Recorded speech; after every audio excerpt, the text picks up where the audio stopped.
天龙帝国江省婺州市市广场，人山人海。一辆车身标注着第一中学的黑色大巴车缓缓驶入市广场入口处，车门打开，一个新眉剑目、面容清秀、16、17岁学生第一个下了车。同学你好，今天是天龙帝国1年1度的觉醒之日，马上就要参加觉醒仪式了，你有什么感想发表吗？林寒刚站稳脚步，便有一大群西装级的人围绕了过来，一根根黑粗粗的话筒顶在他的嘴边。林寒笑了笑，他左右食指伸出，在胸前比划了一个十字形。同学，你的意思是，你今日有10成把握觉醒？一道清脆的女声传来，一个胸口标注着婺州日报字样的女记者疑惑道。不，林寒摇了摇头，我的意思是10万。见到所有人都面露疑惑之色，林寒想了想，补充道，诸位可能看到了，本人长得很帅，身材不赖，形象极佳，跑得贼快，我可以保证，我是仪式结束后第一个冲出的人。因此，我有意承接一个采访广告位，诚信经营，童叟无欺，报价10万天龙币。静！死一般的寂静。这学生太他妈狗了吧，居然在如此重要的日子为自己谋私利。林子，有赚钱的好事不叫兄弟我。这时，一个胖子挪移到林寒身边，他满脸猥琐笑意地对着镜头说道，诸位，在下一中第2跑第快，我也有意承接一个广告位，只要3万。胖子名叫龙天骄，是林寒的发小，家里贼有钱，是绝对的死党。闻言，在场的所有记者都以一种异样的目光打量着面前的2个少年。要知道，第一中学可是排名第1的重点学校啊，觉醒率在整个江省都能排进前10，怎么会出现2个这么喜欢钱的奇葩？林寒，你们2个废物，还真是无利不起早啊！想搞钱，办法有的是啊，没必要非得给一中抹黑吧。现在跪下叫劳资爷爷，一声给你们1万。只听一个刺耳的声音从身后传来，林寒转头一看，一个身着华丽服饰的少年正被5、6个学生簇拥着走来。怎么，几天不见，你身上又痒痒了？林寒面色一冷，说话之人名叫风勇，仗着家里在市里小有势力，干了不少恶事，是一中出了名的恶霸。几天之前，他作威作福到了林寒身上，被林寒带着胖子给暴揍了一顿。哼，林寒，我只是给你们一个提议罢了，咱们之间觉醒之后见真章。风勇冷哼了一声，觉醒之前，个人之间的实力其实差距并不是很大，虽然他身边人不少，可有之前被揍的心理阴影在。风勇并不觉得能治得住林寒，还是等觉醒之后再找这小子麻烦。你是那个内内，阳光彩虹小白马，滴滴答滴滴答。此时，风勇被一群人围在中间，成一个圈，他周围的几个学生都面色凝重，他嘴里不断喃喃念叨着，他们死死地盯着中间的风勇，仿佛举行什么仪式一般。噗，哈哈哈！见到风勇摆出的那副模样，林寒与胖子顿时就笑了，而风勇听到笑声，当即蔑视一声道，笑什么？孤陋寡闻！告诉你们，本少爷之所以摆出一个阵的模样，那是因为不久前我买到了一个古老羊皮卷，上面记载，只要在觉醒仪式前围成一个圈，默念咒语，就能聚集更多的超凡之力，在中央的人能觉醒出更强的职业。废物就是废物，什么都不懂，就知道咧着嘴笑。闻言，哈哈，林寒和胖子笑得更欢了，他们连连点头说道，啊，对，你说的都对。其实那张羊皮纸的来源不是别人，正是林寒。他当初目的也只是为了借着觉醒的名头赚点钱，没想到最后被坑的竟是风勇。你们就笑吧，等我觉醒了隐藏职业的时候，你们就笑不出声了。见2人一副嘲讽的样子，风勇又一次忍不住开口道，还隐藏职业，笑死爹了。风勇，你就没注意到那羊皮纸上的字是打印上去的吗？那他妈是我瞎编的，这你也信？哈哈哈哈！看风勇那副傲人模样，林寒再也忍不住了，笑道，操！风勇顿时大怒，气得跳脚。此刻的他仿佛有1万头神兽在内心奔腾而过，他竟然上当了。要知道，这羊皮纸还是他花了20多万龙币从别人手里买来的呢。滴滴答滴滴答，你是那个内内，滴你妈的头，都给老子滚开！林寒，你这个骗子，我跟你拼了！周围的学生正念着咒语，就见风勇暴怒而起，一把推开他们，冲着林寒飞身扑了过来。住手！突然，广场入口处，一个道倩影从在广场外的人群中走出，她身材爆表，职业西装套裙下露出2条黑丝大长腿，踩着高跟鞋，回头率100%。她叫白冰，是6班的班主任，人如其名，精致五官上总带着一种拒人千里之外的冷漠，外号冰美人。白冰咬了咬牙，朝着几人走了过去。虽说白冰被称为婺州市第一美女，有着倾城之貌、傲人身材，可在场的记者见到她过来后，都第一时间远离了林寒。这一切都是因为白冰是江省最大的制药集团总裁的女儿，那与生俱来的贵气，连让人跟她对视的勇气都没有。卧槽，老班！白冰出现瞬间，风勇等人简直要哭了。不是说冰美人今天要晚到一会儿的吗？怎么跟他们撞上了？白冰平日极为严苛，被他撞见在觉醒仪式前打架，被扒一层皮都是少的。我再说最后一遍，不要在仪式开始前做任何一件与觉醒无关的事。如果你们不想参加这个仪式，现在就可以离开。白冰认真的说道，身上凌厉的气势让周围人的感到胆寒。林寒，你给我等着！白冰话都说到这里了，风勇可不敢针对林寒动手。他瞪了林寒一眼，冷笑道：不要以为老子只有一种觉醒手段。昨天我服用了家里花了大价钱购买的一份超凡药剂，我觉醒出职业几乎已经是板上钉钉了。倒是你，风勇说着，脸色瞬间化为阴寒。你最好能觉醒一个职业，如果没有觉醒成功，就凭你之前做的那些事，本少爷必定让你知道花儿为什么这样红。说完，风勇便带着一群小弟离开了。而林寒则不屑地撇了撇嘴，耸耸肩，冲他竖起中指道：随你的大小便。林子，我也撤了。白冰的气势太吓人了，胖子直接选择抛弃林寒，想迅速撤离。等等我，咱们一起。话未说完，林寒就听白冰道：林寒，你给我留下。刹那间，胖子的身影便消失不见了，跑得确实贼快。冰姐，你要不要听一下我的解释？林寒张了张嘴，语出惊人。其实林寒与白冰的关系不仅仅是学生与老师，白林两家祖上乃是世交，算起来林寒是被白冰带着从小玩到大的。不过自从3年前林家在一场受潮中灭门，只剩林寒一人后，两人之间便渐渐疏远了起来。林寒，我说过你需要什么都可以找我，不需要其他方法。姐姐有的是。严肃霸道，不容反驳，这是林寒对白冰最直观的感受。不过我的好老板，你不要再提醒了，这些规矩我都懂，但我真的很缺钱，就饶我这次行不？我好不容易才想出个赚钱的点子。林寒无奈开口道。缺多少？白冰脸上露出了一丝玩味。10万。白冰丢给了林寒一张黑卡，里面有20万，不够再问我要。林寒沉默了。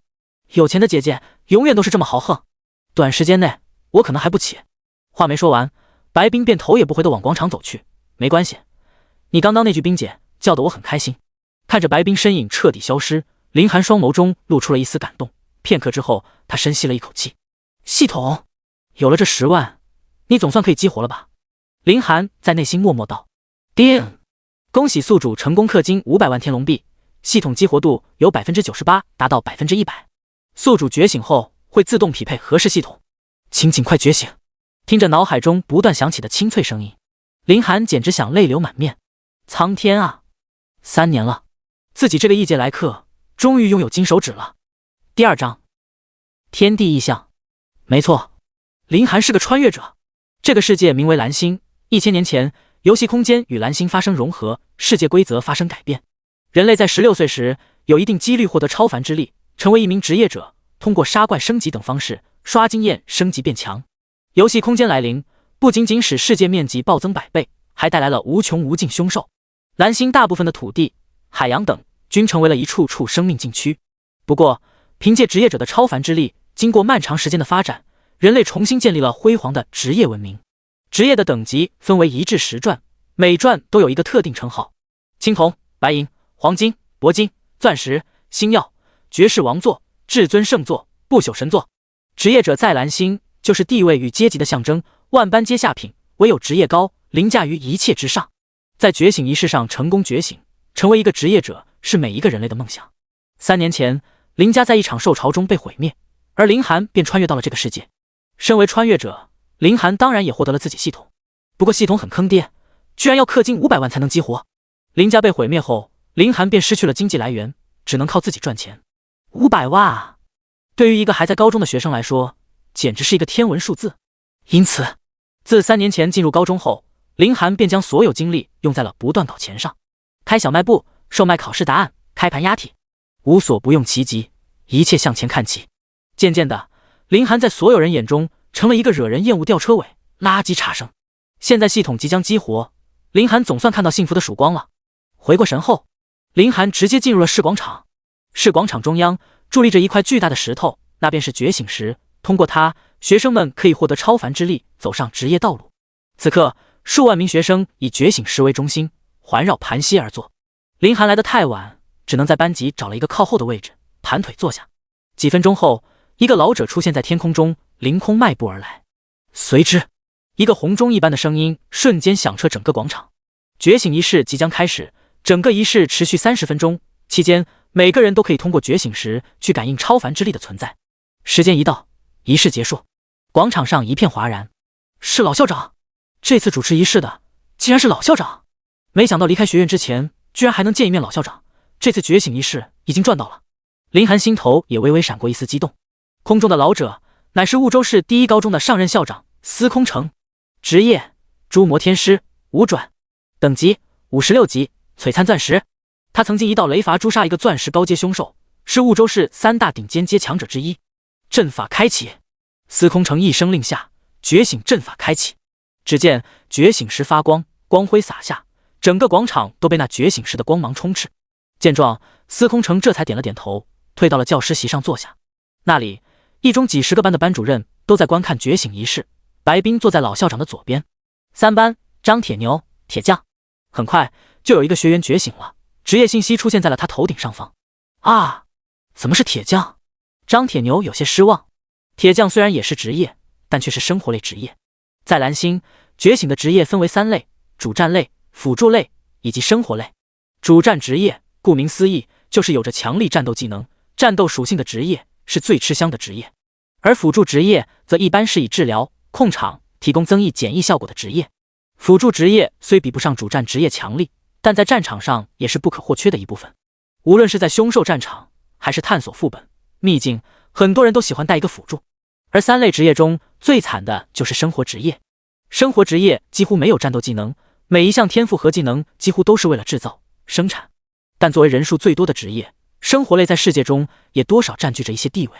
而一旦升到顶级，生活职业也是可以有惊世骇俗的一面。比如数百年前就曾有过一位传奇铁匠王凯利，他的铁匠生涯一共打出过10把胜器。第一个学员觉醒后，短短片刻，又有不少学生感受到了超凡之力的存在，纷纷觉醒出了自己职业。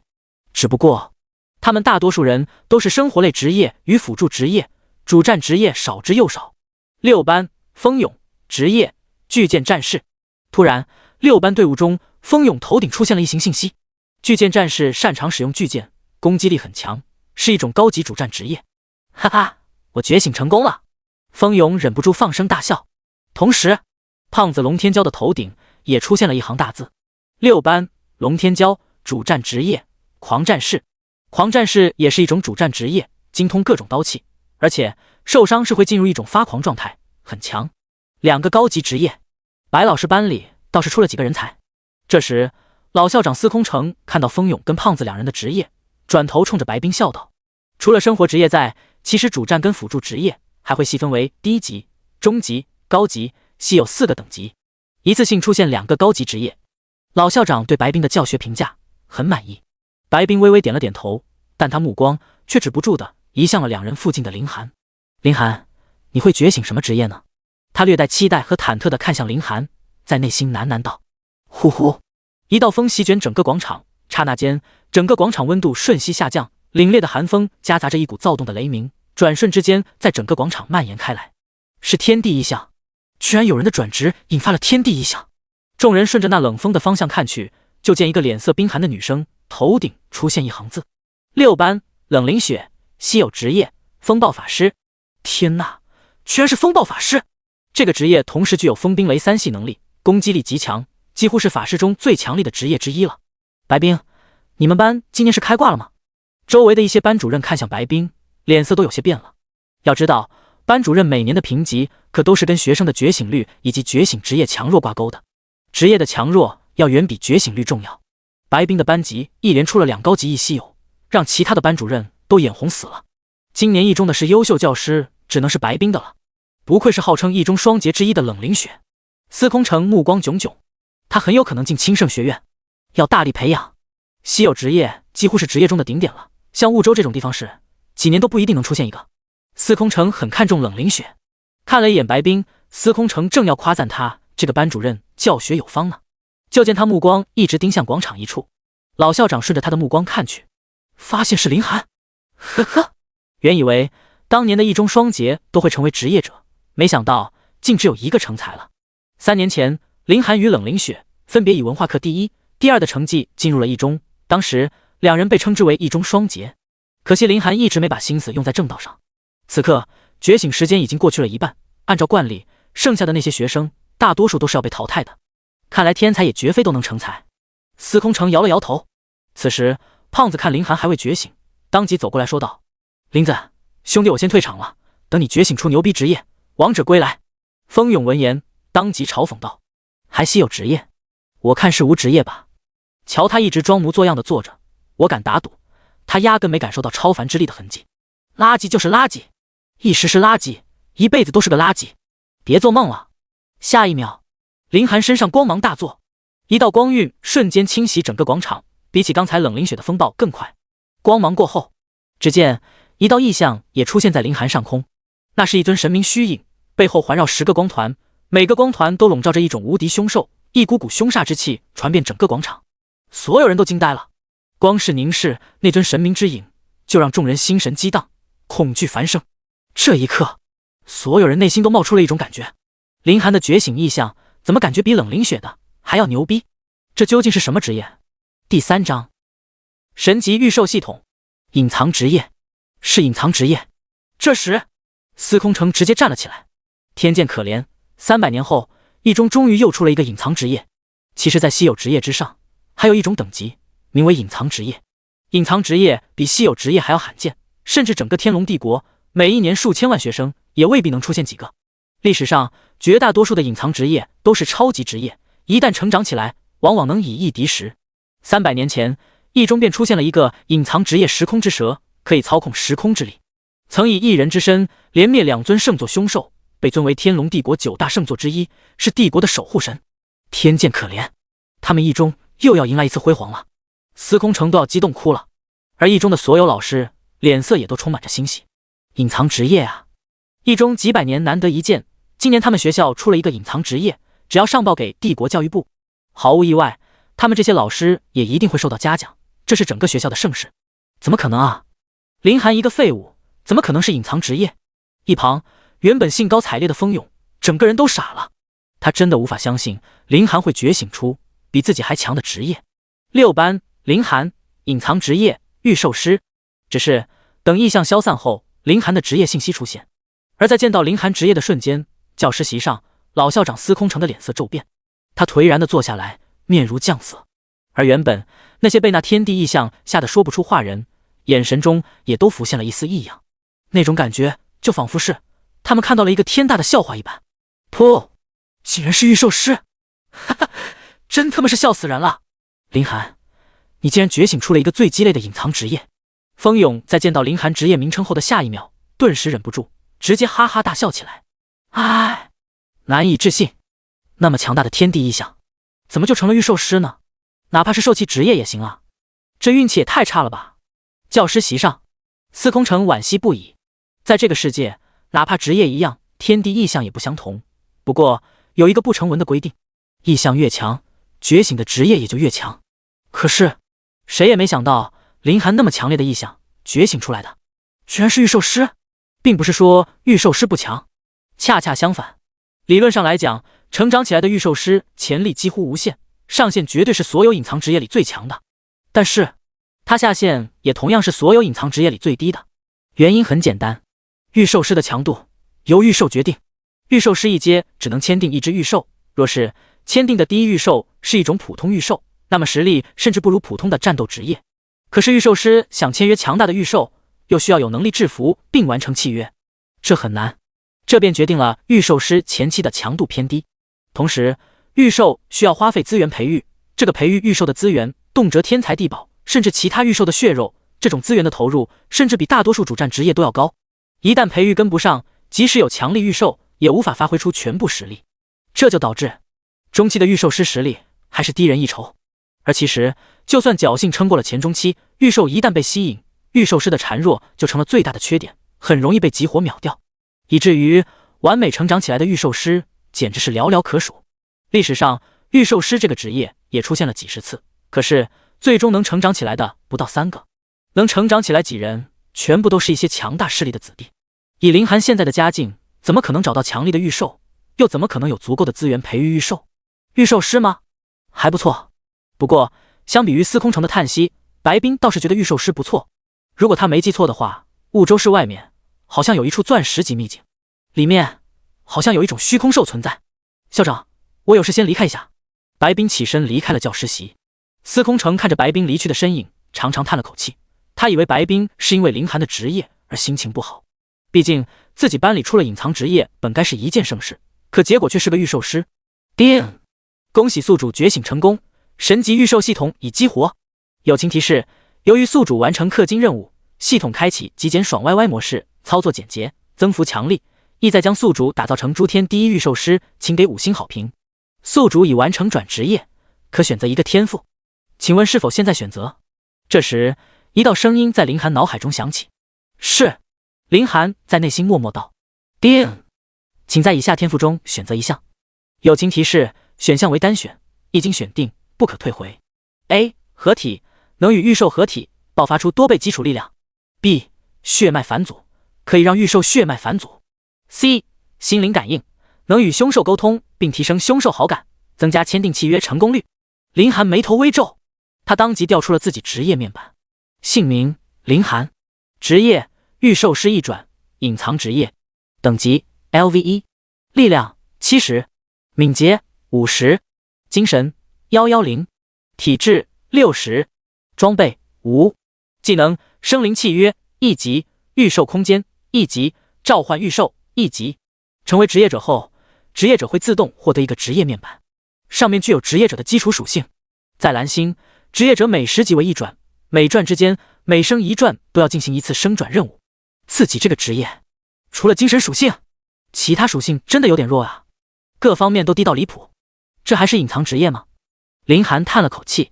不过他也明白，御兽师实力是与御兽挂钩的，一旦自己能获得一只强力御兽，御兽自然会弥补自己的不足，甚至御兽还会反哺御兽师，让基础属性飙升。查看完面板后，林寒将注意力放在了系统给的3个天赋上。和御兽合体最多也就只能发挥出多倍属性，可自己基础属性太低，若找不到好的御兽的话，就算增加属性也没法加多少。至于和凶兽沟通，这就更离谱了，只是增加几率，万一失败，那不得被撕成碎片。思忖片刻，林寒最终还是选择了血脉返祖。原因无他，御兽才是御兽师的起点，才是决定御兽师强度的标尺。仪式结束，就在林寒选择完天赋的一刻，广场中央的觉醒石光芒渐尽，这代表着超凡之力消退。整个觉醒仪式结束了。嗨嗨，觉醒已经结束，想必大家都已经看到结果了。这时，司空城的声音响起，他纵身上台，他轻咳了2声。没有觉醒出职业的同学不要气馁，生活不一定成为职业者才精彩，普通人也有普通人的多姿。虽然司空城话说的好听，不过所有人都明白，从此以后，成为职业者的人与普通人的生活将是云泥之别。已经觉醒出职业同学，现在全部集合到广场入口，坐上大巴车，接下来由各班主任带领前往秘境进行第一次练级。散会。很快，6班所有觉醒的人便在大巴车上集合完毕，总共9个。今日林寒身上发生的戏剧性的一幕，就连周围几个觉醒了生活职业的学生，眼神看向他时都有种幸灾乐祸。毕竟，比起见证一个天才的诞生，人们更喜欢的是见证他的陨落。不远处，连冷凌雪都远远地看了林寒一眼，他微微摇了摇头。初入学时，他被林寒压了一头，一直心里有芥蒂。可现在看来，林寒终究还是沦为了普通，自己才是一中的最强天才。所有人中，只有胖子拍着林寒的肩膀道：“林子，别担心，不就是御兽师吗？需要什么培育资源，兄弟我给你兜底就是了。”面对胖子的关心，林寒仅仅微微一笑：“谢了。”其实，对于众人的幸灾乐祸，林寒内心真的是波澜无惊的。或许别人都觉得他这个职业鸡肋，觉得没用，可他偏偏不那么认为。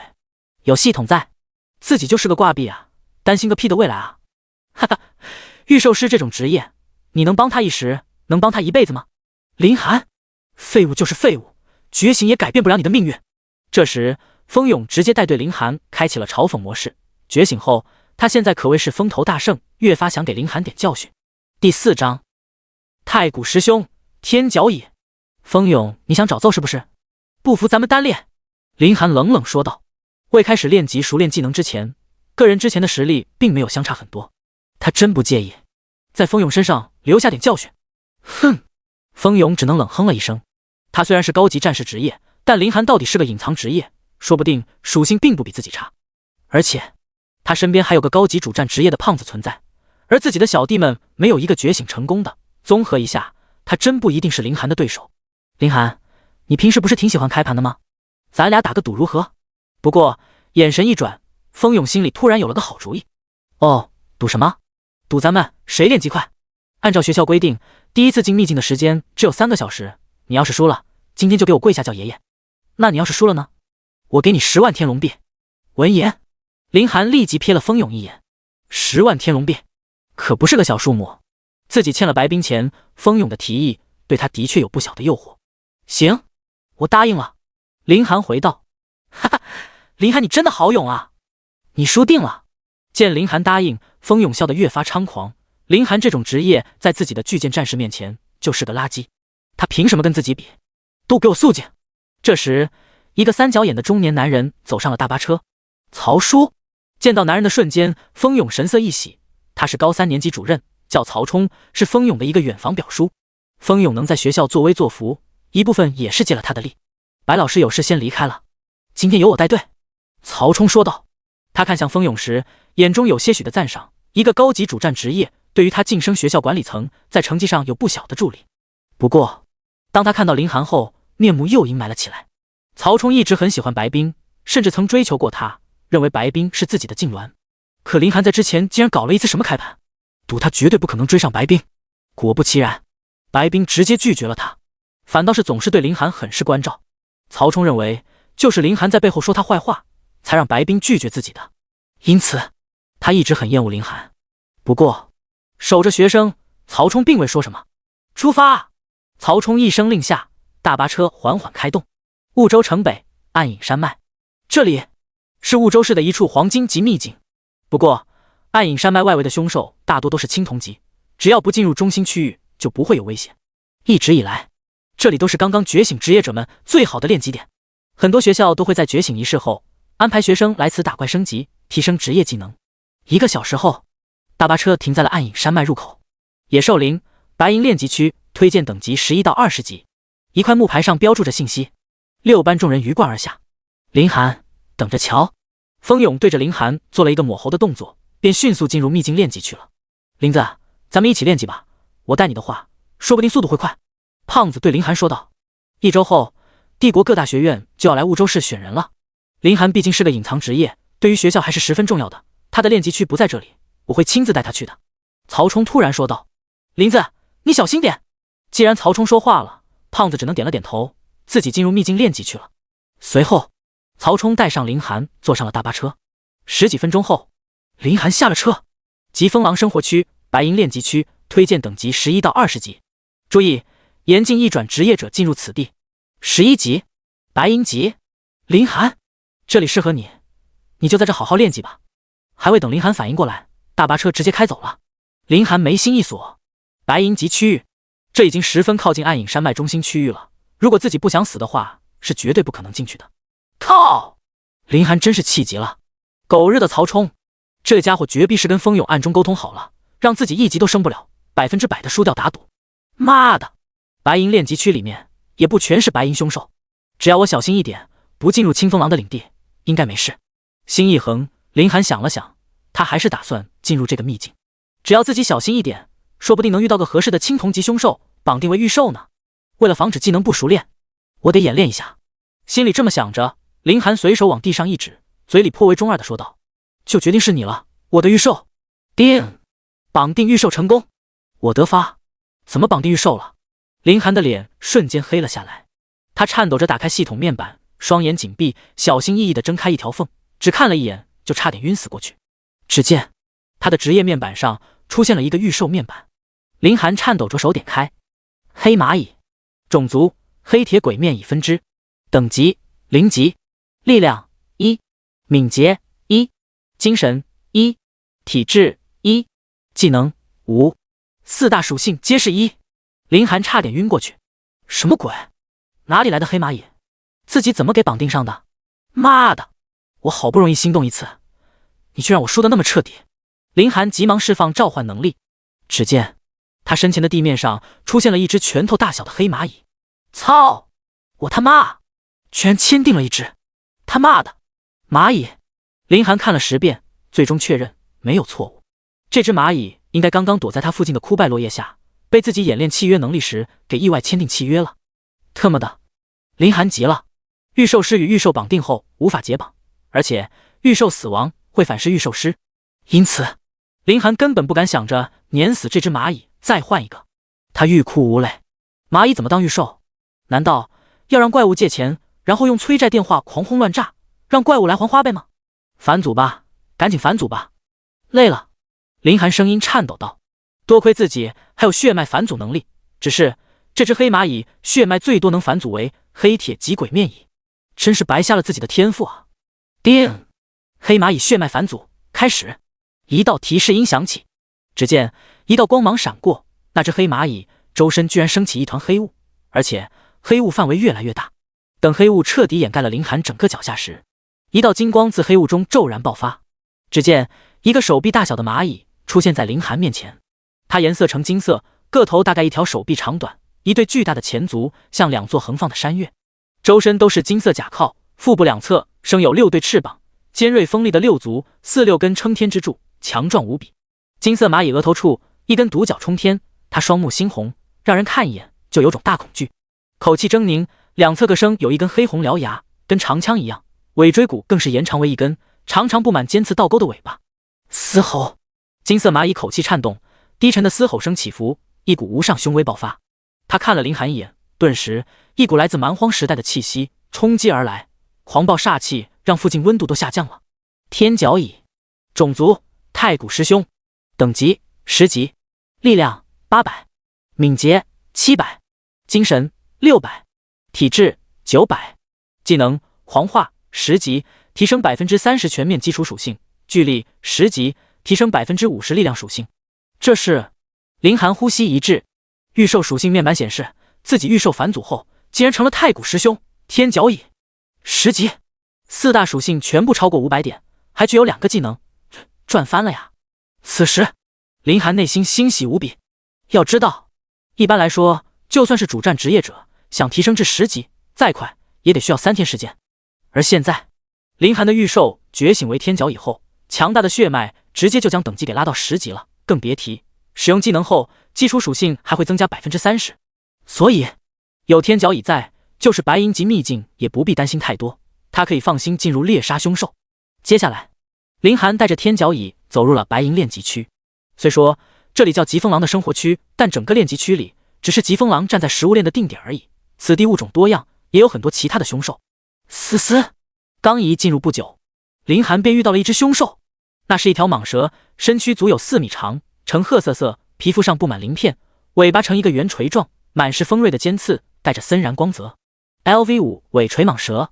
成为职业者后，林寒能自由观察到凶兽的等级。尾锤蟒蛇一见到林寒，便迅速扭动着身躯攀爬过来，想要猎杀这个人类。天角蚁自动护主，他6根黑足自然弯曲。下一刻，身体用力，嗖！天角蚁像一个子弹一般，瞬间弹飞了出去。扑哧，尾锤蟒蛇脑袋上出现了一个大洞。成功击杀尾锤蟒蛇，经验值加100。你升级为 LV2， 属性全面增加20点。你额外获得自由属性30点。这时，几道消息出现在林寒眼前闪过，这就升级了。林寒愣住了，妈呀，这级升的也太简单了吧！真不愧是太古师兄啊！有天角蚁在，自己的升级速度绝对要快于蜂蛹。10万天龙币，我拿定了。随后，林寒毫不犹豫地继续往炼级区内部走去。第5章，首战任务。叮！恭喜宿主触发首战任务。任务内容：击杀10头凶兽，目前进度 0%。任务奖励100御兽点。林寒走在炼级区中，突然脑海中传来简洁明了的机械声音，这让他原本就有些紧绷的神经突然颤了一下。但下一刻，林寒就反应了过来，这是系统的任务发布：击杀10头凶兽。林寒喃喃自语，这句话他倒是能够理解，但后面的任务奖励给出的御兽点，他倒是不知道是什么东西。于是，林寒他抱着怀疑的态度，点开了御兽点旁边的感叹号，简单了解一下。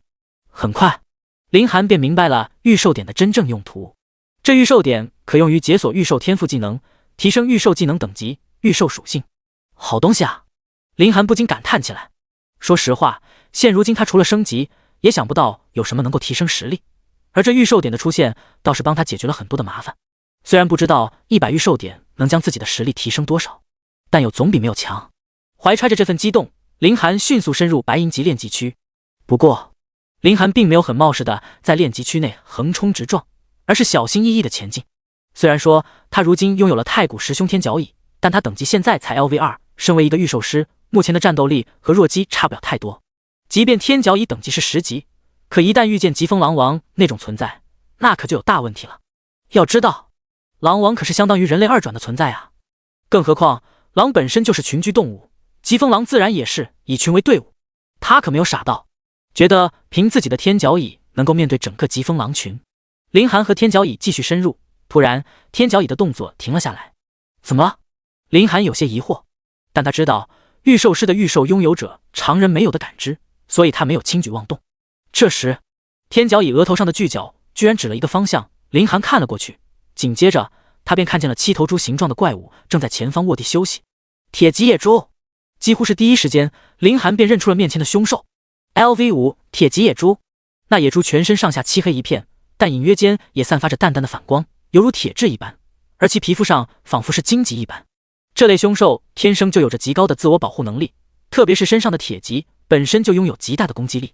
在低等级的凶兽中，铁脊野猪已经能算得上是比较完美的存在，而如今在林寒面前足足有7头，有把握解决掉他们吗？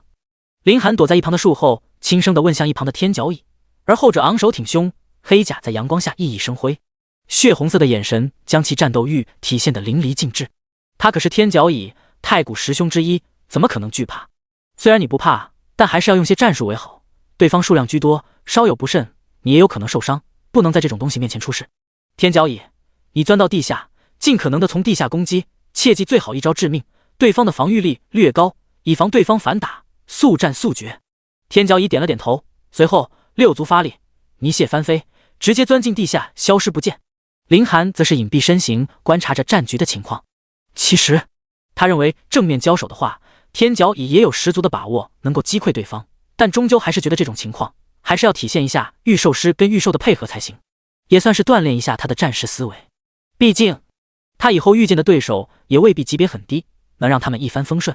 此时此刻，铁脊野猪也压根没有发现任何危急情况，依旧在呼呼大睡，丝毫没有感知到此时地下正有危险来临。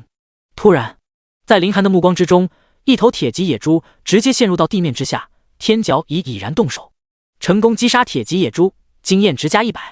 一道信息出现在林寒眼前，好快的速度！不过，林寒想想刚刚天角椅对付尾锤蟒蛇的情况来看，这倒是也合理。只不过，让他意外的是，天角椅竟然如此的麻利，甚至丝毫没有给那铁脊野猪反应的时间，直到死了也没有发出任何的惨叫，就好像什么都没有发生一样。下一刻，又有一头铁脊野猪消失在林寒的视野。成功击杀铁脊野猪，经验值加100。成功击杀铁脊野猪，经验值加100。你升级为 LV3， 属性全面增加40点。你额外获得自由属性30点。一道信息再一次出现在林寒眼前，如法炮制，天角以相同的动作再一次的得手，剩下的5只铁脊野猪依旧是没有感觉到周边的一切。成功击杀铁脊野猪，经验值加100。你升级为 LV4， 属性全面增加40点。你额外获得自由属性30点。成功击杀铁脊野猪，经验值加100。成功击杀铁脊野猪，经验值加100。你升级为 LV5， 属性全面增加40点。你额外获得自由属性30点。好家伙，林寒都被这疯狂的升级给吓到了。他不禁感慨这太古十凶的可怕，若是以后自己还能搞到几个太古十凶级的御兽的话，那全世界岂不是横着走了？提示信息此时并没有消失。成功击杀铁脊野猪，经验值加100。成功击杀铁脊野猪，经验值加100。很快，场上也只剩下了唯一一头铁脊野猪。而就当天角已将上一头铁脊野猪拖到地下的那一刻，这头铁脊野猪才仿佛是察觉到了一丝不对，缓缓地睁开了眼睛。可当他看到周围的情况之后，嘶吼一声，凄厉的声音瞬间响彻四周。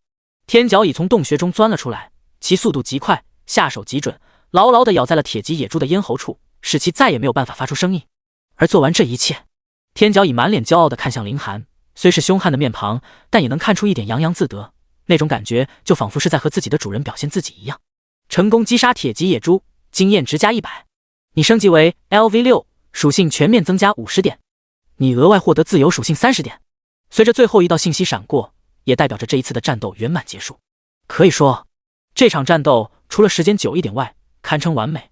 凌寒这个狱主没有任何的损失，甚至都没有受伤，这也让凌寒觉得，有些时候用些计谋还是很不错的。不然，若是正面冲突的话，鬼知道会发生什么事情。叮！任务进度：击杀10头凶兽，目前进度 70%。第6章冰毒山猫。这任务看起来也没有这么难嘛。凌寒得意洋洋地说着，原本他以为要浪费一些时间，如今短短10几分钟就已经完成了进度的 70%， 接下来他只要再处理掉3头怪物，那就能完美的完成这个任务。这个时候，天角蚁也准备回到凌寒的身边，可下一刻，他脸上的表情极为的凶狠，冲着一个方向发出嘶嘶的声音。有敌人！凌寒警觉起来，随后他仔细的观察四周，天角蚁的感知能力在刚刚就已经展现的淋漓尽致，绝对不可能出错。就在下一秒，天角蚁附近的一棵树上，一道幽蓝色的影子出现。待凌寒看过去之后，便看见了一个长着满嘴獠牙的猫咪。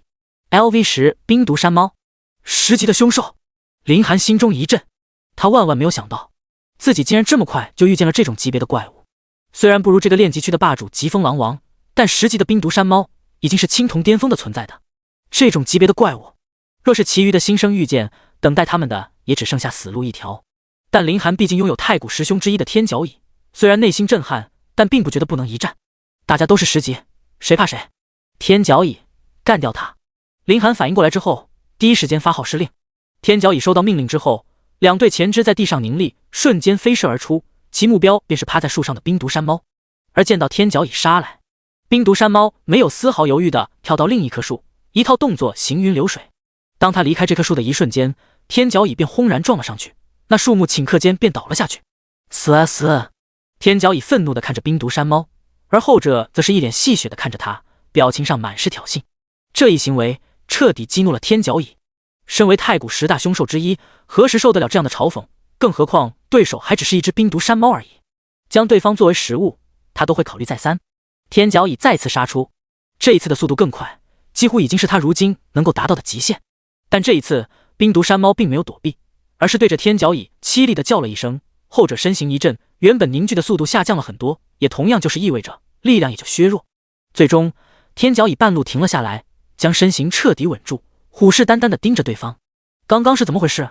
凌寒距离战场算是比较远，所以刚刚他听到的响声对他影响不大，但他也有一些感觉，就好像是谁拍了他的头一样。原本他以为刚刚只是幻觉而已，但看到了天角蚁的动作之后，他便有100%的把握判定，这绝对不是幻觉。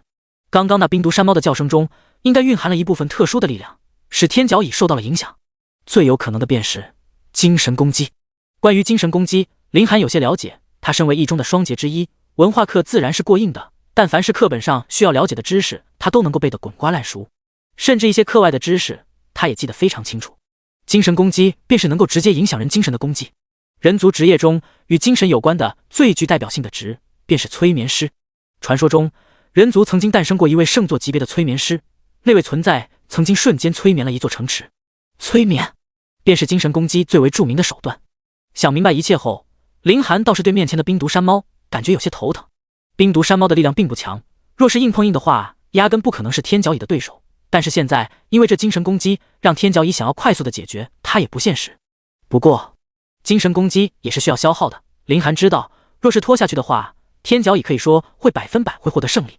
只是凌寒最担心的并不是输给冰毒山猫，而是这场战斗会吸引到其他的凶兽，比如说极形狼群。若真的将这炼级区的霸主给吸引过来，到时候才是一件最麻烦的事情。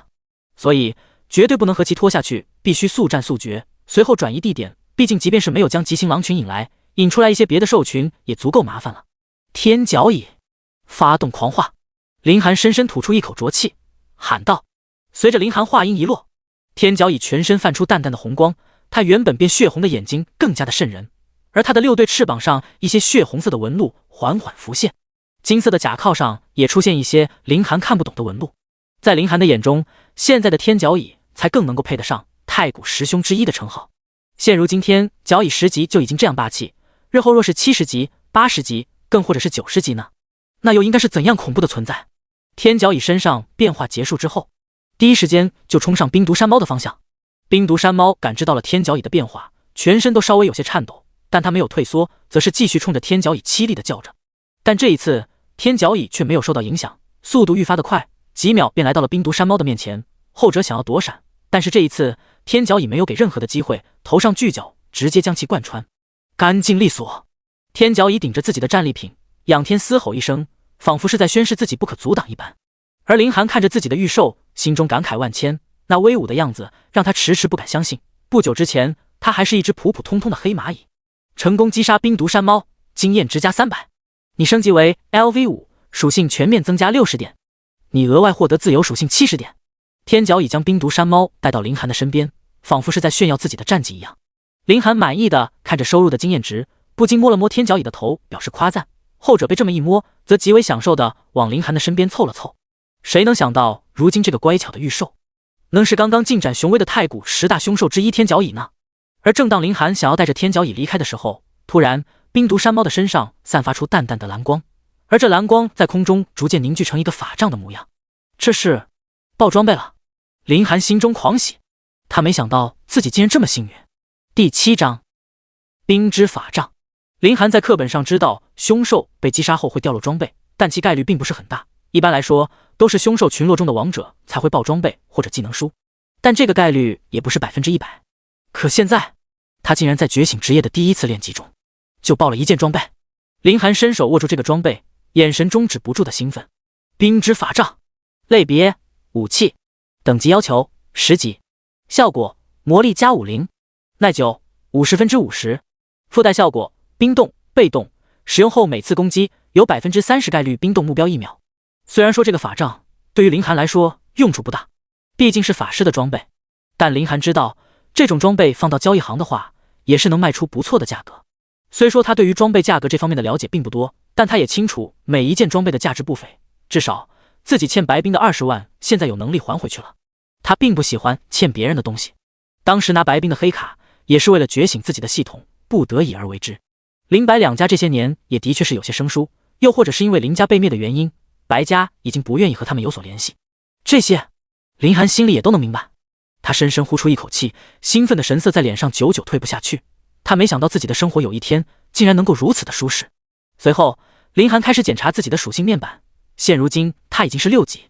姓名林寒，职业御兽师一转，隐藏职业，等级 LV6， 力量280，敏捷260，精神320，体质270，装备冰之法杖，技能生灵契约1级，御兽空间1级，召唤御兽1级。相对比之前，林寒现如今的各项数值已经有了一个很大的提升，虽然比不上天角蚁的数值。林寒想到这里不禁苦笑一声，随后他看向天角蚁，摸了摸对方的头，说道：我也真是闲得没事干了，你这家伙可是太古10大凶兽，都不说人了，就凶兽中能和你比的也不多吧。仿佛是听懂了林寒的夸赞，天角蚁得意的晃了晃头。走吧，现在距离首战任务还剩下 20% 的进度，等完成了任务之后，好让我变得更强。林寒满脸笑意的说着。天角蚁听见这话也兴奋起来，脸上战意盎然。可这时天角蚁突然向后攒动，对着某一个方向就扑了过去。林寒再一次的警觉起来，对着那个方向看了过去后，他顿时没好气的骂道：虽然我风流倜傥，但是也不用这么针对我吧。铁脊野猪被干掉了，冰毒山猫无缝衔接，这怎么又引出来了2头疾风狼？你们是商量好了要车轮战玩死我吗？虽然嘴上林寒疯狂输出，但是身体已经很老实的躲在一边。LV11 疾风狼， LV11 疾风狼，他现在的实力还是不够强悍，自然不会傻到自己上前与天角蚁并肩作战。虽然他也想要在战场上一展雄风，但奈何实力不允许，只能等以后了。当然林寒现在也不是什么都没有做，在2只疾风狼出现的那一刻，他便仔细的观察四周。正所谓他之前想过的，狼是群居动物，这里出现了2头疾风狼，周围有极大的可能性会有疾风狼群。林寒做着最坏的打算，若是之前的战斗真的将疾风狼群引来的话，天角蚁也未必能够对付的了。好在林寒观察了一下，他周围只有这2只疾风狼而已。狼群有着严格的纪律，林寒深知这一点，所以很有可能这2头疾风狼只是被狼群派来看这边的情况。但即便只有2只，这情况也足以让他有些头疼了，因为这2头疾风狼的等级已然达到了11级，而10级和11级虽然只是差了1级，但其中所相差的东西是非常多的。这就是1转和2转之间难以逾越的巨大实力差距。2只疾风狼迅速展开了攻击。此时天角蚁就有些吃力了，因为2头疾风狼的速度极快，天角蚁根本拿他们2个没有任何的办法。最初的时候他还能稍微强悍一些，但很快已经陷入到了被动的状态，而林寒压根就不敢靠前。若是其中1只疾风狼放弃对付天角蚁，转来对付他，天角蚁也未必能将他保护得妥善。天角蚁战死的话，他最多受到重创，而他若是死了，那可就真的什么都不剩了。但林寒也并没有真的放弃这场战斗，身为太古10大凶兽之一的天角蚁，又乃是那么容易对付的？疾风狼的速度虽然快，但面对仅仅是青铜级的天角蚁，也并没有绝对性的压制，只不过是因为有2头疾风狼，才让战局有些麻烦而已。天角蚁开启巨力天赋，林寒大吼一声，天角蚁在这一刻身形暴涨，原本就硕大的2对前肢，这一刻暴涨了接近1倍，头上的巨角也开始暴涨。巨力天赋会提升天角蚁 50% 的力量数值，这个时候天角蚁的力量数值面板已经达到了1600的数值，仅仅是这个数值，即便多少已经踏入白银级的凶兽都是做不到的，更别说这2头刚刚踏入白银级的疾风狼了。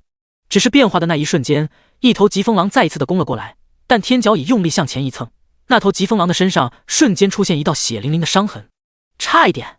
林寒有些紧张，刚刚天角蚁的巨角只是剐蹭到了疾风狼的皮肤，若是位置合适的话，恐怕能够轻松的贯穿疾风狼。而接下来因为巨力增幅，战场上也逐渐被天角蚁掌控，在绝对的力量面前，速度再快都是没用的，更何况这2头疾风狼的速度还未必有增幅后的天角蚁要快。天角蚁的2个天赋技能都算是比较变态的，现在天角蚁的等级不高，只是青铜期体现的并不多，若是等以后天角蚁的等级高出很多的话，单单一个巨力增幅那可就相当的变态了。如今它只能加持到1000位数，但是等天角蚁的力量数值抵达万呢，又或者是1000万，那么 50% 的增幅将是数百万，甚至是1000万乃至上亿的提升。所以这就是林寒感觉到变态的地方。成功击杀疾风狼，经验值加500，你升级为 LV7， 属性全面增加80点，你额外获得自由属性70点。正当林寒思索的时候，几道提示信息在林寒眼前闪过，不知不觉间，天角蚁已经活生生的将其中1头疾风狼撕咬成了2半。第8章疾风狼群，动作竟然这么快。林寒刚刚还在沉迷于天角蚁的变化，没想到只是几息的时间，天角蚁竟然已经干掉1只，而剩下的那1头疾风狼便是之前被天角蚁刺伤的那1头疾风狼。见自己的同伴已经被撕咬成2半，剩下那只疾风狼眼神中的惊恐全都流露了出来。他在天角蚁身上感受到一种惧怕感，仿佛是刻在基因里的一种最深恐惧。几乎没有任何的犹豫，疾风狼扭头就跑。而林寒见状大感不妙，连忙喊道：天角蚁，他要回去通风报信，不能让他得逞，拦住他。其实不用等林寒开口，天角蚁就已经动身追了过去。太古十凶怎么可能任由自己到嘴的食物飞走呢？疾风狼最显著的特点便是其速度在同等级的凶兽中比较优异，但也只是优异。身为太古十凶之一的天角蚁，速度怎么可能会比1只疾风狼要弱？即便相差不多，可这头疾风狼此时乃是受伤的状态，又怎么可能会跑得过如今全胜的天角蚁呢？瞬间，天角蚁已经超过了正在逃窜的疾风狼。不过他没有第一时间将对方杀死，而是极为戏谑地看着他。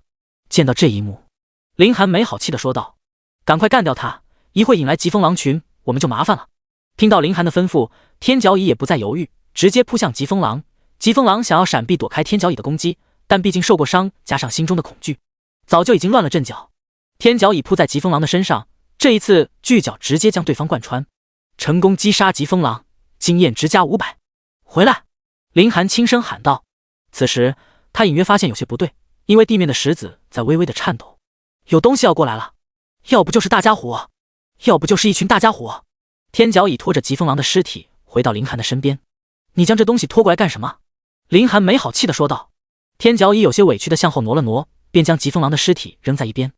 林寒四处观望，因为觉醒的缘故，他的视力也有了一些提升，比之前更加敏感，同样也看得更远一些。但提升的效果并没有特别惊人。完了，赶来的真是疾风狼群。林寒皱着眉头，他最不想看到的事情终究是发生了。如今这处地方很容易就会被疾风狼群发现，如果没有应急措施的话，那么接下来用不了多长时间，他与天角蚁就会与疾风狼王迎面相撞。叮！任务完成，首战任务击杀10头凶兽，目前进度100%。任务奖励100御兽点已成功获取。收到系统的提示，林寒原本紧张的神色此时也缓和了不少。第一时间，他便点开了御兽点的使用面板。御兽点的使用途径主要是分为3个板块：觉醒御兽天赋技能、升级御兽技能等级、增加御兽属性。林寒点开御兽天赋技能，他第一眼便被一个叫做狂暴一击的技能吸引了。狂暴一击，觉醒此技能后，对目标造成自身力量100%的伤害，冷却时间5分钟。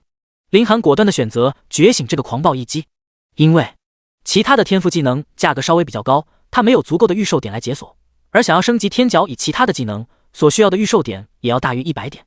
要知道，接下来他要面对的可是疾风狼王啊！狂暴一击可以说是他目前为止性价比最高的选择。正当林寒为天角已觉醒出新技能时，熟悉的机械声音再一次传入他的脑海。叮！首领级任务，任务内容：击杀疾风狼王，任务奖励200御兽点。林寒心中一喜，他原本想要带着天角蚁逃走的心理瞬间消失，虽然有一定的风险，但是200御兽点的诱惑对于现在的他而言可属实不小。天角蚁，将那头被你撕成2半的疾风狼的尸体给带过来。林寒第一时间便发号施令，天角蚁收到命令的第一时间便飞速前往刚刚战斗的地点，将疾风狼的尸体给叼了过来。随后，林寒在天角蚁的耳边说了些什么，紧接着天角蚁便钻入地下。林寒谨慎地盯着疾风狼群奔来的方向。来了！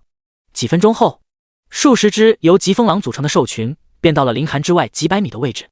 林寒轻松地拎着疾风狼的尸体便跑向了另一边。如今他的身体素质已经得到了大幅度的增强，抓着2头上百斤的疾风狼尸体非常的轻松。等疾风狼抵达之后，林寒掐着其中一头疾风狼的脖子，挑衅地对疾风狼群说道：垃圾！来一头我便杀一头，来一群我便杀一群。见到这一幕，疾风狼群都纷纷冲着林寒嘶吼。他们没有直接冲过来，而是在等待着什么。林寒明白，他们是在等待身处最后方的疾风狼王发布命令。LV15 疾风狼王，他已经找到了疾风狼王所在的方向，即便是没有职业面板的提示，那头疾风狼王和其余的疾风狼非常好区分。疾风狼王的毛色要比普通的疾风狼亮丽得多，而且全身上下都散发着一股王者的气息。这种气息没有办法直接形容，不管是实力强大的族群还是弱小的族群，这是他们中间的王者与生俱来的气质。在人类中也是一样。疾风狼王极其愤怒地盯着林寒，随后仰天长啸。其余疾风狼群听到这个声音之后，第一时间便奔着林寒冲了过来。靠，怎么还真冲过来了？林寒心中一虚，随后他转身就跑。如今这狼群中大部分疾风狼的实力都围绕在10级，虽然有些更低等级的，但掺杂在疾风狼群之中并没有什么影响。而疾风狼王身为一个王者，他也只是站在最后方审视着这战局。林寒的速度并不慢，如今数值也达到了340点，虽然比不上这些疾风狼，但是周旋一部分时间也是可以的。这就是他的目的，正面对撞肯定是干不掉对方，而他可不认为自己有万军之中取敌将首级的能力，所以他要稍微用一些策略。他虽然不具备这方面的能力，但是可不代表天角蚁就没有这方面的手段了。距离差不多了，林寒嘴角轻微鼓起，眼神出现一抹狠色。第9章，杀疾风狼王，天角蚁动手！林寒狠厉的怒吼一声，突然，疾风狼王下面土地开始剧烈的颤抖，瞬间一道金色的身影从下钻出，钻到半空，张开血盆大嘴，那满嘴尖利的獠牙格外的显眼。疾风狼王一怔，他对这突如而来的情况明显有些没反应过来，紧接着对天角蚁嘶吼一声，便迎面而来。林寒自然不会给疾风狼王一丝一毫的机会，在天角蚁钻出来的瞬间，林寒便再一次喊道：狂暴一击！天角蚁身上泛出血红色的凶光，狂暴一击对目标造成自身力量100%的伤害。天角蚁撕咬过去，疾风狼不甘示弱，也冲杀了过去。强强相撞，2头凶兽交手的时间不超过3秒，但结果已经不言而喻。疾风狼王已然躺在地上，侧腰部位被血淋淋的咬出一个不规则的血口，温热的脏气从不规则的伤口处滑落。天角蚁踩在疾风狼王的身上，对着疾风狼群嘶吼一声，疾风狼群瞬间溃散开来。原本他们还在对着凌寒死死的追逐，这一刻他们的眼神中除了慌乱恐惧，看不到其他的神态。王已死，怎能惧？这时凌寒也收住了自己的步伐。刚刚他为了能够将疾风狼群引开，给天角蚁创造杀敌的空间，可属实将他累得要死。毕竟他面对的是一整只疾风狼群，这种压力是非常大的。其中很多次疾风狼群已经追上他，并且对他发动了攻击。若不是因为他的身法还算是敏捷，早就已经死在了疾风狼群的利牙之下。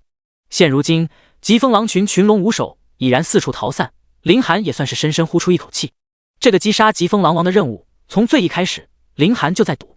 因为课本上说，群落之间大部分的种族之所以能够有凝聚力，其主要的原因就是他们有一位强大的王，而疾风狼群便是这样。虽说狼是群居动物，但是他们也需要一位核心，能够将他们凝聚在一起。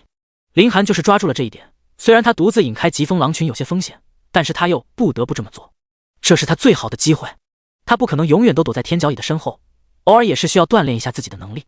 显而易见，这一次他成功了，成功击杀疾风狼王，经验值加1000，你升级为 LV8， 属性全面增加100点，你额外获得自由属性100点。你升级为 LV9， 属性全面增加110点，你额外获得自由属性100点，连升2级。凌寒直接笑了出来，不愧是疾风狼王，经验的分成就是多。现在他距离10级也只有一步之遥了，只要能够成功，那风勇可就要切切实实的输给自己10万天龙币了。这样的话，就有钱可以还给白姐了。此时，凌寒的心情极为的舒畅。突然，疾风狼王的尸体上散发着淡淡的光芒，一个刀具的雏形在其身体上凝聚。这是又爆装备了，这种喜上加喜的感觉，让凌寒整个人都有些飘飘然。刀具，狼牙之握，类别武器，等级要求11级，效果力量加50，敏捷加80，耐久80，附带效果附带短暂的狂暴效果，若是受伤可狂暴全属性增加 5%。 白银级装备，这是实打实的白银级装备。凌寒兴奋的有些手舞足蹈，他之前斩杀冰毒山猫所获得的只不过是青铜级装备而已，属于所有装备中最低级的，价值自然也相差很多。现如今这柄狼牙之握竟然是白银级的装备，这运气好像有些太好了吧？不是说装备是很难爆出来的吗？凌寒得意洋洋地审视着这件装备，随后就收入装备库中。这件装备他也没有什么兴趣使用，等练级结束之后就拿到交易行卖掉换钱便可以了。主要现在他的等级也的确是使用不了这件装备。其实就算能够使用，他也不会去用，有天角蚁在，装备还能再躲。现在他还不如将装备卖出一个好价格。凌寒看向自己的属性面板，等级 LV9， 力量570，敏捷550，精神610，体质560。装备冰之法杖，刀具狼牙之握，技能生灵契约1级，御兽空间1级，召唤御兽1级，可自由分配属性440。凌寒感受着自己如此迅速的升级，还有点不太真实。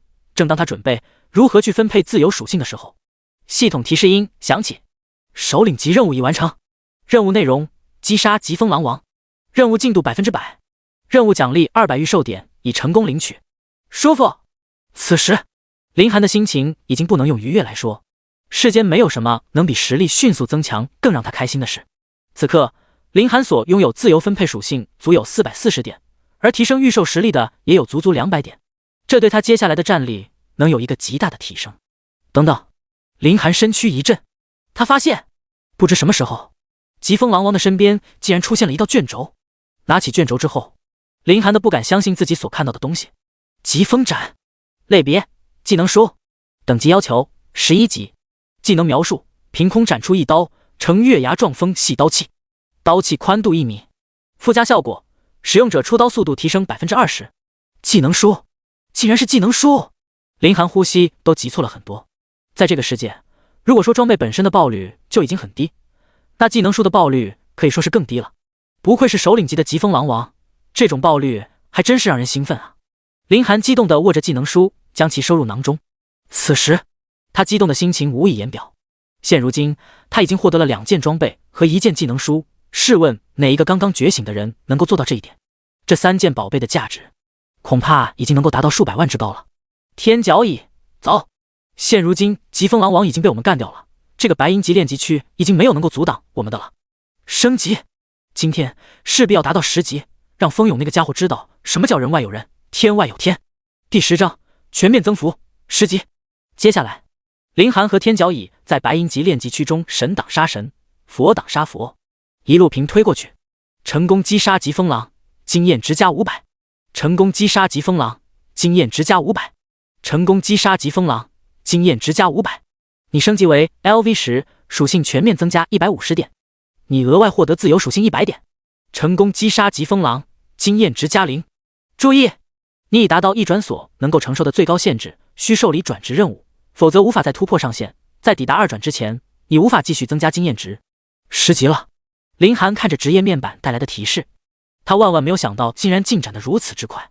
等级 LV10，力量720，敏捷700，精神760，体质710，装备冰之法杖，刀具狼牙之握，技能生灵契约1级，御兽空间1级，召唤御兽1级，疾风斩未学习，可自由分配属性540。虽然说林寒抵达10级的属性没有天角蚁那么夸张，但是对他而言已经算是不错了。而他之所以获得的数值如此之高，与天角蚁绑定契约是有直接关系的。这就是为什么御兽师的上限和下限都非常高的原因。绑定了太古十凶之一的天角蚁，同样给他反馈的数值也就会非常的高。如果是没有返祖之前的状态，恐怕他10级的时候数值能够抵达500，那就已经是烧高香了，甚至可能会在300左右盘旋。接下来，林寒将自己的自由分配属性好好的分配了一下。等级 LV10，力量1000，敏捷900，精神800，体质730，装备冰之法杖，刀具狼牙之握，技能生灵契约1级，御兽空间1级，召唤御兽1级，疾风斩未学习，可自由分配属性0。这个时候，林寒本身的力量就已经达到了1000。这种力量数值，恐怕就算是一些主战类的职业同等级都未必能够高于他，这让他不禁兴奋起来。接下来，他也使用所剩下的200御兽点给天角蚁做了一下增幅。这个时候他才注意到天角蚁的面板属性也获得了提升。天角蚁，种族太古师兄，等级13级，力量1700，敏捷1600，精神1500，体质1800，技能狂化 LV2 10级，提升 50% 全面基础属性，巨力 LV2 10级，提升 60% 力量属性。天角蚁的属性面板已经非常夸张了，从最开始800左右的数值已经提高了足足有1倍不止。原本林寒还觉得自己使用自由属性点后能在数值上超过天角蚁也不好说，但现在看来他刚才的想法竟然会这么的不成熟。身为太古师兄，发力点永远都在后期，越是到了后面，天角蚁的属性就会越来越夸张。林寒可不觉得等自己达到了13级的时候，力量数值面板耐够达到1700，体质就更别说了，这1800的体质数值让他都非常的羡慕。现如今，天角蚁狂化技能和巨力技能都被提升到了2级，属性也是增加了很多，尤其是狂化技能，竟然直接提升了 20% 的属性值。如果天角蚁在战斗之中使用狂化的话，那整体数值还会提升 50%， 也就是说整体数值会在2000之上，恐怖如斯。林寒算是彻彻底底的感受到了太古师兄的可怕。如果天角蚁是他的对手，恐怕他现在都已经不知道死多少回了。接下来，林寒看了下时间，距离他进入秘境已过去很久，再过上一会便要到了返回的时间。而如今，林寒已经没有办法继续升级，所以只能带着天角蚁往回走。回到了最初他进入的地点后，他便将天角蚁给收回了御兽空间，自己则坐在原地静静的等着曹冲来接他回去。很快，第一次进入秘境的时间结束了。只不过林寒毕竟和其余人不在一个地方，所以要等其他同学们集合完毕之后，曹冲才有可能会来接他。随着时间的流逝，10分钟后，一辆大巴车便缓缓向这边驶来。林寒瞥了一眼，他清晰地看见了副驾驶的位置上坐着的正是狗日的曹冲。这家伙将林寒扔到这里就是想让他出丑，可他又怎么可能想到现在的林寒早就已经不是之前的他了呢？如今他可谓是真正的蜕变。说到底，林寒还真的想要好好感谢曹冲，若不是他的话，自己也不可能签约太古十兄之一的天角椅，更不会有现在的成绩。大巴车缓缓地停在了林寒的身边，曹冲一脸正经地走了下来，而后面则是跟着一脸幸灾乐祸的风勇。而风勇的这个表现，显然他早就已经知道了这件事情。紧接着，不只是风勇，其他的学生也都纷纷走了下来，他们也想要看看林寒这个所谓的隐藏职业究竟有什么出彩的地方。若是不如他们，很多人都是想要狠狠嘲笑一番。林子，练级怎么样了？胖子龙天骄颠颠的跑到了林寒的身边。还好，应该不会比你们差太多。林寒笑了笑道。对于龙天骄，林寒认为这可能是在场的所有人中唯一一个盼着他好的人了。随后，林寒注意到冷凌雪站在队伍的最后方，仿佛是一朵白莲花一样。不过，林寒对他并不感兴趣。林寒，还跟我们差不多，你真是好狂的语气啊！我倒是想要看看这10万天龙币你怎么给我。风勇一副嚣张跋扈的样子，走到林寒的面前，他言语之中满是戏谑。小勇，怎么说话呢？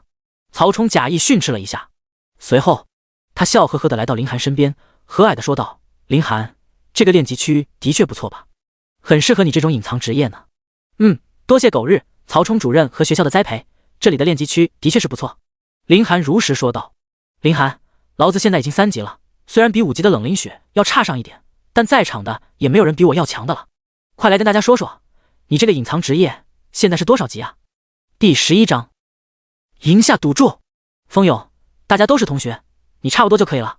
3级有什么了不起的？老子也要升到3级了呢，要不我们2个练练？这时，胖子挡在林寒的面前。死胖子，你有什么资格和跟我练啊？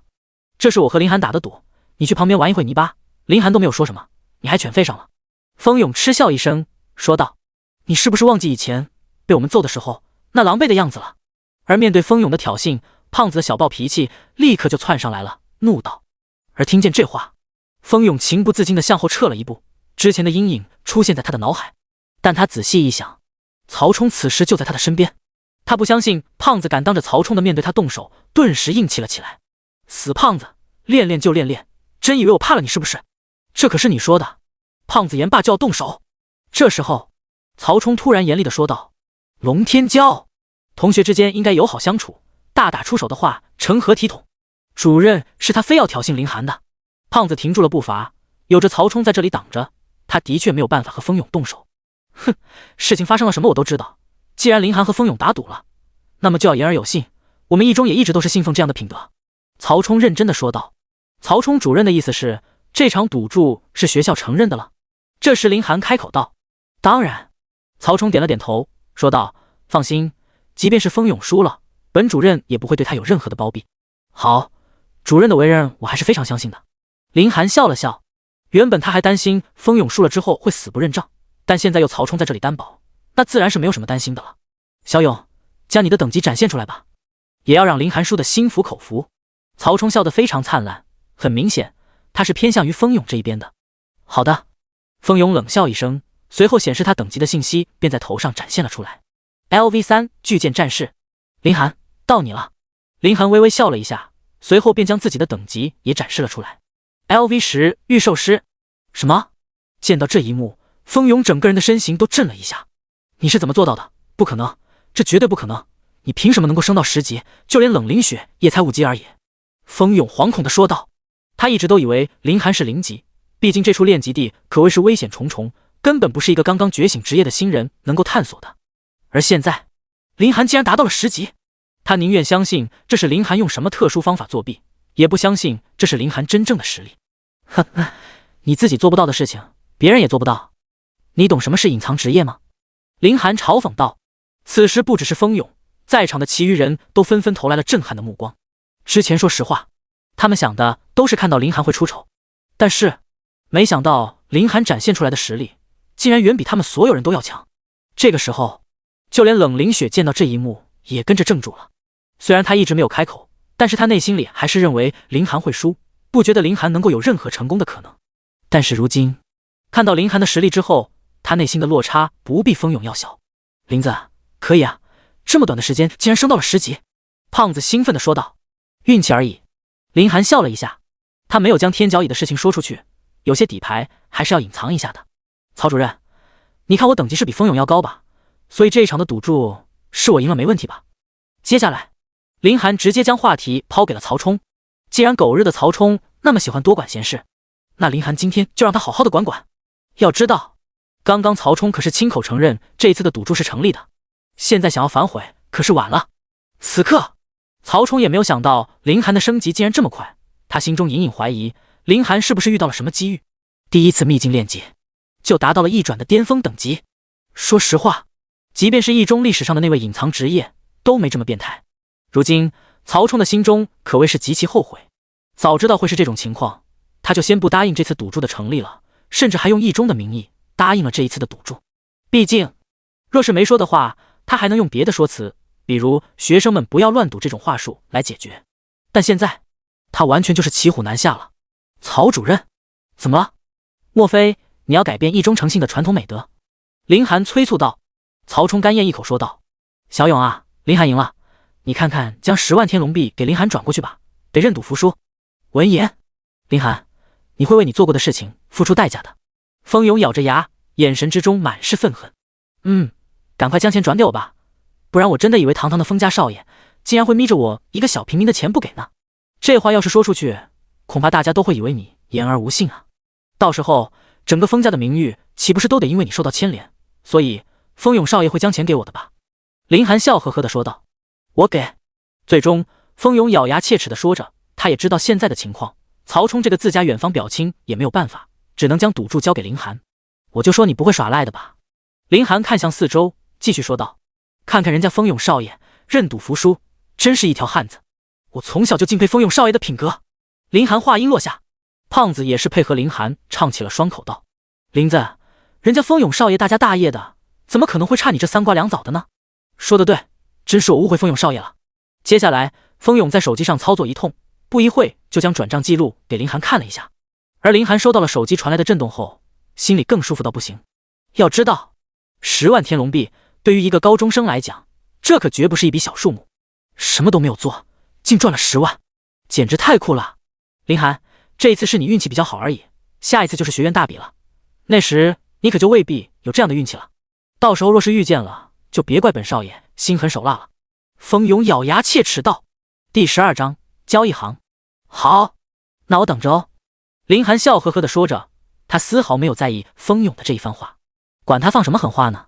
有这么一个财主，换谁能不开心呢？要是风勇能再来一次赌注就好了，他正是需要钱的时候，这10万才刚刚能将欠白冰的钱给还上而已。接下来，风勇愤愤不平的首先上了车，而其他学生们没有看见林寒出丑，心中也是万分不爽。等学生们都上去之后，大巴车原路返回到了市广场。林子，等我明天再联系你。一下车，胖子便说道。行，快点回家吧，将你觉醒职业的好消息告诉龙叔，他肯定会非常开心的。胖子有些羞涩的挠了挠头，这确实，我爹要是知道的话，肯定非常的开心。这次我非得从他这老抠手里弄出点钱来。行了，快回去吧。林寒也是笑了笑。两人分开之后，林寒倒是没有第一时间回家，他孤单一人，家里面也没有人等他，倒是不需要着急。林寒首先前往了交易所。你好，我要出售2件装备和1本技能书。来到交易所之后，林寒来到了前台的位置。前台是一位靓丽美女，她一愣，随后说道：抱歉，先生，我没有这个权限，您稍等，我去帮您联系一下经理。林寒点了点头，随后便在周围看了起来。交易所面积并不是很大，虽说婺州市曾经也出现过顶尖的强者，但职业者的平均水平还是很低的，所以这里交易的装备最多也就黄金级左右，至少林寒并没有看到什么高阶的装备。要知道，高阶的装备价格都非常高，根本不是他能够买得起的。说实话，整个婺州市都没有几个人能买得起铂金甚至是钻石强者用的装备，所以林寒也能够理解。没过多久，一个身穿西装身材高大的男人从后面走来，前台人员将他带到林寒的面前。先生，这是我们田经理。田经理，你好。林寒客气地伸出了手。田经理上下打量林寒一圈，笑着说道：先生，我听说您要卖2件装备和1个技能书。林寒点了点头。这个田经理给他一种很特殊感觉，非常的有亲和力，一言一行一举一动都让他如沐春风。林寒能够100%的确定他从来都没有见过这个人，但那种亲切感却极为真实的。先生和我去贵宾室吧，喝口茶，我们慢慢聊。只见田经理做了一个请的手势。好。随后林寒便跟着田经理走进了一个贵宾室中，两人都坐好之后，田经理便说道：敢问先生贵姓？免贵姓林。好，林先生，方便将装备和技能书拿出来给我看看吗？我需要确定一下品质。田经理十分柔和地说道。林寒立刻将冰之法杖、狼牙之握与疾风斩给拿了出来。竟然是狼牙之握！看到面前的东西，田经理眼睛一亮，他戴上一个白手套，开始观察了起来。片刻后说道：不错，耐久度也是满的，白银级的装备。方便说一下林先生是从哪获得的？林寒如实的说道：暗影山脉白银级炼级区里面，这是我击杀了一头15级的疾风狼王豹的装备。这些事情没有什么好隐藏的。那就对了。田经理点了点头，认同这句话，继续说道：现在婺州市也只有暗影山脉的疾风狼王能够报这样的装备了，品质都没有什么问题。我多嘴问一句，林先生是什么实力？如果林先生感觉冒犯的话，可以不说。田经理说话非常的温柔。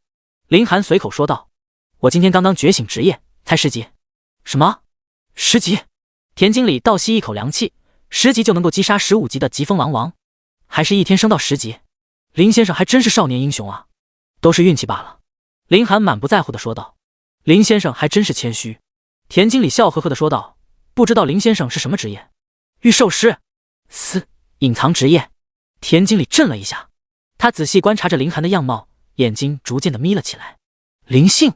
婺州市只有一个林姓大家，只不过几年前就已经被灭门了。难不成他就是林家活下来的那个小少爷？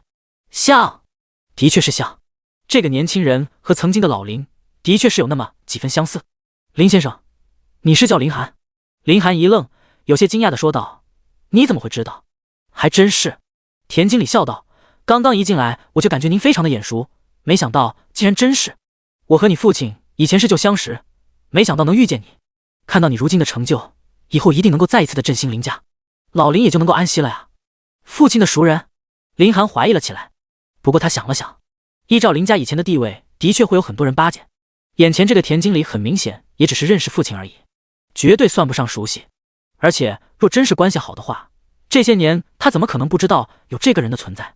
所以现在这个田经理说这些也只是表面上意思意思罢了。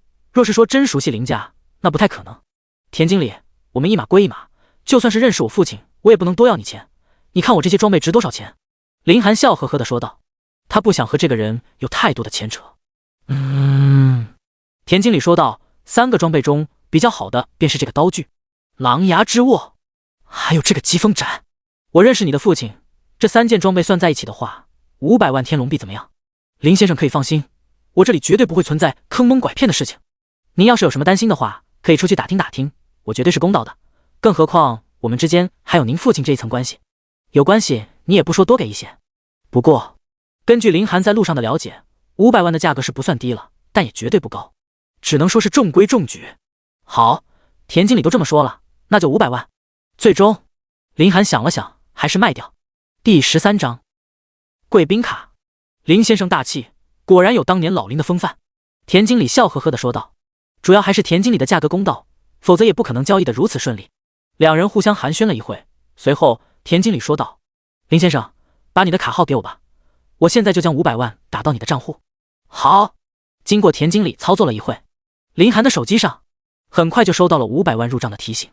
多谢田经理了，那我先走了。林寒顿时眉开眼笑道：林先生稍等。只见田经理从身上拿出一张黑色的卡片递给林寒。这是？林寒接过之后有些疑惑。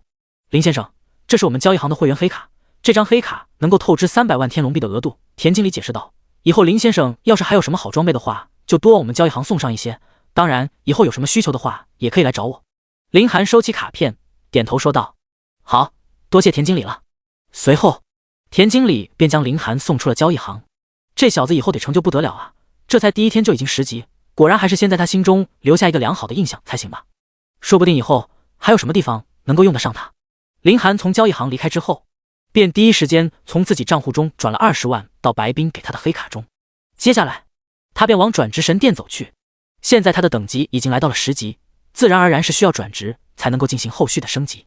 可等林寒来到转职神殿之后，却发现转职神殿大门紧闭，工作人员竟然都休息了。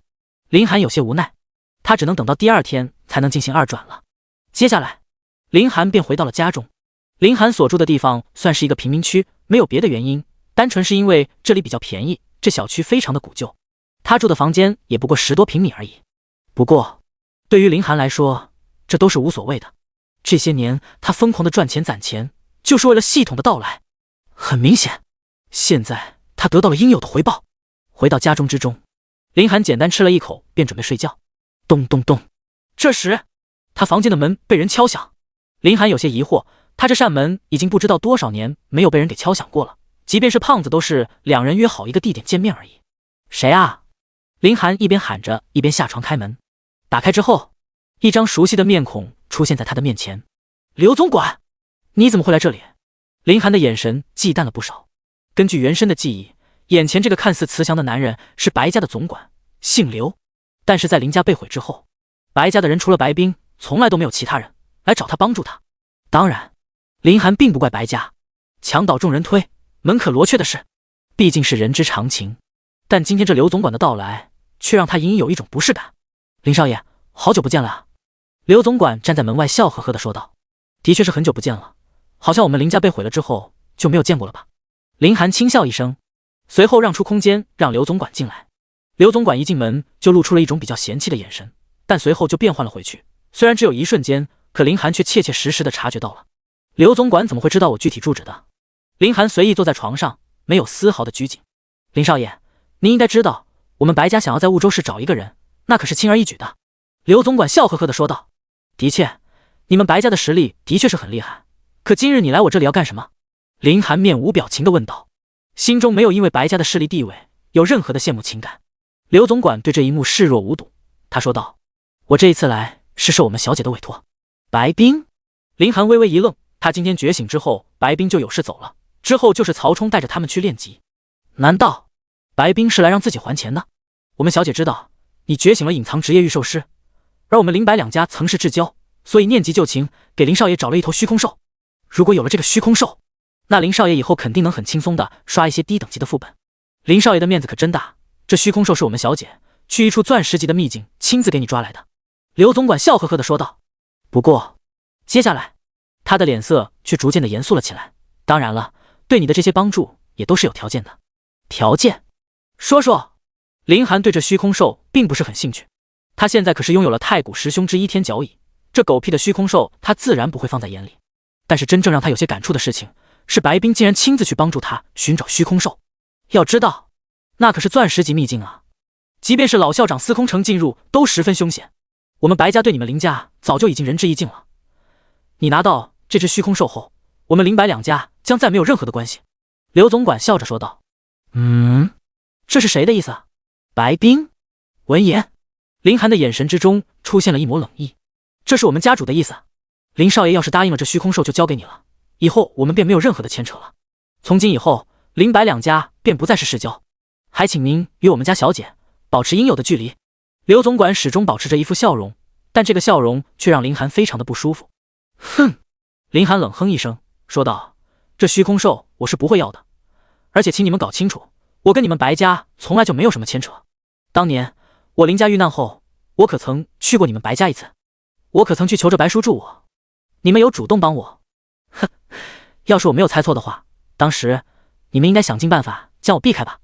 说到这里，林寒轻轻叹了一口气说道，放心，我没有那么贱，我对你们白家不感兴趣，拿着虚空兽回去吧，替我告诉白冰，这些我不需要。对了，这是白冰借给我的卡，里面总共30万，多余的10万算是利息，你也一起拿回去吧。替我谢谢他，他的好意我知道了，但是我并不需要。林寒将白冰的黑卡取出，直接丢到了刘总管怀里。刘总管有些发懵地看着林寒，拒绝了。他竟然拒绝了，那可是虚空兽啊！而且他有什么资格拒绝？想什么呢？赶紧拿着这张卡走！我战斗了一天，我要休息了。还有，以后不要想着调查我，再有下次，别怪我对你们不客气。说完，林寒的眼神之中出现了一抹杀气。刘经理身形一震，他有些不敢相信，这是他印象中当年那个文弱、满是书呆子气息的林寒。林寒一身气质变化，让他属实有些没有预料得到。第14章，这礼物请退回吧。在总管的眼中，林寒还是曾经那个林家小孩而已。林家败亡后，林寒就已经是个垃圾平民了。他从来都没有想过，如今的林寒身上竟还会有如此傲骨。但他也只是震了一下而已。弱终究是弱，与白家这种庞然大物比起来，林寒即便是再有什么变化，也不再是以前的林家少爷了。而他也将林寒这种行为认定为了只不过是想让自己看起来有些风骨而已，没太当一回事。既然林少爷不想要的话，那这件事情就算了，我会回去禀告小姐和家主的。刘总管拱手说道。去吧。林寒不以为然，他直接躺在了床上，补充道，记得将门给我带上。随后刘总管立刻将门关上。哼，黄鼠狼给鸡拜年，没安好心，不过老班。林寒慢慢的瞥了一眼，说道，一边想着，他便渐渐入了梦乡。刘总管离开之后，便乘车离开了此地，最终在一处大宅子的门口停下。白家，这便是林白两家之一的白家。林家已经在受潮之中陨灭，白家则是一家当大。刘总管走进其中，随后他便来到了一处房门前。小姐，刘总管恭敬地说道。片刻后，房间内就传来了声音，刘总管吗？进来吧。随后刘总管便推门而入。小姐，我已经从林少爷那里回来了。白冰轻轻嗯了一声，随后说道，怎么样？林寒看到虚空兽的时候开不开心？刘总管如实说道。林少爷拒绝了虚空兽。为什么？白冰一愣，原本还在书写东西的手也停了下来。林少爷他说不想要依靠别人，所以就让我给带回来了。刘总管将家主不让林寒再和白家有联系的话给隐藏了起来，并没有告诉白冰。好，我知道了，你先出去吧。白冰有些失落地说道。小姐早点休息。刘总管恭敬的行礼，随后便撤出了房间中，轻轻地关好了门。而等刘总管离开之后，白冰才轻声说道，为什么？为什么？这到底是为什么？林寒，御兽师这个职业对御兽的要求是很高的，以你现在的能力和势力，根本就不可能获得强大的御兽。难不成你还是在因为林家在灭亡的时候，白家没有施以援手，所以痛恨白家吗？因为这一点，所以借此疏远我吗？林寒。第二日，林寒早早的就从床上起来，简单吃了一口饭后，林寒便离开了家中。这一天，他需要做的事情还有很多。首先，他便来到了转职神殿。因为昨天转职神殿已经休息，林寒没有接到转职任务，所以他这才一大早就来到了转职神殿。等走进转职神殿之后，林寒不禁感慨转职神殿的恢宏。相比交易行，转职神殿这里奢华的已经不成样子，更是印证了神殿二字。紧接着，你好，我来申请转职任务。林寒找到了一处空闲的前台，随后说道，你好，请出示你的身份证明。前台是一个美丽的小姐姐，她十分热情地说道。林寒拿出身份信息卡交给了对方，后者在电脑上刷了一下，便获得了林寒的身份信息。姓名林寒，性别男，国家天龙帝国，职业信息御兽师一转。林寒的职业信息在昨日觉醒之后就已经被学府统计到了帝国的系统之中，这也是为了能够方便学生们转职的时候使用。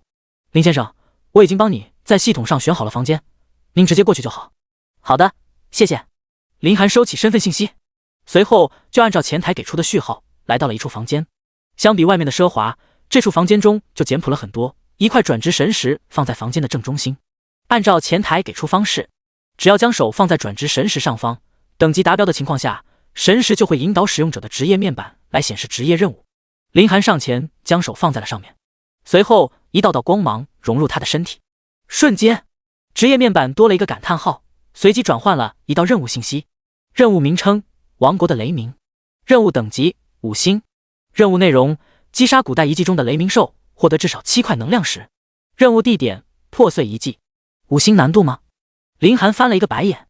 之前他在学校里学习的时候就知道5星难度代表着什么。一般在这种低等级的情况下，想要通过5星任务，如果不请雇佣兵团的话，难度系数是极大的，几乎是不可能通关的。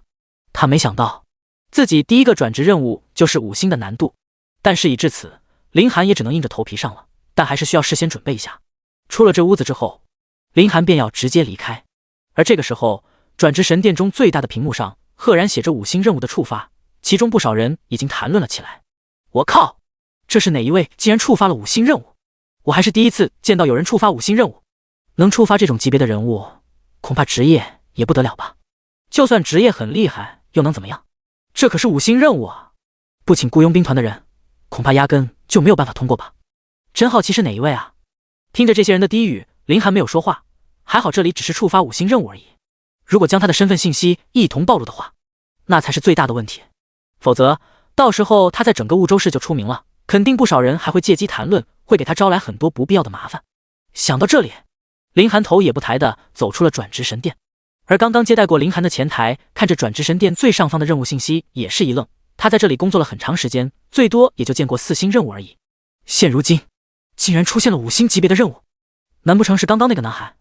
御兽师，不用这么倒霉吧？如果真的是他的话，希望他能够成功通过这次任务吧。很快，林寒离开了转职神殿之后，便直接来到了交易行中。他需要为接下来的转职任务充实一下战斗力。第15章，疯狂大采购。来到交易行之后，林寒便直接吩咐前台联系了一下田经理。林先生，今日来找我是有什么事情吗？有什么需要的，尽管跟我说。田经理得知林寒再一次过来，自然是笑面相迎。我要买一些魔法卷轴。林寒说道。魔法卷轴？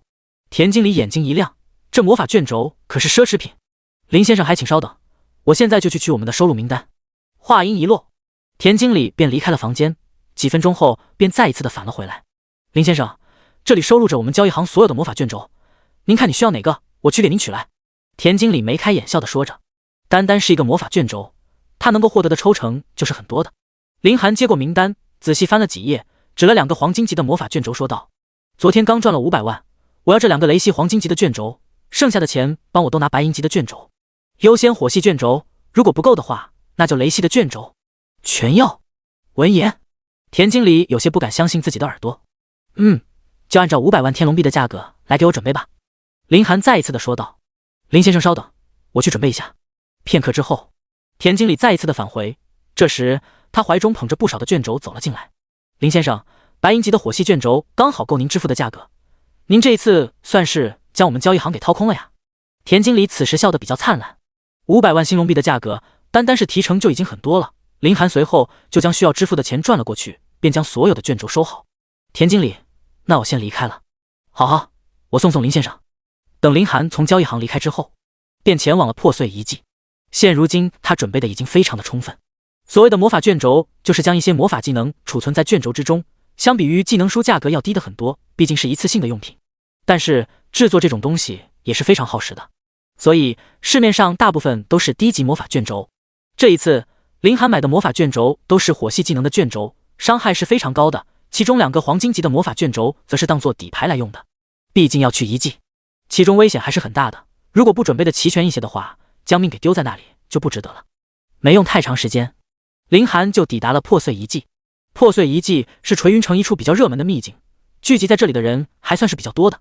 毕竟破碎遗迹主要接纳的就是婺州市本地的职业者，这里的人大多数的实力都是白银、黄金左右，所以破碎遗迹对于他们练级来讲是最合适不过的了。林寒走进去之后，突然迎面走过来了几人。小弟弟，是来做任务的吗？雇佣我们佣兵团跟你一起组队怎么样？友情提示，因为你是新人的缘故，我们可以给你免除20%的佣金哦。其中一个女人上前问道。哦，林寒应答了一声后，便不再做理会，继续向前走去。小弟弟别走啊，我们给你免除40%怎么样？见到林寒没有雇佣他们的意思，那个女人顿时急了。我不需要雇佣兵，谢谢。面对女人的挽留，林寒依旧表示拒绝，同时他嘴角露出了一抹嘲笑。这女人真当他是个新人小菜鸟呢。在这个信息网络依旧发达的年代，林寒可不止一次在网上看到过帖子，在一些秘境外经常出现一些要与新人组队的佣兵团，他们打着免除部分佣金的称号，只跟新人组队。其实这种佣兵团就是一个骗子佣兵团，或者说是邪恶佣兵团。他们实际上的目的是在进入秘境后威胁、绑架新人，来获取新人身上或家里的资源。网上经常有一些新人被绑票，更有甚者会被这种佣兵团杀害。林寒不想跟这种佣兵团产生任何交集，于是他迅速加快了自己的步伐。突然，一个身材魁梧的光头男人挡在了林寒的面前，冷哼一声说道：小弟弟，这么小就来破碎遗迹参加任务，要是没有人陪伴的话，恐怕不会那么顺利啊。要是将你的小命给丢在里面了，你爸爸妈妈可是会哭鼻子的哦。男人的声音非常的戏谑，显然他没将林寒当成一个人物，而是欺凌的对象。让开，我没兴趣和你们在这里纠缠，也不想要加入你们的队伍里。林寒沉下声来道：挺有刚啊，小子，你可知道我是谁，就敢这么跟我说话？知不知道这处遗迹中谁见到我们3分薄面？看你的样子，应该是这2年才觉醒吧？还在这种地方修行，实力也没有超过白眼吧？你自己要是往里面去的话，肯定是有危险的，不如加入我们团队，我们主要就是帮助你这样的人。光头男人笑了出来，他指着林寒的鼻子说道：“滚！我说过了，我对你们没有兴趣。”林寒的声音更加阴沉，仿佛下一刻就会爆发一样。嚣张，你小子还真是敬酒不吃吃罚酒啊！光头男人大骂一声，随后继续说道：“小子，你竟然敢这样跟我说话，真是没有将我放在眼里啊！既然如此的话，那接下来就不要怪我不客气了。我好心邀请你加入我的队伍里，你竟然这么不给面子。”这时，光头男人的表情极其的凶狠，像随时都有可能爆发。若是寻常的学生，可能这个时候都已经被吓死了。你好心？林寒冷哼一声，真当我是菜鸡，不知道你们经常干的生意是什么吗？如果你们再不离开的话，那就别怪我联系当地的治安了。恐怕他们对付邪恶雇佣兵可不像我这么友善。就是不知道你们想不想试试，反正我感觉还是挺有趣的。此时，林寒的表情已经彻底的阴沉了下来，他这句话说得非常的坚定，他现在心中真有一种想要拿黄金级魔法卷轴砸死他的冲动。老弟，你说这话可就过分了。听到林寒的话，光头男人明显是慌张了一些。刚刚他其实是在赌林寒不会有这个胆量去忤逆他们，毕竟这一招在之前简直就是百试不爽。没想到这一次他竟然啃到了林寒这么一块硬骨头。赶紧滚，有本事就在这里揍我一顿，看看我们2个谁先出事。林寒的语气阴冷，丝毫不给对方任何回话的机会。好，算你小子狠，不过等你出安全区的注意一点，可千万别让我遇见了，否则你自己都不知道自己是怎么死的。好啊，我等着。林寒没有在意，而是继续向前走去。这时候，那些邪恶雇佣兵们并没有继续跟上来。所谓的安全区，就是治安非常缜密的地段，一旦有人在这里动手，那就只能是找死。治安人员会第一时间出手阻止，这也是林寒说话的底气。第16章5星任务速刷。等到林寒渐渐走远，那邪恶佣兵团的人纷纷看向自己的老大。老大，我们就这么放任这个小子走了吗？女人有些不甘心地说道。放过他？怎么可能？再破碎一记就没有挑衅完我们，还能够安然无恙离开的人。秃头男恶狠狠地说道。既然这小子这么不识抬举，那我们也绝对不能让他好过。看他的样子应该是有目标的去找凶兽的，我们就在远处远远地跟着，等他得手之后，那时候已经距离安全区很远了，可就没有人能够保护他了。听到这话，邪恶佣兵团的人都纷纷兴奋起来，他们就知道自己的老大不会那么轻而易举的放弃。走近一记之后，林寒便将天角蚁召唤了出来。天角蚁见到林寒也是直接就凑了过去，一副讨好的样子。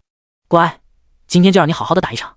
见到天角蚁之后，林寒这才安心了下来，毕竟自己很多的战斗都是需要靠他才能够完成。就在这时，叮！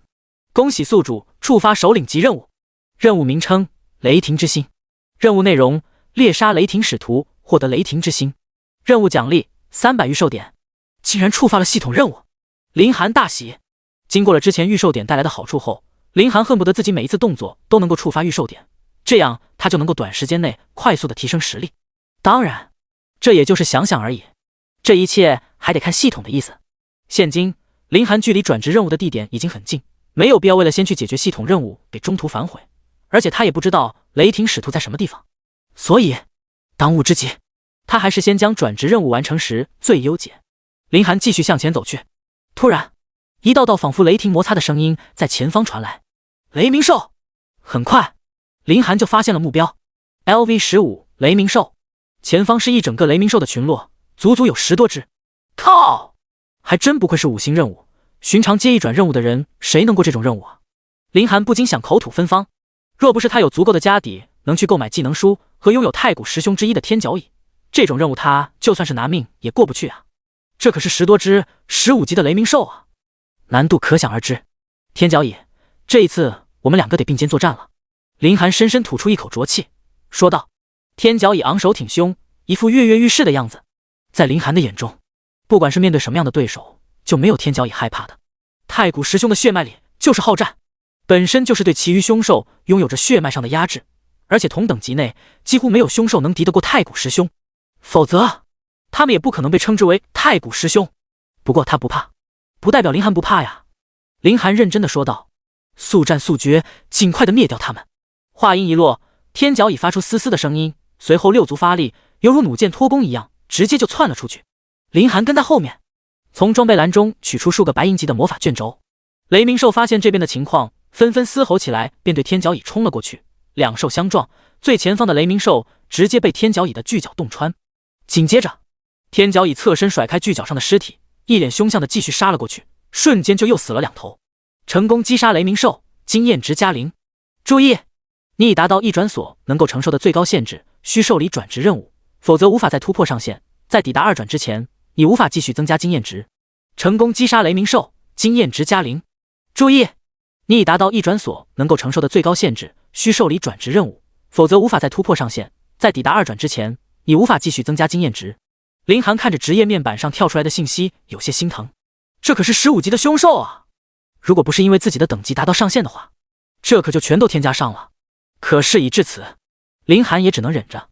此时连杀几只15级凶兽后，天角蚁已经开始有了些许压力。林寒知道自己不能继续袖手旁观，他甩出一道魔法卷轴，瞬间一道火焰砸向前方的雷鸣兽。这是火系火球术魔法卷轴，能发出一道火球。火球砸中了一只雷鸣兽，瞬间一只雷鸣兽全身燃起大火，只是火焰片刻之后便熄灭了，雷鸣兽身上的气息衰弱了几分。毕竟是白银级的卷轴，威力实在是感人，但对于林寒来说算不上什么。白银级卷轴他还有很多。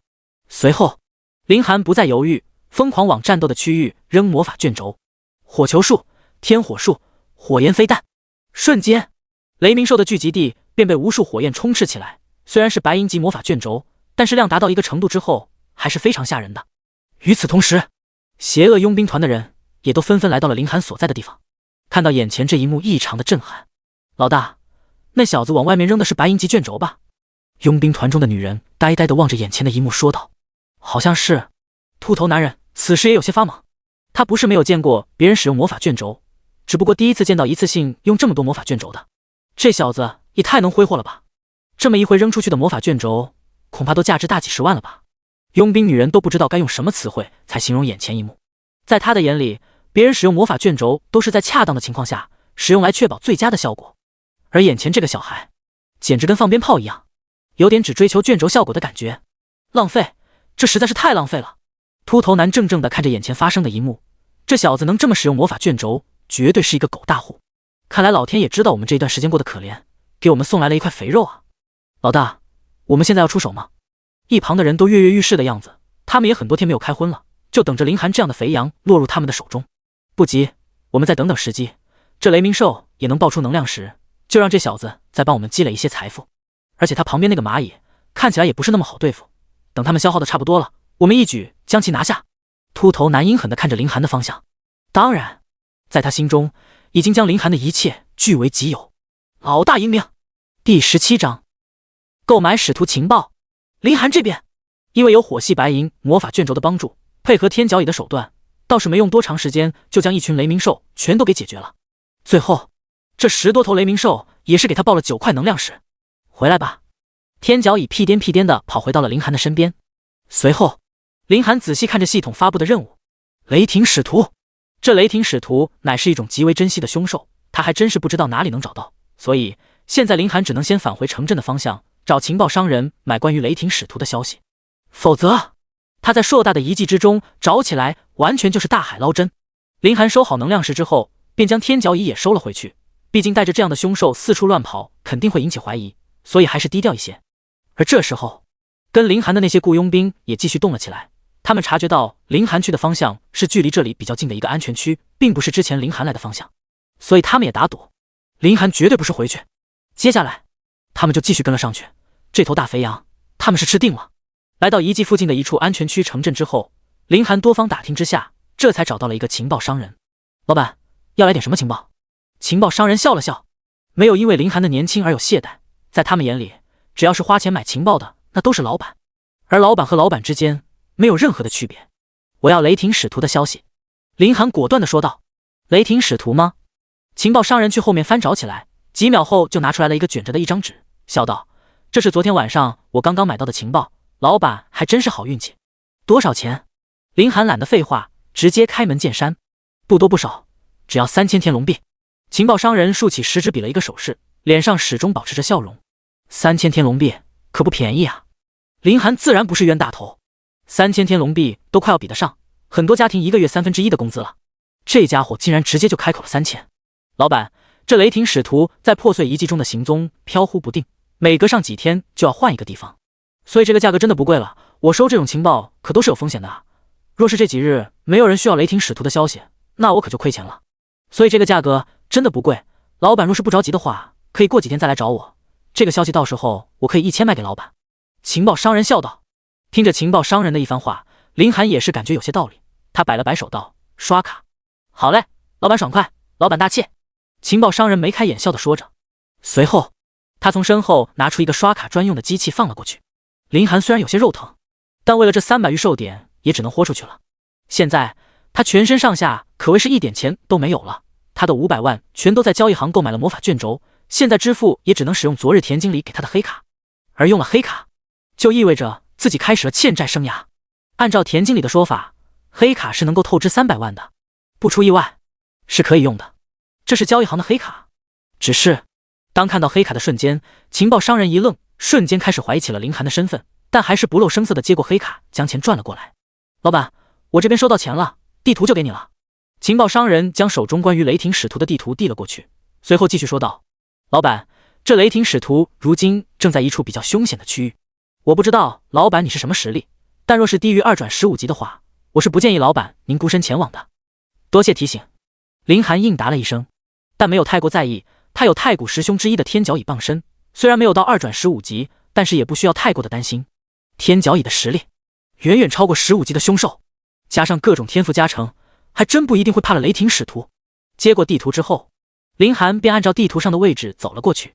这一路上林寒也的确是遇见了不少的凶兽，但他现在已经没有办法升级了，所以能躲避的就躲避了，实在是躲不过去的才让天角蚁出手。只是看着职业面板上无法升级的提示，他就止不住的心疼，这些经验值全都浪费了。大概走了半个多小时后，林寒在一处极为荒凉的地界发现了一道庞大的身影。LV17 雷霆使徒，17级的凶兽，这家伙要比之前遇见的雷鸣兽还要强，但天角蚁却是丝毫没有害怕。经过刚才的战斗，天角蚁的属性也提升了不少，毕竟石头的雷鸣兽大部分都被天角蚁给弄死。天角蚁，种族太古十凶，等级15级，力量2000，敏捷1800，精神1700，体质2100，技能狂化 LV2 10级，提升50%全面基础属性，巨力 LV2 10级，提升60%力量属性。这个数值林寒只能用夸张来形容。虽然天角蚁与他只是相差了5级，但是力量数值却足足比他高了1倍。太古十凶之一果然名不虚传。天角蚁，干掉他！林寒大吼一声，天角蚁飞速弹出。雷霆使徒也察觉到了这边的动静，转身直接就迎了过去。天角蚁身形极其的灵敏，一路上不断的躲避雷霆使徒所释放的雷电。虽然两头凶兽之间相差2级，但天角蚁的数值却远比雷霆使徒要高，所以打起架来压根不虚。两头凶兽纠缠片刻，天角蚁一口咬在了对方的其中一条四肢之上，后者传来了撕心裂肺的惨声。雷霆使徒不甘示弱，他忍着疼痛便也要咬上去，以牙还牙。但天角蚁怎么可能会给对方机会，从来都是他咬别人的份。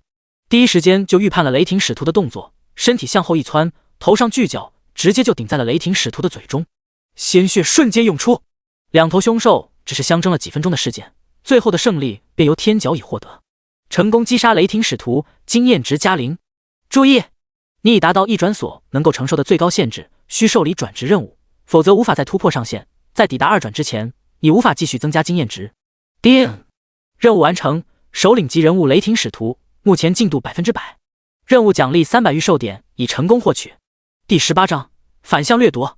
看着系统提示，林寒心中也是爽快万分。这种级别的系统任务要是能多一点就好了。正当林寒准备用预售点将天角蚁强化的时候，突然一旁的丛林之中钻出了数人。林寒看了过去，正是在破碎遗迹入口的时候邀请他组队的那群雇佣兵，果然追到这里了。他早就预料这些人不会善罢甘休，甚至在之前给他放过狠话，等出了安全区自然是要对他动手。不过林寒丝毫不担忧，这对他而言或许也是一个机会。小子，我们又见面了。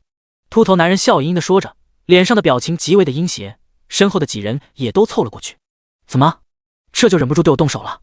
林寒轻蔑地笑道：“哼，之前我就跟你小子说过了，等出了安全区，有你好受的。”秃头男人冷笑一声，随后说道：“之前我们那么邀请你加入我们的队伍，你都拒绝了，在这破碎遗迹，还没有人能拒绝我们的好意。这年头，难不成不想要找雇佣兵团都不行吗？”林寒不以为然，而天角乙此时怒目圆瞪地盯着秃头几人，只要林寒一声令下，他就会第一时间冲过去。不找雇佣兵团自然没错，但是我们的邀请，你可没有理由拒绝。秃头男人继续说道：“现在我给你一个机会，如果你老老实实的将你身上的宝贝全都交出来的话，或许我还能宽恕你。但是，你若是不配合我们的话，那我们也不介意卸掉你一条腿。你们是在犯法。”林寒冷哼一声，还真是初生牛犊不怕虎啊！邪恶佣兵团的人瞬间大笑起来。法律？秃头男人冷哼一声道：“小子，你是不是没明白为什么外面叫做安全区，而这里不是？即便是我们将你杀了，也不会有人找上我们，在遗迹之中身亡，只会认定你是被凶兽所杀。你觉得我们会担心吗？反正我们已经是邪恶，也不在乎让这个时间再多一些了。”林寒听着这番话，冷言冷语地说道：“看来我们是没有继续交谈下来的必要了。”没错。这时一旁女人说道：“小弟弟，要怪就怪你惹错了人，不要跟他废话，干掉他，到时候他身上的魔法卷轴就全都是我们的了，哥几个又能吃香喝辣的一段时间了。”秃头男人大吼一声，其余人纷纷冲上前去。林寒微微叹息，他淡然地拿出一道黄金级雷系的魔法卷轴，表情逐渐地阴沉了起来。既然如此的，那就别怪我了。如果是被动反击的话，我记得好像是没有任何会产生邪恶的影响的。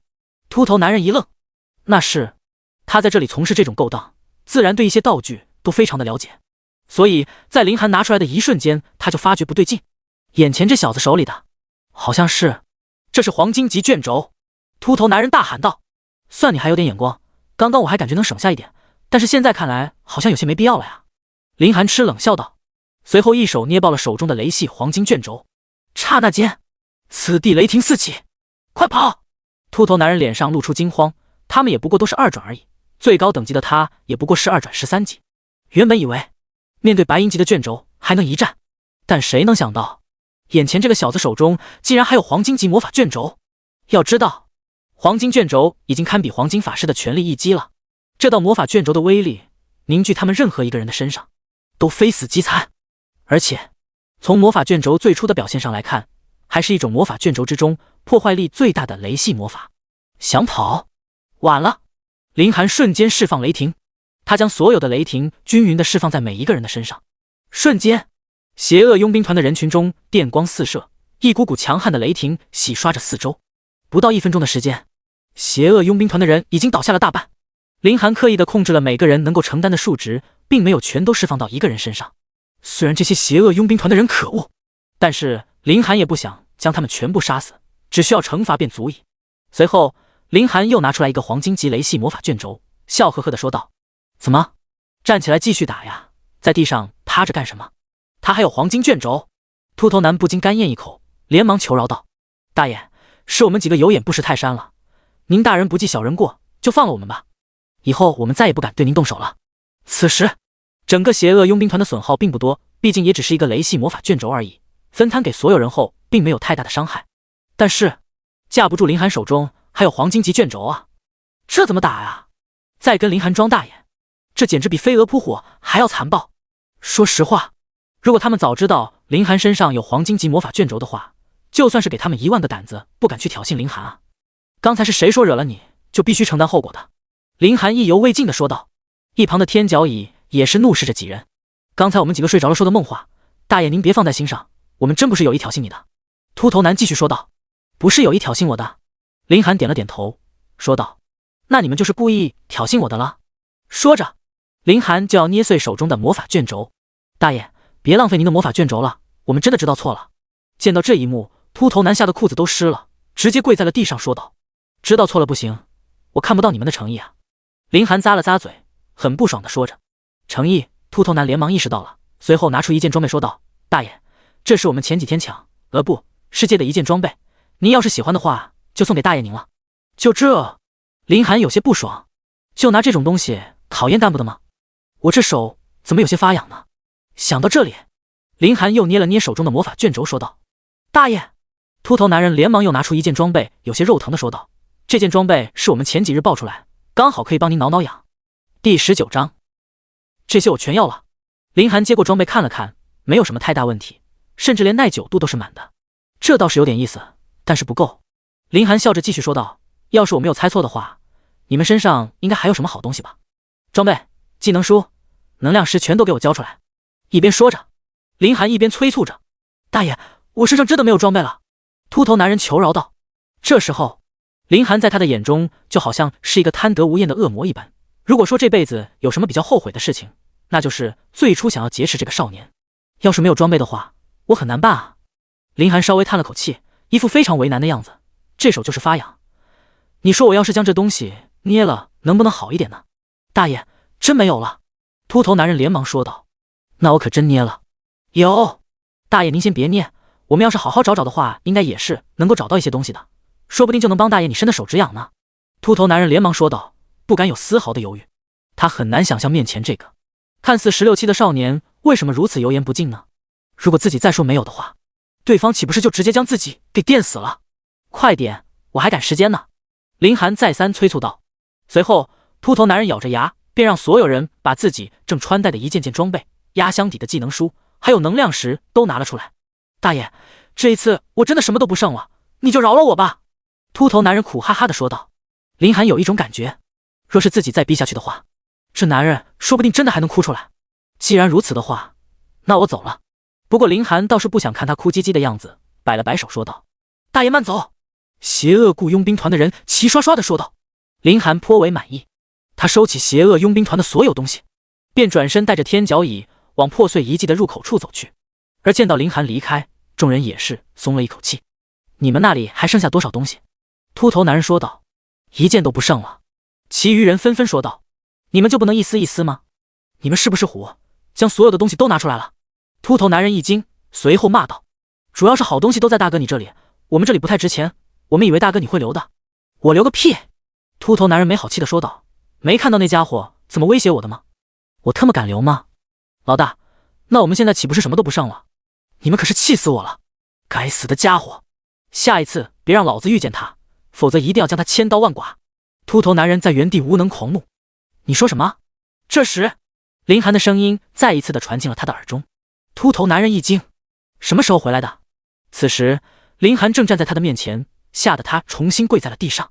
大爷，您是还有什么事情要办吗？没了，就是听到你们好像叫我。林寒笑呵呵的说着，随后转身就要离开。我这次可真走了。大爷慢走！众人齐刷刷的又说了一遍。这一次林寒不再管这些人，他伸了伸懒腰，舒服的呼出一口浊气。今天收获满满啊。在走向破碎遗迹的路上，林寒打开系统的选项，准备将任务获得的300御兽点消费一下。思索再三之后，他还是决定觉醒一下天角椅的天赋技能。点击确定之后，叮，成功觉醒太古师兄之一天角椅天赋技能铁骨，增加 20% 防御力。天角椅，种族太古师兄，等级15级，力量2000，敏捷1800，精神1700，体质2100，技能狂化 LV2 10级，提升 50% 全面基础属性，距离 LV2 10级，提升 60% 力量属性，狂暴一击 LV1，对目标造成自身力量 100% 的伤害，铁骨 LV1 10级，提升 20% 防御属性。不知不觉间，天角椅也已经从最初的2个技能升级为了4个技能。此时天角椅的战斗力已远比同境界的人要强得多。林寒觉得，如果4技能同时开始的话，越级挑战黄金级的怪物倒也不是没有把握。天角椅都已经这么厉害了，自己也不能被比下去啊。林寒也有了一些战斗欲。出了破碎遗迹之后，林寒便一股脑的扎进了转职神殿之中。既然完成了转职任务，那么自然是需要第一时间进行2转转职，这样接下来就能够继续升级了。林寒一边想着，很快就来到了转职神殿，找到了之前的前台。林先生，是有什么事情吗？前台热情地问着。他对林寒颇有好感，只不过对方的任务极有可能是5星任务，这么快就回来了，肯定是觉得遇到麻烦了。我刚刚完成了转职任务，所以回来转职一下。林寒说道。您是说完成了转职任务？前台小姐一愣，不可置信地说道。林先生，我记得您是早上才接的任务吧？这才刚刚过了中午，这么快的吗？倒是比较轻松。林寒笑了一下。那好，我帮你预定一下房间。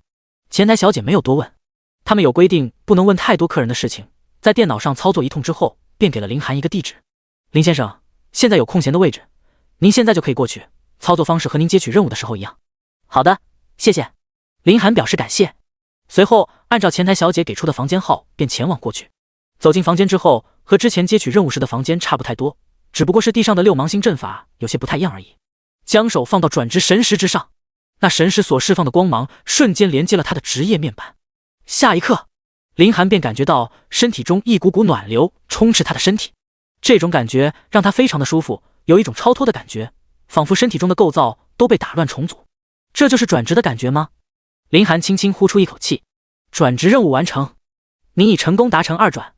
2转职业御兽学者，第20章2转御兽学者，2转成功了。林寒身体中的暖流逐渐的消失，职业面板上也是提示他已经成功。他查看自己的职业面板，此时名称的位置已经改变，御兽学者，2转成功，解锁职业天赋技能闪电之翼，可飞行10分钟，冷却时间1小时。技能复制，可以复制御兽所有技能，短暂使用，持续时间5分钟，冷却时间2小时。飞行，林寒有些兴奋，他从小就梦想过自己可以飞行，不过他也只是想想而已。一般情况下，除非是一些特殊的职业，否则很多职业都难以达到飞行的要求。而他竟然在2转的时候就达成了飞行成就，这让他怎么可能不兴奋激动？而第2个觉醒的天赋技能也让他有些兴奋，复制凶兽的所有技能，短暂使用。也就是说，天角蚁所拥有的技能他也能够使用，虽然只能使用5分钟，但是对一场战斗来说，5分钟可谓是至关重要。这时候他也算是彻底理解为什么别人都说1转和2转之间的差距不是一星半点了，这简直就是天差地别。叮，宿主成功达成2转，触发系统2转奖励，宿主可在下方的技能中任选其一。 A 合体，能与御兽合体，爆发出多倍基础力量。 B 心灵感应，能与凶兽沟通并提升凶兽好感，增加签订契约成功率。 C 恶意波动，察觉到一定范围内有恶意存在的生物，包含人类，无冷却。林寒认真的思考系统提出的3个技能。合体的话，虽然和御兽合体的确是有点帅，但是实质性的用处的确是不大。这种关键的时刻，他也不能因为帅就选择了这个技能。若是说心灵感应的话，的确在战斗中用处会比较大，但是他总感觉不如恶意波动。恶意波动虽然看着平平无奇，但是这太有用处了。就比如今日遇见了邪恶佣兵团，对方跟了他一路，他都没有发现对方的踪迹。但若是拥有恶意波动的话，那他大老远就能够注意到恶意佣兵团的行踪，并且他有充足的时间想办法对其进行反制。今天完全可以说是黄金级魔法卷轴救了自己。若单单依靠天角蚁的话，难度系数还是有些大的。林寒不再思考，而是非常果断地选择了恶意波动。姓名林寒，职业御兽学者2转，隐藏职业，等级 LV10， 力量1000，敏捷900，精神800，体质730，装备虎贲剑、狂沸腾甲、刀具，灵动之刃、木质狼牙膀。技能生灵契约1级，御兽空间1级，召唤御兽1级，恶意波动1级，闪电之翼1级，技能复制1级，十字斩未学习，火刀未学习，可自由分配属性0。林寒看着自己的面板，他已经彻底从御兽师变成了御兽学者，且自己的装备和技能书也扩充了很多。这里的装备和未学习的技能书也全都是从邪恶佣兵团要来了，这都是他们为了考验他的，只不过他没有经得住考验罢了。叮，宿主完成2转御兽学者，触发任务，绑定第2只御兽，任务奖励500御兽点。绑定第2只御兽吗？的确，如今已经达到了2转御兽学者，的确是可以绑定第2只御兽了。只不过他现在还没有什么比较合适的选择。第1只御兽已经是太古十凶之一的天角蚁，那第2只御兽总不能太弱。若是随便绑定一个的话，林寒是绝对不愿意的。虽然500御兽点很诱人，但他也不准备着急。从今天跟邪恶佣兵团的战斗来看，雷系的破坏力、威慑力的确是非常高，这也让林寒想着第2只御兽就绑定1只雷系御兽。天角蚁虽然厉害，但限制于单体攻击，如果能有一头雷系御兽的话，或许就能够弥补这一点。思前想后，林寒最终决定还是绑定一头雷系御兽。紧接着，林寒走出这个房间之后，大屏幕上的5星任务也就宣布成功达成。这一现象再一次引起了整个转职神殿的高潮。5星任务有人过关了！我靠，我也没有听说那个佣兵团帮忙承接5星任务了呀，不会是自己一个人过的吧？要真的是一个人过的，那这家伙是不是有点太夸张了啊？夸张？这都已经是逆天了好吧？到底是谁啊？真好奇，我们婺州是什么时候竟然出现了这样一个人物？我去，太离谱了！林寒没有停留，低着头就走了出去。前台小姐看到大屏幕之后也是一愣，难不成真的是林先生？早上的时候刚好就是林先生接取转职任务，这一次也刚好是林先生来了，应该不会这样巧吧？从转职神殿离开之后，林寒便去了交易行，他需要将自己的身上获得的这些装备给销售一下。林先生，这么快就回来了？田经理眉开眼笑的说着，前2次每一次林寒的到来都给他带来了不少的惊喜，他还在想着什么时候林寒还会再来，没想到竟然这么快。随后林寒就跟着田经理去了贵宾室，刚一进屋，林寒便将邪恶佣兵团考验他的装备、技能书、能量石全都给拿了出来，顿时摆满了一张桌子。田经理都被这一幕给镇住了。难不成林寒刚刚拿着魔法卷轴将谁的墓穴给扫了？愣着干什么？清点一下，算一算价格。啊，好！田经理不禁干咽一口，这次的惊喜可有点太大了。随后田经理便开始挨个清点桌子上的一系列物品。片刻过后，田经理已经累得满头大汗，说道：林寒仙，您的这些装备、技能书、能量石的价值总共是1300万天龙币，您看还需不需要我们交易行来给你列出一个物品的详细的清单，并且将物品单价都给您列出来，这样也方便您观察。第21章宇宙市雷电森林。不必了，我相信田经理的为人。林寒笑了一下，田经理这个人虽然说有自己的心眼子，但是林寒还是相信对方为人处事的方式，硕大的交易行也不会差他这点小钱。多谢林先生信任了，那我这就给您转账。不急，林寒随后说道，我刚刚用了一下你们交易行的黑卡，一会帮我补充一下。没问题，这点要求算不了什么。田经理爽快地答应了下来，他早就收到了林寒使用黑卡的信息，不过也只有3000星龙币而已。对于林寒来说算不上什么，对于交易行来说也算不上什么。对了，你们交易行有情报卖吗？林寒突然问道。情报？当然。田经理笑着说道，我们交易行什么都可以交易，您看您需要什么情报？以您这2天在我们交易行的出售和消费，我可以赠送林先生一些消息，不收钱。林寒没有拒绝，随后说道，我想找一只雷属性的预售，你看着这里没有推荐。雷属性？田经理思索片刻之后突然说道，还真有，详细说说。林寒来了兴趣，原本他只是抱着试一试的态度，没想到对方竟然真的知道。这几日隔壁的宇宙市有人遇见了一只雷鸟，这雷鸟的品质很高，很有可能是某个古老血脉的后裔，只不过距离太远也难以看清。不过那人最后获得了一根雷鸟的羽毛，那羽毛现在就放在我们交易行中，卖给我吧。林寒有些心动，雷鸟是一种很少见的雷系稀有飞行凶兽，如今能够遇见它，哪里有不去的道理？林先生，雷鸟羽毛虽然没有很大作用，但是只要靠近雷鸟一定范围内，上面的雷电就可以发光，因此它可以用于感应雷鸟的存在，所以具有一定的价值。您真的确定要吗？这一片羽毛价值100万。田经理犹豫地问道。什么？一片羽毛100万？林寒都被这个价格给吓到了。林寒眉心一锁，这价格确实贵得离谱啊。不过林寒转念一想，有了这雷鸟羽毛后，就相当于拥有了一个针对雷鸟的感应装置。如果没有雷鸟羽毛的话，即便是自己知道了雷鸟在哪里出现过，恐怕也要10天半个月才能发现雷鸟。而有了这羽毛，说不定几日就能找到了。时间就是金钱啊！最终林寒坚定地说道，100万就100万，直接从我的钱里面克扣。林先生既然执意如此的话，那我也只能卖给林先生了。田经理随后就走了出去。片刻之后，他拿着一个精致的小盒子走了过来，打开盒子之后，一个蓝色的羽毛放在盒子的中间。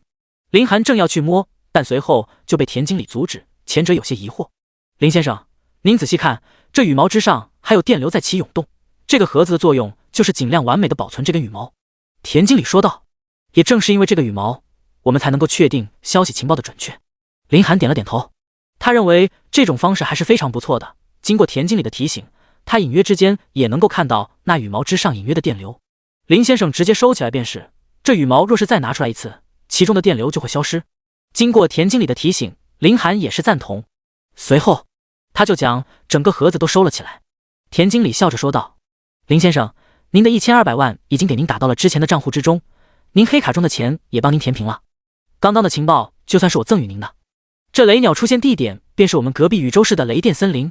还有，如果您想要去宇宙市的话，可以就近选择一个传送阵点，这样会方便的很多。听着田经理的一番话，林寒也是频频点头。在这一方面，他知道的还是太少了，多亏有田经理提醒。对了，传送阵的话，不是谁都能够做的吧？林寒有些疑惑地问道。当然，不过我之前给您的黑卡，便已经代表您有这个资格了。田经理的笑容非常的亲人，让林寒非常的舒服。多谢，那我就先告辞了。林寒拱手说道。林先生慢走。紧接着，在田经理的护送下，林寒也是离开了交易行。这时他看向手机的入账短信之后，才发现黑卡的钱根本没有用他的。按理说他应该到账1199万7千才对，但是他却到账了1200万。田经理这个人还真的挺讲究的。林寒不禁的感慨。不过也不再多想，如今正是下午，他的时间还有很多，如果现在去宇宙市的话也赶趟。虽然晚上比较危险，但是雷电森林的等级天角也应该能处理的差不多。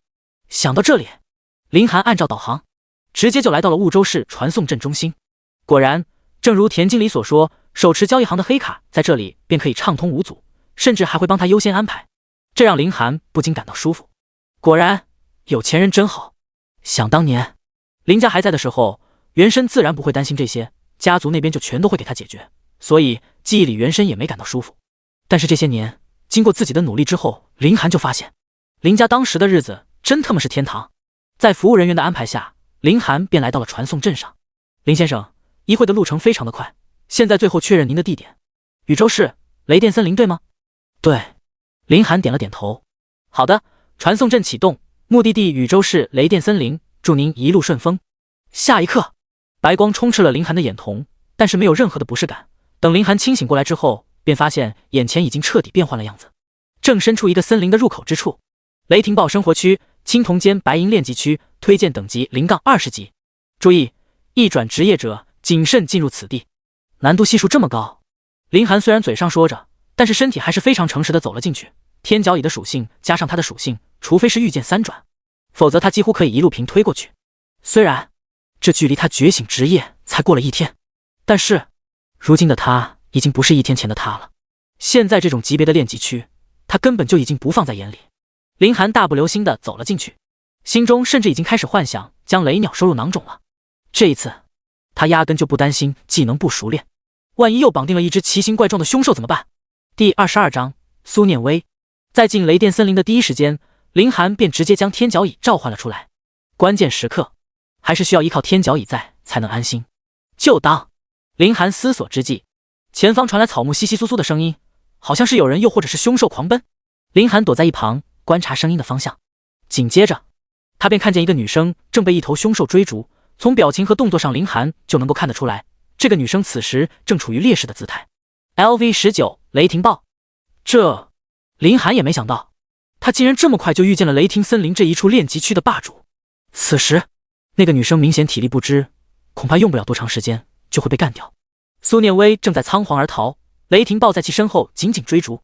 按照这个速度继续下去的话，恐怕用不了多长时间我就会被追上了。此时苏念威心中极其的慌乱，他万万没有想到，自己竟然刚深入雷霆森林一点，就会遇见雷霆豹这样的存在。这已经不能用运气不好来形容了。难不成自己今日就要死在这里吗？这时雷霆豹突然暴喝一声，加快步伐，直接对着苏念威扑了过去。不好！苏念威心神一震，他直接坐在了地上。面对雷霆豹这样的庞然大物，他是没有丝毫的办法。就这么结束了吗？这一刻苏念威已经心如死灰，甚至已将这16年所发生的事情全都回忆了一遍。这个时刻，除非有天神降临，否则他已经没有了任何的生路。后撤！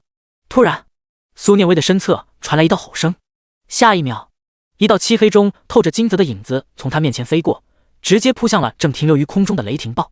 那道黑影极快，眨眼间就死死咬在了雷霆豹的身上，瞬间血脉横飞。你没事吧？林寒来到苏念威的身边，将其扶起。这时他才看清楚他的样子，精致的五官，及腰的长发，一身休闲装，特别有青春的气息，和白冰有一种截然不同的反差感。我没事。此时苏念威还有些没反应过来，他下意识的回应没事就好。林寒点了点头。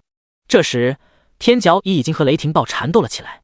不过，面对比自己等级还要高的雷霆豹，天角蚁可谓丝毫不落下风，甚至可以说全方面碾压。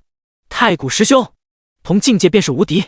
没用多久，天角蚁找准机会，一口咬在雷霆豹的脖颈之处，结束了这一场的战斗，成功击杀雷霆豹，经验值加1653。天角蚁干掉雷霆豹之后，便威风凛凛的往林寒这边走来。见到这一幕，这头凶兽这么轻松就干掉了雷霆豹，恐怕已经是3转的凶兽了，我们快逃吧。苏念威直接躲在林寒的身后道：啊！林寒一愣，但下一刻他就意识到了，这一切都是苏念威误会了，明显是将刚刚的战斗看成了2头凶兽之间的争夺。毕竟这种事情在炼级区或者是野外的一些凶兽居住地是非常容易见到的一些事情。天角蚁，过来！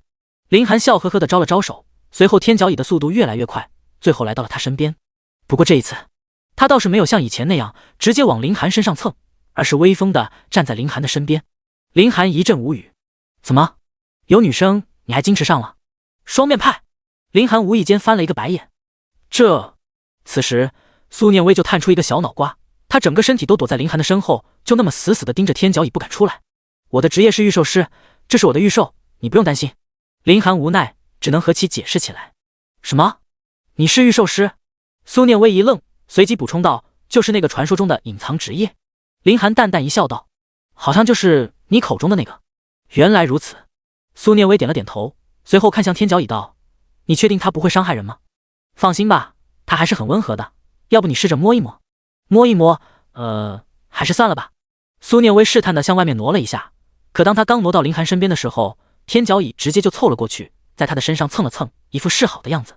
见到这一幕，苏念威下意识的就想要逃跑，但想到天角蚁刚刚救了他，最终还是鼓起勇气，就在天角蚁的头上摸了一下。天角蚁一脸享受的样子，这倒是让苏念威安心了许多。见色忘义的东西，你不知道分享一下吗？我也想蹭。林寒则是在一旁心里嘀咕着，那个，你怎么会一个人出现在这么危险的森林里？你的等级应该不高吧？林寒收住心神，随后询问了起来。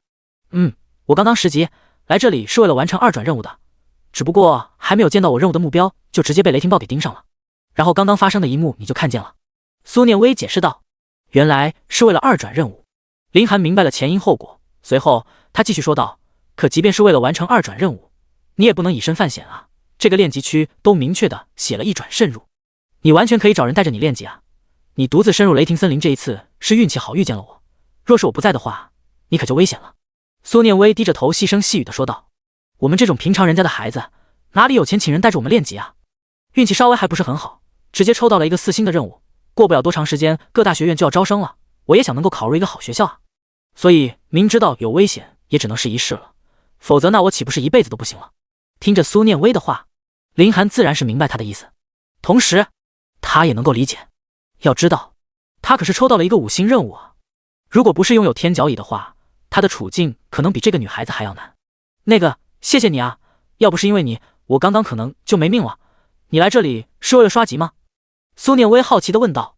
林寒如实说道：我来这里是为了绑定第2只凶兽，据说雷霆森林中有雷鸟出没，所以我来了。原来如此，我叫苏念威，你呢？第23章，职业追踪大师。我叫林寒，是旁边婺州市的，我也是这一届的学生。林寒简单的自我介绍一番。林寒，苏念威点了点头，随后补充道：我刚刚听你说要寻找雷鸟。没错，我来雷霆森林的目的就是为了寻找雷鸟，只不过现在没有一点的头绪，所以准备扫清雷霆森林，就不幸找不到雷鸟的踪迹。林寒这一行是抱着必须成功的心态来的，不用那么麻烦的。突然，苏念威说道：你有什么好办法吗？林寒好奇地问道。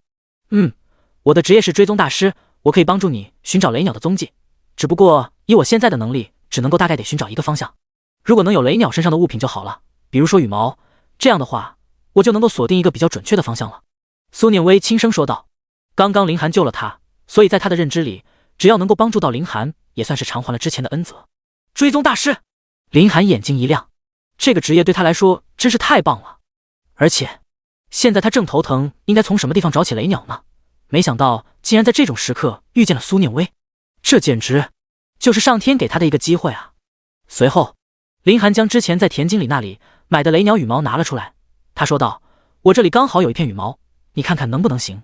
雷鸟羽毛。苏念威打开盒子，他甚至还能够清晰地听见羽毛上有着细细的电流声在上面攒动。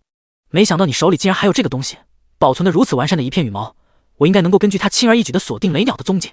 苏念威惊呼道：“真的吗？”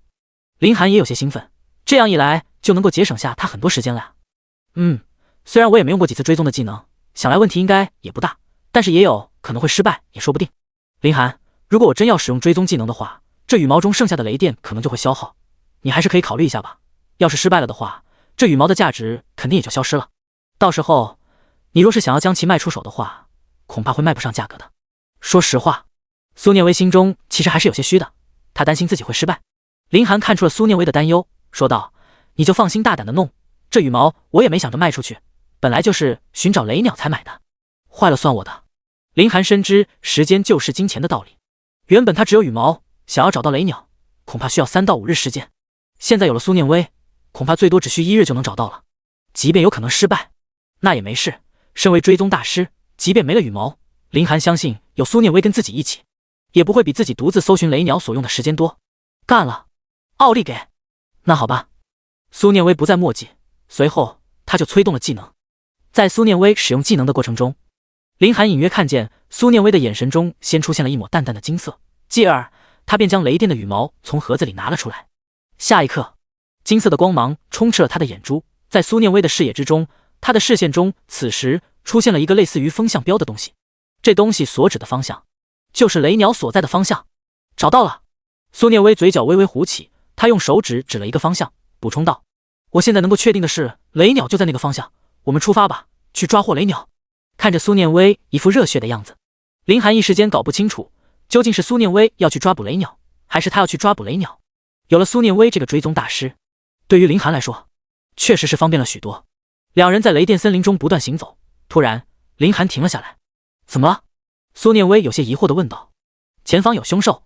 升级到2转之后，林寒得到了系统奖励的恶意感知，因此他就能够感知周围一些的恶意波动。刚刚那一瞬，他心中就有一点极为不舒服的感觉。他明白，这就是恶意波动的效果来了，而且这也就证明了凶兽已经发现了他们，或许正在对他们进行审视。有吗？苏念威仔细地观察着四周，没有发现周围有任何一丝异样。我可是御兽师，对凶兽的感应要强于很多职业者。林寒简单说了一嘴，随后他装作什么事情都没有发现的，继续带着苏念威向前走去。就在几个呼吸后，林寒轻声说道：“天角蚁，从一旁绕过去，应该就在我们左前方，干掉他们。”话音一落，在无人注意到的情况下，天角蚁直接闪到了一旁的草丛之中。下一刻，一阵凶兽的嘶吼伴随着激烈的打斗声，便从林寒苏念威的左前方传了出来。果然有凶兽，你真是太厉害了！苏念威对林寒一阵赞叹，御兽师居然能拥有感知凶兽这一方面的能力，这真是不得了啊！现在，苏念威简直不能用欣赏来形容林寒了，要用崇拜。说实话，林寒表现出来的总和能力，要比他认识的任何一个同龄人都要强。最主要的，他还有那一份这个年纪压根就不可能拥有的心性，这些都让苏念威非常的震撼。要知道，昨日是天龙帝国所有职业者觉醒的日子，自然而然的，苏念威也是在那一天觉醒。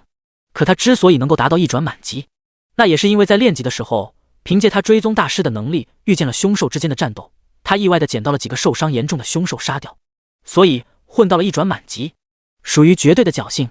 追踪大师属于辅助职业，战斗能力并不是很强，独自战斗很难有明显的效果，所以一般情况下，追踪大师的升级速度都很慢。但是以他对林寒的表现来看，苏念威觉得林寒能够一天成为2转，这恐怕真的凭借自身的实力，这已经不能用妖孽来形容了。他还从来没有听说过有人只用了1天的时间就成为2转的强者的。虽然他也有些运气成分，但是在转职的环节中，他的不足就全都暴露出来了。正当苏念威还在思索的时候，天角蚁已经叼着2头凶兽尸体出现在他们的面前。成功击杀雷甲虫，经验值加984。成功击杀雷甲虫，经验值加984。你升级为 LV11， 属性全面增加160点，你额外获得自由属性120点。升级了！看着职业面板，林寒心中大喜过望。他卡在10级的期间，也击杀了不少高等级的凶兽，但是每一次都是提醒他等级达到了上限。如今，他终于能够再一次的升级了，竟一次性猎杀了2头凶兽。你的预售简直太棒了！苏念威捂着嘴，有些羡慕地看着天角乙道。说实话，他都怀疑是不是学过的课本上记错了。预售师这种职业，真的是一个鸡肋隐藏职业吗？这种雷甲虫凶手很卑鄙，已经学会了躲起来，恐怕他们是想要等我们过去之后进行偷袭。林寒说出了一种可能。不愧是一转职业者进入的练级区，果然非常的危险。想到这里，苏念威开始自己莽撞的行为感到一阵后悔。第24章升级狂飙。好了，继续走吧。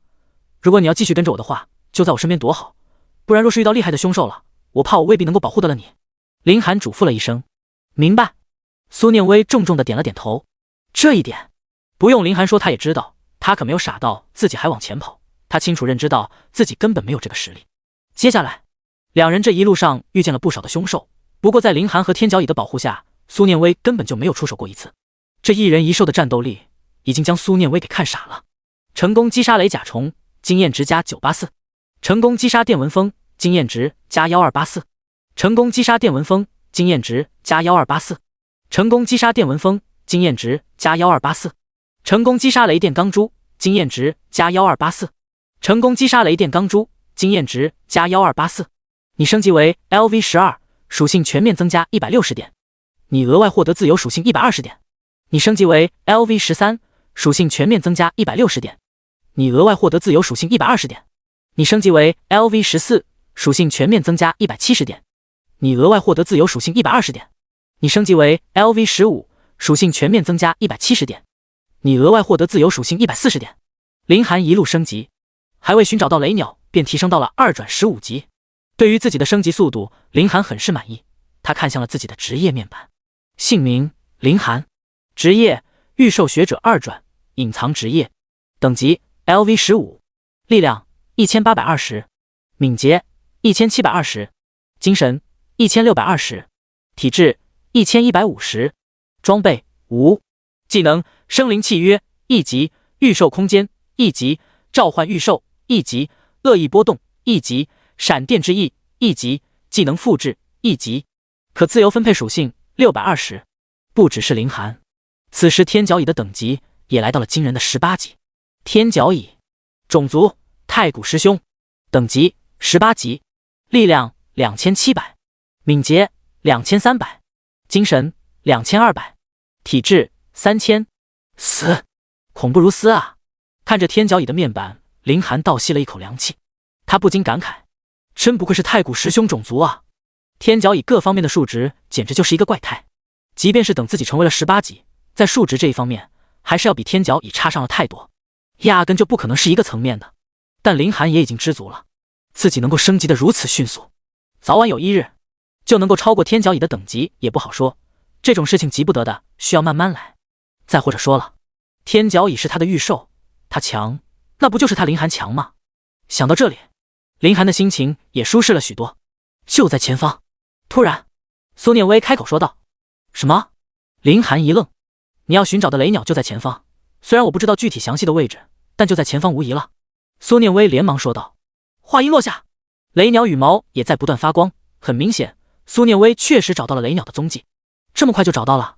林寒心中狂喜，他没想到仅仅来到雷电森林半日左右就找到了自己的目标，不愧是追踪大师啊，这简直太酷了。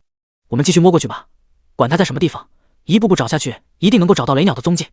林寒说着，随后就和天角乙走在了最前方，苏念威则是跟在林寒身边。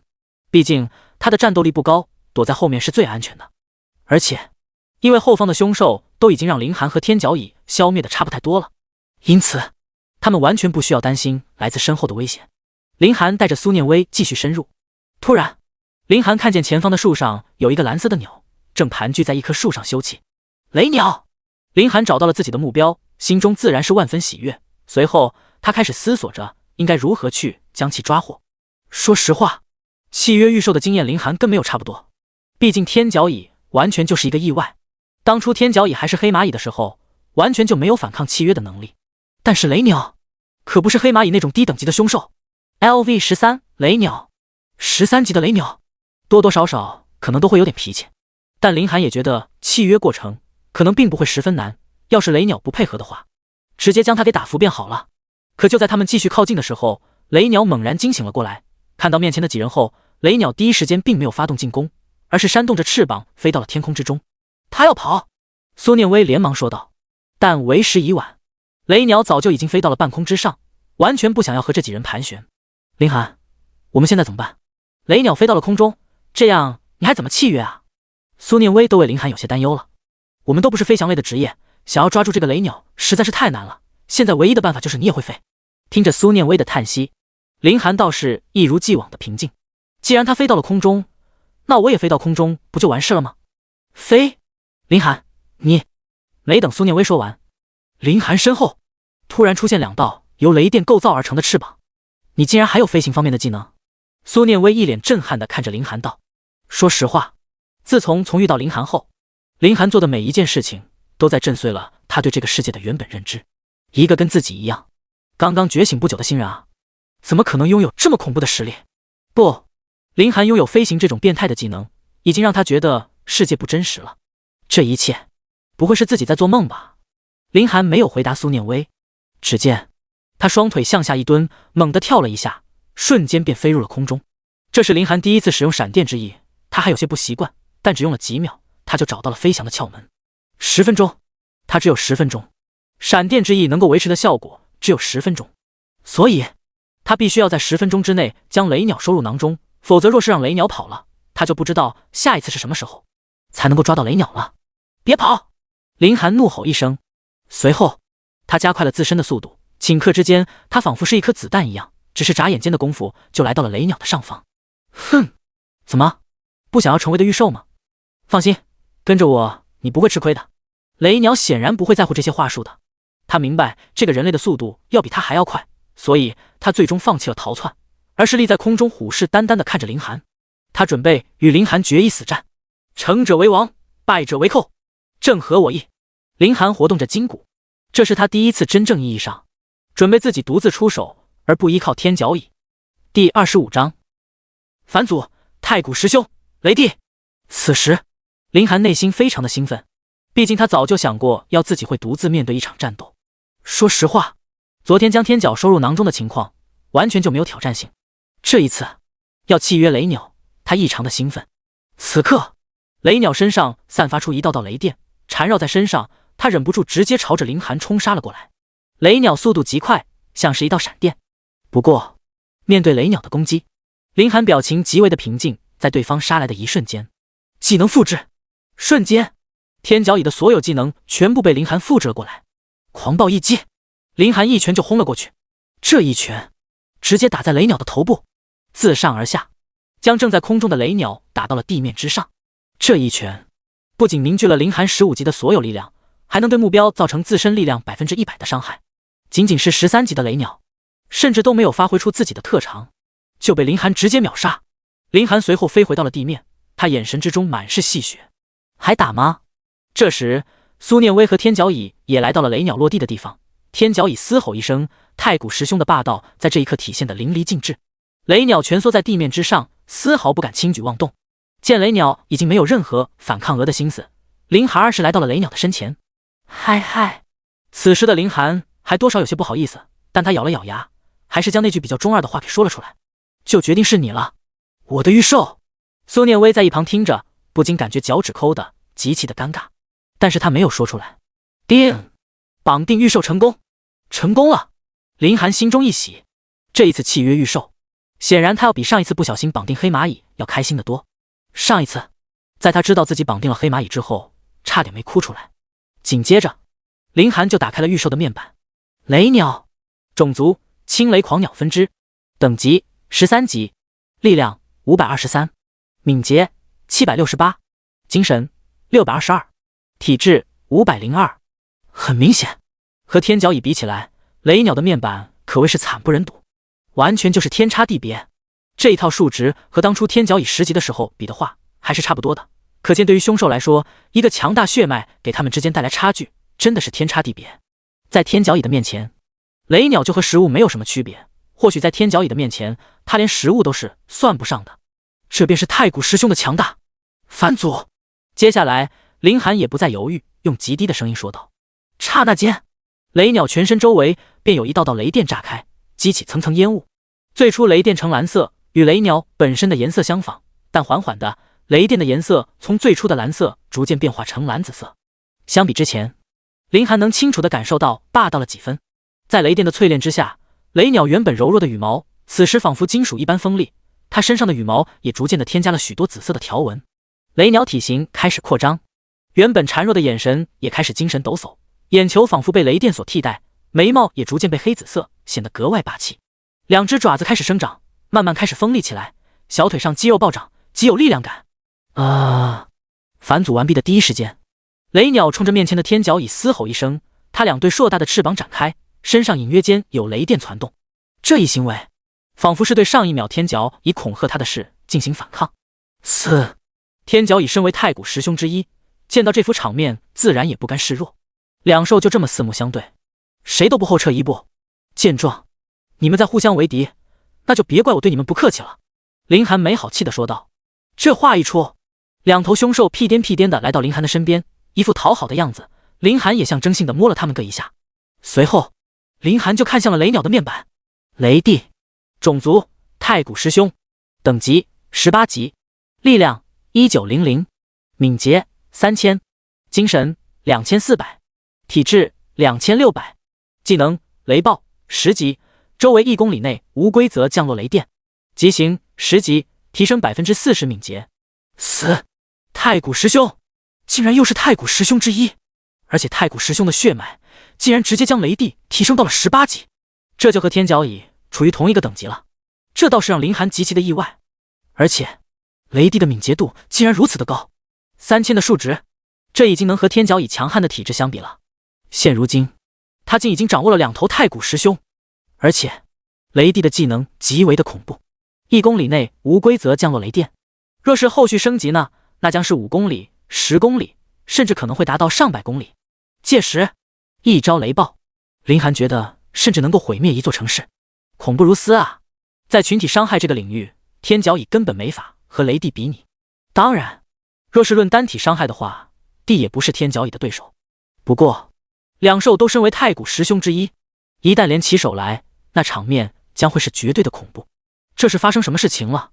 为何他会变成这副样子？苏念威看着雷帝的变化，神情一震道：怎么把他给忘了？林寒刚刚太过于激动，直接当着苏念威的面就反祖了。思前想后，他只能想一个合适的理由。这是御兽完成契约的一个过程，你不是御兽师，所以不懂。这样啊？苏念威点了点头，他这一点倒是真的不懂，所以也没有对林寒有过什么怀疑。随后他说道：既然你拿到雷鸟了，那我们就此离开吧。你不是要做任务的吗？林寒问道。算了吧。苏念威苦笑道，这森林根本不是我一个人能够完成的，等有机会再说吧。之前若不是你，我就将命丢在这里了。放心吧，这不是还有我呢吗？林寒笑着说道，你帮我找到雷鸟，我帮你完成2转任务，也算是合情合理。闻言，这不好吧？我帮你寻找雷鸟，是我为了报答你救了我。苏念威手足无措起来，连忙说道，我怎么能再麻烦你呢？这没什么，你是追踪大师，应该能找得到你的任务目标吧？林寒看了一眼太阳，说道，我们动作的快点了，希望能在天黑之前回到婺州市。这太麻烦了。苏念威还是有些不好意思。好了，就这么决定了。那行吧。最终苏念威深深叹了口气，他指了一个地方道，就是那个方向，我的任务目标是狩猎一个野蛮首领，只要将野蛮人首领干掉就可以了。那好，我们出发。第26章猎杀野蛮首领。接下来林寒和苏念威一路上神挡杀神，佛挡杀佛，有了雷帝之后，两头太古十凶一起出手，这倒是省下了很多的时间。面对这种白银级的副本，对于林寒而言完全就是探囊取物。他甚至感觉即便是没有这两头凶兽，以他现在的能力也能够在白银级炼级区横行霸道。就在前面了。这时苏念威停下了步伐，蹲在树的一旁观察着前方。林寒看了过去，前方有一个小部落一般的地方，但里面的人却是奇形怪状，有些类似于兽人。LV7 野蛮人， LV7 野蛮人， LV7 野蛮人， LV9 野蛮人首领。整个野蛮人部落的人也并不多，零零散散，只有不好10人而已。而野蛮人首领也只有9级，这对林寒而言算不上什么难度，甚至可以说压根就没有难度。但是对于苏念威追踪大师这种职业，可谓是难上加难。甚至在林寒的眼中，这任务难度已经快要接近他之前接的5星任务了。即便是没有雷霆豹对苏念威进行追捕，林寒认为苏念威也没有能力完成这个任务。我们要不要制定一个计划？苏念威询问道。不需要。林寒一边说着，一边摸了摸雷帝的头，吩咐道：去吧，我要他们的首领，其余人干掉就好。雷帝象征性的点了点头，两对翅膀直接展开，给人一种遮天蔽日的感觉。下一秒，直接窜了出去，仿佛雷帝在这一刻真的化成了雷霆。雷帝来到野蛮人部落的上空，一副高高在上的样子。趁着他们还没有反应过来，雷帝翅膀开始扇动起来，地面之下瞬间一道雷霆炸出。仅是一瞬间的功夫，野蛮人就死了大半。这时，野蛮人首领不知从何处拿出了一把骨头制成的长弓，便瞄准雷帝。嗖的一声，箭矢直接飞了出去，他的目标便是雷帝。可这种级别的冷兵器对于雷帝来说，就和小孩子过家家是一个性质的。他只是单纯的翅膀挥动一下，那箭矢便被一道雷霆击中，直接变成了灰烬。雷帝懒得继续和野蛮人周旋，直接飞了下去，一口叼住了野蛮人首领，将其余的野蛮人全都电死后，便飞回了林寒的身边。安稳落地之后，雷帝直接将野蛮人首领扔到了林寒的面前。林寒眼疾手快，第一时间便锁住了野蛮人首领的脖颈，让其丧失了任何的战斗能力。若是放任不管的话，绝对会给他带来不小的麻烦。这就成功了。苏念威不禁感慨，林寒的做事果断，就用这么简单粗暴的方式，直接帮助他抓来了野蛮人首领，这让他感觉有些梦幻。这没什么难的，你快将他干掉吧，这样你的二转任务也算是完成。林寒轻声说道。好，谢谢。苏念威也不再犹豫，他从身上拿出一把小短刀后，利落果断地砍下了野蛮人的头颅。这也就证明了他的二转任务已经真正意义上的完成，击杀野蛮人首领，获得野蛮人之颅。多亏你了，若不是你的话，我也不可能将这一次的任务完成得如此顺利。谢谢。苏念威连忙谢道。不用谢，既然我们遇见了，你帮我，我帮你都是应该的。既然你的二转任务已经完成了，那我们就原路返回吧。林寒不以为然地说道。好。这一路上，两人都沉浸在各自的喜悦之中，没有多说其他的事情。等给他们到达雷电森林的入口处，也就是两人正式告别了。林寒，今天真是多谢谢你的，如果以后我有机会去雾州市的话，绝对会去找你的。当然了，你若是哪一次来宇宙市玩的话，也可以联系我。好啊。林寒没有拒绝，随后两人交换了联系方式。在林寒看来，这一切都是缘分。那你快走吧，我再等等。好。林寒应答了一声，随后就去了驻扎在这里的传送阵。登记好之后，表示了交易行贵宾的身份之后，他非常顺利的就定位离开了。看着林寒渐渐消失的背影，苏念威不禁感慨起来。林寒，没想到雾州市竟然诞生了这样的妖孽，恐怕以他的实力，应该能够被保送去清圣和北天吧。对，也只有这样的妖孽和天才，才能够打入清圣、北天那样的顶级学府吧。还真是人比人能够气死人啊！若是我和这个妖孽比一下的话，恐怕对方都不用御兽就能够干掉我吧。此时，苏念威的心里对林寒的敬佩愈发的浓郁。说实话，他们宇宙学府都没有任何一个人能跟林寒相比。林寒，我记住你的名字了，希望我们有朝一日还能够见面。苏念威轻轻叹了一口气，随后也往宇宙市的市区走去。如今他已经成功达成了二转的任务，所以现在他已经迫不及待的去完成二转了。二转之后，接下来的招生测试，他考上好学校的把握也就更大了一些。林寒回到家中之后，简单收拾了一下，便直接躺在了床上。这一天算是比较圆满。正当他要入睡的时候，突然手机来了电话。林寒睁眼一瞧，正是他的好兄弟胖子龙天骄。林子，刚一接通电话，那边就传来了胖子的声音。这么晚了，给我打电话怎么了？林寒惬意地说道。要是说请我吃饭的话，我现在可就穿衣服出去了。与胖子说话，林寒还是比较放松的。吃什么饭？吃饭？龙天骄没好气地说道。随后他补充道，我这一次给你打电话是有一件很重要的事情，这可是要比吃饭重要的多。重要的事情？说说。林寒坐起了身子，神情也认真了一些。胖子很少会这么严肃地说话。林子，你知不知道幻虚镜？胖子问道。幻虚镜？那是个什么东西？林寒还真的从来没有听说过这种东西，倒是有些疑惑。这幻虚镜可是好东西，我费了好大劲才搞来的资格。第27章，幻虚镜受袭。林子，这所谓的幻虚镜其实是帝国军部设立的一个虚拟环境，但是你可别小瞧它，这个虚拟幻境可以复制使用者的能力。虽然说在其中不会增加经验，但是可以熟悉你的技能，如果达到要求了，甚至还会获得奖励。胖子介绍道。林寒若有所思地说道。你跟我说这些，不会就是炫耀一下吧？当然不是了，我有这种好事，能想不着兄弟吗？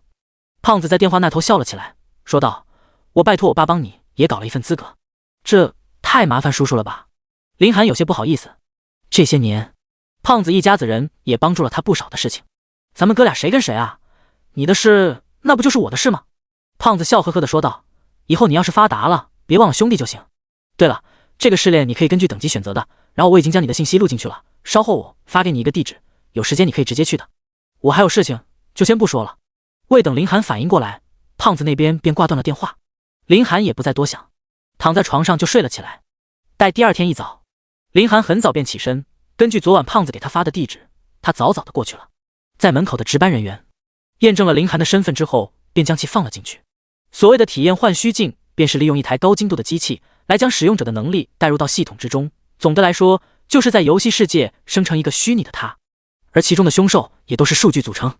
这机器主要是用来训练招数以及技能的，对于新手而来是非常好用的机器。若不是胖子跟他说这些，说实话，林寒一直也都不知道这个东西的存在。不过以他现在的身价，拜托一下田经理应该也不成问题。但胖子的热情他是不能浇灭，兄弟之间不需要说太多，等日后有机会一定狠狠补偿下胖子。在工作人员的带领下，林寒来到了一个机器的面前。这机器像是一个休眠舱，在工作人员的指导下直接躺了进去。随着机器的缓缓关闭，林寒的视线也进入到了黑暗。检测用户，用户实名认证成功，姓名林寒，职业预售学者2转，等级15，推荐副本等级白银级，是否进入白银级副本？可另选其他。白银级副本，林寒遵循了系统的意见。对他而言，现在白银级副本难度倒是不大，他之所以来这里，说到底也只是体验一个新鲜劲罢了。他本身的技能还很少，且对预售技能的把控也都非常的好，压根就不需要做太多的训练。为什么预售师的上限很高？因为只要是选择了一个很强的预售，根本不需要像很多其他职业者一样费尽心思的苦练技能。您已成功选择白银级副本，副本正在加载 30%、50%、80%、99%、100%，副本加载成功，祝您旅途愉快。最后，随着一道电子音消失的那一刻，林寒感觉眼前煞白一片，等视线逐渐恢复之后，映入他眼前的则是一片硕大的决斗场，足足有一个足球场那么大。科技都已经发展到这样的程度了吗？林寒不禁感慨，他以前除了赚钱什么都不去考虑，自然而然对外面的世界了解的很少。此时的他站在决斗场的中央，顿时发现这套虚拟设备竟能将他的触觉都100%的还原，厉害！林寒大喜过望，做好准备，第一波凶兽即将袭来。幻虚镜的提示音再一次的响起，林寒跃跃欲试，随即召唤出了天角蚁与雷帝。原本他还以为这套设备无法对御兽进行召唤，现在看来的确是他想多了。不过天角蚁和雷帝出现在这里，应该也只是和他一样的原理，他们的本体此时应该还在御兽空间之中，毕竟这里只是虚拟而已。就在这时，有2头凶兽已经奔着他所在的方向冲了过来。LV11 疾风狼， LV11 疾风狼，呵，老朋友了。林寒轻轻笑道，他大手一挥，2头御兽直接就窜了出去，分别选好自己的目标。仅一瞬间，那2头疾风狼就被天角蚁跟雷帝撕成了2半。第一波凶兽阵亡，第二波凶兽即将袭来。紧接着5头疾风狼凭空出现在场地之中。LV13 疾风狼， LV13 疾风狼， LV13 疾风狼。这一次没有等林寒的命令，天角蚁与雷帝没有丝毫犹豫的直接杀向那5头疾风狼。对于他们2个而言，这些凶兽甚至都称不上开胃菜，如果有条件的话，他们2个合力也不是干不掉黄金级的凶兽。这就是绝对实力的压制，单单从雷鸟转变为雷帝之后的数值变化就能够判断出来。甚至在林寒的眼中，这个世界只存在2种凶兽，太古十凶和其他凶兽。这一次也跟之前相同，仅是10几秒的功夫便迎来了下场系统的提示音。第二波凶兽阵亡，第3波凶兽即将袭来。这一次一口气出现了10头凶兽。LV15 疾风狼， LV15 疾风狼。随着时间过去，不仅仅是凶兽的数量增加，凶兽的等级也同样的增加。面对10头15级的凶兽，除非是顶尖的主战职业，否则这第3波是很难坚持下去的。不过在林寒看来，对面不过是一群插标卖手之辈而已。杀！林寒轻吼一声，天角蚁与雷帝纷纷嘶鸣。10头疾风狼见状也都嘶吼示威，若不是知道这里是幻境，或许林寒都猜不出来。这实在是太真实了，那种极有感情的刻画，让他都不得不佩服设计出这个幻虚境的设计师。秒杀！在雷帝和天角蚁的联合围攻之下，再一次以秒杀的局面结束了这一场战斗。第3波凶兽阵亡，第4波凶兽即将袭来。警告！警告！第4波凶兽的数量等级都会更加接近3转的凶兽，请谨慎继续。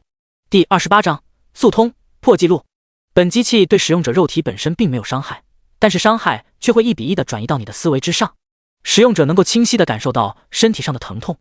若难以继续坚持，请使用者大喊放弃2字，则算是结束这一场的训练。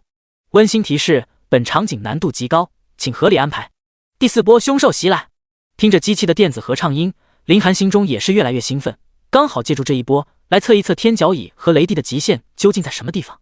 LV18 疾风狼 LV18 疾风狼 LV18 疾风狼，15头18级的疾风狼。说实话，对于林寒来讲，他心中还是有些震撼的。18级已经拉平了他所拥有的2头御兽的等级。若真的如设备所提示的那样，第4波的难度可谓是极高，恐怕就是一些主战稀有职业都过不去。不过他可没有害怕的意思。天角蚁开启狂化，雷帝开启极星。我倒是想要看看你们是比拼力量能比得过天角蚁，还是速度能够比得过雷帝。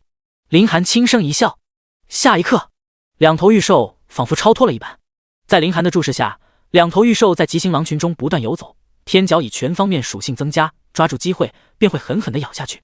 身法灵敏，动作狠厉，几乎没有任何失误的点，每一次的行动都是一击必杀。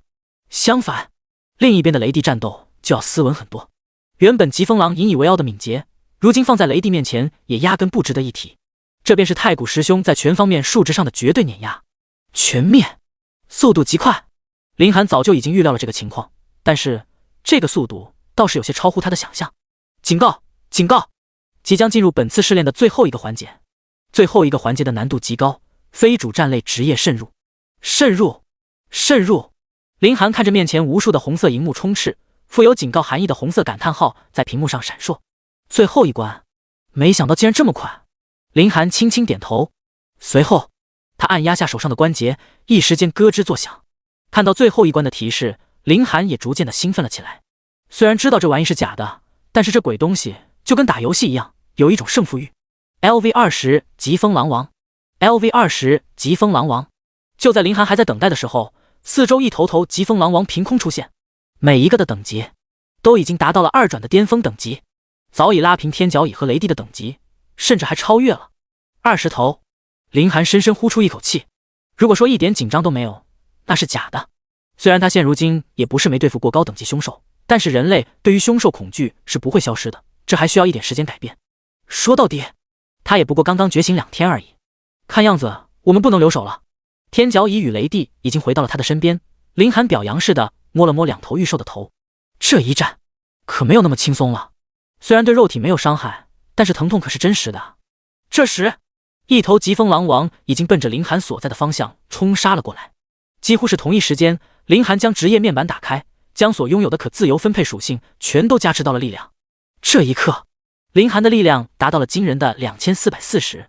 林寒目光一凛，大步跨出，一拳轰了过去。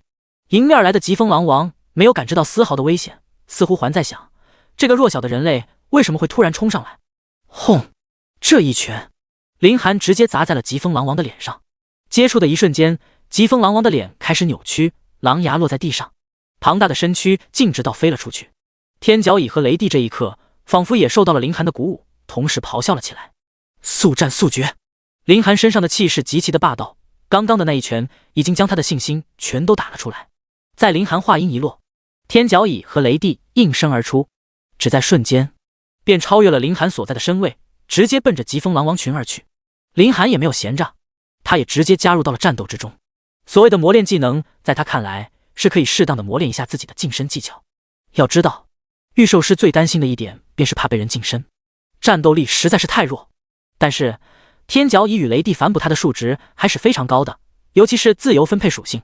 如今他是15级，力量数值就已经达到了惊人的2440。所以若自身的体术能够修炼上去的话，这个短板对于他而言，那就真的不存在了。接下来，一人两兽在疾风狼王群的围攻下愈战愈勇。林寒的身上出现了一道道的血痕，虽然拥有着绝对的力量，但身法他还是太过薄弱了。面对这种从小便生活在兽群中的生物，他缺少了那一股的野性。但即便如此，林寒也丝毫没有怯弱。幻虚境之中，他不需要考虑太多，即便是身上的疼痛，也不是不能忍下去。几分钟过后，此时幻虚境中只剩下5头疾风狼王，不只是林寒，天角蚁和雷帝身上也出现了一些淡淡的伤痕。面对狼王群的围攻，他们也吃了一点苦头，但这种伤势几乎可以忽略，这便是太古十凶来自血脉上的骄傲，这是天生的战斗血性。下一刻，天角蚁和雷帝再一次的冲杀而去，转眼间便又灭掉4头。仅剩的1头疾风狼王这时不顾一切，冲着林寒所在的方向直接杀来。林寒身体一侧，躲过疾风狼王的攻击，抓住对方的空档，一拳打在疾风狼王的腹部。给我死！林寒怒吼一声，眼神泛起一层血红。这一拳洞穿狼王。呼！林寒嘴角轻轻鼓起，这一战便由此结束了。恭喜您成功通关白银级试炼，恭喜您成为新的纪录保持者。记录9分8秒。纪录保持者林寒，您获得奖励巫毒之刺。前方的路还有很长，希望您再接再厉。30秒后将自动收回意识，欢迎您下次再来。结束了。林寒将天角蚁和雷帝收回了御兽空间，心里这才算是踏实了下来。这幻虚境还有些意思，下次尝试一下黄金级吧。第29章婺州转职协会。林寒意识回归了本体，包裹他的机器也缓缓打开，映入眼帘的便是富有科技感的天花板。幻虚境对经验值没有增加，但是幻虚境给出的巫毒之刺信息已经传输到了他职业面板上。这时，整个幻虚境体验大厅突然传来机械的声音：白银级副本记录刷新，最新记录9分8秒，记录保持者林寒。全场通报。林寒有些无奈，他发现这个世界不管是什么地方，都喜欢将这些信息给通报出来。当他在转职神殿接5星任务的时候也是这样，完成的时候也通报了一下，不过当时毕竟没有通报姓名，可这一次倒是直接将姓名也给通报了出来。不过林寒也能够理解，全场通报怎么说也算是一种荣耀，可能是为了促进别人的努力。林寒不再多想，既然完成了幻虚境，那么他接下来在这里继续待下去也就没有什么必要了，离开便好。只是此时所在幻虚境的人都讨论了起来。我记得幻虚境白银级的记录保持者是咱们婺州市转职协会会长保持的吧？这个林寒是谁？竟然将我们婺州转职协会会长的记录给打破了，这么厉害的吗？太夸张了，婺州转职协会会长的这个记录都已经保持好多年没人打破了，竟然突然出现一个新人，这是哪个大家族暗中培养的子弟吗？林寒。幻虚境休息大厅的一个角落，一个婺州一中的学生许婷喃喃自语：难不成是我们学校的那个御兽师林寒？不会吧，刚刚觉醒2天而已，实力已经这么恐怖了吗？应该不是，可能只是重名吧。正当许婷打消心中想法的时候，他猛然看见一道熟悉的身影正往幻虚境体验中心外面走去。那是林寒，真的是他！许婷有些惊讶。林寒的名声在他们学校还是非常大的，几乎所有人都知道有这么1号人物，他自然也不例外。但真正的看到林寒出去，他心中的震撼还是非常大的。你好，该进入了幻虚境了。这时，一旁的工作人员提醒道。许婷缓过神来，躺进了幻虚境体验设备之中。林寒返回了家中，他原本是想着去副本刷刷等级的，可在幻虚境中通关，虽说肉体上伤的确没有，但受到的精神创伤还是有的。他需要时间缓缓，也正好能好好的消化一下刚刚的战斗。与此同时，婺州市转职协会会长，大事不好了！一个男子推开门，对着坐在老板椅上的男人大喊大叫：张青，我跟你说多少遍了，发生什么事情都不要大吵大闹，有事情就解决事情，你这样成何体统？林泽微微皱眉说道：会长，我的问题。张青老实了下来，随后控制自己的语调说道：会长，刚刚幻虚境那边传来了消息，你多年前之前打破的白银级副本记录被人打破了。被打破了？林泽也是一愣，当时他的记录已经是非常的高了，几乎是不可能被人打破，更何况是在婺州市。多少记录？9分8秒。张青缓缓说道。你再说一遍。林泽此时也有些控制不住自己的语气，整个人都精神了起来。会长，就是9分8秒。张青如实的又说了一遍。9分8秒。林泽靠在后面的椅背上，不可置信的说道。这怎么可能？9分8秒的这个记录有些不对劲啊！哪怕是当时的我，也都用了20分钟，9分8秒是怎么做到的？换虚镜系统那边有没有察觉到作弊的情况？林泽还是很难相信这个现实。没有，张青说道。会长，换虚镜可是军部的人管理，谁会想不开在那里使用作弊方法？想要进入白银级换虚镜，那也就证明实力只在2转。白银级试炼的第5波，可是足足20头20级的疾风狼王啊！我周旋了很长时间才给他解决。9分8秒，这到底是怎么做到的？换虚镜有一个规则，如果是比使用者等级低的副本，是不会计算在排行榜中的，只有和自身实力相匹配的副本才会进入到记录排行。这也是林泽感慨的原因。本身白银级副本的第5波就已经非常的困难，除非是主战中的稀有职业，否则都未必能够通关。所以白银级换虚镜中的记录，大部分的记录都在3关和4关，第5波的通关者非常的少。毕竟那可是要同时对付20头20级的疾风狼王，所以林泽一直以这件事情非常的骄傲。如今知道自己的记录被人打破，怎么可能会不震撼呢？有没有这个人的信息？林泽连忙询问道。有。张青随后就递上来了一个个人信息表。林寒，御兽学者，他是这一届刚刚觉醒职业的。林泽看到林寒的个人信息之后，不禁干咽一口，这是什么天赋啊？竟然还是个御兽师！会长，御兽师虽然是隐藏职业，但并不是很强，这个职业的下限还是太低了，他可能是1转的时候运气比较好，契约了一个不错的御兽，不足为惧。张青压根就没有瞧得起林寒，有些时候运气可不能说明一切。林泽认真的说道，你去找一下他，看看他有没有想要加入我们婺州转职协会的意思，尽量将他收编吧。说不定我们这一次可是捡到宝了。会长，要不考虑考虑？我感觉没这个必要，御兽师这个职业我们也没有必要培养。张青还有些犹豫，要不要培养不是你说了算的，让你去就去。林泽严肃地说道。好。见林泽意已决，张青也就不再说些什么，他鞠躬，随后便转身离去，轻轻地关上了门。等张青离开之后，林泽拿着林寒的身份信息轻声说道，这一定是一个被埋没的天才，如果能够培养起来的话，说不定能带着婺州转职协会走上一个崭新的高度也说不定，希望能将这样的天才给收进来吧。第30章加入。空手套白狼。林寒悠哉地躺在床上，难得好好的休息了一天。说实话，前几日的奔波加上今日在换虚境的战斗，让他感觉全身乏累。他也决定等明天一早再去黄金级副本刷一下级，争取能在几日后的大考里达到3转，这样一来自己进入名校的把握就能更大一些。林寒深深呼出一口气，闭上了眼睛。有没有人？突然房间的门被人敲响。谁？林寒有些疑惑，这个声音他从来都没有听过，是谁？虽然心中有些疑虑，但他依旧是前往开门，毕竟他没有什么仇人，一定要算的话那就只有风勇了，但是他构成不了威胁，所以林寒也就不用担心。林寒打开门之后，一张陌生的脸露了出来。你是？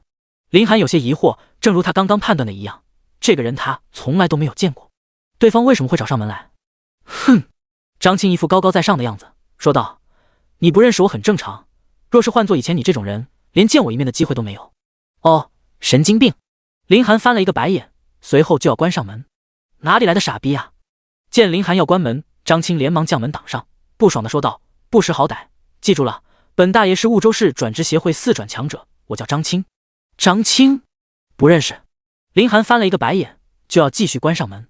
他可不记得自己什么时候和婺州市转职协会有过牵扯，而且就对方这个态度，他也完全不想给他好脸。大晚上敲人家门，上来就这副鬼样子，要不是他说自己是婺州市转职协会的人，林寒都要打电话举报邪教了。我都告诉你我的身份了，你还关门干什么？张青用身体将门挡上，没好气地说道。这时候他看向林寒的眼神愈发的不善，他有些搞不明白这个年轻人的路数。换做常人知道他是婺州市转职协会的人，都客客气气的，可是这个小子竟然3番2次想要将他给逐出去，这让他怎么能舒服？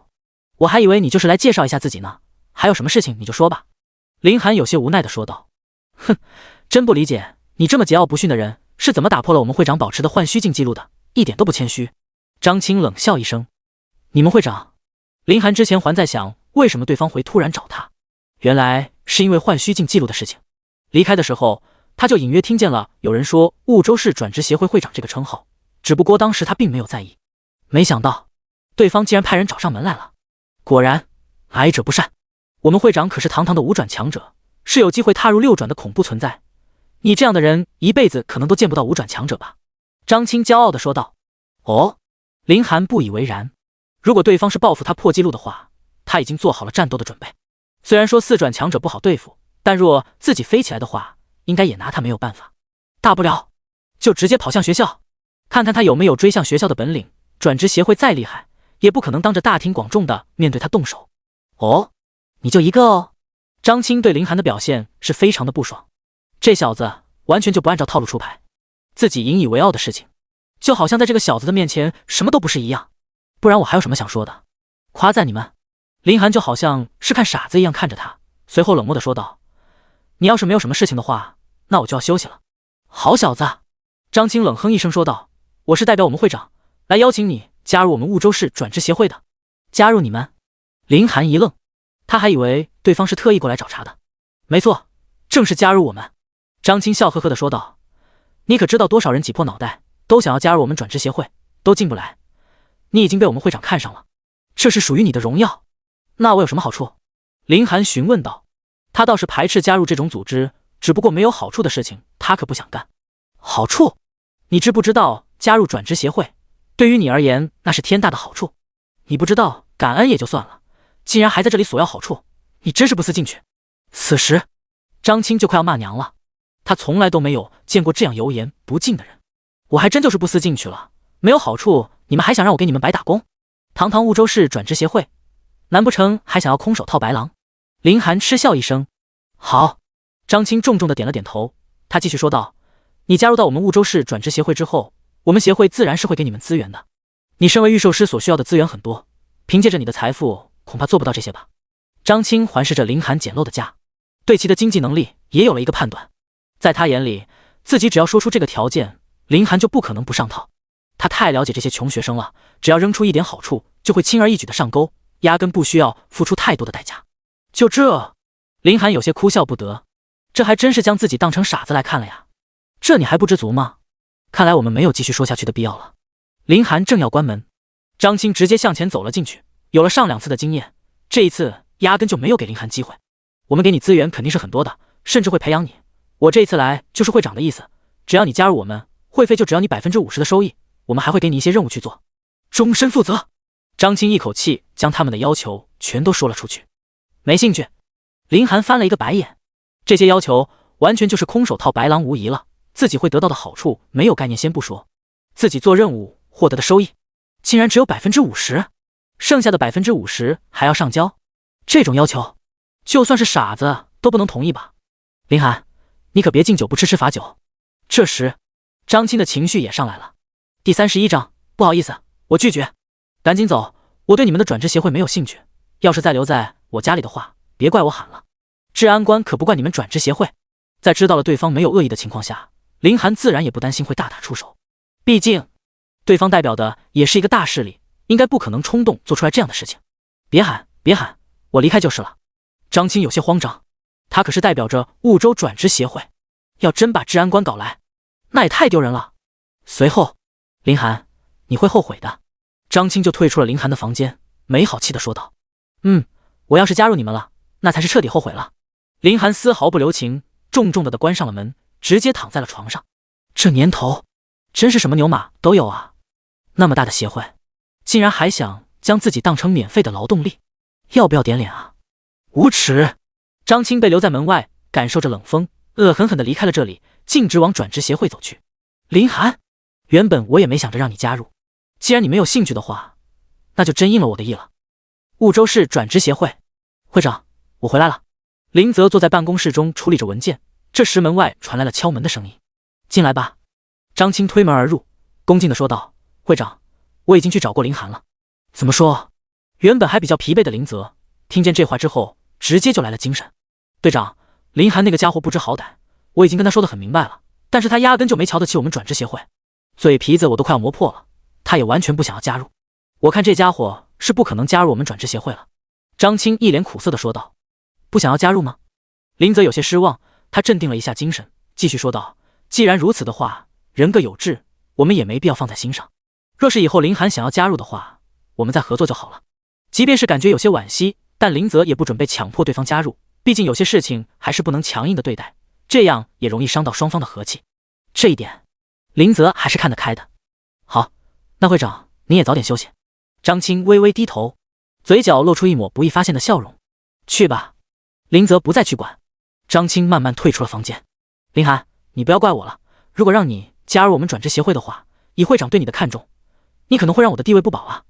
所以，你压根就不要进来了。与此同时，军部，此处所有的人都穿着笔直的军装，个个精神抖擞。长官，换须敬礼。有一处数据不对劲的地方。突然，一位坐在操作台前军人科员说道：“哪里不对？”一位身材高大的军人走了过来，他只是站在那里，身上就散发着一股强大的气势，让人单单是看着就有一股窒息的感觉。长官，你看这里，在婺州市有一个2转的预售学者，居然单刷了白银级的幻虚镜副本，这有什么不对吗？长官抱胸站在科员的身后，有些疑惑地问道：“长官，如果说正常情况下的单刷肯定没有什么问题，预售师这个职业虽然说下限很高，但若是寻觅到不错的凶兽也可以。但是真正的问题就是他的单刷时间太过匪夷所思了。长官你看，第1波凶兽到第4波凶兽被灭，只用了不到4分钟，这个时间足以证明一件事，这些怪物出现的瞬间就被直接秒掉了。前4波平均下来，每一波不到1分钟，这个速度恐怕一些3转的职业都是做不到的。而这个人所有的时间都集中在第5波，可即便如此，第5波的时间也只用了5分钟多几秒而已。我们就按照最优解来算，如果说他本身就是一位2转巅峰的预售学者的话，身体素质其实也并不高，但若是他有2头还算是不错的凶兽，而这2头凶兽已经突破了20级，这样才有可能，但难度极大。长官听到这里，原本还满不在乎的表情严肃了起来。你去给我好好的调查一下这个人，明天早晨之前我要这个人的全部信息，明白了没？明白。科员敬礼。长官的目光则时刻盯在电脑屏幕的数据上。第2日，林寒伸了一个懒腰，昨天晚上睡得非常舒服，没有了之前的战斗也就轻松了很多。虽然他很享受这种感觉，但他能够克制住自己身体的欲望，最少现在还不是他享受的时候。林寒收拾了一下个人的卫生，随后便出门寻找一处黄金级的副本。在林寒的印象里，觉醒当日区的暗影山脉好像最深处就是黄金炼级区，也就是要跨国疾风狼王的地盘。不过这处地方的疾风狼王已经被他干掉了，如今的霸主是谁他不得而知，可能是其他的疾风狼，也有可能是别的物种。林寒很快就来到了婺州城北暗影山脉，只不过这第2次来，他已经成长到可以单刷这里的实力，相比上一次的迷茫倒是有些感慨。进入暗影山脉的那一刻，天角蚁和雷帝便被林寒从预售空间给召唤了出来，一人2兽威风凛凛的在暗影山脉中走着，一些血统较低等级也很低的凶兽见到这2个家伙都吓得不轻，甚至有一些直接就吓得丧失了战斗力。不至于吧？林寒都有些无奈，不过他也不是心慈手软的人，但凡是吓得走不动路的凶兽都没有逃离他的魔爪。不过林寒的主要目标毕竟还不是他们，没有在这里浪费太多的时间。跨国白银区之后，他便看见了黄金级炼级区的牌子，警告警告，前方推荐等级20-30，低等级慎入。剑齿虎领地。慎入慎入。剑齿虎吗？林寒饶有兴趣的说完，随后便大步跨了进去。天角蚁与雷帝紧紧跟在后方。林寒进入黄金级副本不是没有原因的，虽然黄金级副本很凶险，但所带来的效益也是非常高的。此时他只剩下5级就能够去接3转的任务了。风浪越大，鱼越贵，这一点道理他还是明白的。第32章学习巫毒之刺。天角蚁正面吸引火力，雷帝开启疾行从上空袭击。此时林寒已带着天角蚁与雷帝来到了副本之中。运气很差，他遇见了一个毒纹蜥蜴的群落。LV21 毒纹蜥蜴 LV21 毒纹蜥蜴，这个群落不算小，毒纹蜥蜴的数量在8个左右。面对这种放在人类世界已经达到了3转的凶兽，林寒自然不敢放松警惕，所以在发现毒纹蜥蜴的一瞬间，他便下达了自己的攻击指令。天角蚁丝毫不惧，在收到林寒的指令之后，便直接迎面冲杀过去。同时雷帝则也是以极快的速度冲上最上方，大翅膀遮天蔽日，每一次扇动都有阵阵的雷鸣。原本他还是雷鸟的时候，全身上下就蕴含着雷电之力，等成功进化成雷帝之后，全身的雷电之力都得到了升华，这是一种质的飞跃。毒纹蜥蜴虽然在血脉上不及天角蚁与雷帝，但是真动起手来他们才不会去管这些。血脉之力建立在同等级，又或者是对方血脉极低且等级低于其余凶兽的情况下，再或者便是同类的生物，这些方面上拥有血脉压制是一种极大优势。很多凶兽面对血脉之力强于自己的存在，会引起生理上的不适。但独纹蜥蜴的等级很高，且和这两位太古师兄不是一个种类，所以血脉的压制便微乎其微。甚至对于他们来说，能够狩猎太古师兄这种存在也是一件很爽的事情。天角蚁勇猛无比，一冲进蜥蜴群落里，便吸引住了所有独纹蜥蜴的目光。嘶嘶，8只独纹蜥蜴立即对天角蚁展开了攻击。天角蚁体质80，毒素麻痹，持续掉血，时间维持1分钟。毒素，林寒眉头微皱，他没想到天角蚁甚至还没有触碰到独纹蜥蜴，竟然就受到了对方的袭击。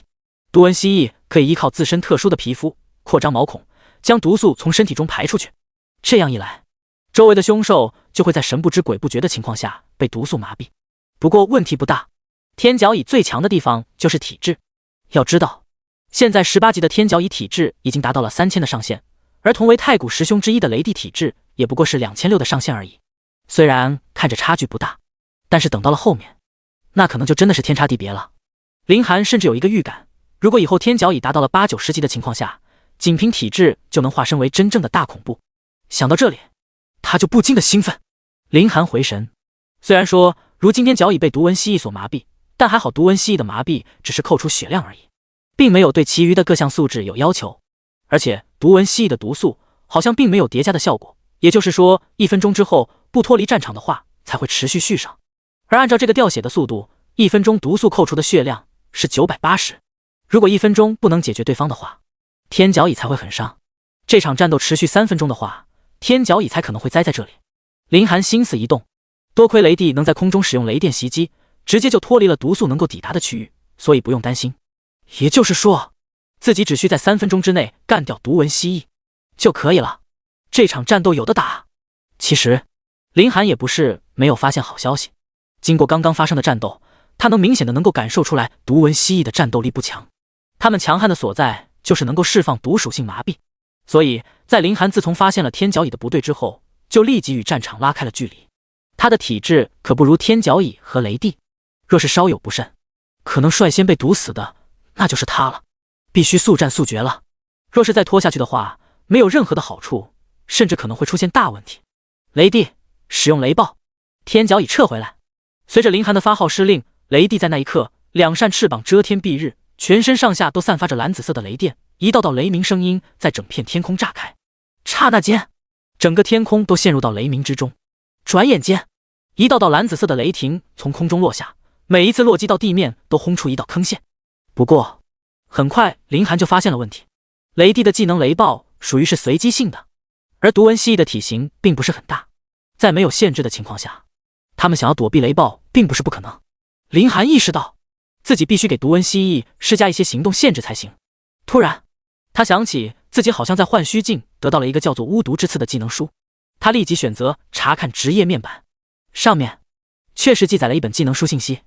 巫毒之刺，类别技能书，品质中级，使用巫毒之刺，围绕使用者周围100米内地下钻出荆棘藤条，会对周围认定为敌人的目标进行束缚，且藤条附有麻痹属性。技能时间5分钟，技能冷却20分钟，技能状态未学习。林寒没有犹豫，这个技能对于他而言还是很有用处。其实在昨日他就想学习来着，不过张青突然来寻找他，让他一时间遗忘掉了。现如今刚好能够派得上用场，倒是能直接使用。学习。话音一落，职业面板上便来了提醒，你已成功学习巫毒之刺。巫毒之刺，林寒暴喝一声。下一刻，他周围100米内的土壤开始松动，一道道荆棘从地下钻出。在林寒的眼中，已经将独纹蜥蜴认定为攻击目标，所以在荆棘出现的那一刻，直接对其进行了缠绕，随之而去的便是荆棘本身便带着一种麻痹属性。虽说独纹蜥蜴本身便是毒属性的凶兽，对巫毒之刺有着一定的免疫效果，但是林寒真正的想法却只是将其缠绕住来达成让雷暴拥有更高命中率的效果，这才是他的本意。果不其然，当林寒使用巫毒之刺之后，雷暴的命中率的确是高了不少。仅仅几分钟之后，部落里就只剩下了2条状态良好的独纹蜥蜴，其余的都被雷霆轰的状态不佳，甚至有几个已经是濒死的状态。这一刻，天角蚁抓住了机会，他在雷暴消失的那一秒，直接锁定了其中一只健全的毒纹蜥蜴。天角蚁没有任何的犹豫，直接用头上的巨角刺穿。而在刺穿的一瞬间，天角蚁调转方向便去攻杀第二头。雷帝也没有闲着，雷暴的时间刚刚结束，他便飞回低空，对那些濒死状态的毒纹蜥蜴一顿猛攻，几乎不给其多余的机会。见到这一幕，林寒只是站在一旁，并没有出手。第33章三转任务，又是5星。战斗结束的很快，两头太古师兄清理战场的速度简直快得恐怖。成功击杀毒纹蜥蜴，经验值加1789。成功击杀毒纹蜥蜴，经验值加1789。成功击杀毒纹蜥蜴，经验值加1789。你升级为 LV16，属性全面增加170点。你额外获得自由属性140点。你升级为 LV17，属性全面增加170点。你额外获得自由属性140点。你升级为 LV18，属性全面增加170点。你额外获得自由属性140点。连升3级，林寒心情舒适了很多，这种感觉让他非常的舒服。虽然随着自己级别升高，升级所需的经验值越来越多，但是林寒有绝对的把握能在今天达到20级的限制。随后他没有过多的在原地停留，而是继续深入。这一路上，林寒只是遇见一些零零散散的凶兽，倒是没有遇见兽群，所以对战起来也就比较舒服。林寒甚至遇见了2头等级较高的剑齿虎，但也没用多长时间，剑齿虎便被天角蚁和雷帝的配合轻松搞定。成功击杀剑齿虎，经验值加2666。成功击杀剑齿虎，经验值加2666。你升级为 LV19，属性全面增加170点。你额外获得自由属性140点。你升级为 LV20，属性全面增加170点。你额外获得自由属性140点。注意，你已达到2转所能够承受的最高限制，需受理转职任务，否则无法再突破上限。在抵达3转之前，你无法继续增加经验值。20级了，林寒深深呼出一口气。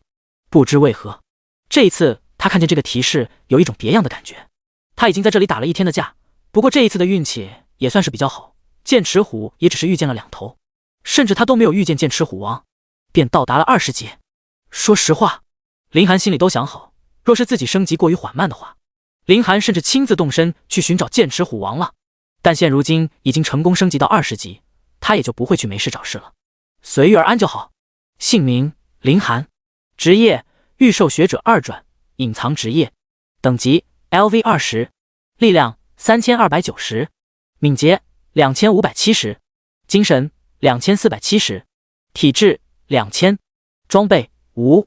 技能生灵契约2级，御兽空间2级，召唤御兽2级，恶意波动1级，闪电之翼1级，技能复制1级，巫毒之刺1级，可自由分配属性700，舒坦。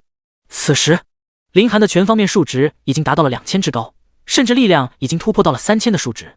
御兽师最薄弱的项目体质也已经摸到了2000这个门槛，甚至他现在手中还捏有可自由分配属性700点，如果全部使用的话，那他就可以立即打造出3000数值的某一项属性。20级便有2种属性3000，这就非常的夸张了。要知道，他职业可是一个御兽师啊，这已经算是所有职业中职业者最弱的几个职业之一。可他现在的数值，哪怕是一些主战类的职业都望尘莫及。林寒没有犹豫，立即将敏捷的数值也拉到了3000，然后所剩下的数值也都加到了体质之中。等做完这一切后，林寒也就离开了这处遗迹。现在天色还不算晚，林寒回到城区之后，就径直奔着转职神殿的方向跑了过去。等抵达转职神殿后，依旧是之前的前台小姐姐。对方在见到林寒的那一刻，也是非常的惊讶，说道：“林先生，您这一次来又有什么事情吗？”“申请3转转职任务。”“3转任务？”前台小姐姐惊呼出声，一副不可思议的样子。她可是记得非常清楚啊，林寒上一次接转职任务还是前2天的事情，这才过去多久？升级这么快的吗？前台自然也是职业者出身，对于自身登记的提升也都比较了解，所以这不由得他震惊。他倒是也见过一些1转到2转升级很快的，但是这2转到3转升级这么快，他还是第一次见到。而且林寒1转升级也是相当的快，他是完全不休息的吗？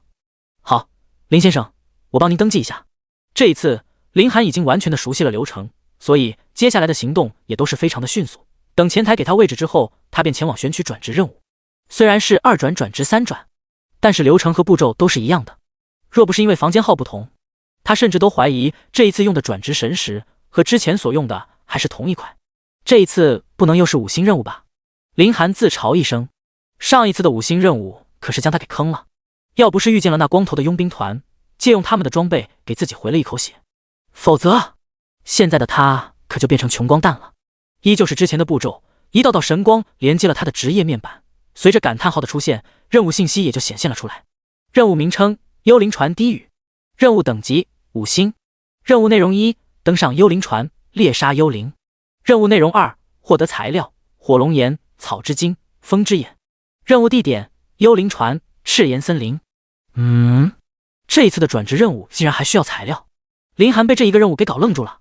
可按照任务所发布的要求来看，还真就是这么一回事。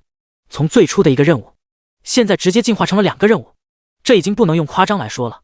死老天，又他妈是5星任务，你要不要直接将我玩死，你才开心啊？林寒深深地叹了口气。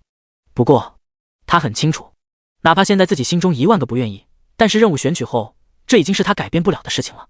说实话，他觉得这一次任务麻烦程度有点高了。单单是一个幽灵船的话，哪怕是难度高一点，他也不会在意。但幽灵船的任务结束之后，还需要去赤岩森林搞到那3个材料，这简直是在浪费自己时间嘛。但是还好的是，在职业面板的任务信息中，已经将材料的形状展现了出来。否则的话，他一辈子恐怕都难以找到这3个东西，真是麻烦啊。林寒深深叹了一口气，随后便走出了小房间。不出意料，与上一次一样，此时整个转职神殿已开始了激烈的讨论。5星任务是不常见的，这也是众人的谈资。至于林寒，经过上一次，倒是已经习惯了这种事情。第34章幽灵船。前台小姐见到5星任务的发布，脑海里直接就联想到了林寒。又是相同的时间。林先生，你到底是一个怎么样的人呢？为什么每一次的转职任务都是5星？难道老天都嫉妒你吗？林寒离开了转职神殿后，立即按照职业面板所提供的信息，摸清了幽灵船的一些信息。幽灵船会在晚上7点的时候，出现在婺州市的一处海边。原本林寒还想着今晚回去好好休息一下，明天以最充足的状态完成转职任务。但是计划已经泡汤了，幽灵船只会晚上出现，而它航行的目的地是赤岩森林。虽然说是幽灵船的目的地，但并不是只有幽灵船这一个途径能够前往赤岩森林。可是林寒的任务将这2个地方给串联到了一起，所以林寒也只能先去执行幽灵船的任务，等幽灵船的任务结束之后，顺便就去赤岩森林收集转职任务所需要的材料了。林寒快马加鞭，他在6点半的时候，总算是边查资料边赶路，来到了婺州市的海边。他上一次来到这个地方，那都是很久很久之前事了，那也是这具身体原本的主人去的，跟他的关系没有太大。原身记忆关于这里的印象并不深刻，只是隐约间记得好像是和白冰一起来的，2人打打闹闹，还是比较有亲人的感觉。只不过因为太过久远的缘故，记忆对于林寒来说已经太过模糊了。7点了，林寒时刻观察着自己手表，等到时针落在7上的那一刻，海边上突然阵阵雾气萦绕，一艘巨轮的轮廓从烟雾中钻了出来。不用多想，幽灵船。该说不说，这气氛倒是让他给装起来了。等幽灵船靠边之后，林寒直接就爬了上去。在他上去的一瞬间，幽灵船便再一次的动了起来，仿佛一直在等他一样。还真是诡异啊。走在幽灵船的甲板上，林寒隐约间他感觉后背有些发凉，就好像是有空调正对着他的脊椎吹一样，不太舒适。硕大的幽灵船上没有任何一个活着的东西，只有零零散散的一些木箱子，以及一些好似修补幽灵船所剩下的木料。但林寒能够清楚地闻到，在这艘幽灵船上非常明显的血腥味，这是不论雨水怎么冲刷都冲不掉的。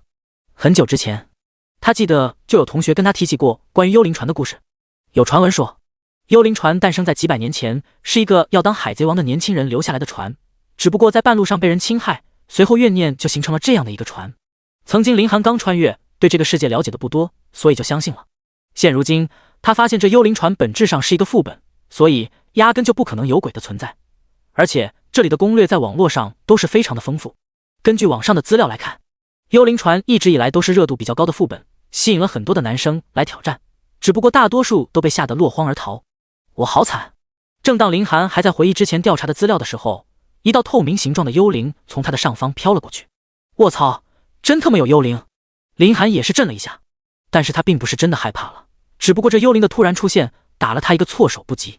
LV20幽灵，竟然真是幽灵！其实，林寒内心是有些兴奋的，毕竟这么快就找到了自己的任务目标。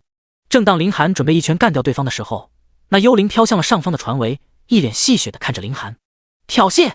赤裸裸的挑衅！林寒万万没有想到，自己有一天竟会被一个幽灵挑衅，这简直就是奇耻大辱。嘿嘿，欺负人不会飞是吧？觉得我过不到你是吧？林寒阴恻恻地笑着，这股笑声，即便是幽灵船上的幽灵都有些发愣。空中的幽灵一副疑惑样子看着他，明显是被林寒的话给搞懵了。这么邪恶的笑，到底谁他妈才是幽灵啊？今天老子就让你知道，不是什么人你都能欺负的，会飞了不起吗？谁还不会飞怎么？林寒话音一落，闪电之翼在身后炸开，以自身能够接受的最快速度冲上桅杆之上。幽灵完全是没有想到这个人类竟然会飞，随后林寒一拳重重地打在了幽灵的脸上，成功击杀幽灵，经验值加0。注意，你已达到2转所能够承受的最高限制，需受理转职任务，否则无法再突破上限。在抵达3转之前，你无法继续增加经验值。该死！林寒无能狂怒。下午的时候，他原本看到自己升到了20级，还是很高兴。可是，一想到自己这2次执行任务的时候，每一次都只能眼巴巴地看着经验值被吞，因为等级达到了上限，浪费了那么多的经验，就一阵心疼。经验是多么宝贵的东西啊，每次都浪费掉。就在这时，呼，阴风恻恻。突然，船上凝聚了一道道的幽灵，他们和之前的幽灵差不太多，有几个的等级甚至达到了21级。但是对于现在的林寒来说，他简直就是一点战斗的欲望都没有。若不是现在职业面板上没有显示他完成任务，他都不想对这些幽灵下手了。这该死的老天啊！没有经验就没有动力啊！不过现在，这些幽灵他必须全部解决才行。面对这种数量的幽灵，林寒内心是丝毫没有怕的。他唯一担心的是，这幽灵船上可能有更强的家伙。不过嘛，就算自己打不过也没有关系，人杖御兽使难道还不会吗？雷帝，出来吧！话音一落，雷帝便从御兽空间钻了出来。雷帝出来之后，立即扇动着，爆发雷鸣般响声的翅膀，在幽灵船的上空飞翔。那种纯粹的雷鸣，就好像是在和幽灵示威一样，也有一种讨好林寒的感觉。全灭他们吧！林寒找了一处地方坐了下来。接下来就没有他什么事情了。强悍的雷帝会告诉他们，即便是成为了幽灵，一些不能下的人是绝对不能下的。收到了林寒命令的雷帝嘶鸣起来，一道雷电直接劈到了幽灵的群中，一时间，幽灵就直接被消失了数个。雷电克制魂类凶兽，幽灵也是算在魂类之中的，雷电对于他们绝对致命的。这也是林寒没有将天角蚁叫出来的原因。在他看来，这个任务仅凭雷帝一个就够了。嘶嘶，随着一个幽灵被消灭，其他的幽灵瞬间就怒作一团，随后他们就如疯癫一般冲向了雷帝所在的方向。第35章灭杀幽灵船长。雷帝冷漠地看着一众幽灵，一道道雷霆冲击在他们之间。大部分的幽灵甚至还没有接触到雷帝就已经被消灭殆尽，即便是侥幸冲到雷帝面前的幽灵，也会被其用锋利的羽毛直接划散。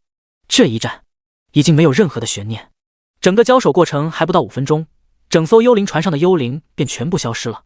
就在林寒准备自己能安稳地度过这一个旅行，突然，原本那些已经被打散很快就要消失的幽灵竟再次出现，还在往一个方向凝聚。同时，有一个幽灵逐渐的有了轮廓，最终，一个身穿海盗服装的幽灵一脸凶相的站在林寒的面前。LV25幽灵船长。原来如此，林寒谨慎的站起身来。说实话，如果按照刚刚的强度，林寒觉得这一次的任务与5星是有些挂不上钩的，只能说是实打实的4星任务强度。毕竟那些幽灵大部分也都是20级的凶兽，而20级就已经是2转职业者的极限了。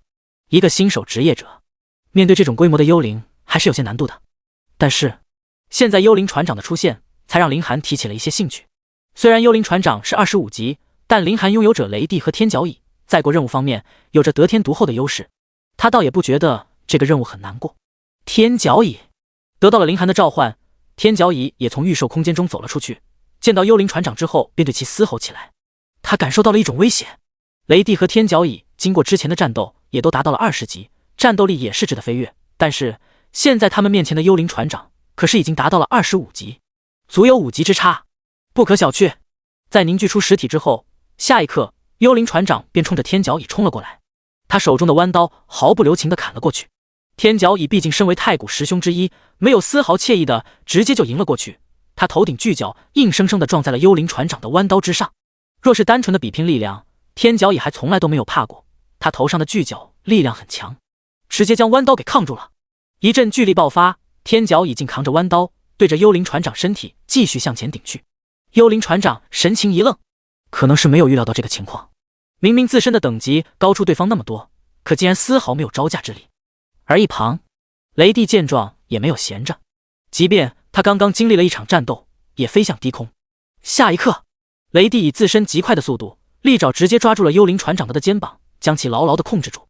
但幽灵船长也不是任人欺凌的选手，他一边用手中的弯刀牵制天角乙，另一只带有弯钩的手直接抓向雷帝。只是幽灵船长只面对天角乙一个的话，那或许还有一战之力。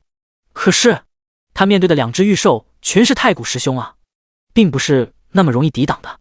就在幽灵船长反攻雷帝的那一刻，天角乙并没有给他再多的机会，头上巨角猛然就发力顶了上去。此时幽灵船长的双脚已经离地，另一边还在牵制雷帝，所以身体的重心并没有全都放在天角乙这边，这让他一时间根本抵挡不住天角乙的攻击。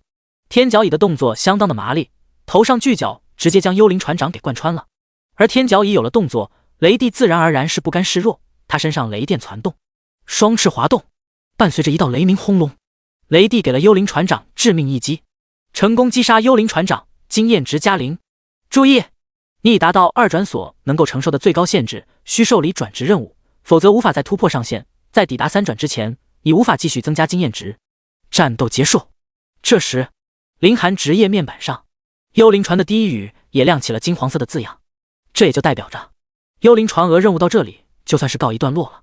雷帝和天角乙来到凌寒的身边讨好，凌寒摸了摸两头御兽，这一次的战斗他还是比较满意的，同时这也代表着两头凶兽第一次真正意义上的合作。接下来，幽灵船在海雾中又行驶了半个时辰左右，便抵达了赤炎森林的边缘。凌寒直接跳下了船，天角乙和雷帝紧跟其后。等他们下船之后，幽灵船缓缓的消失，海面上也回归了以往的平静，就好像刚刚的事情从来都没有发生过。这幽灵船好像根本不存在这个世界上一般。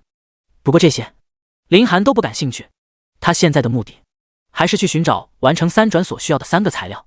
这些材料的大概位置在转职面板上都有所体现，所以接下来他只需要寻找便可。凌寒带着天角乙和雷帝深入赤炎森林，在他来这里之前已经经过了调查。赤炎森林中等级最高的凶兽便是火蜥蜴，这个品种的蜥蜴和凌寒之间遇见过的独纹蜥蜴是同一个种族，只不过拥有2个不同的属性而已。但是这里的蜥蜴数量要比较多高，而凌寒所需要的材料之一火龙岩便是被一大群火蜥蜴所看守。说实话，如果是面对单体敌人的话，凌寒倒是丝毫不惧。可问题是，火蜥蜴是一个黄金种族。所谓的黄金种族的意思，按照人族对凶兽的说法，代表着这一个品种的种族黄金就已经是它最大的上限，不可能再创新高。同样的，这个世界之中，凌寒还在课本上看到过铂金种族、钻石种族，甚至是更高种族的介绍。甚至课本上记载着，凶兽阵营那边很可能有神族的存在，那样的一个凶兽部落足以被称之为一种真正的大恐怖了。回到正题，按照凌寒如今的实力，虽然他感觉能战，但是真打起来的话，他也在黄金种族面前得不到什么好处。说实话，凌寒是不想直接跟火蜥蜴一族产生冲突的，毕竟根据其他资料显示，他转职的其余的2个材料也都纷纷有着草蜥蜴和风蜥蜴看守。只不过按照网上看到材料来讲，这2个虽然也同样是黄金种族，但数量和战斗力要比火蜥蜴弱得多。因此凌寒觉得自己要想得到这3种材料，最好还是能动脑子就动脑子。毕竟他现在已经是2转满级了，等级已经升不了了，若是继续打的话，只是浪费很多经验，有些不划算。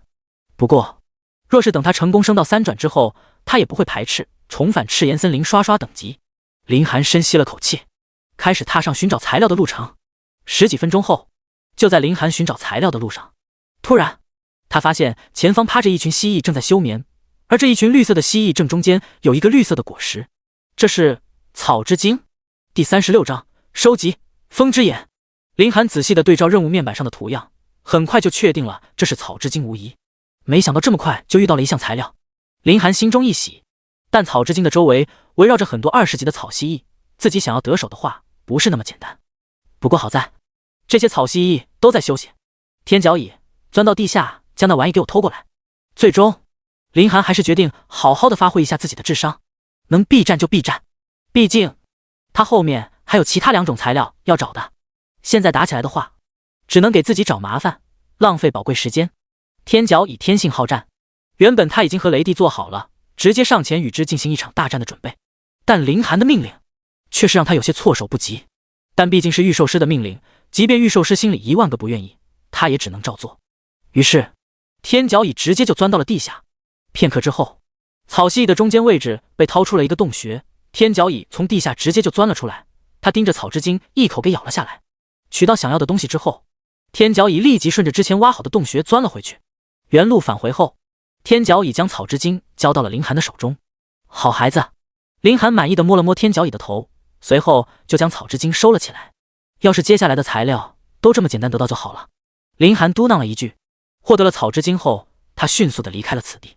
这时，林寒心中一动，如今这个时间，既然草蜥蜴都已经休息了，那是不是也代表着其他2个品种的蜥蜴也在休息？如果自己能够在对方休息时，继续将材料偷偷取来的话，那简直不要太省事啊！所以接下来，林寒与天角蚁、雷帝1人2兽，便快速在赤炎森林中狂奔。林寒根本不担心会有凶兽发现他们，毕竟他的恶意感知也能够感受到敌方方位。只要不是一整个种族对林寒发起攻击，他根本不担心会跟对方缠斗起来。即便是有些实力比较强的凶兽，穷追不舍，林寒只要让天角蚁和雷帝趁着对方还没有反应过来的时候将其处理掉便好了。当然，这样做的唯一坏处就是不增加经验。大概又过了半个时辰，林寒便找到了第2个目标——风之眼。绝对是风之眼没错了。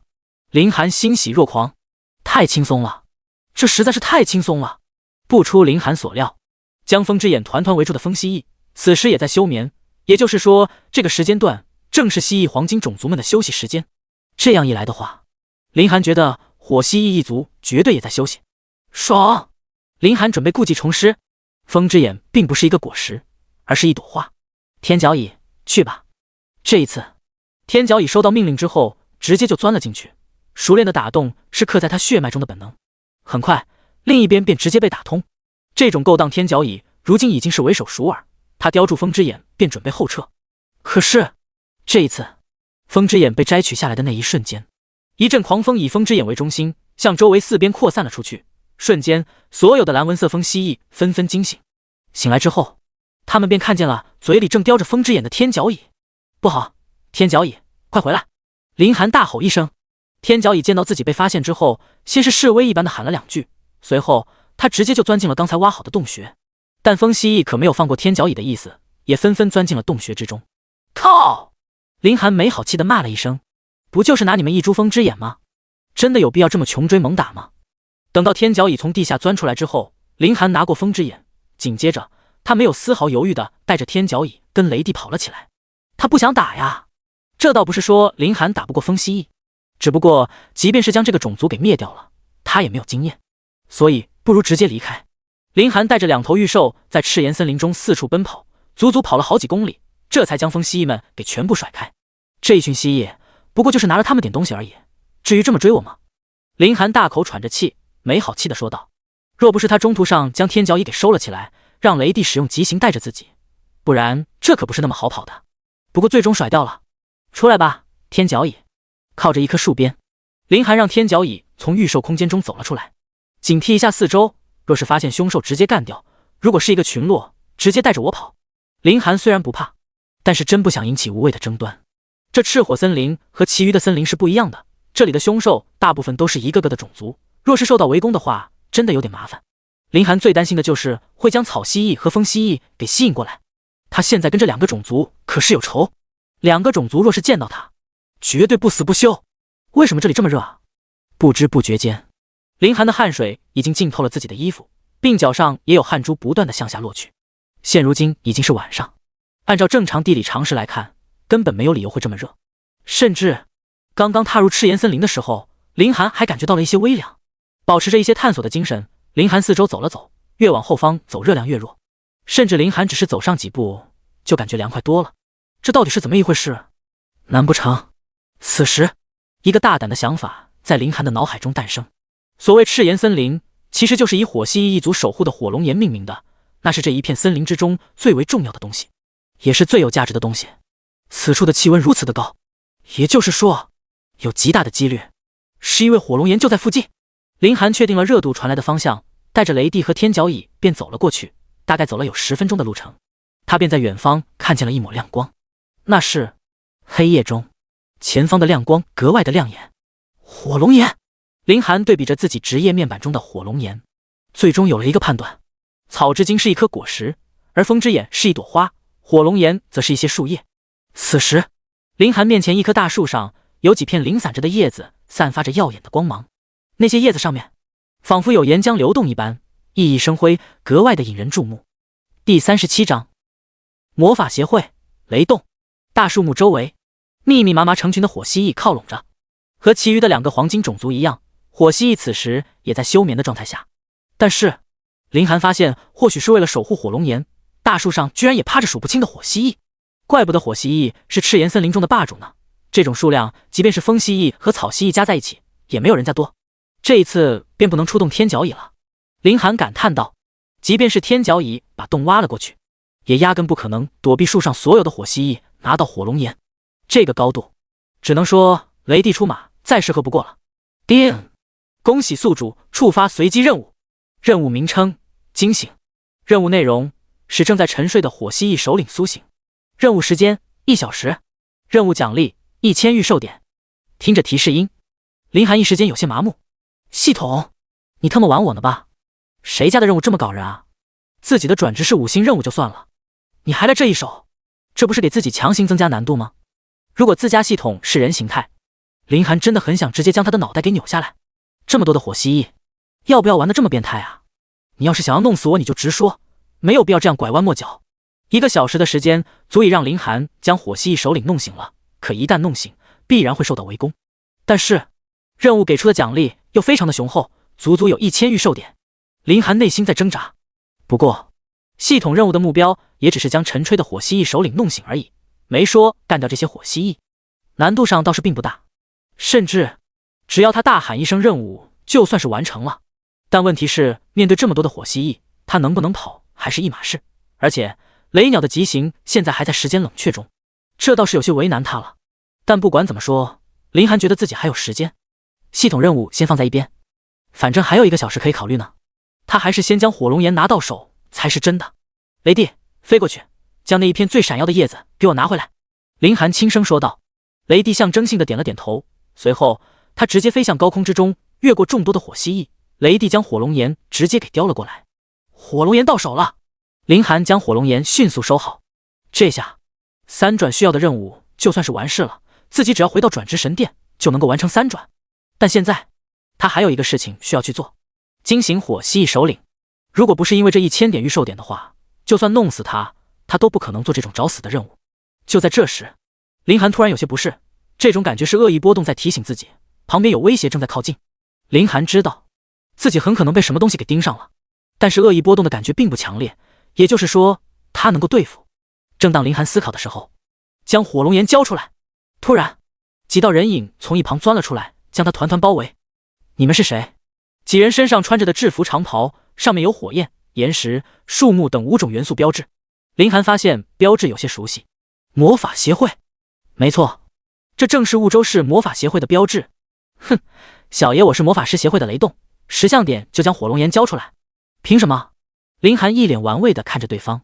这段时间他都是和凶兽较量，还从来没有和人族交过手，这倒是给他了一个机会。与此同时，一个大胆的想法钻进林寒脑海中。凭什么？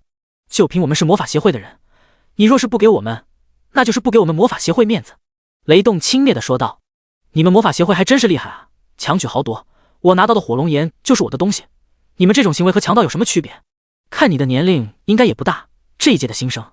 雷动挑了挑眉，继续说道，只要你老老实实的将火龙岩交出来，我保证以后小爷我罩着你。下一刻，雷动全身上下雷电攒动。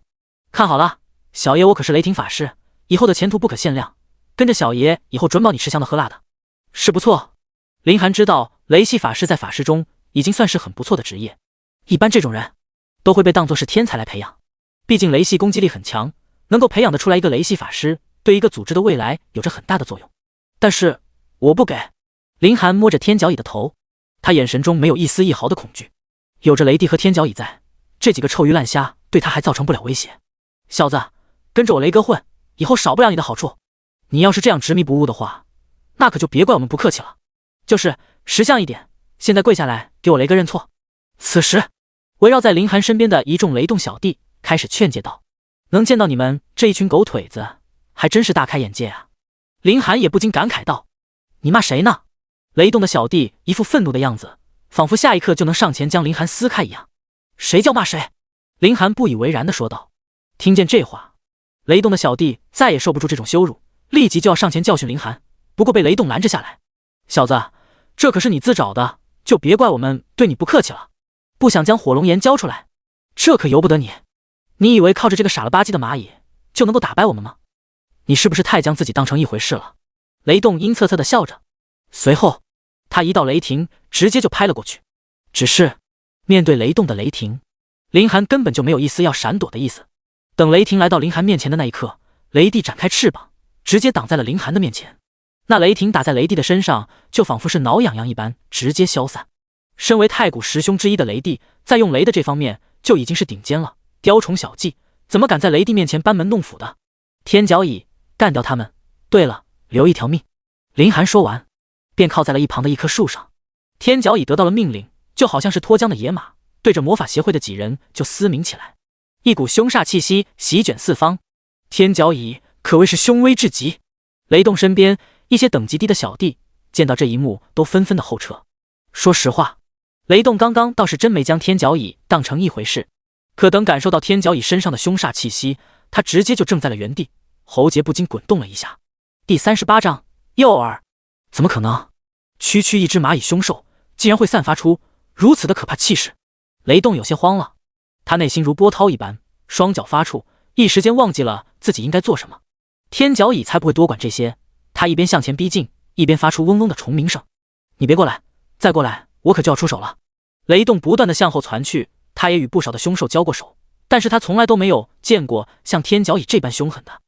一时间有些不知所措。至于这么害怕吗？林寒有些无奈，他没想到雷动的胆量竟然这么小。天角蚁只是向前逼近一下，竟然就吓成了这个样子。若是直接咬过去的话，那还不得把他们给直接吓死。毕竟人和人是不一样的，他倒是也能勉强理解。下一刻，一道雷霆从雷动手中冲了出去，直接打在了天角蚁身上。但雷霆打在天角蚁身上之后，便化作了浓烟，只在表皮上留下了淡淡的痕迹。嘶嘶嘶！见到雷动敢发动攻击，天角蚁愤怒的嘶吼，直接窜了出去。上啊！你们是想要等我死了再上吗？雷动吓得慌忙后撤。其余的小弟见到这一场面，也纷纷上前想要将天角蚁拦住，但后者的力量对付起这些人却轻而易举。只是分秒之争，其余人就已经躺成了一片。林寒在之前已经提醒过天角蚁留下活口，这些人他自有妙用，所以天角蚁就没下太重的手，只是暂时让他们失去了行动的能力。见到这一幕，雷动早就已经吓得栽倒在了地上，全身上下都止不住的颤抖。别过来，别过来！这时雷动的声音早已开始嘶哑，恐惧让他的声音完全没有了平时的冷静。为什么他会遇到如此凶悍的生物啊？为什么还想要火龙岩吗？见自己的目的已经达到，林寒笑着问了起来。不要了，不要了！此刻即便雷动心里面1万个想要，但面对眼前这个少年，他也没有了丝毫的兴趣了。既然不要了，我可就走了。林寒打了一个响指，笑呵呵的就要离开。见天角蚁返了回去，雷动心中一块大石头也算是落地了。对了，我还得拜托你们一件事情。林寒突然回头，将几人吓得不轻。什么事？不需要你们做什么，配合一下我就可以。林寒时刻保持着一份微笑。巫毒之刺。下一秒，地下钻出藤蔓，将魔法协会的人纷纷捆在了一起。拜拜。林寒摆了摆手，随后他低声对着跟在他上方的雷动说道：对着火蜥蜴群落里砸一道雷。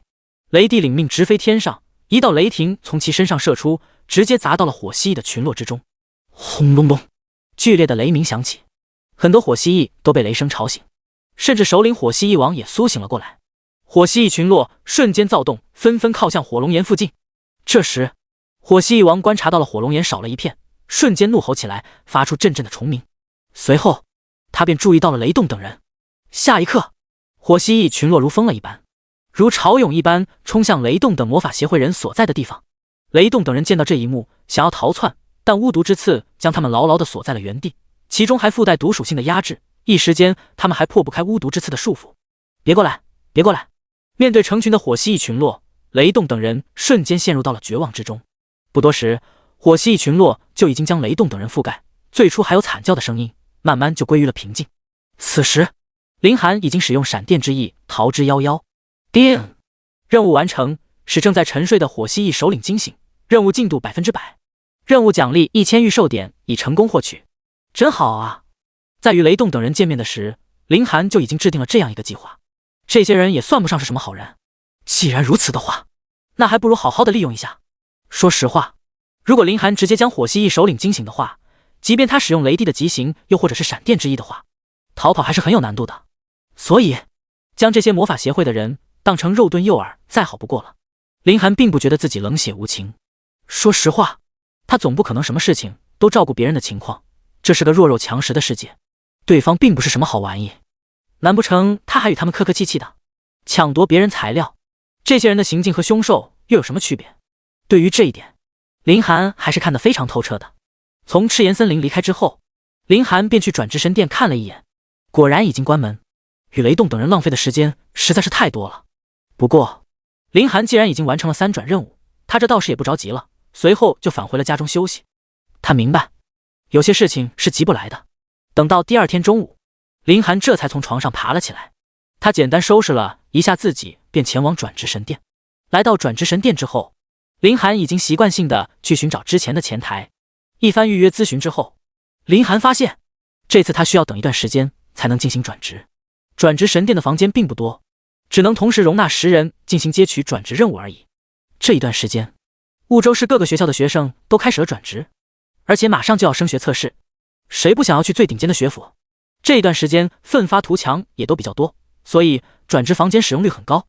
在觉醒了职业之后，大家都会集中在第1天甚至是第2天、第3天疯狂的练级，拉开差距。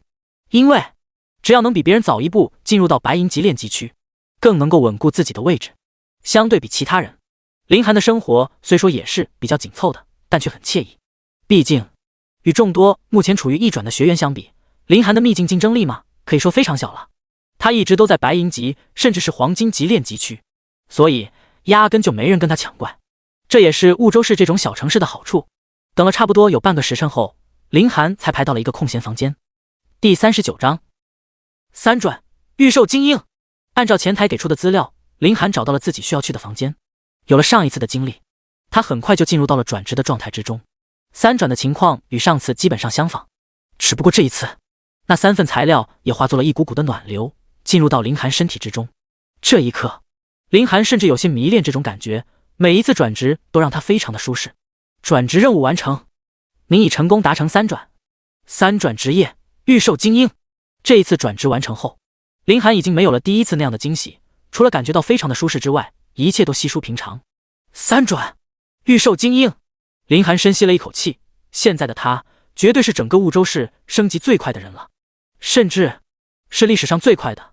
当然，林寒没有自大到认为他是整个天龙帝国最快的，毕竟人外有人，天外有天。林寒猜测一些大势力中甚至有人比自己升级还快，当然实力比不比得上自己，那就不得而知了。3转成功，解锁职业天赋技能。鹰眼可增加视野范围与动作捕捉，聆听可增加听力极限。死！林寒倒吸一口冷气，这2个天赋技能的觉醒，让他本身的战斗力提升了，可不是一点半点啊。虽然看着他们只不过是提升了5感其中的2感，但是视觉与听觉在战斗中来讲，可都是最有用的方面啊。而且鹰眼这个技能视野范围方面倒是还好，但是动作捕捉简直就是逆天。至于聆听，那就更不用说了，听力的极限也就代表着以后哪怕是遇到不在自己视野范围的敌人，他也能够提前察觉到对方的动作。这2个技能若是配合上自己的恶意感知的话，那已经不能用变态来形容了。此刻得到了这2个技能后，林寒内心简直兴奋到发狂呢。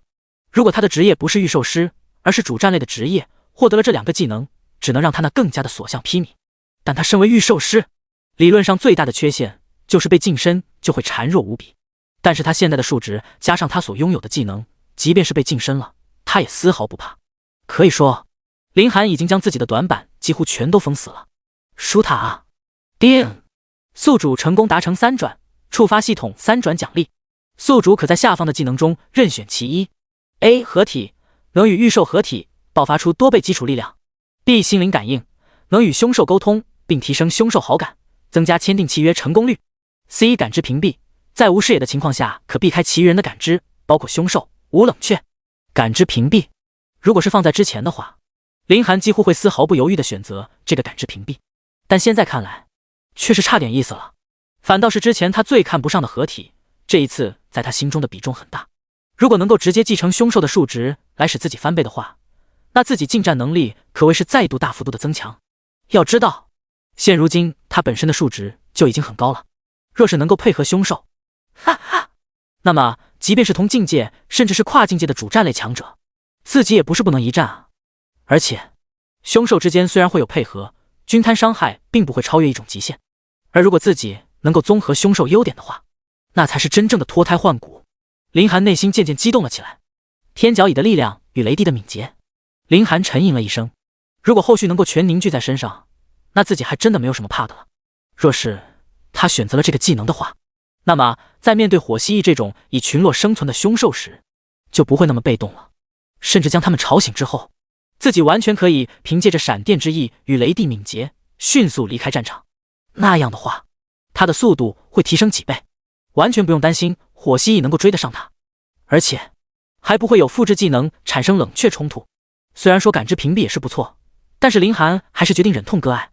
以他目前对系统的习惯，下一次4转转职成功之后，这些技能也会在。如果下一次的技能一般的话，他完全可以再选择感知屏蔽。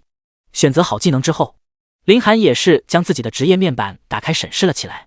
姓名林寒，职业御兽精英3转，隐藏职业，等级 LV20， 力量3290，敏捷3000，精神2470，体质2270，装备无。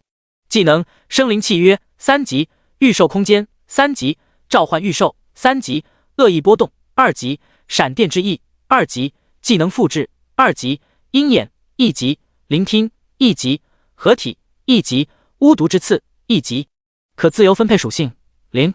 夸张的数值，不管林寒多少次看向自己的职业面板，他都会对自己的数值感到一种震撼。这就是所谓的御兽反哺啊！太古师兄的反哺，的的确确的让他数值在不知不觉间进行了增长。很快，林寒又查看起了御兽面板，而经过前几次的战斗，天角蚁和雷帝也都纷纷跨过了20级的大关。天角蚁，种族太古师兄，等级21级，力量3640，敏捷3210，精神2954，体质4100，技能狂化 LV2 20级，提升 50% 全面基础属性，距离 LV2 20级，提升 60% 力量属性，铁骨 LV1 10级，提升 20% 体质属性。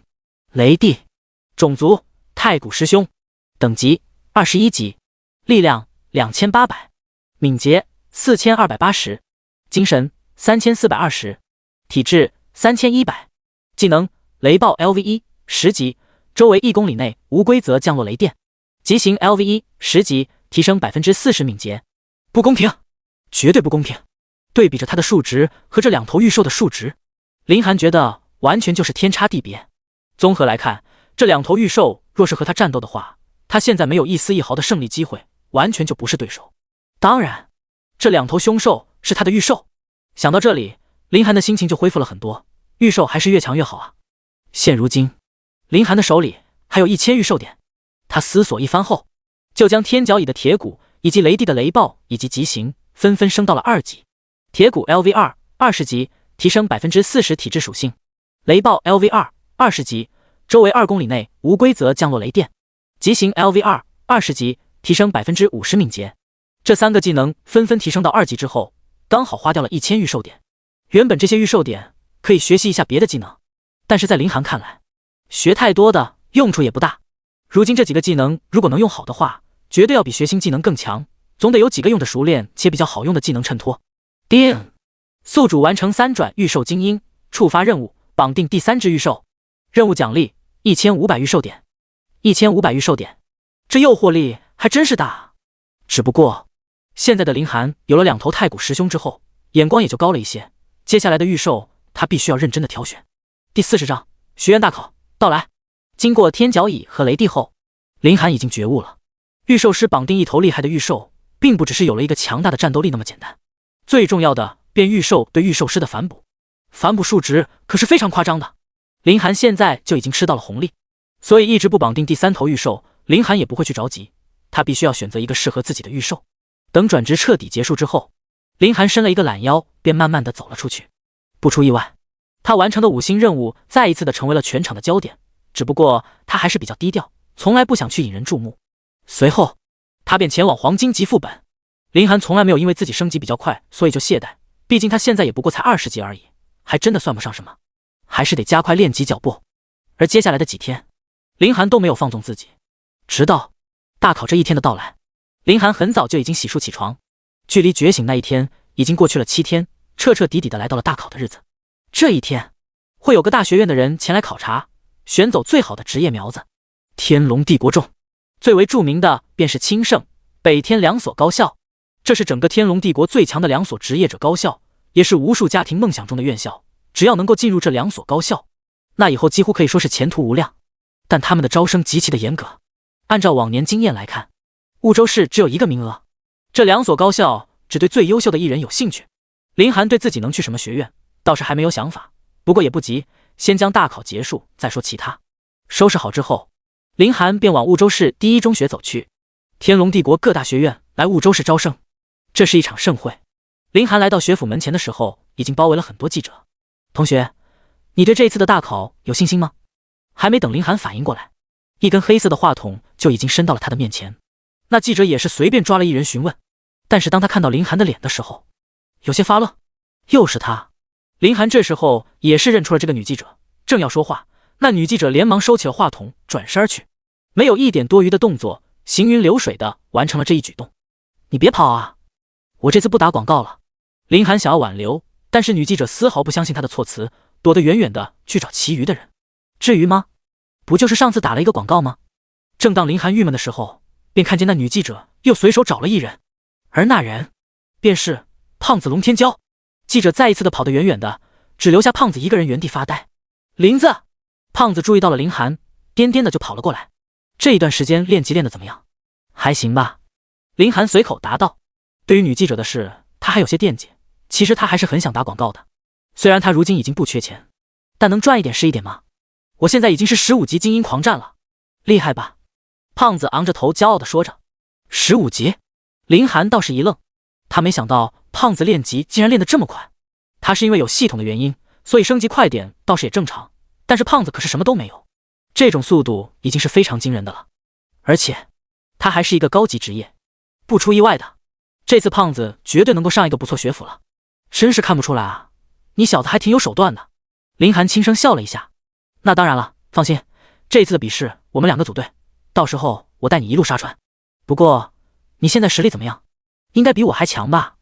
胖子问道。他可是没忘记，当初林寒一天就升到了10级。还可以，还可以。林寒，你实力不行就大方的承认，难不成你还要脸？这时风勇从另一旁走了过来，他脸上充满了戏谑，这时候身后依旧是跟着一堆小弟，与之前那些人不一样了，应该是最近才跟着他混的。风勇，怎么哪里都有你啊？咋的？想要跟我比划比划？胖子立即挡在林寒身前，不爽地说道。比划？就你也配？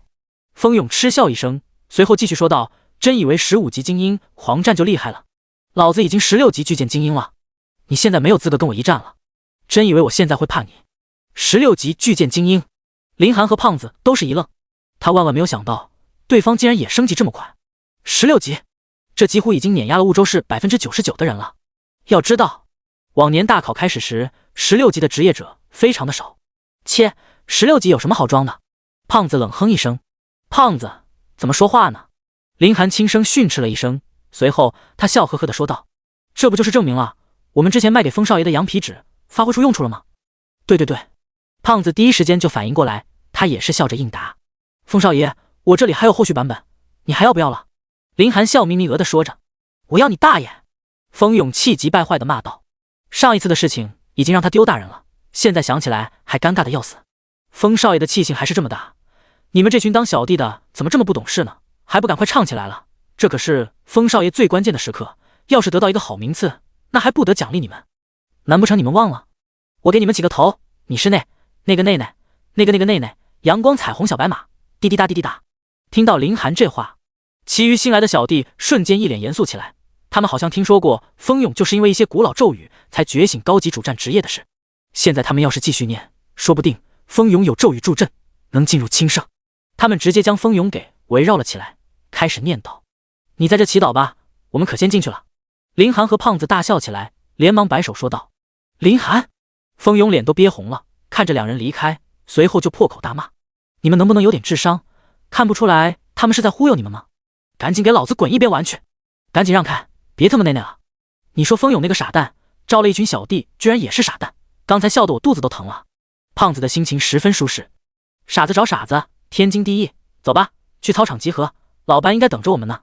这种关键的时候别迟到了。耍到风勇，林寒的心情也是非常的舒畅。于是，两人有说有笑的走进了第一中学。这一次的集合地点是操场，两人直接就赶了过去。第41章，实力测试开始。林寒和胖子来到操场之后，这里已经密密麻麻的有数百人之多，在操场的正中央则是放着一个水晶球，而操场的另一边则是坐着一个个对他来说比较陌生的面孔，而白冰等人也是坐在那个位置。看见林寒来了，白冰心里很不是滋味。前几天他送给林寒的玉兽，对方将其拒绝，这让他不禁怀疑对方是不是还记恨着自己，一时间失落万分。或许除了班主任这个身份之外，林寒可能也不愿意让自己有别的身份了吧。正当白冰在思考的时候，他突然看见林寒到了学员队伍之中，然后对他招了招手。白冰正要抬手示意，想了想又放了回去。他此时还不太清楚林寒对他的态度，所以心中也有些忌惮。又过了有半个小时的时间，老校长司空城站起身来施脉：呼，各位同学，今天是1年1度的升学大考，接下来由我来为大家介绍这次来的领导。紧接着，司空城伸手探向了一旁，说道：这位是清盛学院的主任刘天一主任。瞬间，场下传来了一片喝彩。清盛作为天龙帝国2大学院之一，自然而然是很多学生们的梦想。但是清盛和北天招生极为的严苛，所以每年的招生也都不多，更别说是婺州市这种小城市了。这位是北天学院的主任李图义主任。同样，掌声瞬间响起。这位是军部学院的主管叶太清主管。司空城很快就将一些重点院校的负责人介绍完毕。至于一些普通的学校，他也的确没有什么介绍的必要，就算学生考到了那里，他脸上也没有光。同学们，本次大考分为2个环节，第一个是实力测试，第二个则是战力实战。相信大家应该也都看到了，操场的中央已经摆放好了一个水晶球，这个水晶球便是用来测试你们等级的设备。不过大家不用担心，各位等级的强弱并不能够代表你们就与这些高等的院校无缘，真正检验你们水平的便是战力实战。之所以不让大家展示自己的等级面板，而使用水晶球，也单纯的是因为往年也会出现一些作弊的现象，用一些特殊的方式来修改自己的登记面板，所以现在全帝国都使用这种方式来验证各位的等级。这个水晶球能够检测10级直到20级的范围区间，不用担心会作假。而根据往年的评估，这个范围的水晶球已经足够了。接下来将会按照班级来测评。司空城讲得非常详细，最后看向了几大高校的负责人，得到了他们的示意之后，司空城这宣布开始。随后他便叫上了一个班级开始测试。学生上前，按照工作人员的指导下摸向了水晶球。一班田坤养鸡降7级。随着一位位学生都开始上前测试，白冰也开始为林寒紧张了起来，因为他们班有很多不错的职业，所以也被分在了最后一个当镇场子使用。在白冰看来，林寒的职业虽然被别人瞧不起，但是他却是比较看好。但是御兽师前期并不吃香，反而是等级越高才越能够展现出来自己的实力。虽然他后续也听说了林寒1天之内升到了10级，但若是没有一头厉害的御兽，想要继续升级又或者是做转职任务的话，难上加难。而林寒的经济水平他也清楚，根本不可能找到别人来帮助他寻找厉害的凶兽。婺州市的凶兽资料他一清二楚，原本就没有什么厉害的凶兽，再加以林寒的实力，想要驯服凶兽的话，那简直就是难上加难。虽然他也幻想林寒能给他一个惊喜，但是他知道这太难了，又或者说这根本就是不可能的事情。过了几个小时的时间，实力测试环节来到了白冰所教的6班。这个班级中出现了2个高级职业和一个稀有职业，甚至还有一个隐藏职业，必然已经成为了整个学校的门脸。一些普通学生上前，陆陆续续的测完后，便轮到了龙天骄。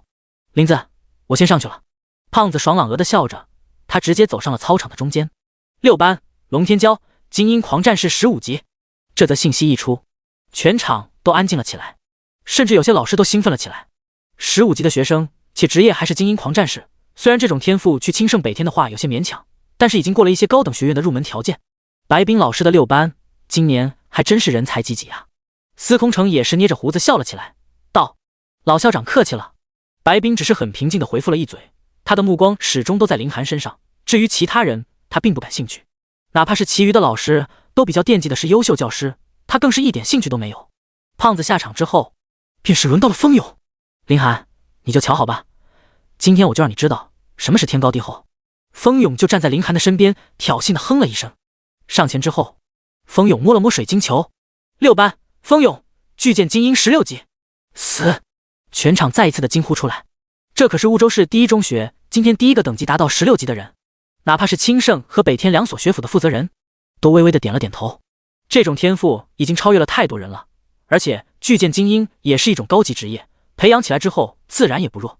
风勇回来之后，他一脸骄傲的看着林寒，嘲讽道：“看到了吧，小爷我的天赋是你小子根本就比不了的，赶快让我看看你这个废物御兽师是什么水平吧。”林寒倒是一点都不生气，他开口说道：“风少，这可是都亏了我卖给你的羊皮卷，我这还有下一卷。滚！你那羊皮卷要真有作用，你就不会是御兽师职业了。等会你的等级测试出来，看我怎么嘲笑你。”风勇狠狠地白了林寒一眼，瞬间他就想到了一些很不开心的事情，甚至他已经有了一些反射，生怕自己的小弟听见这话，直接又将他给围住了，那样可真就太丢人了。第42章，一气爆了。呵呵，对于风勇想看自己的笑话，林寒有些不以为然。3转完成后的这一段时间，他早就将等级一口气升到了25级，现在距离4转也只有5级的差距。林寒已经想好了，等大考结束之后，他便要继续疯狂升级，争取几天之内就踏入4转。现在第3头御兽他还没有想好，倒是也该提升一下契约御兽日程了。只是这时林寒看向远处的水晶球，脸色有些不自然。按照老校长司空城的说法，这水晶球只能够测试20级之内的实力，自己现在可是已经达到了25级，这水晶球应该不会出现什么问题吧。下一位，冷凝雪便上场测试。作为双杰之一的职业，更是稀有职业风暴法师，甚至可以说现在司空城以及其他的老师们认为冷凝雪才是最有可能进入到清圣和北天的天才。而这7天，学院也算是给冷凝雪提供了一些便利和帮助，为的就是今日。6班，冷凝雪，风暴宗师17级。这一次相比之前的沸腾，全场沉寂的不成样子。一个刚觉醒的职业者7天内达到16级就已经是非常夸张的事情，可万万没想到竟然还出现了一个17级职业者。此时司空城非常的欣慰，他笑着对北天李图一主任跟清圣刘天一主任说道：“领导们，这位学生可是我们婺州市第一中学的骄傲啊，您看有没有机会进到贵校？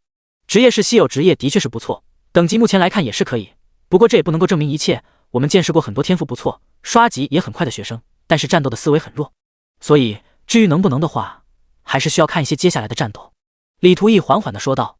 虽然领导这样说，但是司空城已经从对方的语气中听到了一些满意的神色。也就是说，冷凝雪还是非常有机会的。司空城连忙继续说道：“领导，这个小姑娘是在我们学府学习成绩也是非常好的，一直都是学校的顶尖，所以肯定不会出现这种问题的。不用再说了，我们会继续判断的。”刘天一摆了摆手道：“好嘞，好嘞。”司空城连忙答应了下来。此时此刻，现在全场也就剩下了一名学生没有测试，正是林寒。听到前方叫自己的名字，林寒顿了顿，便走上了前。林寒，这下你就上前好好出丑吧。虽然你前面升级快，只不过是走了大运的结果，你这次可要丢大人了。这时，风勇还不忘嘲讽道。面对风勇的嘲讽，林寒默不作声。最开始的话，他可能还会想着反驳2句，但就风勇这个不要脸的脾气，不管出什么事情都不会忘记踩他一脚。林寒甚至还有些习惯了，要是这家伙不口嗨的话，他倒是还觉得挺没意思的。不过这些年，林寒也的确没少坑风勇。想一想，林寒觉得是他之前欺负的有点狠了，才导致风勇对自己穷追不舍。林寒一边想着，一边来到了能量球的面前。林寒是第一次见到这种道具，整个水晶球像是一个能量球，核心位置都布满了阵阵的细丝，犹如一条条灵蛇一般攒动。林寒感觉十分新奇，只不过他还是有些担心，毕竟自己的等级超出了这个能量球所能够承受的范围，也不知道这个能量球会不会做出什么过激的反应。这方面他是真的没有经验。同学，请将手放下去，接下来什么都不用做。一旁的工作人员热情地说着，即便是这句话他已经重复了数百遍，也完全没有丝毫的怨言。林寒按照工作人员的方法，直接将手给放了上去。在接触到他手的一瞬间，那能量球中的细丝游动的速度也是越来越快，甚至其中的细丝开始撞击球的表面。没错，就是撞击。林寒一时间有些发懵，他能够感受到这个球体现在非常的不稳定，且不断的颤动。略有些心慌的林寒求助的看着工作人员，这个幅度的震动是正常的吗？工作人员也是一愣，他也从来都没有见过这样的情况，一时间也拿不清注意。正当他想要请示上级的时候，咔嚓，那能量球突然传来了一道清脆的声音，紧接着轰隆，那水晶球直接裂成很多瓣，其中的道道能量细丝飞了出去，最后在空中化作了虚无。炸了！林寒瞪大了双眼，能量球居然炸了，这算是一个什么结果？不会吧，能量球怎么会炸呢？工作人员一时之间也有些丈二和尚摸不着头脑，这种情况他这么多年了还是第一次遇见。不只是在场的两人，一众的学生们也都瞠目结舌。很快就听见了学生中传来了一阵嘲笑的声音。林寒，你看没看到，你的实力就算是测试仪都不想要给你测，你竟然还有脸参见大考？是风勇无情的嘲讽起来。远处白冰也是眉头一皱，他不理解为什么测试器会在这种关键的时刻炸掉，难不成使用的期限就到了？毕竟测试器也是有耐久的，只不过若真是这样的话，那也太巧了吧。一般的情况下，一个城市都只会有一个测试器，这种东西虽然算不上稀有的话，但也只是大考的时候才能够用上，所以不会多备。只不过这仪器这么多年都没有出现过这样的情况，大家也没有想着应该如何预防。现在林寒同学还没有测验实力，我们现在应该如何是好？白冰连忙问向老校长问道。司空城还有些犹豫，但是一旁的曹冲则是直接冷笑道，林寒测不测又能够如何？以他的实力，今天压根就没有必要来，现如今还给测试器给弄坏了，简直就是一颗灾星。曹主任，你这话说的就不对了吧？白冰的语气冰冷了一些。曹冲冷哼一声，他算是看清了，白冰就是想要一心护着林寒，但对方越这么护着，他就越不可能让林寒得逞。凭什么他对林寒一厢情愿？难不成自己还不如一个小屁孩吗？白老师，你们班林寒的职业虽然是隐藏职业不假，但也只不过是一个御兽师而已，这种职业的情况我们都清楚，就算是说成一个废物职业也不为过。这些高等学府的主任和主管时间都是非常宝贵的，就不要浪费时间在这样的家伙身上了。各位主任主管，你们说对吧？这时曹冲一副谄媚的样子，冲着那些高校的领导们说道。第43章第二场组队。御兽师这的确是隐藏职业不假，但是没有强大的资源，想要培养出一个御兽师实在是太难了。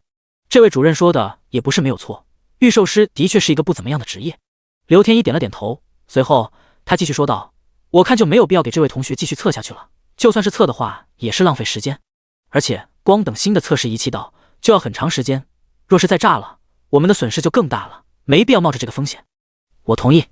李图义也是表示赞同，他若有所思地说道，御兽师职业的话确实没有什么继续进行下去的必要了，就这样吧，也别浪费大家的时间了。好了，林寒同学，你就先不用继续测试了，等着下一场吧。老校长司空城听到了这两位领导的话，也是点了点头，连忙说道。闻言，林寒倒是无所谓，反而他还有些心虚。这测试器有 80% 的可能性就是因为承受不住他的等级而炸了的，毕竟测试器只能够测试20级以内的等级，不过炸都炸了，既然学校不追究，他倒是乐得接过去。林同学不用担心自己测试成绩没有录上的事情，就像是最初你们老校长所说的那样，第一场只不过是想要看看你们的等级和职业而已，对加入学院来说没那么重要，所以接下来第2场的比试，只要你好好进行的话，那就不需要担心什么。不过，就在林寒饱受着四处嘲笑的时候，突然，领导席上军部学院的主管叶太清站起身来，他一脸刚正不阿的样子，说道：“听见这话，林寒有些感激，这让他对军部学院也是有了一些好感。”随后，林寒就回到了队伍之中。林寒，你还真是倒霉啊！不过想想也是，你这个烂职业，就算知道了等级又能如何呢？此刻，风勇自然不会放弃这个能够羞辱林寒的好机会的。他嚣张道：“你要是不想说话的话，我建议将你的嘴给封上。”此时，林寒的表情异常的凶狠，仿佛下一刻就能够将风勇给撕成2半一样，可怕至极。见到这一幕，原本还嚣张跋扈的风勇猛然一怔，他刚刚燃烧起来的嚣张火焰，在这一刻也彻底的消失殆尽。林寒，你敢？我可是巨剑精英，你打不过我的。风勇，你是不是不要脸了？胖子自然不能看着林寒受委屈，他直接就上前呵斥道：“你真以为自己行了是不是？之前我们兄弟2人能将你打得满地找牙，现在也能？你们2个，哼！等你们输了第2回合的测试，有你们好受的！”风勇怒喝一声，随后也不搭理2人。片刻后，司空城再一次的说道：“同学们，我们马上进行第2轮测试。相比第1次测试，你们的实力不同。第2次的测试则是实战测试。本次的测试将会在婺州市外的荒原禁地进行。你们需要猎杀凶兽，每一头凶兽都代表着不同的积分，而等级越高的凶兽所蕴含的积分就越多。实战测试并不是你们的个人战，而是实打实的团队战。你们不仅仅需要展现出个人的能力，也需要能够体现团队配合。本次测试将会是全程直播，我们这些老师和领导们都会看到你们的一举一动。直到比试的最后，积分最高的一个队伍就是本一次测试的冠军，冠军队伍会获得极其丰厚的奖励。但是，如果被我们发现有人作弊的话，那将会直接取消你的比试资格，甚至整支队伍都会有影响，最终还会取消你终身考试的权益。这其中的利弊，同学们要考虑清楚。本次测试的队伍最多3人，绝不允许再多。你可以选择自己一支队伍，但是不能比3人还多。明白了吗？明白。一中的同学们闻言，瞬间纷纷喊道。同时，他们内心开始紧张又兴奋了起来。现在开始组队，随后在教师这里登记，然后我们便前往婺州市荒原禁地。司空城这话一出，众人纷纷开始寻找起自己的队友。林寒和胖子则是非常果断地站在了一起。林子，这一场的比试，我一定带你杀出重围。胖子笑呵呵地说道。那我可让你罩着我了。林寒也是大笑了起来。兄弟之间不需要说太多。不过，林寒，我能跟你一队吗？正当2人准备去白冰那里登记的时候，突然一个女生走到了2人的面前。你是？林寒皱起眉头，他对面前这人有些印象，但是一时间想不起来究竟是谁。林子，这可是3班的班花，而且也觉醒了高级职业骑士。胖子倒是有些兴奋地说道。许婷伸出手来说道。忘记自我介绍了，我是3班的精英骑士许婷。林寒象征性地伸出了手，只是简单的握了一下便挣脱了，平静地回复道：不好意思，我们2个组成一支队伍就可以了，不需要太多的人了。以你的天赋，应该找一个比我们更好的队伍。不，没有比你们更好的队伍了。许婷非常的坚决，反正你们也缺一个人，就带我一个吧。我们真的不需要别人了。林寒拒绝的很果断，没有任何的拖泥带水，他自然不可能因为对方长得好看就同意加进来队伍。而且，大考测试这种任务而已，他也的确是不需要依靠别人了。雷帝和天角蚁完全就能够处理掉这些事情，多一个人就多一个分经验的。林子，你说什么呢？胖子倒是有些着急，他万万没有想到林寒竟然这么就拒绝了一个漂亮妹纸，这还有一点人性吗？多么好看的妞啊，能当他们的伙伴？林寒翻了一个白眼，他不想搭理胖子，这家伙完全被对方的美色给吸引了。林寒，我知道你在换虚境的成绩，当时我也在场，你就不用在我的面前隐瞒了，只有跟着你我才有可能获得冠军，求求你了，给我一次机会吧，我保证绝对不拖你后腿。许婷此时坚定地说道。第44章黄金级副本荒原禁地幻虚境。林寒之前倒是还真的没有意识到自己见过这个女孩，主要也是当时幻虚境的人比较多，他也不会去注意所有人，更何况当时幻虚境也只是公布了他的名字而已，所以他万万没有想到自己竟会在那里被同校同学遇到。不过他倒是感觉这个女孩确实比较坦率，很直白的就说出了自己的想法，没耍什么小聪明，主打的就是一个词：真诚。许婷可怜巴巴的看着林寒，见对方一直没有回复，他再一次的恳求道：林寒，我知道我可能有些冒昧，但是我希望能给我一次机会。林子，你看人家都这么求着你了，就同意了吧。胖子也在一旁煽风，但林寒怎么可能看不出来，这家伙完全就是见色起意。许婷长得的确是好看，这一点林寒是承认的，只不过他倒是不看重这个。好吧，最终林寒也是答应了下来，这倒不是因为胖子的执着，而是他也是觉得这个女孩是真的比较坦率真诚。而且许婷的职业是高级职业骑士，团队合作的话也比较有用处，当个肉盾属实是一个不错的选择。太好了，那我就先去我们老师那里登记了，稍后我们就在这里会合吗？许婷一脸的兴奋，她双手放在一起摩擦，激动的神色没有丝毫的掩盖。可以。林寒点了点头，得到了林寒的肯定，许婷也是蹦蹦跳跳的跑向了他们老师所在的地方。林寒和胖子二人也没有犹豫，也是往白冰所在的地方走去。老班，我们过来登记一下。白冰点了点头，随后他便拿起桌子上的笔问道：就你们两个吗？还有一个3班的许婷，职业是骑士。许婷想起来了，白冰身为老师，自然而然对其他班级的学生也有一个了解，当然他了解的也只是一些不错的职业。许婷身为高级职业，他自然是有些印象的。原本我还想着让冷凝雪和你一队的，这样得到冠军的把握也能够大一点，可曹主任在中间插手，将冷凝雪和风勇放在了一队。不过许婷倒是也不错，以你们队伍的体系，应该有机会冲击冠军的。白冰一边在纸上写着，一点和两人说着。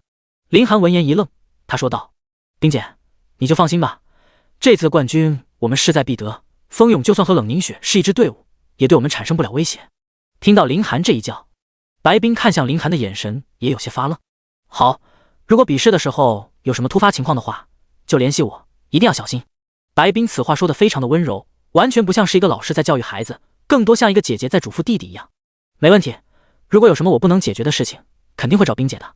林寒笑了笑，继续说道：去吧，好好准备一下，马上就要启程了。白冰点了点头，也不再多说。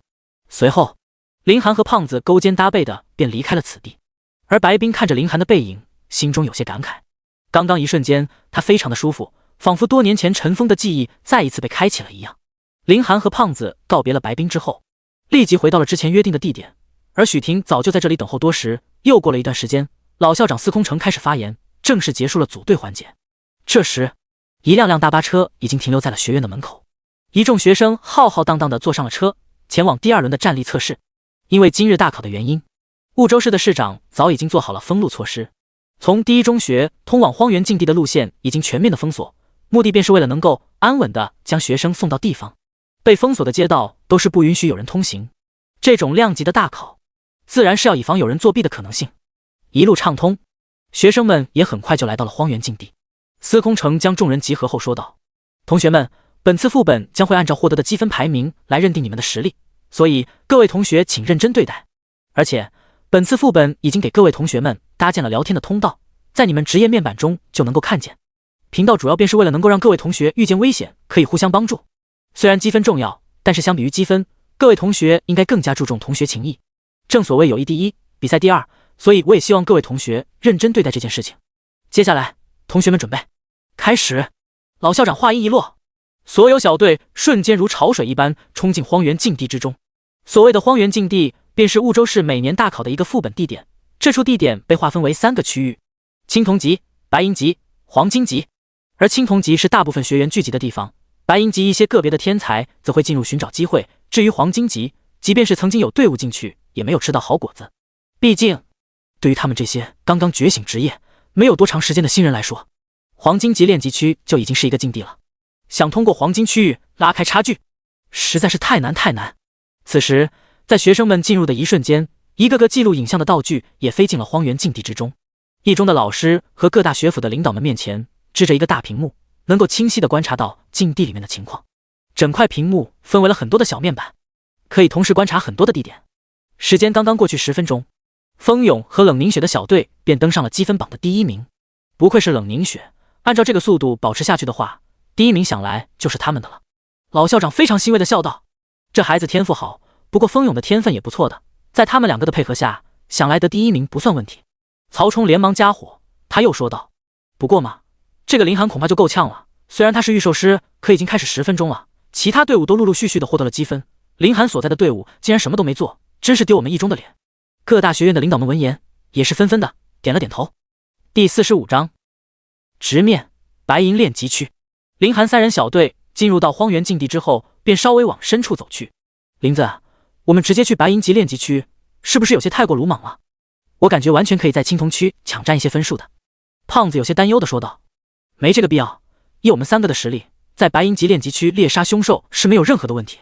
想要在积分榜上拉开差距，我们绝不能跟在青铜级炼级区跟其他人瓜分凶兽，那样积累的积分太慢了。林寒相当果断，有雷帝和天角蚁在，白银级炼级区根本就挡不住他们。可是白银级炼级区的话，还是有些压力的呀。许婷也已经达到了2转，不过到现在为止，他也只是去过一次白银级炼级区而已。到了白银这个等级，凶兽们就已经有了群落意识，大部分都是成群结队，所以一旦遇上，有70%甚至是80%的可能性会遇见很多只，他自然不会觉得自己有能力解决。因此那一次他只是在白银区边缘逛着，没深入中心区域。放心，有我在，通关白银级副本是没什么问题的。林寒安慰道。既然你都这么说了，那我也只能跟着了。最终许婷还是选择相信林寒，毕竟当初林寒在幻虚境的成绩，他可是亲眼看见的。他也尝试过幻虚境的白银级试炼，只不过刚坚持到第2波就被疾风狼撕咬的不成样子，根本没有坚持到最后。而林寒以9分钟的速度速刷白银级试炼，由此可见实力要比他强上太多了。既然林寒有这个自信，他自然选择相信。他也是奔着冠军的位置去的，以林寒的实力，跟着他拿到冠军会有很大的概率。叮！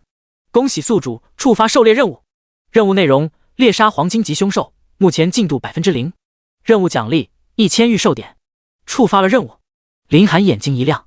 原本为了避免太夸张，他还没想去黄金级测试场地呢。但是现如今系统既然触发了任务，那么肯定是要进去走一趟的。毕竟这可是1000御兽点啊！此时，荒原禁地副本的另一边，风勇和冷凝雪各自负责一个方向。他们在青铜级炼级区中轻松杀着一片片的凶兽，他们的积分也飞速的上涨。根据学校搭建的平台，他们能够清楚的看见自己队伍目前所在的位置是第1名，这让风勇比较兴奋。真是没有白让曹冲主任帮他将冷凝雪调到自己的队伍中。而冷凝雪之所以同意，也是因为他在学府的这一段时间资源都是曹冲主任在交接，所以即便是心中想要拒绝，他也没有开口。对于他而言，跟谁一个队伍已经不是那么重要了，他注定会是冠军。一只凶兽袭来，风勇一刀砍了过去，看着上涨的积分兴奋不已。可惜这个频道只能够看见自己的积分，要是能够看见别人的积分那就好了。风勇略先是有些失望，而后又阴邪的笑道，也不知道林寒他们队伍现在多少积分了，不过不管多少积分也没有小爷的积分多。想到这里，风勇也是打开了整个频道的聊天系统。风勇，林寒，小爷我现在可是全校的第1，你小子这回知道你我之间的差距了吧？10项点的话现在就来求我，说不定小爷心里高兴，能够分你们一点凶兽呢。风勇哈哈哈哈。过了几秒便有一道回复。龙天骄，风勇，你真将自己当成了一个人物了？要是我猜的没错的话，你们队伍的积分都是出自冷凝雪之手吧？风勇震怒。风勇，死胖子，你别吃不着葡萄说葡萄酸，自己没有能力就光想着嘲讽别人。龙天骄，好了，靠女人的人就别叫了，看你的消息我都嫌恶心。许婷，同意。林寒，你是那个风少爷，你能在副本中如日中天，这可多亏了我的羊皮卷，要不要我将另一半一起卖给你？风勇老脸憋得青红。风勇，林寒，不用你在这里牙尖嘴利，等比试结束，老子的积分比你高，看你还叫不叫得出来。林寒，你是那个风勇。这时许婷则是一脸疑惑地问向林寒，寒哥，你是那个是什么意思啊？那个羊皮卷又是什么意思啊？许婷一时间有些发懵，他感觉自己好像有点跟不上聊天的频率了。这个不重要，反正就不是什么好事情就对了。林寒轻咳2声，他也不太想要谈论这件话题。对了，我们快要到白银级炼级区了，稍后你们2个一起合作，我正面来应对凶兽，咱们追一些分数之后就前往黄金级炼级区。好。许婷正答应下来，随后他发现不对，惊呼道，我们还要去黄金级炼级区？怎么了？不是，韩哥，去白银级炼级区我倒是没有意见，但若是去黄金级炼级区的话，是不是有些太狂了？我们小队能对付得了那些黄金级凶兽吗？放心吧，我有把握。林寒极为坚定地说道。林子，你是认真的吗？虽然胖子平常说话都比较狂，但是现如今，他听到林寒竟然想往黄金级炼级区去，双腿也不禁有些发抖。要知道在此之前，他甚至都没有想过黄金级炼级区的概念，可见林寒这个想法是多么的大胆。胖子，你难不成还不相信我吗？林寒满脸的认真说道。林子，我相信你，倒是相信你，只不过去黄金级炼级区这件事情得让我好好缓一下。放心，我不会坑了你们的，既然跟着我，那我一定让你们得到冠军。林寒非常的自信，毕竟在此之前他就已多次进入黄金级的副本，甚至猎杀的黄金级凶兽也有几头，所以他丝毫不担心危险这方面的事情。至于胖子和许婷比较担心，林寒认为这也是合理之中的事情，毕竟让2个15级的人直接进入20级以上的副本中，这若是不担心才是有问题的。即便是信任自己，他们也不可能内心一点波动都没有。2人没有无脑的跟风自己，这一点也是让林寒非常欣慰的。他并不是很喜欢没脑子的那种队友。准备吧，马上就要到白银级副本了，打不过你们就躲在我身后。林寒嘱咐道。第46章逆袭，积分榜第2。与此同时，外界看着蜂拥所在小队的积分，曹冲非常的兴奋。按照这个趋势，蜂拥小队获得第1已经是无疑了，而林寒所在的小队积分却一直都是0。老校长，各位领导，这个林寒真是不成器啊，都已经开始这么长时间了，积分竟然还是0，显然是没有认真的对待这一次的比试。曹冲自然不会放过这个羞辱林寒的机会，他嘲讽了起来。老校长司空城没有说话，林寒在之前给他的印象还是很好的，他也不明白这究竟是怎么一回事。但曹冲可不想就这么简单的放过林寒，他继续说道：我之前就发现这小子完完全全就是一个废物，就是有些可惜龙天骄和许婷了，明明是2个高级职业，这被林寒一带，完全就是害了他们。可见林寒这家伙用心极其的险恶，哪怕是知道自己已经没有了机会，也要将这2个人给拉下水。听着曹冲的话，司空城脸色一沉。从知道了林寒是御兽师职业的那一刻，他就对林寒放弃了，即便是心里面可能还有一丝希望，但也做好了林寒什么学院都去不了的准备。但是龙天骄和许婷可是他们学校的尖子生，若是因为林寒导致成绩不理想，可就真的有些可惜了。这时许婷的班主任听见这话也是非常不爽，对着白冰说道：白老师，你看看你们班的林寒，带着你们班的学生一起疯就算了，现在将我们班的学生也一起带上了，若是许婷没有好成绩，你们都是要负责的。自己不是那块料，还非要拖累我们班的学生，真是不知道你这个老师平时是怎么教的。白冰眉头一皱，他的目光时刻都盯在显示屏幕上。林寒小队虽然一直移动，可积分确实一直没有任何变化。林寒，你究竟是想要做什么？都已经开始这么长时间了，你们为什么不刷怪，而是一路走向深处？难不成……刹那间，白冰心里出现了一个猜测。此时众人观看的屏幕中，林寒带着胖子和许婷居然跨过了白银级炼级区的警告牌。这个小队疯了吗？他们以为自己是谁啊？还想要进入到白银级炼级区中？就算是想要追上比分，这也实在是太冒险了吧。现在这周围可没有别的学生，要是出事的话，那问题可就大了。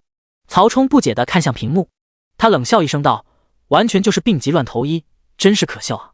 许婷，你是不是傻呀？跟着他乱跑什么呀？许婷的班主任也是一脸的紧张，他们班就出了这么一个高级职业，他的注意力自然全是放在许婷的身上。而此时即便是信任林寒的白冰也是一惊，原来林寒等人从最开始的目的就是白银级炼级区，所以几人一路小跑，从来没有停下。这是不是有些太冒险了？正当众人这么想着，突然林寒的身边出现了2头凶兽，天角蚁、雷帝。那是什么？有的老师见到这2头御兽直接就惊呼了出来，他们从来没有见过如此霸气的凶兽，只是看着就有一种王者的气息，仿佛是上古的血脉一样。难不成那是林寒的御兽？司空城此时也被那2头御兽吸引了，连忙问向一旁的清盛、北天2大学院的负责人：领导，你们知道这2头凶兽是什么吗？李图义沉思片刻，最终摇了摇头，说道：这2头凶兽看起来非常的不简单，即便是我见识过很多的凶兽，但是一时间也分辨不出来。我也是，看样子你们学院这个林寒也没有像你们这个主任说的这么不堪，既然直接冲向白银级炼级区，果然是有着自己的底牌。2大学院的主任都纷纷说出了自己的评价。听到这句话，曹冲的脸色直接就黑了下来，他万万没有想到林寒竟然还有这一手，但他可不甘心。领导们，我感觉林寒完全就是在装，即便是有稀奇的凶兽，那也不代表他就有纵横白银区的实力，我对他不是那么看好，我倒是认为他这是在狐假虎威。这时见到天角已跟雷地的那一刻，白冰深深吐出一口浊气。这样他也就想通了，为什么林寒会拒绝自己送给他的凶兽。没想到他竟然找到了这样2头凶兽成为自己的御兽。林寒，你还真是让我意外啊，果然没有看错你。快看快看！突然一位老师喊了起来，打断了众人的思维。林寒所在的小队分数在一路上升，现在已经超越了一大半的队伍了，不，现在已经进入前30了。众人闻言纷纷将注意力重新放在林寒身上。只见林寒召唤出来的2头御兽在白银级炼级区中犹如2名杀神一般，一路平推了过去。那种感觉简直就是要比冷凝雪所在小队对付青铜级凶兽还要轻松。这个林寒这么强的吗？现在林寒的操作已经让一众学院高校的人都纷纷侧目，这种实力别说是婺州市了，哪怕是放在全国都很难遇见。第10名了，第7名了，第5名了，第3名了，第2名了，这个速度也太夸张了吧。许婷的班主任瞠目结舌地盯着前方的数据，他感觉自己的世界观好像出现了一点问题。刚刚明明还是0积分的队伍，竟然在短短时间就冲到了第2的位置。他甚至已经想不到还有什么事情比这个更夸张了。怎么现在还觉得是林寒拖累了你们班的许婷吗？白冰倒是冷哼一声道，没，我刚刚就是跟白老师你开个玩笑，您别认真啊。许婷的班主任瞬间就换上了一副谄媚的样子，仿佛刚刚那个凶狠语气的人并不是他一样。白冰虽然表面上装的平静，但是内心里却是非常的高兴。林寒的表现已经超出了他的心理预期很多，若是这样的话，说不定第1名还真的可能。林寒怎么停手了？为什么要将那些凶兽放跑？若是坚持下去的话，那不就有可能超过冷凝雪所在的小队了？林寒小队的积分冲到第2名位置后，居然停止了上涨，顿时就有老师不解地问道：林寒，你还想干什么？白冰神色也惊疑不定起来。第47章，向前去黄金级区域。与此同时，胖子和许婷都已经傻眼了。按照之前的说法，应该是林寒自己拖住一面，他们2个合作干掉另一边凶兽，但是现在完全就是林寒一个人在疯狂的杀戮。没错，只能用疯狂这2个字来形容现在的林寒。原本胖子和许婷甚至都已经做好了苦战的准备，但是林寒的实力显然让他们放弃了这个想法。自从进入到白银级炼级区之后，林寒便将他的2个御兽全都召唤了出来。2人当时立即一震，随后他们就看见1人2兽杀进一个个兽群之中，形成碾压的局势。这让他们2个一时间不知道应该说些什么好。即便是他们2个想要上前帮忙，可是林寒丝毫不给他们这个机会，如疯了一般直接将兽群杀穿。说实话，进入到白银级炼级区之前，胖子跟许婷2人心里还想出了无数个可能，但是万万没有想到现状竟如此的儿戏。很难想象一个刚刚觉醒了1周的人，真实战力竟可以如此的夸张。寒哥，你真的是跟我们一起觉醒的吗？此时许婷非常的震撼，若不是1周前觉醒职业的时候，她眼睁睁地看着林寒觉醒，她是万万不可能相信这竟然会是同一批人。冷凝雪已经够夸张了，可林寒完全就是能死死地压制对方一头，要不要这么离谱啊？其实这没什么难度，等你们到了我这个等级，应该也能做到差不太多的事情。林寒笑了笑，谦虚地说道：不，我感觉我到了你这个等级也不可能这么变态。许婷压根不信，他补充道：能在2转的境界达成这样的战力，这一届恐怕都没有人能够做到。谁跟你说我是2转的？林寒有些无奈，虽然说他2转的时候也能速刷白银级副本，但是他现在的确不是2转。可是你前几天刚刚以2转的水平破了幻虚境的记录啊，怎么可能不是2转呢？许婷不理解林寒的话，下一刻就瞪大的眼睛惊呼道：难不成你已经突破3转了？我现在3转了。林寒如实的说道。3转了？其余2人瞬间怔在了原地，这是什么刷级的速度？这才过去多长时间啊，林寒竟然3转了。对啊，林寒倒是没感觉有什么大惊小怪的，他甚至都感觉自己升级的速度都已经有些慢了，等到了3转之后的等级就稍微的难升了一点。若是按照之前的速度，他早就应该已经4转了。不过他也不急，等这次从副本中出去，他用不了2天的时间，应该就能够达到4转。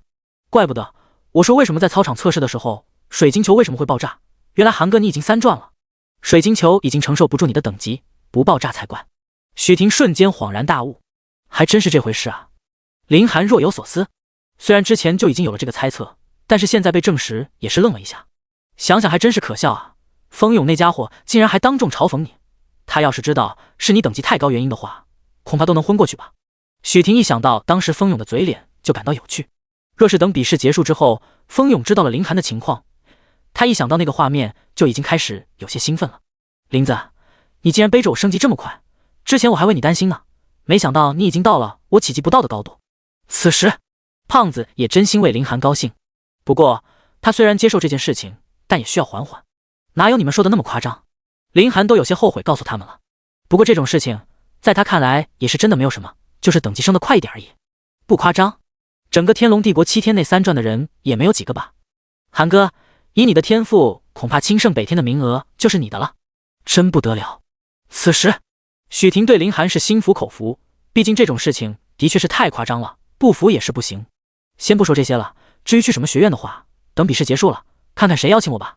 现在，林寒倒是不着急这件事情，他还有任务没有去做呢。现在，我们的排名已经来到第2名了，接下来恐怕也会有人尝试往白银级炼级区赶了。我的建议是，我们直接跑向黄金级炼级区。语出惊人，胖子跟龙天骄2人还沉浸在林寒等级上，没想到他居然已经盯上了黄金级炼级区了。若是之前的话，胖子2人绝对会相劝，但是如今见识到了林寒的实力，也都没有多说什么。白银级这么轻松，黄金级难不成还会有难度？这一次，林寒冲在最前面，2头御兽紧紧跟着他，胖子跟许婷2人也都跟在身侧。于是，这就有了前面老师和领导们看见的一幕。他们这是要干什么？场外的老师和各大学院领导们也都纷纷不解林寒等人的举动。这个方向，难不成他们是想要去黄金级炼级区？许婷的班主任惊呼出声：“黄金级炼级区！”其余人根据许婷班主任的判断，都不禁震撼。老校长司空城神情一愣：“咱们学校都已经多少年，没有人敢去黄金级炼级区了。哼，就算真的是去黄金级炼级区，那又能如何？真以为自己天下无敌了？竟然还敢去黄金级炼级区，不自量力！”曹冲对此表示不满，真觉得自己有些能力，就认为自己什么都能处理了。我看别将自己的命搭在里面，就是最大的幸运了。听着曹冲的一顿输出，白冰很是不爽，他反驳道：“曹主任，以刚刚林寒在白银级炼级区的表现来看，进入黄金级炼级区也不是不可能的事情，说不定能够斩杀黄金级凶兽呢。那2头御兽的实力你也看见了，这不是没有可能。与其在这里嘲讽自家的学生，还不如相信学生。”你，曹冲紧紧皱眉，被白冰教训一通，随便换一个人都不会舒服。但他刚想说话，就听一旁的老校长司空城赞同的说道：“白冰老师说的有道理，在这种情况下，的确还是应该以信任为主的。不管怎么说，都是我们一中的学生嘛。”第48章报信，风勇急了。听闻此话，曹冲的脸色越来越差，没想到现在众人竟都对林寒的态度转了变化，这已经打破了他原本的计划。说实话，林寒小队刚刚升级的速度的确也是让他震惊，短短时间竟然一路过关斩将，将积分晋级到了第2名，这让他怎么可能不震撼呢？如果这样一直按照这个速度进行下去的话，说不定真的能够超过风勇。这让曹冲有些急促起来。见众人的视线都集中在大屏幕上，曹冲立即拿出自己的手机，火速编辑了一条短信发送了出去。此时，荒原禁地中，风勇和冷凝雪经过一路厮杀，已经靠近白银级炼级区的周围，2人身上也出现了一些伤痕，显然高频率的战斗也让2人的身体有些吃不消。就在这里吧，别再深入了，若是此时进入白银级炼级区，我们2个吃不到好处的。冷凝雪出声提醒，2人的排名一直都是第1，所以他并不着急继续提升积分。现在即便是他也已经感觉到了些许疲惫，立即进入白银级炼级区的确是风险大了一些。好，风友也答应了下来。可下一刻，他就感受到了衣服里传来的震动。在进来之前，曹冲趁着没人给他塞了一部手机，原本这里是不允许携带的，但曹冲为了应付突发情况，就筹划了这个事情。风勇四处观察空中的摄像头，找了一个死角角度，神不知鬼不觉地拿出了手机。曹冲，加快你们的战斗频率，林寒小队现在一路厮杀，已经追到了第2的位置，很快就会超越你们，必要情况下赶紧进入白银级炼级区。什么？看着手机上的消息，风勇不敢相信，此时他们依旧是第1名的姿态，但是他们却看不见别人的积分。他没想到林寒那个废物竟然已经快要超越他了，这让他不禁紧张了起来。现在就要进入白银级炼级区吗？风勇思前想后，他一边看着还在战斗的冷凝雪，又望了望马上就要抵达的白银级炼级区，陷入到了沉思。他绝对不能允许林寒那个废物可以超过他，绝不允许。想到这里，风勇持刀直接冲向了白银级炼级区中，而2人通往的入口处此时正有一个白银级首领守此处。风勇一喜，如果能够在这里干掉这个首领级凶兽的话，林寒就根本不可能超越自己。当他进入到首领级凶兽的领地之后，首领级凶兽便发了疯一样冲向他的身位。风勇也不慌不急，他立即转头就跑向冷凝雪的方向。这种级别的凶兽，单单依靠他自己是不可能击杀的。冷凝雪也注意到了这边的情况，当他看见风勇被首领级凶兽追逐的场面，心中一紧，喊道：“我刚才不是跟你说了，不要去招惹白银级凶兽，你怎么还将这凶兽给引过来了？先别说我了，赶紧合力将其先干掉。”风勇已经破罐子破摔，他知道以冷凝雪谨慎的性格是不会去做这种事情的，所以就只能依靠他自己去将这首领级凶兽给吸引过来。这样的话，冷凝雪就不得不跟着他一起对付首领级凶兽了。为什么做这种事情不和我商量？冷凝雪眉头皱得很深，白银级首领级凶兽已经达到了20级 ，LV20 通臂魔猿，两人的最高等级也不过是冷凝雪17级而已。冷凝雪不知道风勇是抱着什么想法去直接挑衅通臂魔猿的，但是现在眼前的情况，他也不得不上前帮忙。而这一次必将陷入到苦战中。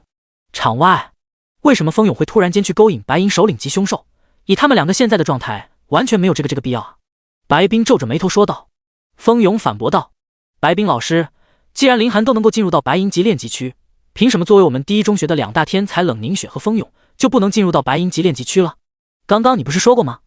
要对我们的学生自信，这能是一回事吗？”白冰不想搭理这个无理取闹的人，虽然最初他也怀疑过林寒，但是对方已经用自己的实力证明了这件事情。可风勇和冷凝雪的战斗就没有停过，而冷凝雪的表现还算是不错的，但风勇可就一般般了。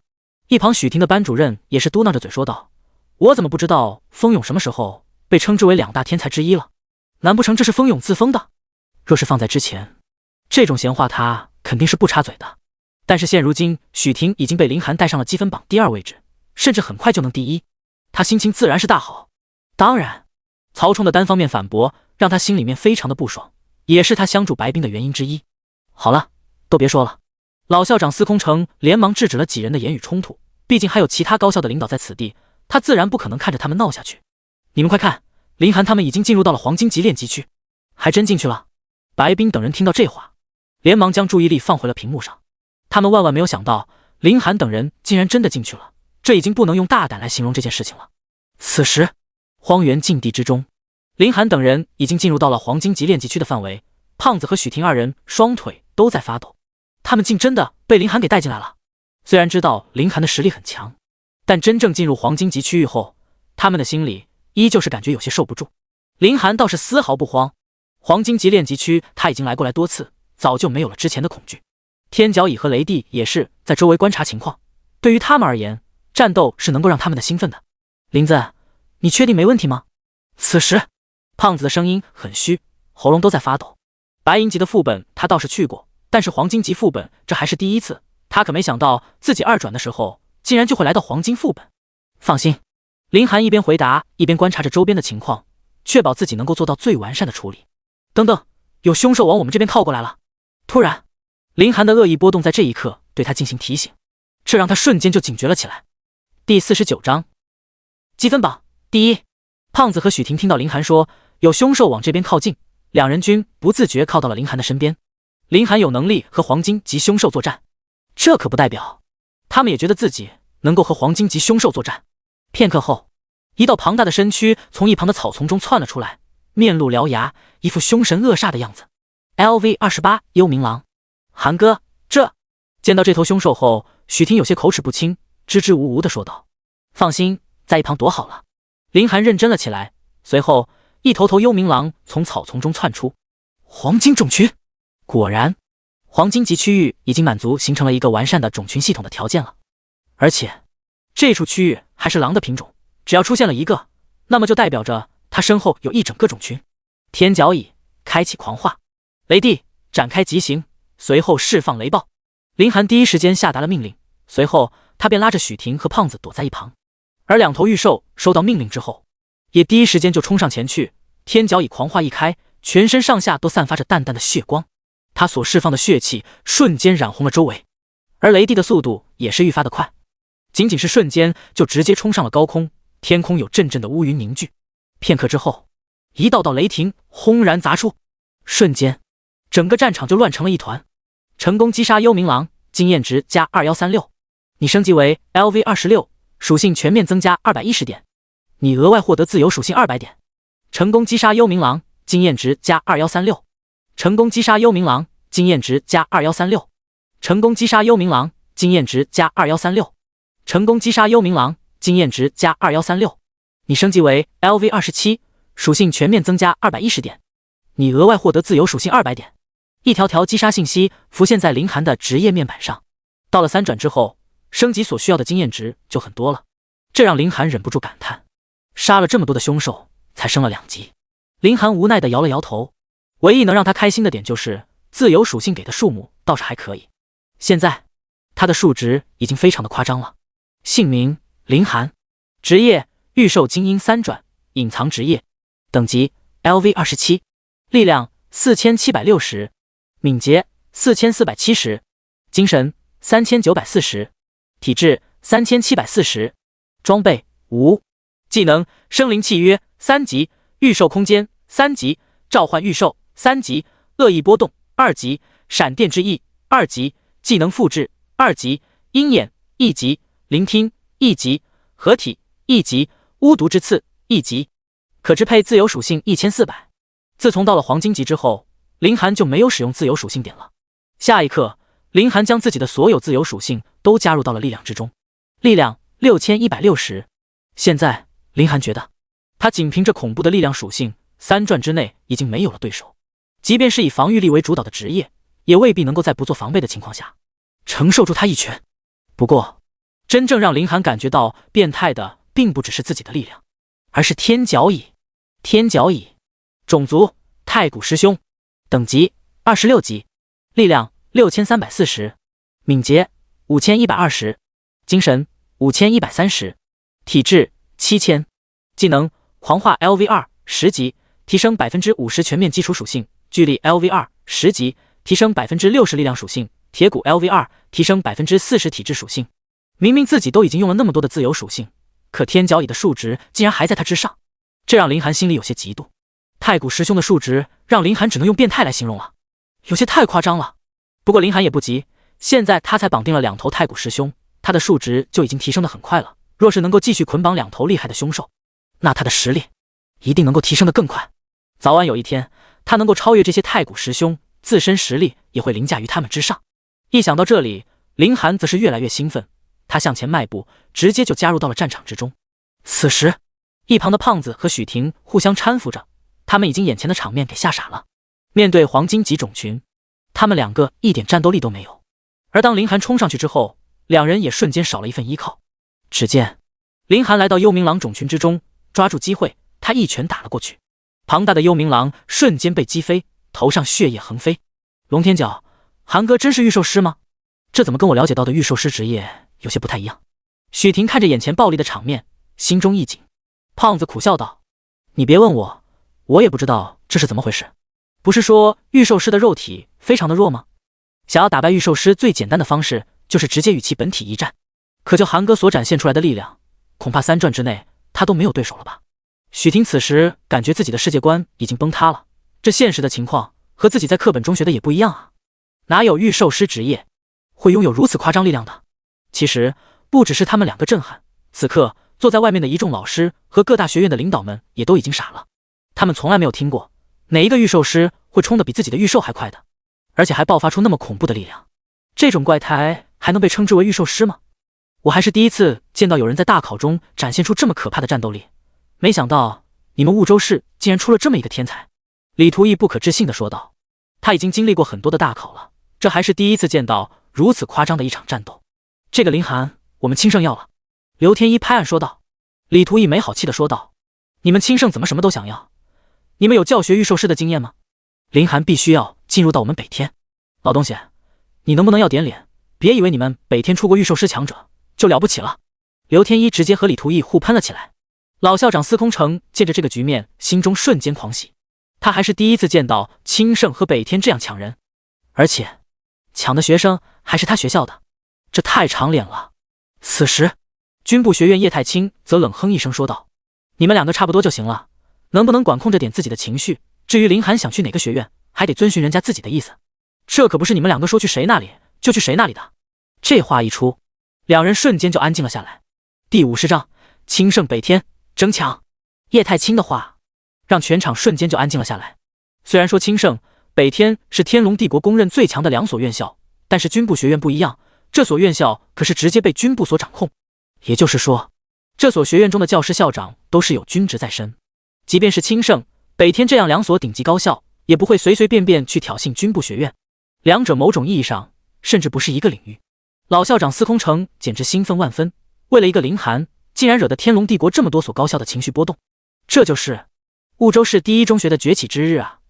白冰现在十分的欣慰，看到林寒有了如此的成就，他自然是万分的开心。当然，这不单单是因他是林寒班主任，可一家欢喜一家愁，曹冲如今脸都绿下来了。他怎么也想不到，竟然真会被林寒这个年轻人给出尽了风头。为什么？为什么林寒的实力会这么强大？这家伙应该是一个废物才对。曹冲心有不甘。而随着林寒小队的积分上涨，曹冲血压也一同疯狂的上涨。没用多久时间，林寒所在的小队便已经超越了风勇等人的积分，以不可阻挡的趋势甩出风勇小队几条街了。现在的积分差远比之前风勇小队在第1名的时候还要夸张得多。比试差不多也快要结束了，老校长司空城对于这一次的比试自然是非常满意。不管是冷凝雪所在的队伍，还是林寒所在的队伍，都让他非常的开心。不管怎么说，这都是他们学校里出来的学生啊！荒原禁地，冷凝雪和风勇此时正艰难抵挡着白银级首领的疯狂进攻。冷凝雪手中的风暴魔法就没有停止，随之而来的便是快要力竭的体力。就当他想着下一步动作的时候，这一次比试的频道中的排名，他们两人所在的小队竟然变成了第2名。是谁追上来了？冷凝雪此时非常的疑惑。虽然说他们两个在白银级首领这里耽误了一些时间，但是也不可能这么快被人追上。整个学府之中能够追这么快的人，他真不觉得有几人。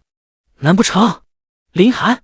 此时他的脑海里出现了这个大胆的想法。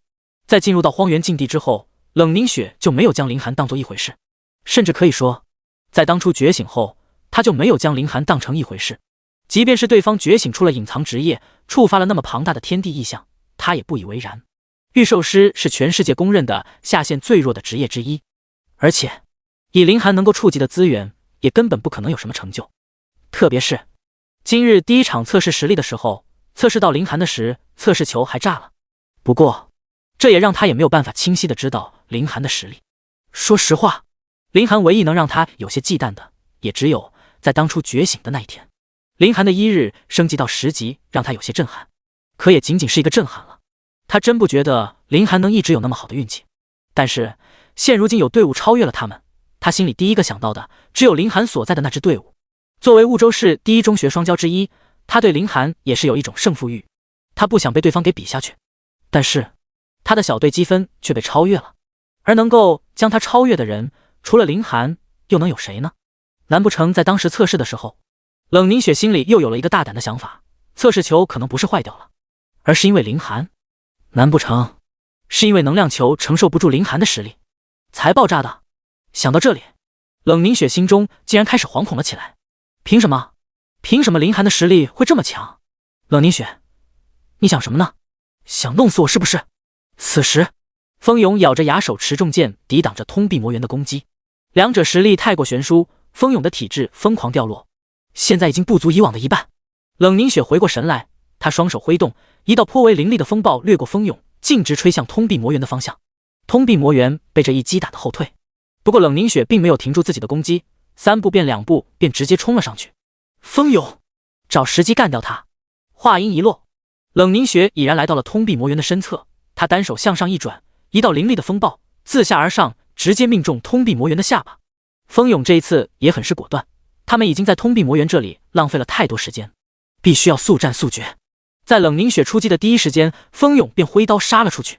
重剑十字斩，风勇挥舞着沉重的巨剑，在空中划出一道十字，一道由剑气汇聚的十字直接刺出。还没等通臂魔猿稳住身形，这十字剑气便直接打中通臂魔猿的头部。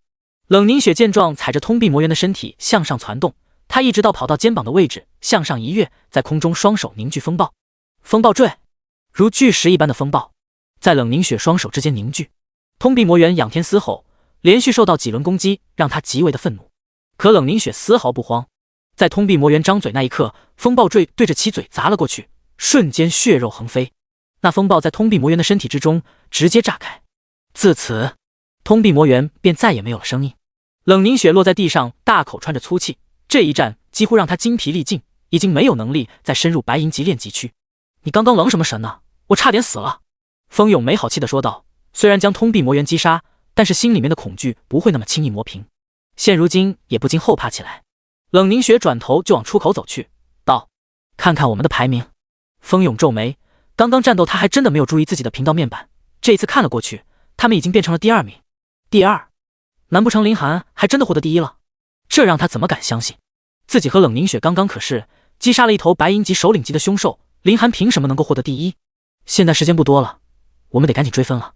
风勇有些着急，他接受不了自己会输给林寒，这是奇耻大辱。追分？冷凝雪冷笑一声，随后说道：我的法力值已经空了，体力也所剩不及，血量也不到1半了。你要是有能力的话，就自己追吧。第51章，主动开条件，加入学院。你……风勇虽然有些气不过，但是冷凝雪说的的确是实话。现在两人的状态，别说是追分了，若是继续深入下去的话，恐怕连命都不保。因为刚刚对战通臂魔猿，他现在的体质数值也已经降到了不到1半，而他的体力也锐减，已然支持不下去接下来的对战。行了，比试快结束了，回去吧。虽然他们追上了我们，但是以我们现在的积分，别人应该也追不上的。冷凝雪已经准备放弃了，毕竟现在身体的数值已经不能够支撑他继续进行下去了。既然如此的话，那还不如放弃。此时，荒原禁地之外，刚刚冷凝雪和风勇2人的配合倒是也不错，尤其是冷凝雪动作极为的娴熟，抓住时机给了通臂魔猿最后一击。老校长司空城颇为满意的说道。但清盛和北天的主任也只是点了点头，没有多说。他们现在的目光依旧是集中在林寒等人身上。当一个人身上的光芒过于耀眼的时候，是会将其他人全部掩盖的。而随着时间的流逝，一支支队伍也从荒原禁地中走了出来。无疑，大部分人身上都受了一些伤，不过因为这些队伍都停留在青铜级凶兽的活动范围，身上的伤势并不是很重。直到风勇和冷凝雪从中走了出来，他们以第2名的积分碾压一众学生。又过了片刻，林寒等人也走了出来，只不过这一次风勇没有勇气上前，他再一次的输给了林寒。不过后者可就不会这么想了，他直接笑着脸就走了上去。风勇，怎么说？滚！风勇恨得咬牙切齿，他万万没想到已经和冷凝雪在一支队伍了，竟然还没有获得第1名。林寒自然不在乎对方的表现，笑眯眯的说道：我跟你说，你要是早点找我买羊皮卷的后半部的话，说不定这一次的第1就是你的了。我可是已经提醒你了，是你自己不买的。你……风勇气得牙痒痒，如果不是因为周围都是人的话，他已经想将林寒撕成2半了。冷凝雪深深呼出一口气，问道：你们是第1？那当然了。胖子龙天骄从身后将胳膊搭在林寒的肩膀上，笑呵呵地说道：林子在荒原禁地中大展拳脚，这下知道跟对人多么重要了吧？佩服。冷凝雪没有再说什么，而是走到了一边。这妮子气性还挺大。胖子撇了撇嘴，有些不爽。许婷这时候的心情极好，她在此之前从来都没有想到自己竟然真的能在大考中拿到第1的名次，这让她怎么可能遏制住自己的兴奋？太好了，这下就能够选择很多学校了。许婷激动的手舞足蹈，最后问道：韩哥，你这下清盛和北天应该稳了吧？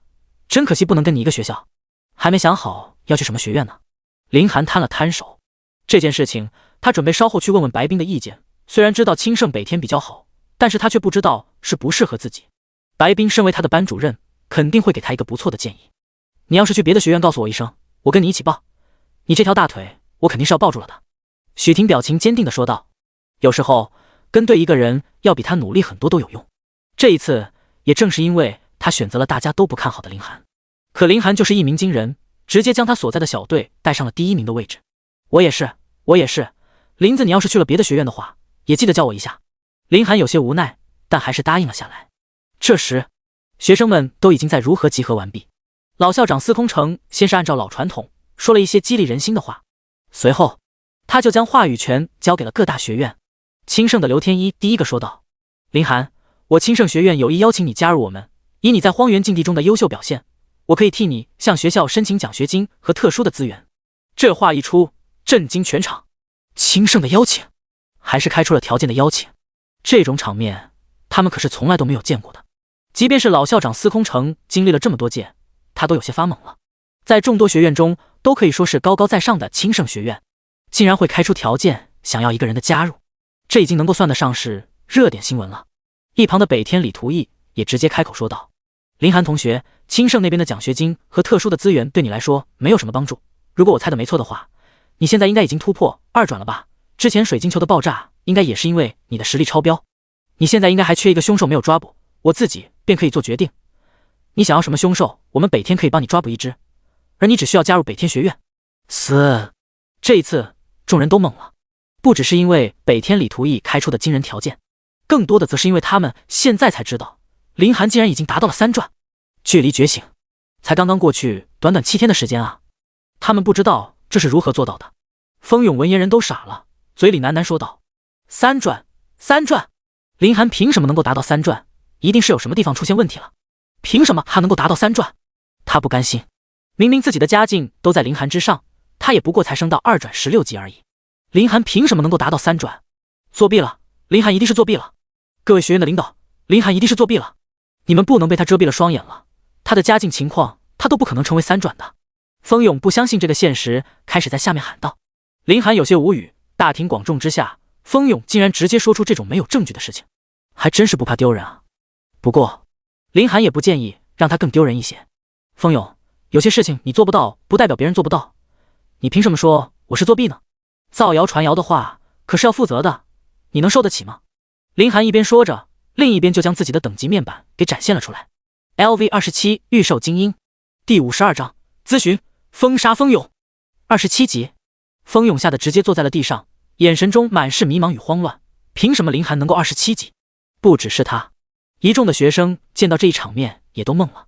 明明都是一起觉醒的职业，被称之为第一天才的冷凝雪也不过才17级，林寒竟然足足比他高了10级，这放在整个天龙帝国也是相当炸裂的存在了吧？你是怪物吗？冷凝雪神情一怔，他有点不敢相信林寒现如今的等级，这太过夸张了。此时即便胖子和许婷早就已经知道林寒已经是3转的强者，但仍然倒吸了一口凉气。他们也没有想到林寒的等级竟然这么高，这特么完全就是绝对的碾压啊！大家都不在一个级别上啊！不只是学生们，即便是那些高校的主任主管们都被这一幕给震惊到了。虽然他们已经猜测到林寒是3转的强者，但也没觉得林寒的等级会高到这么离谱。这才7天而已，就已经27级。若是等学院开学的话，那林寒岂不是将会以4转的姿态入学？整个天龙帝国都没有几人能够做到这么逆天的事情吧？白冰老师，你是早就知道林寒这个等级了吗？你说你也真是的，害我还为他们担心了这么长时间。早知道林寒都这个等级了，我就不用着急了。许婷的班主任轻声问道，他的心情相当愉悦。现在许婷拿到了冠军，他早就没有了之前对林寒的偏见，准确的说，现在的林寒简直就是他的贵人。白冰点了点头，没有多说。他知道个屁啊！战斗的时候虽然预料到这个情况了，但是他也没想过林寒的等级竟然会高得这么夸张。27级，这有些太恐怖了吧？刘天一见状，连忙再一次的开口。刚刚那位对林寒提出质疑的同学，我尊重别人的想法，也喜欢学生提出质疑，但是你的思想出现了极端的问题，就因为自己输给了别人，竟然就在没有任何证据的情况下污蔑对方是作弊，甚至还以家境来对比两人。所谓的天才是不会受到家境影响的，对冲着你这一点，我刘天一宣布，日后你以及你的亲属家人清圣学院将对你的家族彻底关门，永不录入。我们清圣学院是不会对品德败坏之人开门的。反而是林寒同学面对质疑不卑不亢，即便是自己的实力已经碾压了一众同学，依旧能够保持低调。单单是这一份品性就已经难得可贵。林寒同学，你有什么条件，你可以和学院说，我们尽量去满足你。我想当校长。林寒想要口嗨一句，但还是忍住了。虽然对方让他大胆去说，但是他可不想蹬鼻子上脸，毕恭毕敬地回应道，我还需要好好考虑一下，现在还不能给您答复。林寒同学，他们清圣学院就是喜欢吹，到时候你加入之后，他们就会装作没答应过这件事情了。李图义连忙开口，刚刚刘天一踩一捧一让他有些压力，借用风勇的事情来抬高林寒，就是为了让后者对清圣学府有好感。这种计划，他怎么可能任由其成功？还是看看我们北天学院吧。林寒同学，你的要求直接说，我马上就联系北天学院替你办了，你不用承担别的，哪怕是你不想要加入北天学院也没关系，先让你看到我们的诚意，总比清圣学院那些马后炮强吧。听着这一番话，林寒一时间有些为难，确定这是整个天龙帝国的学子梦想中的学院吗？这表现和他想象中的不一样啊！你们的高逼格呢？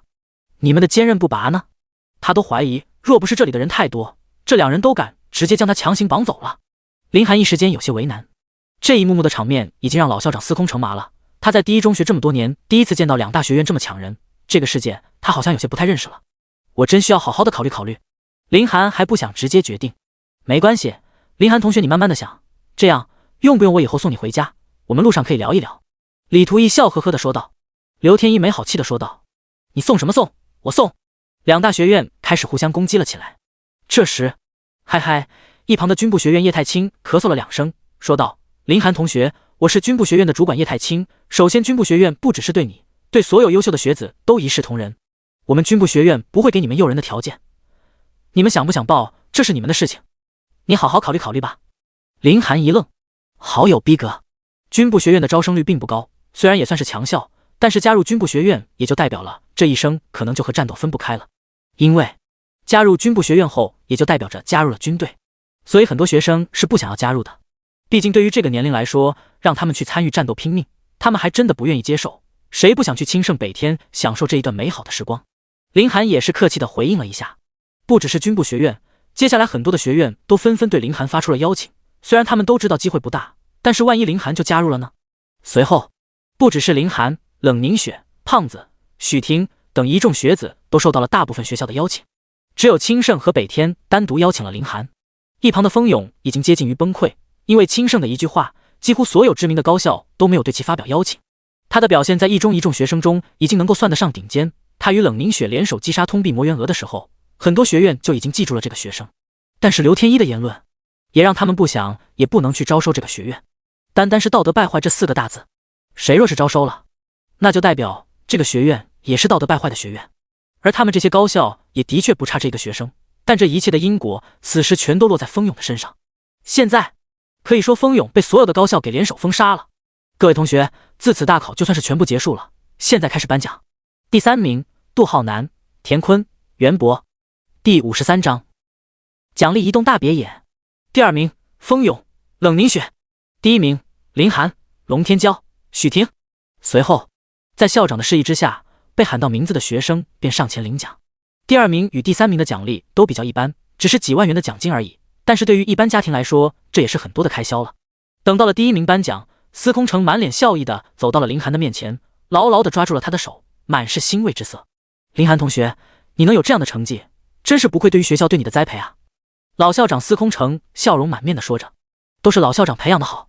林寒象征性的回复了一下，若是说学校给他什么帮助的话，那也只有将风勇招入学校给他提供了不少的乐子、经济帮助。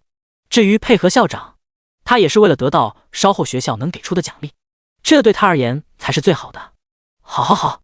司空城听到林寒这一番言论，也是笑得更加灿烂，毕竟谁能不愿意让自己的脸上沾光，更何况林寒所说的还是司空城自己，而没有带上学校，这怎么可能不开心呢？林寒同学，你觉得？司空城正要说，林寒连忙打断，总不能说着没完啊。老校长，您看看笔试的奖励，我还着急回去吃饭呢。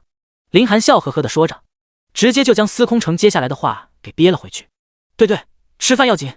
司空城也连忙说道，随后一旁白冰走上前来，手中端着一个木质的盘子。司空城从托盘上拿起一个钥匙，笑盈盈地说道，林寒同学，这是位于市中心的一栋别墅，详细的位置稍微我会让白冰老师交给你。别墅？林寒一惊，他还真的从来都不知道竟然会有如此雄厚的奖励，第1名竟然给了一栋别墅，这太夸张了吧。司空城看到林寒的表情则是比较满意，学校政府对于高等人才还是很重视的，随后又拿出一本技能书。林寒同学，这是一本高级的技能书，名为通天拳，虽然和你的职业不匹配，你若是用不上的话，可以拿去卖掉，价格这方面你不用担心。一边说着，司空城又从一旁拿出一个黄金级道具，这道具名为增幅项链，可为使用者3分钟内增幅 20% 的全面增幅，但只能使用3次。看着这几件道具，林寒也不禁的干咽一口，他是真的没有想到学府竟然会有这么大的手笔，这3件奖励加在一起已经近1000万了快，而第2名和第3名的奖励加在一起也都不如第1名的几1%多。今天我能获得这么丰厚的奖励，多谢司空城的栽培，多谢学校的栽培，我更要感谢婺州市。林寒嘴就没停下来过，他将自己能够想到的部门全都说了一遍，毕竟获得了这么丰厚的奖励，总是要进行感谢的，意思也不过分。好好，司空城又寒暄了2句，便宣布这一次的比试正式结束。紧接着，学生们便乘坐大巴车纷纷回到了学校，而一些学府的领导也就紧随其后。等学生们下车之后，这些学院的领导便直接冲上前去，将所有学生包围，纷纷开始介绍自己的学府。一些高等的学府则是聚拢在等级排名比较高的学生附近，而一些比较一般的学院则是在成绩不好的学生附近，毕竟他们也需要招生。林寒等人直接就被围了一个水泄不通。清盛、北天、军部学院虽然也对林寒很感兴趣，但是他们却没有来到这里。其实他们也是不担心林寒会被别的学府抢走，毕竟林寒就算再怎么胡闹，也只会在这3所学院中挑选。而清盛和北天身为天龙帝国最高学府，自然是不会担心，林寒终究是要在他们之中选择的。他们的利益已经放出来的，就看林寒要如何抉择了。林子，这出不去了呀！胖子也没有见识过这样的阵仗，一时间有些发麻。我也不知道应该如何是好啊。就当几人一筹莫展之际，白冰从一旁走了出来，呵斥道：“别影响我们的学生，需要联系方式的去找学校要。如果再停留在这里，那就别怪我联系治安了。”听着白冰的一番话，众人都纷纷不甘心的离开。林寒等人也是松了一口气，谢谢冰姐。没事，跟姐姐有什么客气的？白冰不以为然，随后说道：“刚才听你说饿了。”是有这么回事。林寒倒是还真不饿，只不过在那种情况下，他想要摆脱司空城持续的发言，所以就说出了这样的一句话：“走，姐姐带你吃饭去。”啊？怎么？不想跟姐姐吃饭？白冰挑了挑眉。没，那我们走吧。林寒点了点头，这没有什么拒绝的理由，随后转头看向胖子许婷两人，道：“那我先走了，你们也早点回去吧。放心吧，林子，你就去跟老班吃饭，有事联系我。”胖子一脸严肃地说道。许婷也是笑了笑，道：“你去吃饭吧，今天也辛苦了，等晚些我再联系你。”好。告别了两人之后，林寒松了一口气。走，坐我车吧。白冰说着，就拉着林寒来到了学校的停车场。他的座驾是一辆极为高档的越野车，车型很大，和他纤细的身姿比起来，有一种反差感，让人觉得他非常的飒爽。你竟然还会开车？林寒坐上副驾驶的位置，座椅非常的舒服。两人除了这些年的师生关系之外，那就是很小的时候才有过交集，已经很长时间没有像这样坐在一起说话畅聊了。我早就到考取驾照的年龄了，谁像你还是一个小屁孩？白冰笑盈盈地说着，随后一脚踩下油门，汽车发动。想吃什么？听你的吧，我这些年也没吃过饭店。林寒摊了摊手，这些年为了养活这个该死的系统，他可谓是风餐露宿啊，只要能吃饱就行，那里还在乎质量？第54章目标军部学院。我刚好知道一家还不错的，也很长时间没去了。白冰一边说着，一边开车。此后一路无话，最终车子开到一个偏僻的胡同里。林寒看着周围的建筑，有种似曾相识的感觉。这是我们小时候一起去过的那家饭馆。林寒有些印象，虽然当时的那个人不是他，但是身体的原主人对这里的印象比较深，所以他也能够想起来。没想到你还记得。白冰笑得非常幸福，仿佛对林寒还记得这件事情比较欣慰。两人随后就进入餐馆中，餐馆不大，属于普通人吃饭的地方。林寒有印象，以前白冰有零花钱之后就会带他来这种地方吃饭，也算是两人曾经的秘密基地的。毕竟林白两家当初都是大家族，一般的高档饭店都认识他们，所以他们就来到这种偏僻的地方图一个安静。两人点了小时候点的菜，不多，但是足够两个人吃了。你对接下来选择哪个学院有想法吗？白冰夹起一块肉递到了林寒的碗里，顺便问道。不清楚，正想要问问你呢。林寒不管其他，进入到餐馆之中，他也的确是有些饿了，开始狼吞虎咽起来。白冰看着林寒的吃相，不禁笑了出来，回答道：如果你想要日后平稳的话，清盛、北天自然是你最好的选择，而且这两个学院给你开出的价格也的确是不错，换作是寻常人根本不可能有这种优待的。冰姐想让我加入清盛、北天？林寒咽下嘴里的菜，问道。当然是要看腻了，如果你觉得清盛北天不错，那就加入清盛北天也不是什么坏事。白冰随后又说道，但是军部学院是一个很锻炼人的地方，日后想要有更大的追求，去军部学院也是不错的。因为军部学院是军方直接管辖，所以军部学院对学生们都非常的严格。以你的实力，加入到军部学院也能够让你的实力最大化。不过当然是要看你自己了，这些都是天龙帝国最顶尖的院校，不管加入哪个，以你现在的资质，都能够得到不错的前途。白冰认真的说道。林寒认真的思索了一下，若是之前没有获得系统的话，清盛北天的确是他最好的选择，但现如今他拥有系统，尤其是返祖的能力，可以确保他日后的凶兽品阶不会太低。但他也需要战场来进行磨练。现如今倒是感觉军部学院是他很不错的选择，而且他穿越之前的地方，他就对军人有一种莫名的感情。上一辈子没有能力，或许这一辈子他能够发挥出自己的作用。从白冰的语气上，也更加的推荐他去军部学院。那就不想了吧，就去军部学院吧。林寒认真的说道。白冰眼睛一亮，随后又问道：不好好想想了？去军部学院可没有说清盛、北天舒服的，这两所学院每年都能够拿到帝国很多的补助，而你的资质在那两所学院能够获得的资源也很多的。军部学院可没有那两所学院舒服啊。不考虑了，就军部学院了。既然我有这个机会，那也不可能为了安逸。林寒则是很看得开，继续说道：我感觉军部学院应该更适合我。你还真是让人意外。白冰笑了一下。你可知道全帝国多少人挤破脑袋想要加入清盛北天，甚至有些人甚至愿意去一些比较低等的学院，都不愿意去军部学院遭罪。我终究是和别人不一样的。林寒笑了一下，随后继续大快朵颐起来。是啊，你和别人是不一样的。白冰看着林寒有些发呆。冰姐怎么不吃？白冰缓过神来，随后夹起菜吃了一口。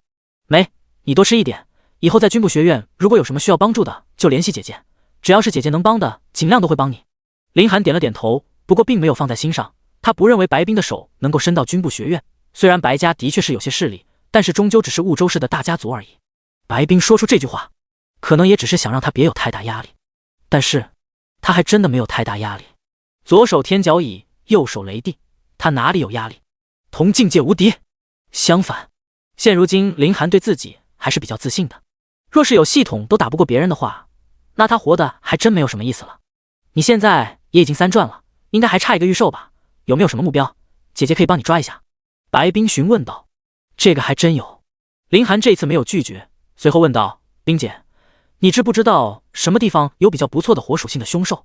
这一次，林寒将目标放在了火属性的凶兽上面。现如今天角以惊人的力量，雷帝惊人的破坏力，若是再能够加上火焰的洗刷，那自然是最好。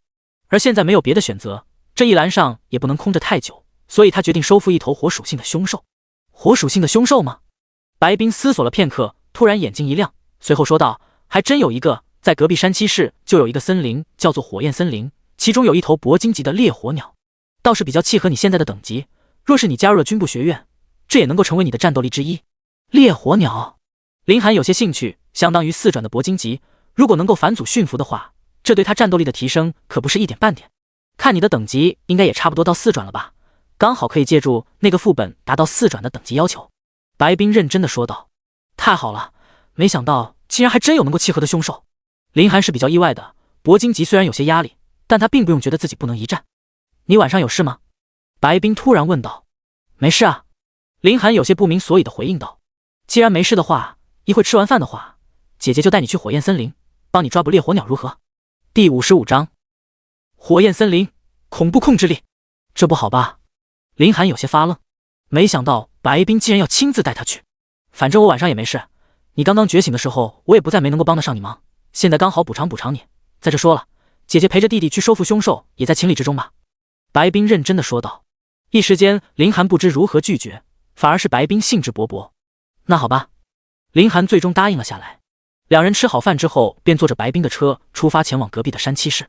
2个城市之间距离算不上远，1个时辰的路程就能够抵达。白冰的车技也非常的娴熟，一路上也是以最快的速度前进。林寒倒是也想开车，可是他现如今还没有到考取驾照的年龄，即便是会开也没有办法帮忙。1个时辰后，两人就来到了火焰森林。这处森林属于铂金级的副本，危险系数极高。林寒下意识的就将天角椅和雷帝召唤了出来。要是害怕的话，躲在姐姐身后。白冰温柔的说道。问题应该不大。林寒突然被这么关心，还有些不太适应。除了上一次偶然遇见了苏念威，其余的副本都是他自己闯荡的。这种组队还有些不太适应。冰姐，你是什么实力？林寒疑惑的问道。他知道白冰是冰系的职业，也算是特殊职业之一，但是白冰的实力他还真的不清楚。不过能以如此年轻的姿态在一中担任教师，除去家族的原因之外，自身的实力一定也是过硬的。秘密，等以后再告诉你。白冰笑了笑。林寒怪异的看着他，他对自己这个姐姐的了解还是太少了。最主要的就是林家覆灭之后，白冰也去上学，两人的联系就很少了。直到后来白冰成为了他的班主任。这时，天角蚁和雷帝发出警觉的声音，林寒的恶意波动也时刻在提醒他有凶兽靠拢过来。下一刻，一头头黄金级的烈火虎便围了过来，足足有10多头的数量。麻烦了，林寒做好了战斗的姿态，10多头黄金级的凶兽，如果说没有压力是不可能的，但并不是不能一战。没想到竟然这么倒霉，刚刚进入就遇见了这样的阵容。弟弟，准备收割吧。白冰平静地说着。下一刻，他的脚下便蔓延出一道道寒冰，将地面覆盖，如今正以一种极为夸张的速度向周围烈火虎的方向里蔓延。当冰面接触到烈火虎的那一刻，后者身上原本燃烧的火焰在这一刻消失殆尽，就好像被什么东西熄灭了一样。只是几息的功夫，烈火虎便成为了一个个冰雕。林寒刚刚还没明白白冰所说的收割是什么意思，但现如今他懂了。冰姐竟然这么强吗？这才用了多长的时间，竟然直接将其团灭了。而这还是比较克制冰系的火系凶兽，完全就是以自身的硬实力将其灭掉。说灭掉的话也不对，而是以一种非常可怕的控制力，将这些凶兽的血量压低到了100。没错，正是100。现如今每一头凶兽的血量都保持在100，几乎就是一刀便死的情况。这种对火焰的压制力，这种对技能的把控力，最少在林寒现如今见识过的人中还没有出现过这样的手段。从小白冰便是优异的学生，这一点林寒是知道的，但是后来发生了什么事情他就不清楚了。但是没想到竟然这么强，恐怕整个一中里都没有这么厉害的人，即便是司空城他们也绝对做不到这一点。林寒能够肯定。还愣着干什么？去收割呀！你不是快要4转了吗？这些经验应该就差不多了吧？白冰在一旁催促道，那种轻描淡写的感觉，就仿佛压根就不在意这些事情一样。对，林寒反应过来，此时还是感觉有些梦幻。太强了！林寒没有拒绝，天角蚁和雷帝第一时间冲了上去，瞬间便击杀了一头头的凶兽，成功击杀烈火虎，经验值加2258。你升级为 LV28， 属性全面增加210点，你额外获得自由属性240点。成功击杀烈火虎，经验值加2258。成功击杀烈火虎，经验值加2258。成功击杀烈火虎，经验值加2258。成功击杀烈火虎，经验值加2258。你升级为 LV29， 属性全面增加210点，你额外获得自由属性250点。成功击杀烈火虎，经验值加2258。成功击杀烈火虎，经验值加2258。你升级为 LV30， 属性全面增加300点，你额外获得自由属性300点。成功击杀烈火虎，经验值加0。注意，你已达到3转所能够承受的最高限制，需受理转职任务，否则无法再突破上限。在抵达4转之前，你无法继续增加经验值。等级的要求达到了，林寒不禁苦笑一声，这就是被人带着练级的感觉吗？这才用了多长时间就直接连升3级，这种感觉还真是非常的美妙。怎么样，等级够了吗？白冰询问道。够了，已经满级了。林寒点了点头，他总感觉现在发生的事情还是有些梦幻的，这也太夸张了。那就继续走吧。白冰说着就拉着林寒的手继续往森林深处走去，因为林寒的等级已经达到，接下来遇见的凶兽都被白冰给秒掉，以防浪费时间。而林寒几乎什么都没有做，只是在一旁看着。天角蚁和雷帝每一次遇见凶兽都蠢蠢欲动，想要战斗，但是白冰一如既往的强悍霸道，将所有的凶兽瞬间灭掉，根本就没有给他们机会。这里应该就是火焰森林的腹部了，烈火鸟应该就栖息在此处。等到了深处之后，白冰环顾四周道：好。林寒说着就一飞冲天，想要借助高空的优势找到烈火鸟的位置。白冰一愣，他之前还不知道林寒竟然已经掌控了飞行技能，一时间也是欣慰万分。正在空中的林寒突然他感觉到一股热浪扑面而来，犹如一道火海要将他淹没一般。第56章捕获烈火鸟 LV35 烈火鸟。热浪之中，一头赤红色的大鸟从地面腾空而起，身体周围都形成了一道道的火焰。几乎是同一时间，雷帝瞬间腾空而起，他对着烈火鸟嘶嘶地叫着。这幅场面仿佛是凶兽争夺地盘一样。不过相对比雷帝，烈火鸟的姿态和气势就要逊色很多，前者毕竟是太古十凶之一，不管是体型还是威严都是最顶尖的存在。老实一点，跟我弟弟是你的福气。白冰的声音从地面传来，但烈火鸟自然不会管这些多余的音量，它不断的嘶鸣，而随着翅膀的扇动，一团团火焰奔着林寒袭去。林寒并没有闪躲，有雷帝在，他就不可能受到伤害。几乎是在烈火鸟动手的第一时间，雷帝便扇动着翅膀，一道道雷霆瞬间就开始凝聚，迸发。瞬间，雷霆和火焰接触，便产生了一道道的雷花。烈火鸟的这一轮攻击被雷帝全都给挡了下来。我说过了，老实一点。白冰的语气极为的冰冷，似乎是对烈火鸟的反抗有些不爽。可不管他怎么说，烈火鸟依旧是没有要停下来的意思。下一刻，白冰身体散发耀眼的蓝光，一道道寒气从他身体周边散发出去。此刻，即便是处于高空的凌寒都感受到了刺骨的寒气。他不知道是不是幻觉，此时的他感觉到烈火鸟身上的火焰仿佛又熄灭的征兆。难不成是因为白冰？没等他多想，与刚刚发生过的事情一样，白冰的脚下一道道冰霜蔓延，所过之处皆被冻成了寒冰。而当那冰霜蔓延到凌寒与烈火鸟争端的下方之时，突然一道冰柱拔地而起，直逼烈火鸟所在的位置。烈火鸟见状不妙，想要飞走，但那冰柱的速度极快，没等烈火鸟做出反应，就来到了他的身旁。当他接触到冰柱的那一瞬间，全身上下的火焰瞬间熄灭，与烈火虎一样变成了一座冰雕。凌寒在一旁看得眼睛发直，白冰对冰系的掌控程度远远的超过了他的想象。这个时候，凌寒已能够认定白冰的实力绝对在4转之上，甚至可能已经超过了5转。可怕！若是他与白冰对战的话，下场应该不会比烈火鸟强上太多。没想到自己的这个姐姐竟然有如此的实力。啪！白冰打了一个响指，那冰柱拖着已经被冻成冰雕的烈火鸟缓缓地降落在地上。凌寒和雷帝也重新回到地面之上。弟弟，驯服他吧。这时，烈火鸟身上寒冰已经解冻，只有一些关键的部位依旧是被寒冰所捆绑，目的便是为了防止它突然暴动。凌寒依旧感觉有些梦幻，这事情发生的实在是太过突然了。这次捕获御兽简直要比雷帝那次轻松太多了。好，迟疑片刻过后，凌寒才回过神来。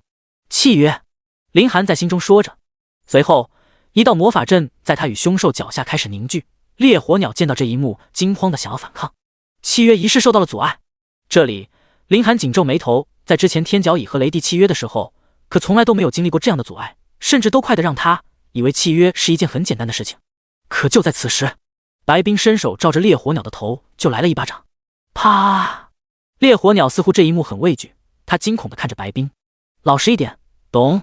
白冰冷着脸看着烈火鸟，后者不敢再做反抗，也老实了起来。凌寒嘴角不禁抽了一下，好暴力。不过也正是因为白冰这一巴掌，烈火鸟也的确老实了起来，确保契约仪式顺利进行。很快，有了之前的经验，快速的就完成了契约。不过这一次，凌寒倒是没有着急将烈火鸟给制反祖，毕竟白冰还在场，有些事情还不能暴露。至于上次的苏念威，毕竟是同龄人，见识也不多，看到了也不会怀疑什么。虽然御兽师这个职业大家都不看好，但是不管怎么说也是隐藏职业，觉醒的人还是很少的。也就是说，很少有人真正的了解御兽师这个职业。但是以防万一，他自然不能将白冰与苏念威做比较，前者想要发现端倪还是很容易的。契约完成之后，烈火鸟也就老实了很多。烈火鸟，种族赤炎烈鸟分支，等级35级，力量2966，敏捷2564，精神2100，体质2350。紧接着，凌寒又看向了一旁天角蚁的数值面板。天角蚁，种族太古师兄，等级28级，力量7652，敏捷6872，精神6154，体质8965。弱鸡。凌寒对烈火鸟翻了一个白眼，明明等级高出了天角蚁那么多，但是数值甚至都不如人家的一般。如此看来，烈火鸟也不过是一个黄金种族而已。如果不对其反祖的话，恐怕日后的进展也不会太大。这一点，凌寒能够100%的确定。想要不用反祖就能够媲美于天角蚁的凶兽，恐怕也只能是太古师兄了。而这个世界上，现如今还有没有太古师兄存在，他都不知道。再或者，可能就是其余的一些比较生猛的种族。但凌寒不以为然，反正以他能够接触到的层次，也不用担心会遇见那样的凶兽。将御兽都收回御兽空间之后，白冰便开着带着凌寒回到了婺州市。在走过一半路程的时候，凌寒就已经在副驾驶呼呼大睡了起来。白冰发现后也没有将其叫醒，而是看着他笑了笑，轻声轻语地说道：“你以后一定会更大的前途，我也不能落后。”等凌寒再醒的时候，天色已经彻底的黑了下去，他的身上则是披着白冰的外套，而白冰就在一旁静静地看着他。冰姐，凌寒直接坐得溜直，还有些不好意思：“今天累坏了吧？上楼去休息吧，我们回来的时候转职神殿就已经关门了。你明天要是没车的话，可以给我打电话，我带你去。白冰温柔地说着。林寒将衣服还了回去。多谢冰姐，不过转职神殿距离我这里也不算远，不用这么麻烦的。冰姐，那我先回去了。说着，林寒就打开了车门。第57章，神殿4转任务。等等，白冰突然叫住了林寒。怎么了，冰姐？林寒有些疑惑。林寒姐姐，我这几天就要离开婺州市了，下一次我们就不知道什么时候能再见面了。以前你的学校的时候，我能够照顾你，而接下来就要你自己走了。如果你已经确定了要去军官学院的话，那就大胆的去吧。姐姐相信你，你的未来绝对不止眼前看到的这样。白冰的声音很沉，其中包含了无数的不舍留恋。冰姐，你要走？林寒听到这话一愣。白冰点了点头。是因为工作吗？还是因为……林寒有些疑惑地问道。3年前，也就是他刚上第一中学的时候，同年白冰来到了第一中学任职，而现在他毕业了，冰姐也要走了。难不成冰姐所做的这一切都是为了自己？林寒心中五味杂陈。我的工作有了变动，接下来就不需要留在婺州市了。不过你要是有什么事情需要找姐姐的话，联系我就好。白冰温柔地说道。好。林寒没再多问，白冰也有人家自己的人生，他也不会多去询问。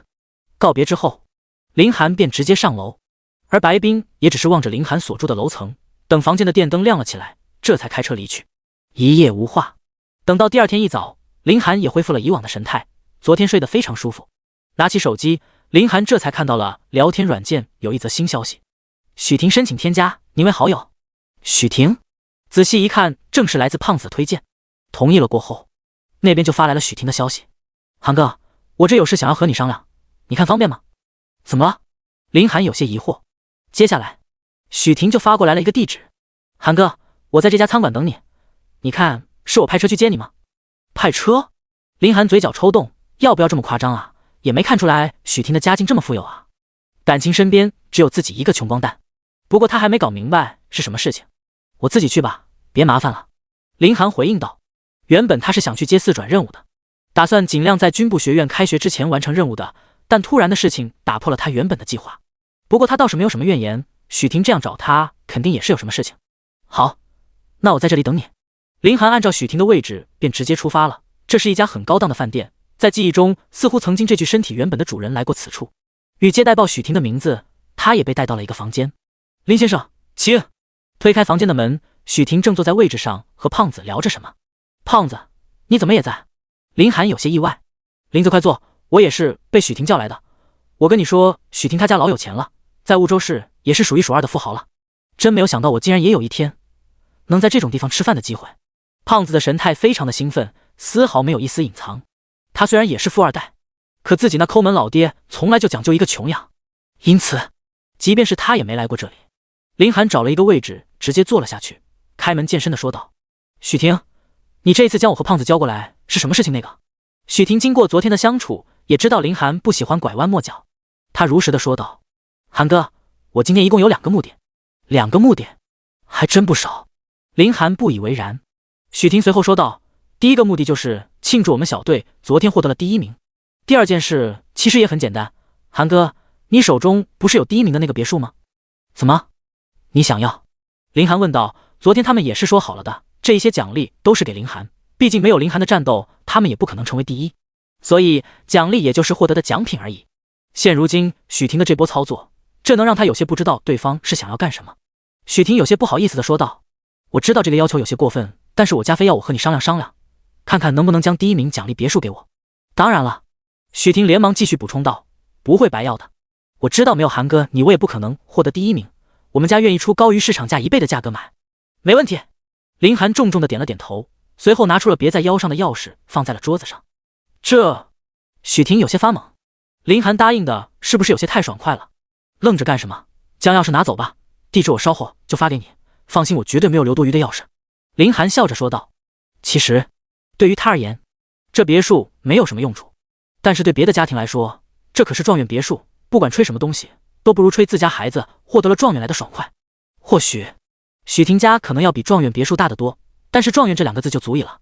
许婷将钥匙转到自己的面前，还有些不可置信，这就拿到了。韩哥，你将银行卡号给我发过来吧，稍后我来老爸给你转。许婷连忙说道。既然林寒都已经这么爽快了，那他自然也不可能差事，否则那就有些不明事理了。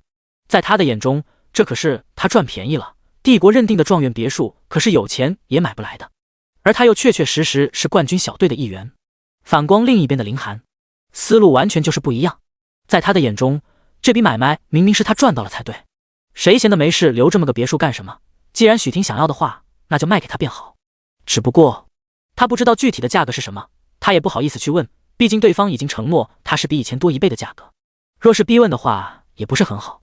许婷收好钥匙，随后问道：寒哥，你想要去哪个学院了吗？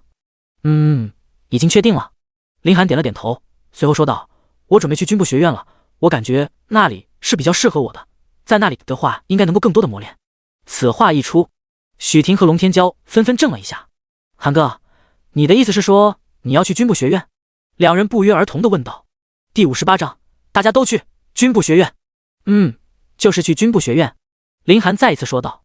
寒哥，清盛北天都已经那么邀请你了，你竟然选择军部学院？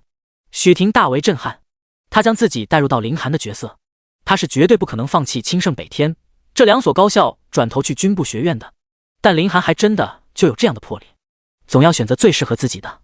林寒面对清盛北天不为所动，既然如此的话，那我也选择军部学院。许婷一脸认真的说道。一旁的胖子同样说了起来，林子，要是你选择清盛北天，我还真没有办法跟你成为同学，既然你选择了军部学院，那我就跟你一起。两人纷纷说出了自己的想法。林寒不禁有些感慨，自己孤单一个人惯了，不管是为了利益，为了自己以后的前途也好，既然能够跟着他，那让他也是非常的感动。三人小聊了一会，随后林寒便离开了此地。没过多久，手机上就收到了一笔巨额转账，足足有1000万之多。婺州市的房价并不高，状元别墅的价格最多也就是500万，但许婷家也是非常豪爽的给出了1000万。不过既然对方给了，他自然是非常欣喜的收下。接下来林寒便前往转职神殿，现如今等级已经达到了极限，必须要快速转职。短短8天的时间，转职神殿他已经来了好多次，对这里也是极其的熟悉。找到之前一直接待他的前台之后，他也是说出来自己的目的。林先生，您还真是天赋异禀啊，上一次来这里还是几天前的事情。前台小姐看到林寒再一次到来，也是不禁发出感慨。不过还是要先恭喜林先生，您获得婺州市状元。昨日婺州市的状元出炉，他自然也是知道，当他看到状元的照片之后，都不由得震惊。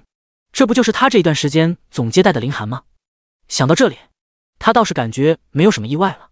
毕竟林寒这一段时间可以说是由他亲眼看到一步步转职的，以那种逆天的实力获得第1名，真算不得什么。谢谢。林寒也没有想要隐藏自己的身份，继续说道：帮我预定一下房间吧。好的，马上帮您预定。前台小姐也不墨迹，在电脑上操作一通便给了林寒一个地址，见到扫了一眼，林寒就知道在哪个位置。这几次他早就已经将转职神殿给摸透了，可谓是轻车路熟。与前几次一样的路数，林寒找到自己的房间，随后便触摸转职神石。任务名称：繁衍的西龟。任务等级5星。任务内容：击杀西龟50头，扭转苦水沼泽生态。任务地点：苦水沼泽。林寒下意识地翻了一个白眼，5星？又他妈是5星任务！狗老天，你玩我是吧？虽然我的确是帅气逼人，前无古人后无来者，但是你也不至于每一次都让我受到这样的待遇吧？要不要下次给我来个更离谱的任务，直接让我杀掉自己好不好？是不是有毛病啊？林寒想了想，最后决定还是收回这句话，口嗨一下就行了，没有必要认真。要是下一次真给自己来一个逆天的任务，那就彻彻底底没法玩了。苦水沼泽的位置距离他这里还是有些距离，今天是不可能赶过去了。既然已经是4转任务，可以料到的是，这西龟等级最少也达到了25级之上，甚至可能将近30级或者是更多，所以对于他而言，危险系数就已经很大。若是深夜去的话，那将是成倍的增幅，因此还是需要谨慎对待。现如今转职神殿已经将林寒接到了5星任务的消息发布了出去，不知不觉婺州市的人对这个消息已经没有之前有感觉了。短短几天之内，婺州市就已经出现了多个5星任务，而且还被人快速攻破，以往的恐惧也就跟着消失了很多。前台小姐此时也只能心中苦笑，她不理解林寒为什么每一次都这么倒霉，能够接到5星任务。但是有了之前完成的经验，她倒是也不为林寒担忧，或许对于这个男人来说，5星任务也不过是开头小菜罢了。林寒回到了家中，不过他也没有直接休息，而是打开了学校给他们发的申请志愿。现如今既然已经决定了报名军部学院，那就早早报名才好。填好了自己的个人信息之后，林涵也是找到了军部学院的一栏，点击申请之后便提示代办的提示。按照网站的说法，3小时内军部学院就会给出说法。而这边林涵正准备休息，下一刻手机就收到了一则短信：林涵同学，你已经成功被军官学院录取，请1周之后去军官学院报到。若无法按时达到，请联系军官学院新生接待处开具请假证明。林涵看着消息，不禁说道：不愧是军部学院，这办事效率就是快，这才过去几分钟就发回来了消息。不过他也感觉有些梦幻，没想到自己竟这么简单就成为了军部学院的学生。1周的时间虽然有些紧凑，但是对他来说也算不上什么。或许别人都有些事情，但是他孤身一人也没有要去办的。做完转职任务，刚好可以去军部学院报到，这倒是他感觉很不错的一点。随后林涵便直接躺在了床上昏昏欲睡。与此同时，北天学院主任办公室，李图义此时正批改着手上的文件，为了缓解困意，不断的揉擦着太阳穴，让自己舒服一些。就在这时，他办公室的门被敲响。进来。李图义放下手中的文件，随后喊道。紧接着一个年轻的男子走了进来，恭敬的鞠躬，随后说道：李主任，您吩咐我让我关注的林涵有消息了。哦，说说。李图义来了兴致，原本疲惫的眼神也清醒了不少。林涵现如今已经选好了他要去的学院。不是我们学院吗？不是。年轻男子点了点头。没想到让清盛给捡走了，真是可惜。第59章，太古师兄真皇。李主任，也不是清盛学院。年轻男子缓缓说道。不是我们学院，也不是清盛学院，他还能去哪个学院？李图一被这一句话给弄懵了，完全没有意料到竟然有这么大的转折。林涵去了军部学院？什么？李图一不可置信，缓缓说道。我和清盛学院那个刘天一已经给林涵开出了那么大的价码，他竟然去了军部学院。叶太清可是什么都没有允诺林涵啊，即便他是去一些稍微弱点的学院，我倒是也能够理解，毕竟他们能够给林涵开出的价码也不少，甚至可能比我们给的还多。但是军部学院有些没有道理啊。军部学院有什么好的啊？叶太清那个抠门的家伙什么都没给，林涵竟然还一心往军部学院里钻，简直无法理解。李图义已经被林涵这一波操作给弄懵了，不管他怎么去想，都想不出来林涵加入军部学院是出于什么理由，完全就是没有道理的事情啊。你确定消息没错？李图义再三询问道。绝对没错，现今军部学院公布出来的名单里就有林涵的名字，是刚刚才录入的。婺州市的还有2个叫做龙天骄和许婷的学生。年轻男人如实的说道。这下绝对没错了，这2个人也在的话，那就不可能出错了。李图义还是有些不甘心，没想到林涵竟然舍弃了他们北天学院，反手加入了军部学院。算了算了，强求不来的。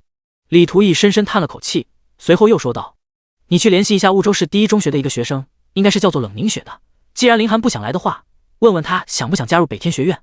李主任你好，这个叫做冷凝雪的学生已经被清盛学院招录了，在刚刚知道了林涵加入军部学院之后，清盛学院就联系了冷凝雪。刘天一这个该死的狗东西，什么都想着跟我抢。李图义瞬间气不打一处来，随后又补充道：快去把控好别的地区的优异学生，千万别让他们都被清盛给抢走了。明白。对了，李主任，禹州市的那个天才学生也加入了军部学院，这一届的孩子怎么了？怎么都想着往军部学院跑？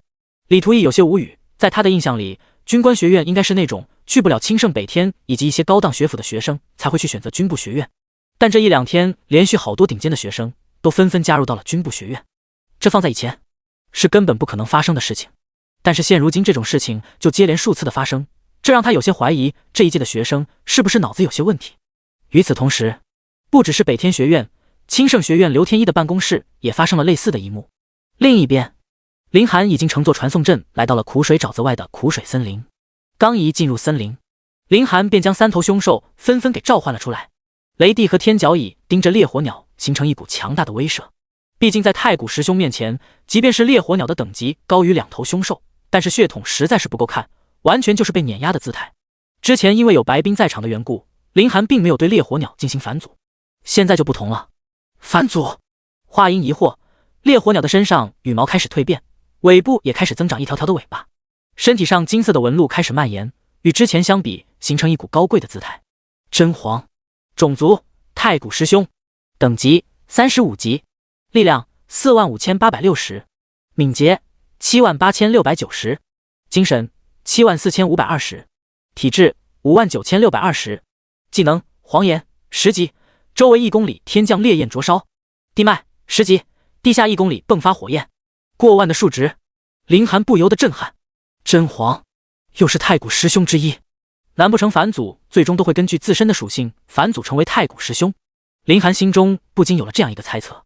不管是从最初的天角蚁，还是到现在的真皇，都是太古十凶的血脉。这种顶级的血脉也的确是返祖的风格。现如今35级的真皇，身体的各项数值都已经达到了过万的可怕层次，恐怕能在30多级就达到这种层次的凶兽，也只能是那些血脉极为优异的凶兽了。这种森林中是绝对不可能出现的。天角蚁现在还只是28级，各项数值都还保持在4位数。天角蚁，种族太古十凶，等级28级，力量7652，敏捷6872，精神6154，体质8965。和现如今真皇的情况来看，完全就不是一个级别的存在。雷帝，种族太古十凶，等级28级，力量6580，敏捷8585，精神7152，体质6920。雷帝自然也是一样，这2头御兽加在一起的数值都不如真皇现在一半的高。等到了30级，只要是血统比较高的凶兽，就能够达到一个惊人的分水岭。这一点，从目前的情况来看，已经是毋庸置疑的事情。林寒觉得，这次的4转任务，自己应该能轻松拿下。毕竟，苦水森林这种等级的副本里，压根就不可能出现血脉等级比较高的凶兽。对于这种副本，他拥有绝对性的碾压。接下来，林寒倒是不急让自己太快4转，反而应该将天角蚁和雷帝的等级提升一下，总不能让他们和真皇相差的太多。此时，真皇一脸桀骜地看着其余2头凶兽。或许之前因为血脉的问题，真皇还会对这2头御兽比较忌惮，但是现如今完全不会有这件事情的考虑。同是太古十凶，谁怕谁？更何况真皇现在的等级很高，自然不会将其余的2头太古十凶放在眼里，眼神中的挑衅丝毫没有遮掩。但其余2头御兽即便是自身等级低于对方，也完全没有恐惧，对真皇更是一脸凶相。这就是血脉上给他们的自信。林寒自然不会看着他们互相敌对，而是直接命令天角蚁和雷帝对周围的凶兽展开屠杀。至于真皇，林寒则是不准备让其动手。若是真动起手来，就依靠这个数值，那就没别的御兽什么事情了。第60章目标西归一族。林寒将天角蚁和雷帝打发了出去，他则是和真皇继续向前走去。他压根就不担心天角蚁和雷帝会出什么事情，虽然他们还没有达到30级，但是数值也不是一般的凶兽能够比拟的。在这一个黄金级副本中，自然没有什么压力，这也是他能够放心的一个要素。很快，林寒和真皇也是按照位置穿过了苦水森林，径直来到了苦水沼泽的边缘。刚一入边缘地带，便有一条蛇直接冲向了他。LV30黑水蟒，但还没等黑水蟒接近林寒，真皇便口出凤言，将黑水蟒稍微挥尽，压根就没用什么力，成功击杀黑水蟒，经验值加0。注意，你已达到3转所能够承受的最高限制，需受理转职任务，否则无法再突破上限。在抵达4转之前，你无法继续增加经验值。这熟悉的提升，林寒早就已经习惯了。现在，他们已经来到了苦水沼泽的边缘，刚一进来就遇见了一头黄金级巅峰的凶兽，足以能够看出来苦水沼泽的危险性。不愧是能够作为5星任务的地方。说实话，林寒觉得自己很幸运，在低等级就获得了很多强有力的御兽，升级速度超级快。要知道，对于一般人而言，升级是一件很难的事情。一些低等级的副本，很多普通职业者还能够去请雇佣兵团这一类的职业者来帮他处理，但高等级的职业者想完成任务可就没那么容易了。很多高等级佣兵团的出手费用可能就数千万。对于那些没有系统的帮忙，只能够依靠自身实力的强者而言，想快速晋升为高等级就不是那么简单的事情了。一旦匹配到5星的任务，那就有可能是一辈子都没有办法通过。思绪回转，林寒没有犹豫，继续往前走去。有着真皇在身边进行保护的话，他自然能非常大胆地进入到黑水沼泽之中。他对真皇是有很大一部分信赖关系的。对于他来说，在他之前所在的蓝星，真皇是一种吉兆，是好运的象征，自然而然的就在心理上就给林寒带来了一种宽慰，所以他无所畏惧，盘旋在高空之上。林寒望着黑水沼泽，开始寻找起了他要找寻的目标。这一次的任务是为了改变这一处副本的生态平衡。此处的副本都是人工打造的，可即便是人工打造的生态副本，也会出现在生态不平衡的现状，这与职业者们刷副本有着直接的原因。当一个地方的副本生态出现严重的干扰，帝国就会派人去进行干预的。二主要的干预手法就是从外界抓捕同类的凶兽进行补充。如今，林寒在黑水沼泽的上空只见到了蟒蛇一族。按照他所获得的任务描述，不出意外的话，就是西龟的快速繁殖给蟒蛇来到了侵扰，所以这一次的副本要求是需要他来改变这个现状。50头黄金级的西龟，这压力可也不是一星半点的。林寒一时间也拿不准究竟是发生了什么事情，竟让这里的西龟繁殖得如此之快。此时，苦水沼泽的边缘地区都被蟒蛇占领为了的地盘，可中心腹部地区很少能够看见他们的身影，可见蟒蛇一族是被西龟给赶到这边来的。凶兽之间也是有着强烈的竞争意识的，自己的地盘是绝对不能够允许其他的种族触碰，所以一旦有一方势力过于强大，打破了原本的平衡，这对另一个种族来说是致命的打击。这也是人类所创造出来的副本需要长时间去维持其中的生态平衡的原因。人工副本无法像外界的野生副本将自由生长维持得很好。来到苦水沼泽的腹部，林寒很快发现了这一次的目标。苦水沼泽之上密密麻麻的类似于石头的东西，但背部的纹路便代表了它们并不是寻常的石头，而是西龟。这个数量可不只是50头。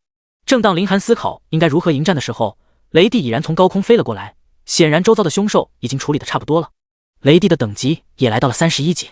雷帝，种族太古师兄，等级31级，力量15802，敏捷28566，精神27569，体质18432。果然，正如之前林寒所猜测的一样，达到了30级之后，太古师兄的数值就纷纷跨入了5位数之高。正当林寒欣喜的时候，河面上传来了他非常熟悉的声音：死啊死！天角蚁嗡嗡的声音在河面上传动，显然是已经进入到了警戒的战斗姿态。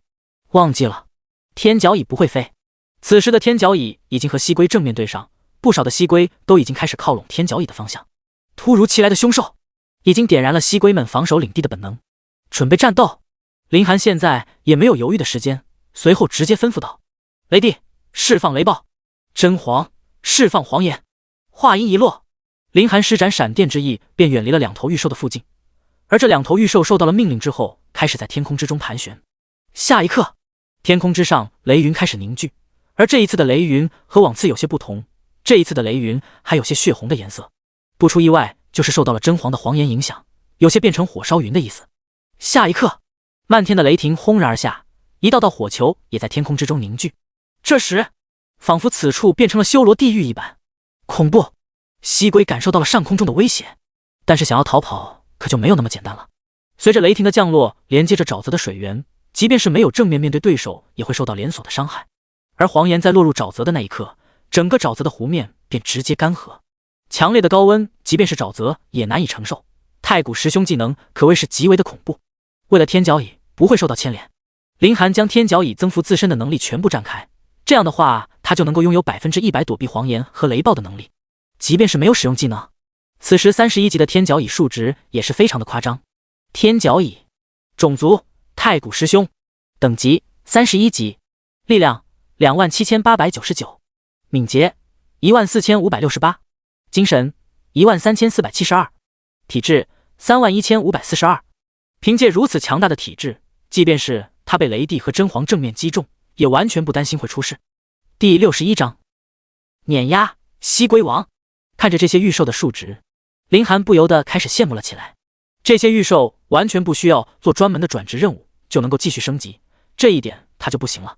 现在他的等级依旧是30级，没有任何的增加，必须要完成转职任务才能够继续升级。成功击杀西龟，经验值加0。注意，你已达到3转所能够承受的最高限制，需受理转职任务，否则无法再突破上限。在抵达4转之前，你无法继续增加经验值。成功击杀西龟，经验值加0。注意，你已达到3转所能够承受的最高限制，需受理转职任务，否则无法再突破上限。在抵达4转之前，你无法继续增加经验值。一时间，职业面板上提示了10多条这样的信息，这让林寒亦有些苦恼。若是这些经验他都能够吃掉的话，那岂不是就能连升好几级了？甚至都有可能超越真皇也说不定。但是现在，这些经验也只能让御兽们获取。3头御兽在苦水沼泽上不断的厮杀，空中有真皇和雷帝2头御兽牵制，而地面的话则是由天角蚁时刻限制。从战斗的一开始就形成了一个单方面的压制。三头御兽的惊人数值，让他们迟迟没有败退。任务名称：繁衍的蜥龟。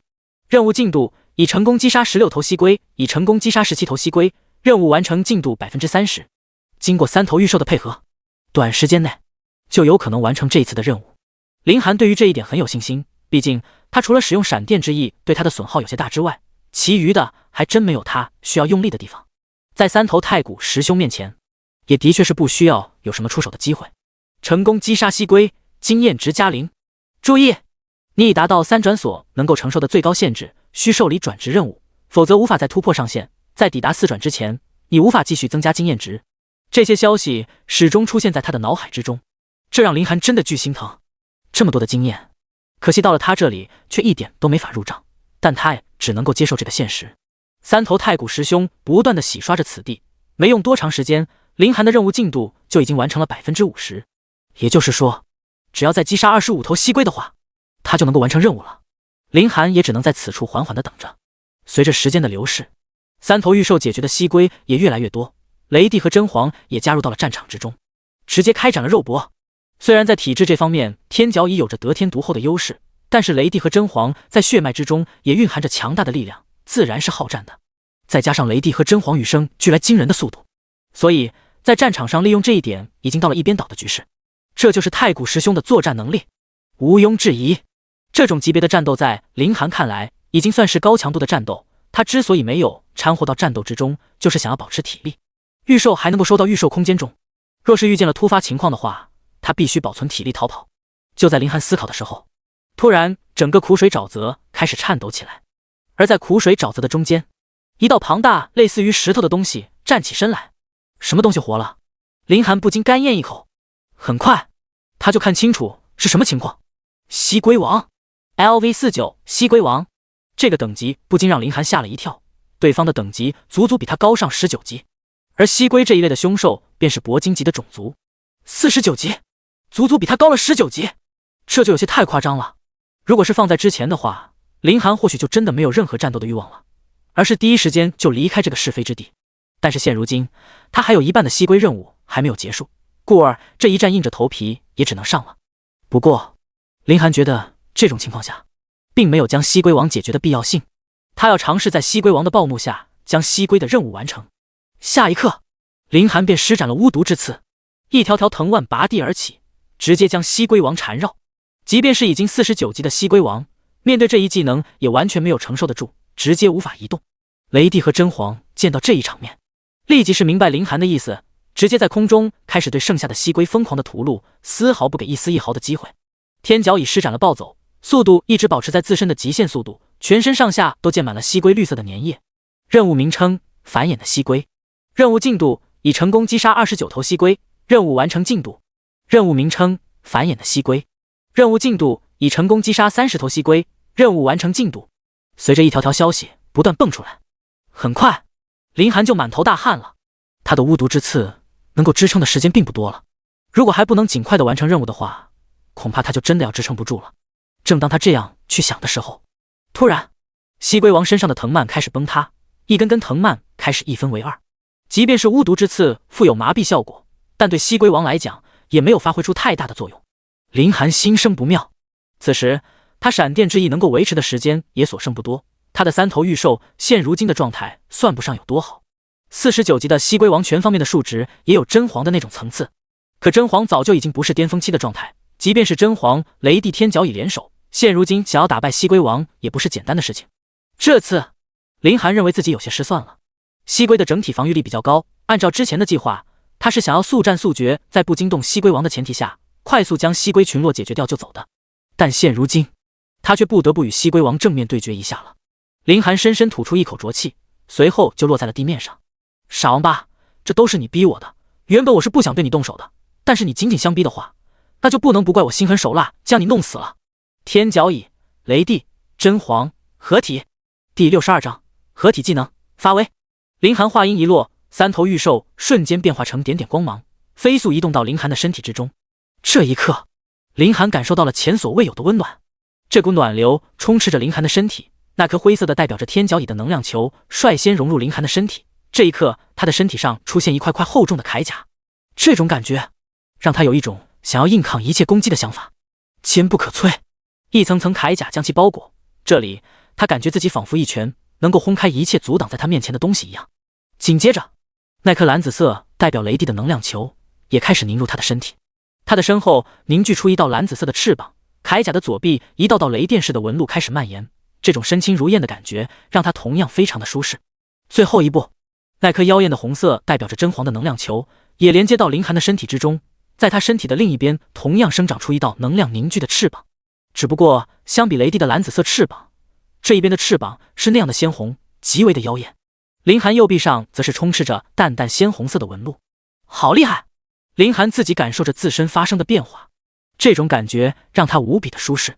而此时他身体的数值也疯狂暴涨，以天角蚁的防御作为基础，雷帝和真皇两者作为附加，现在他不管是力量还是速度，又或者是体质，都达到了一个惊人的层次。只是刚刚融合的瞬间，就有属性已然突破了5位数的限制，甚至敏捷一栏已经超越了5万的数值，而力量属性数值也达到了3万。这还算是比较综合的数值，林寒现在的合体也不过才1级而已，能够展现出来的实力也是有限的。合体之后唯一的弊端就是他没有办法使用御兽原本就携带的技能，只能够携带御兽的数值，而且这个数值还不是取最高值。目前来看，林寒也没看明白这个数值究竟是怎么个计算方式，不过如果以后按照等级来认定的话，问题应该不难推测出来。但是现在可不是想这些事情的时候。林寒目光一震，飞身而出。雷帝和真皇两头御兽给他的速度加成已经突破了5万的数值，只是瞬间他便来到了西龟的面前。西龟王大为震撼，不只是他，就连林寒都有些被这个速度给镇住了。这是什么速度？5万的速度如此夸张吗？现如今亲身体会，林寒才知道了这股力量究竟有多么的可怕。不过他也没有多想，一拳凝力直接重重地砸在了西龟的龟壳之上。轰！随着这一拳的音爆声响起，西龟王的龟壳竟然直接被打得凹陷进去，这就是继承了天角蚁的极致力量的可怕一面。虽然此时的天角蚁等级并不高，但是却给林寒继承了3万的力量数值，对付西龟可以说是绰绰有余。西龟王发出凄厉的惨叫，他第一时间便哀嚎起来，随后想要反击，对着林寒的脖子直接就要咬下去。可林寒却不慌不忙，他能够使用的可不只是合体技能复制天角蚁铁骨。话音一落，西龟王硬生生地咬在了林寒的手臂之上，而林寒就好像什么都没有发生一样，淡然地看着对方。哼，螳臂当车！林寒轻哼一声，随后一拳直接抓住西龟王的脖颈，用力一扯，西龟王的身体直接瘫倒在了地上，没有了动静。只不过西龟王的嘴依旧是牢牢地咬住林寒的手臂，没有松口。成功击杀西龟王，经验值加0。注意，你已达到3转所能够承受的最高限制，需受理转职任务，否则无法再突破上限。在抵达4转之前，你无法继续增加经验值。靠，你都死了还他妈咬我！林寒用力拉扯着西龟王的头，硬生生地将其给拽了下去。若不是有天角蚁鹅铁骨对他的身体数值全幅度增强，他现在的情况也不容乐观。早知道就不装逼了。西龟王的身体上凝聚出一道道的星光，最终凝聚成一个盾牌的模样。西龟钢盾爆装备了！林寒大喜，这一段时间刷副本可谓是运气不怎么样，一直都没有爆装备，这让他的收入一时间都有些不太平衡。而且这个装备的品质已经达到了黄金级，出售的话又能够捞一笔钱。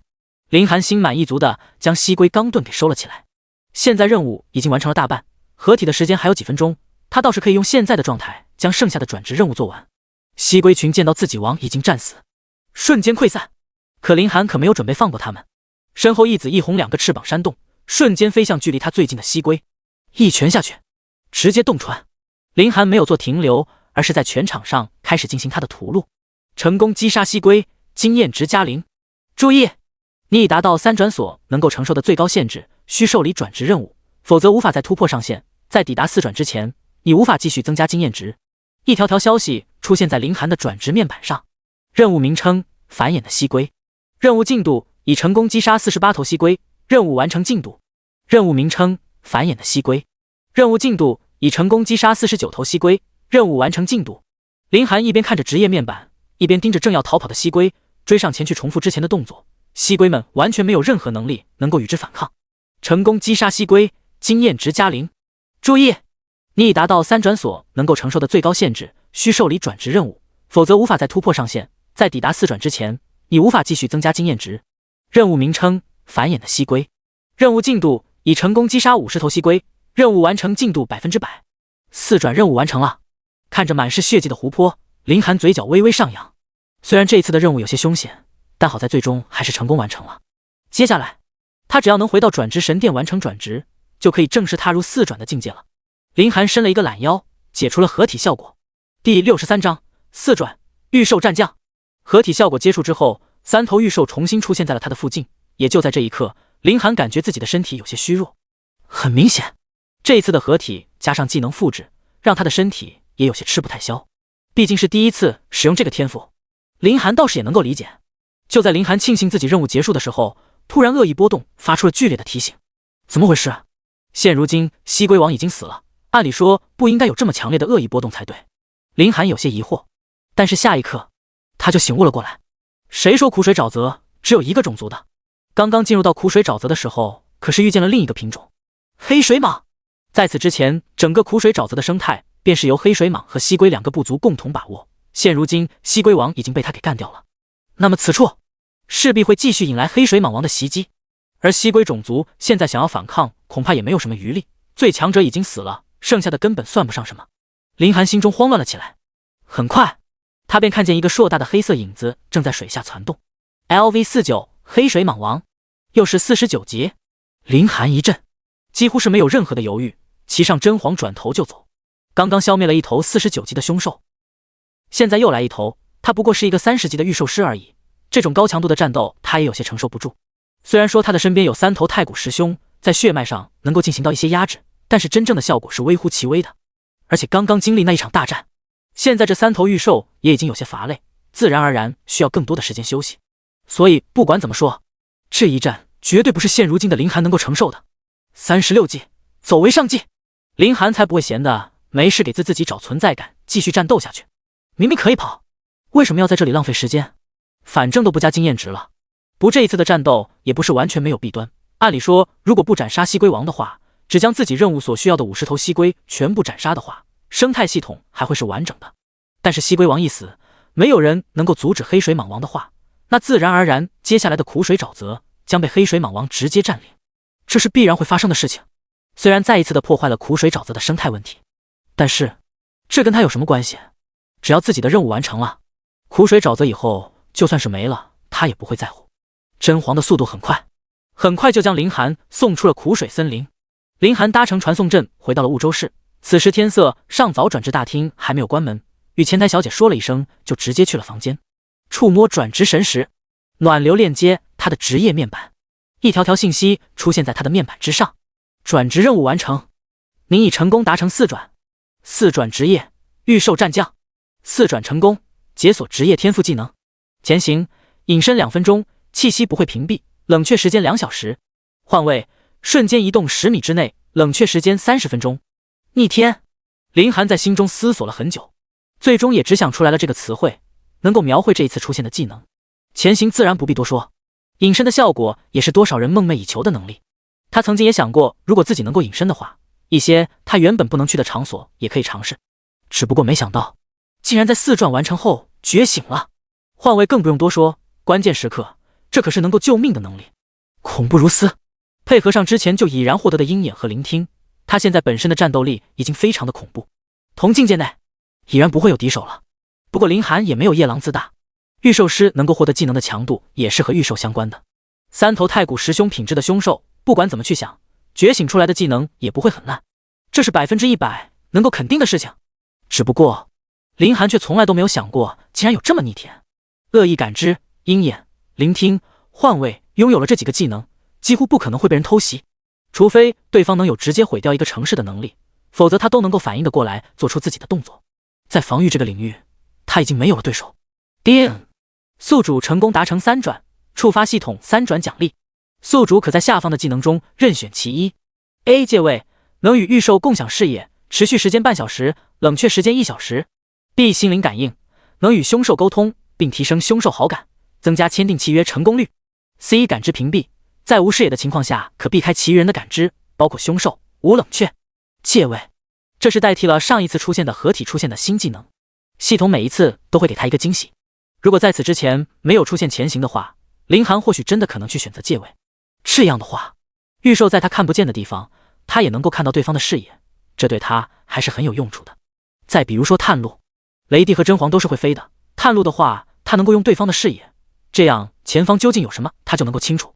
但是前行出现了，前行唯一的弊端就是不能够完全的隐藏自己的气息，他只不过是隐藏自己的身形而已。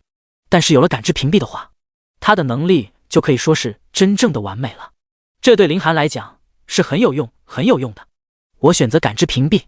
技能选择完毕后，林寒打开了自己的职业面板，姓名林寒，职业御兽战将4转，隐藏职业，等级 LV30， 力量6880，敏捷5190，精神4660，体质4460，装备蟒龟钢盾增幅项链，技能生灵契约4级，御兽空间4级，召唤御兽4级，恶意波动3级，闪电之翼3级，技能复制3级，鹰眼2级，聆听2级，合体2级，巫毒之刺1级，前行1级，换位1级，感知屏蔽1级，通天拳未学习，可支配自由属性790。林寒将可支配自由属性这一次也全都加持到了敏捷之中，5980，这项数值也已经接近了6000。第64章开学，前往军部报道。林寒将自己的数值看了几遍，到不到6000他倒是并没有太过在意，因为数值真正的变化就是从4转开始，不管是天角蚁还是真皇又或者是雷帝，现在的数值都是非常夸张的。雷帝，种族太古师兄，等级33级，力量24869，敏捷59685，精神38655，体质29687，技能雷暴10级，周围2公里内无规则降落雷电，疾行10级，提升50%敏捷，雷云10级，周边将雷云吸附周边，雷云之内的生物将会有麻痹效果。天角蚁，种族太古师兄，等级33级，力量45236，敏捷31875，精神28697，体质58967，技能狂化 LV2 10级，提升50%全面基础属性，巨力 LV2 10级，提升60%力量属性，铁骨 LV2 10级，提升50%体质属性，瞬爆 LV1 10级，瞬间爆发30%力量属性。真皇，种族太古师兄，等级36级，力量54860，敏捷89690，精神86520，体质71620，技能黄炎10级，周围1公里天降烈焰灼烧，地脉10级，地下1公里迸发火焰。四者对比，林寒现在数值甚至只能算得上他们的零头，这就是太古师兄夸张之处。现在也正是厚积薄发的时候，能够拥有这样的数值也在林寒的预料之中。毕竟当时在苦水沼泽的时候，西龟王的数值也都已经过万，虽然西龟王等级已经来到了49级，但是本身的血统并不是很高。即便是如此，对方的数值都已经逼近真皇，所以太古师兄的数值也一定会越到后面越恐怖。这一点林寒能够100%确定，更何况林寒是他们的主人，反哺的能力还是在的，他的数值也会领先极多的职业，这一点就让林寒很是兴奋。而之前在大考的时候，系统发布的任务奖励也早就到账的，当时因为领奖的原因，他也就一直没有在意，现在看来也都是非常逆天。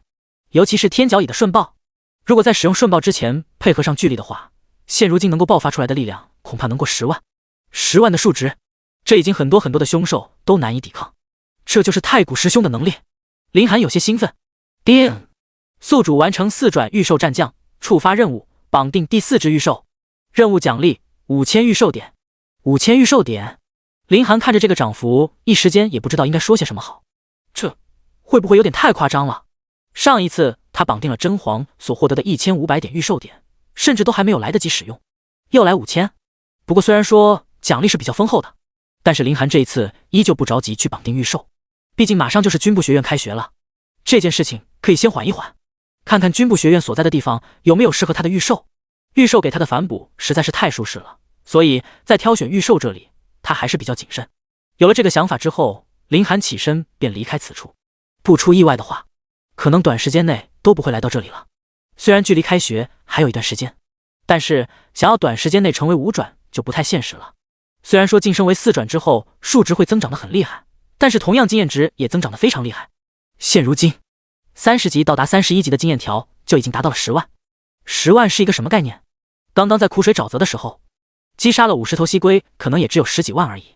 要知道，那些蜥龟都已经是黄金级，甚至是更高的铂金级。这种级别的副本对外开放的并不是很多，整个天龙帝国也没有多少。一旦达到了这样级别的副本，也都证明了他们的首领都有一个惊人的等级，他就需要连续作战。如果是蜥龟王这种水准的首领，倒是还不成问题。但若是更高的血统呢？他对付起来也没有那么轻松。也就是说，他想要在军部学院开学之前达成5转的话，那已经可以认定为做梦了。这是绝对不可能做到的事情。接下来，林寒便回到了家中，现在他只需要等待开学就可以了。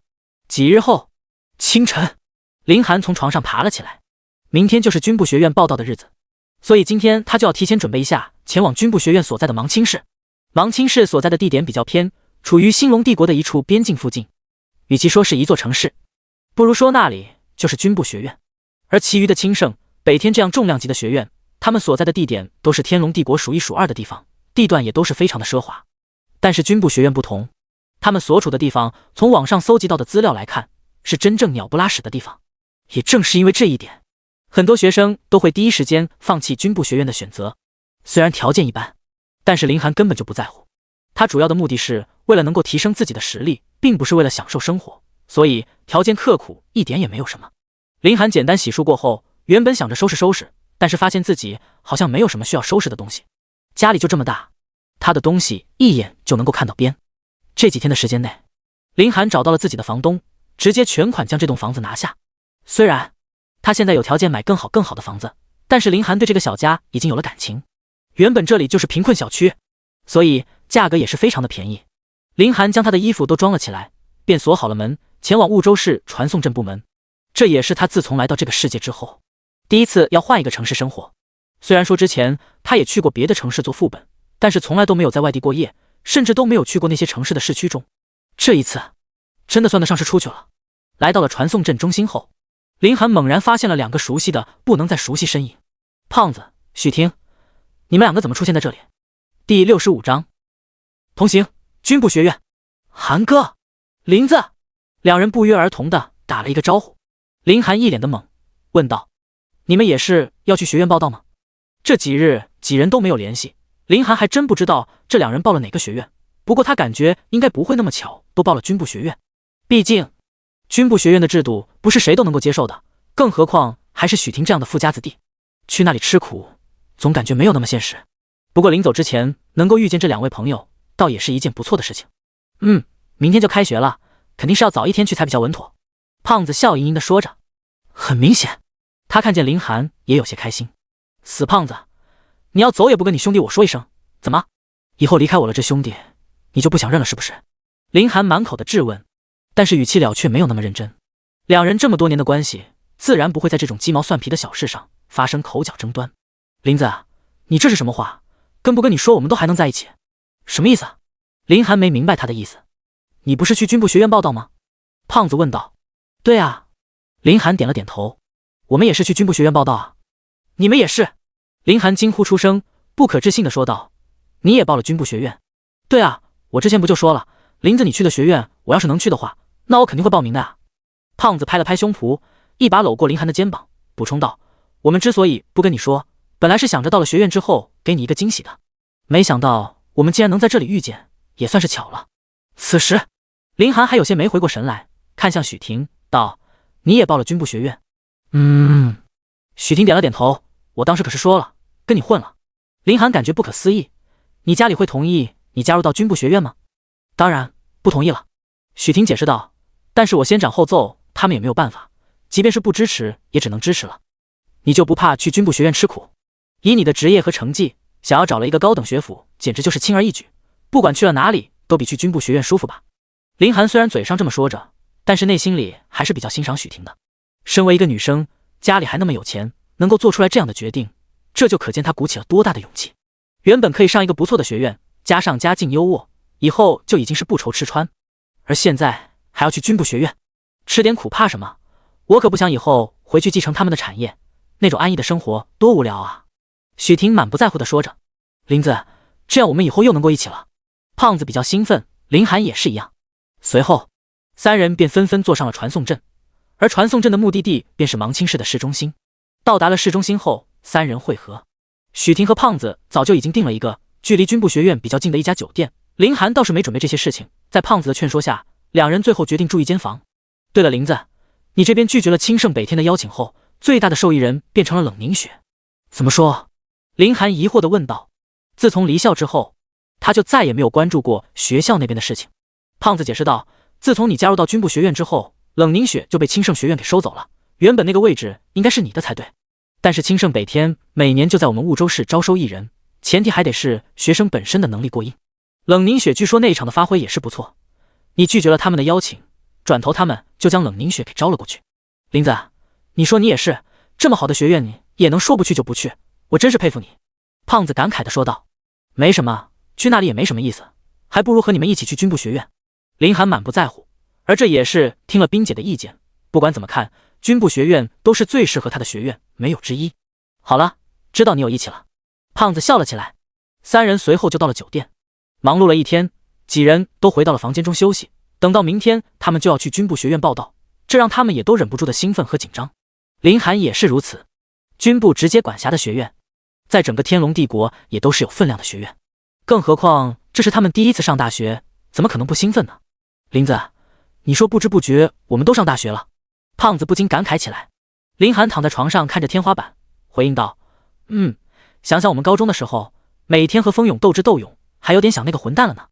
你别说，这几天没有这家伙的出现，我还有点不自在。胖子也是说道。两人对视一眼，相视一笑。不过风勇好像还挺惨的，原本以他的成绩也能够上一个不错的学府，因为大考时候的事情，现在倒是没有高等学府愿意将他招收。自作孽不可活。林寒对他倒是没有什么同情心，有些事情既然做了，后果自然是需要承担的。不多时，胖子的呼噜声便响彻在整个房间之中。林寒苦笑一声，随后进入了梦乡。等到第二天一早，几人相继起床，洗漱好了之后，便在酒店的门口集合。寒哥，怎么感觉你的精神状态不是很好呢？许婷今天穿的一身给人一种很大气的感觉，也是为了开学能够学院留下一个不错的初印象。没事，我们走吧。林寒苦着脸说道。昨天晚上的时候，胖子的呼噜声越打越大，最后直接将他震得已经有些受不住了，直到快到早上才安静许多。三人不再多说，打开导航便往军部学院所在的地方前去。大概走了2个多小时，林寒等人终于到了军部学院的最边缘地带。过了这一片森林，应该就到军部学院了吧？许婷看着手中的导航说道。第66章，开学搞偷袭。看导航应该是这么回事。林寒点了点头。胖子不解道，军部学院和其他的学院还真是不一样，我也看过清盛北天的图片，人家的学院就是坐立在市中心的位置，而军部学院则是特立独行，竟然在森林的中间。好了，别想这么多了，先进去吧。林寒倒是不在乎这些事情，只要能够让自己的实力更强，管他是什么条件呢？本身他就不是为了享受才来这里的。胖子也就是口嗨一下，接下来也没有继续多说，三人拖着自己的行李就继续深入军部学院。此时，远方一棵粗壮的树上，一双眼睛已经盯上了几人，发现3名新生进入陨鹰森林。做好准备，做好准备。话音一落，他的耳机中就传来了声音，横刀小队就在附近，随时可以动手，抓准机会动手。林寒等人走在森林之中，马上就要进入到军部学院，都有些紧张。正当一切平静的时候，突然林寒的恶意波动对他发出强烈的提醒，聆听也听到了细微的声音。下一刻，他便推开胖子的身体，猛然转身，大手向前一探。林子，怎么了？胖子被这么一推，有些发懵，连忙问道。有敌人。林寒的右手始终都保持着捏着东西的姿势，没有改变。胖子听到他的话，明显是一愣，随后就进入到了警戒的状态。阳光照射在林寒的手上，一道反光映射在他的眼中，那是一根针。的确，此时林寒另一只手上捏着的就是一根极细的一根针。林寒将针扔在了地上，眼神中出现了一抹冷意。刚刚若不是因为恶意波动，加上自己的聆听和鹰眼3重的保护，可能这根针就会刺入胖子的脖子里。可见对方也是极为的卑鄙。不过第一时间他也想不通，究竟是什么人能够胆大到会在去军部学院管理的范围内埋伏新生？这若是被军部学院发现的话，后果可是极为严重的。但是事已发生，现如今他没有办法能够联系得上军部学院的人，只能够依靠自己来处理这个问题。许婷也紧张起来，三人瞬间形成了一个三角的形状，警惕地观察着四周。没有人想到竟然会发生这样的事情。而此时，远方的树上，一个男人满脸的不可置信。这家伙刚刚是运气吗？竟然能够接住我的暗器，如果不是运气的话，实力是不是有点太夸张了？我的暗器就算是一些势力很厉害的人，都不可能随随便便接到的呀。反应能力、实力缺一不可。可是我没有听说过这一届的新生里有什么很逆天的主战类职业啊。看样子应该就是运气了。不过还好对方没有锁定我的位置，接下来找机会继续偷袭就可以了。一边说着，男人立马调整一个适当的位置，手中捏出一根细针，一甩，犹如子弹一般直接就射了出去。其速度极快，但这一次的目标并不是胖子，而是站在胖子身边的许婷。林寒脑海之中恶意感知攒动，警惕心瞬间就升了起来。在哪？在哪？到底在哪？林寒四处观望，鹰眼几乎是全力观察。2级的鹰眼已经相比1级的时候增幅了很多，但是他需要360度全方面的观察，这对他精神的损耗是极大的。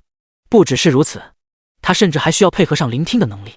如果依旧是上一次的那种速度，他没有100%的把握能够找到细针。嗖！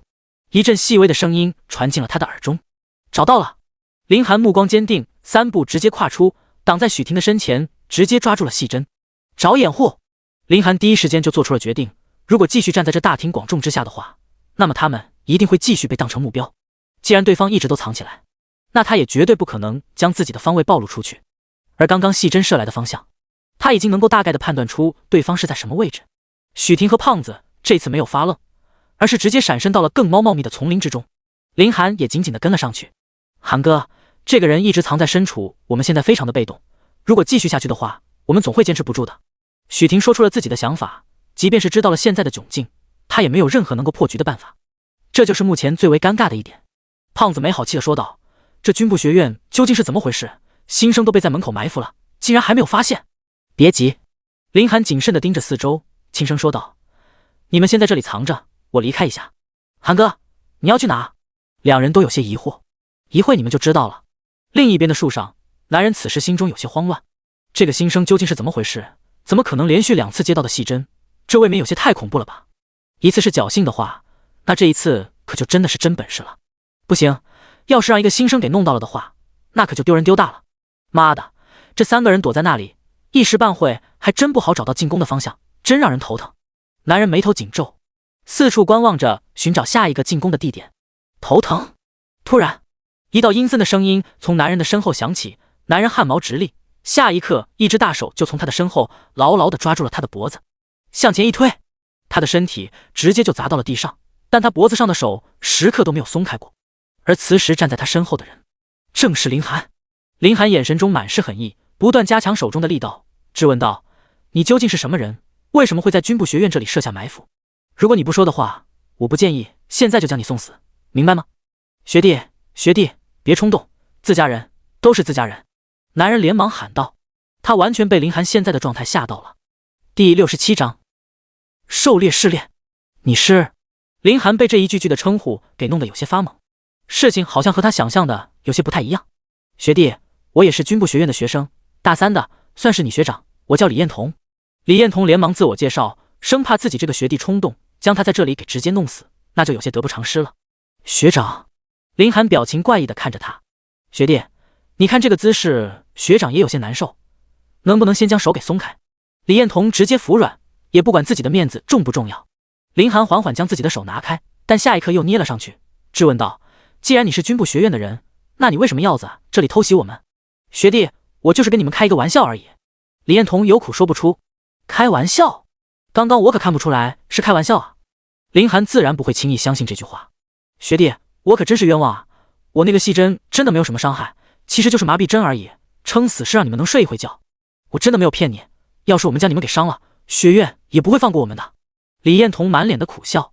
林寒虽然有些怀疑，最终思索片刻，还是将李彦彤给放开。李彦彤揉着自己的脖子，大口呼吸，这才让他缓和了不少。不过看着林寒，心中极为的震撼。他眼睁睁地看到了林寒他们躲在了一棵树后面，但是他却没有看见林寒有一丝一毫的动作。按理说，对方根本不可能移动才对，一旦移动的话，理论上来讲，他是不可能发现不了的。但不仅如此，对方竟然还锁定了他准确的位置，悄无声息地摸到了他的身后，他却没有一点的察觉。这太诡异了，根本就不像是一个新生能够做到的。这撑死也就觉醒了15天而已吧。林寒刚刚锁定了他的方向之后，便闪身动用了瞬移的能力，这也是李彦彤没有发现他位置最主要的因素。再加上他能够屏蔽自己的气息，所以李彦彤在没有视野的情况下，基本上是不可能发现他的位置。这也是林寒实施这个能力最终所获得的效果。目前在他来看，产生的效果还是非常不错的，但是没想到最后竟然会是这样的结果。学长，你在这里埋伏我们是什么意思？虽然对方可能是林寒的学长，但是对于林寒而言，他是必须要一个合理解释的。李彦彤有些为难，一直没有回答。如果你不说的话，那我可不准备放过你了。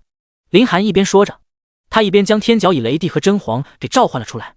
3头御兽围绕在李彦彤的身边，咄咄逼人。尤其是天角蚁，那满脸的凶相，仿佛下一秒就能将他给吃掉一样。李彦彤见到这一幕，吓得连忙后撤，喃喃地说道：“学弟，你是御兽师？怎么？不怎么？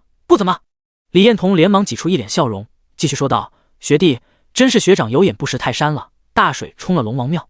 别说这些了，现在解释解释学长是什么意思。”林寒懒得听对方的废话，将话题重新给带了回去。李彦彤这一次也没有墨迹，解释道：“学弟，你有所不知，每年军部学院都会有这样的传统，在新生开学这一天，大3的老生会出动一批人来阻挡新生。如果新生在距离边缘地带100米的位置被老生擒获，那么就会丧失掉入学的资格。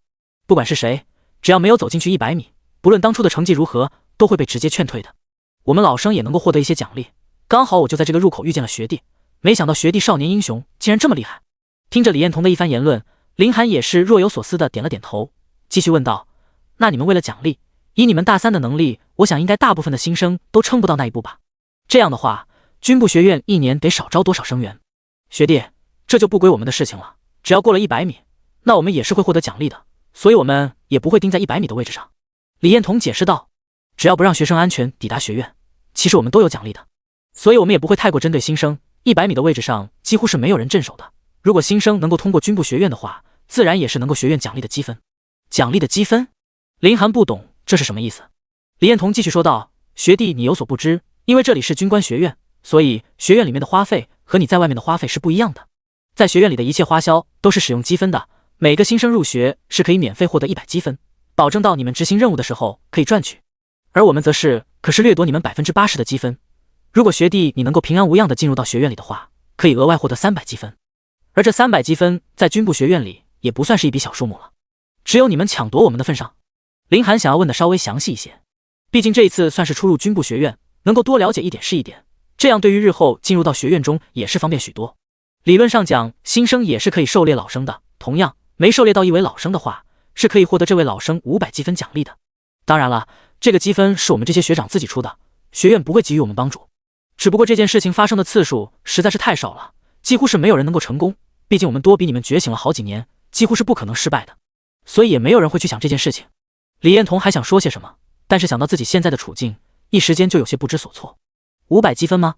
林寒点了点头，随后问道：“军部学院里的积分是和天龙币1比1的比例吗？”“不，1比1000的比试。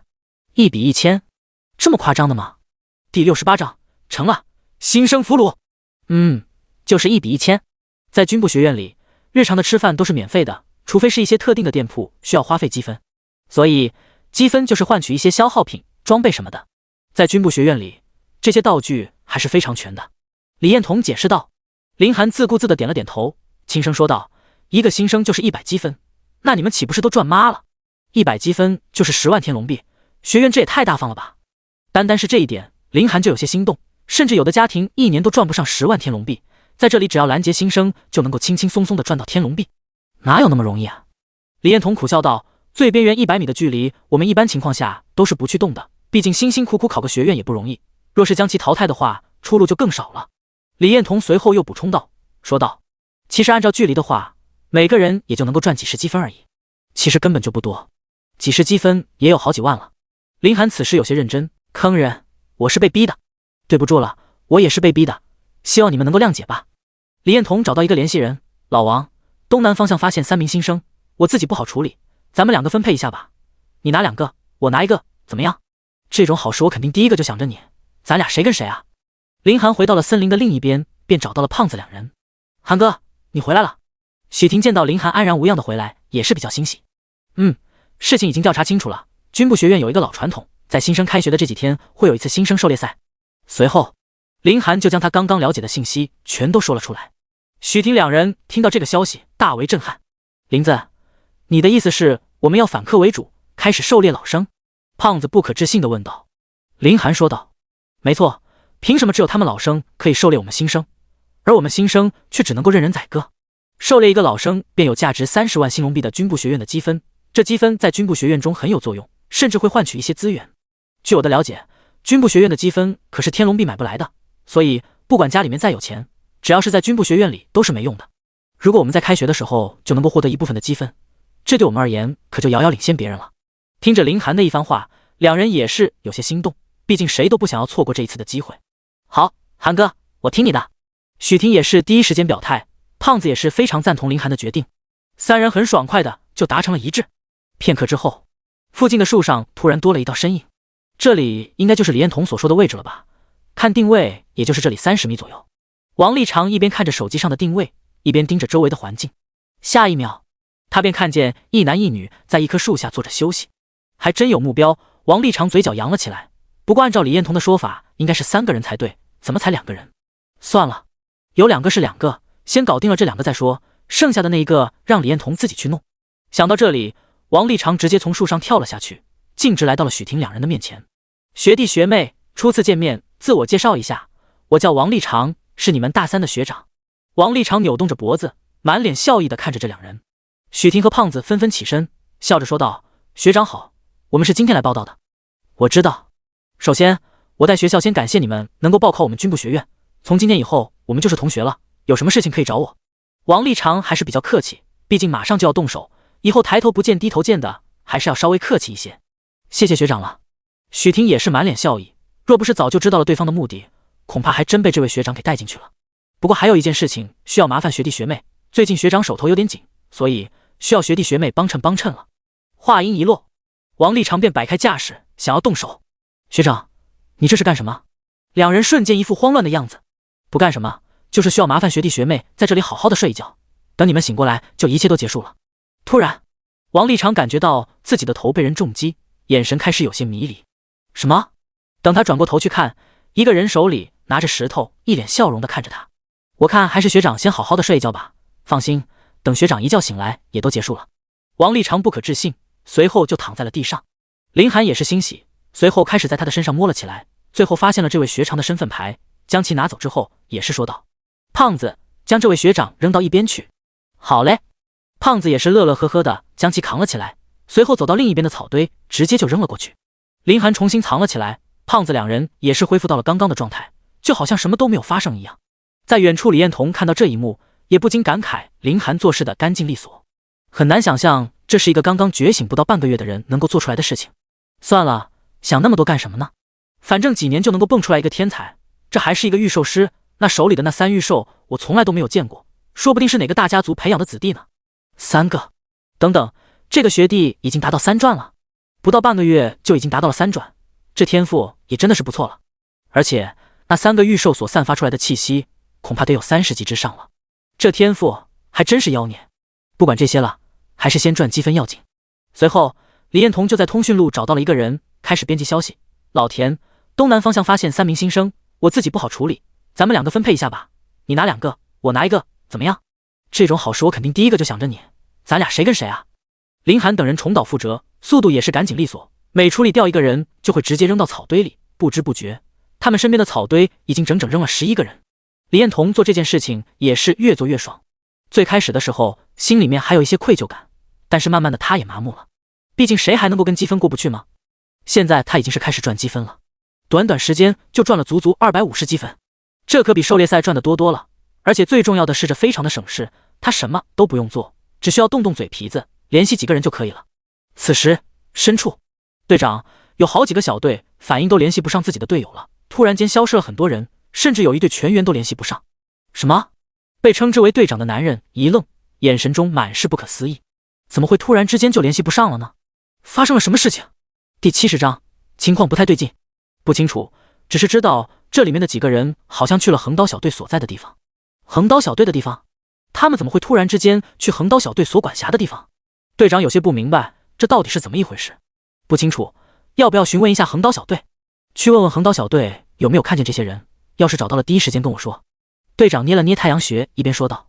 李彦彤的手机突然响了起来，看了过去，正是这一次新生狩猎赛的管理人员之一的短信。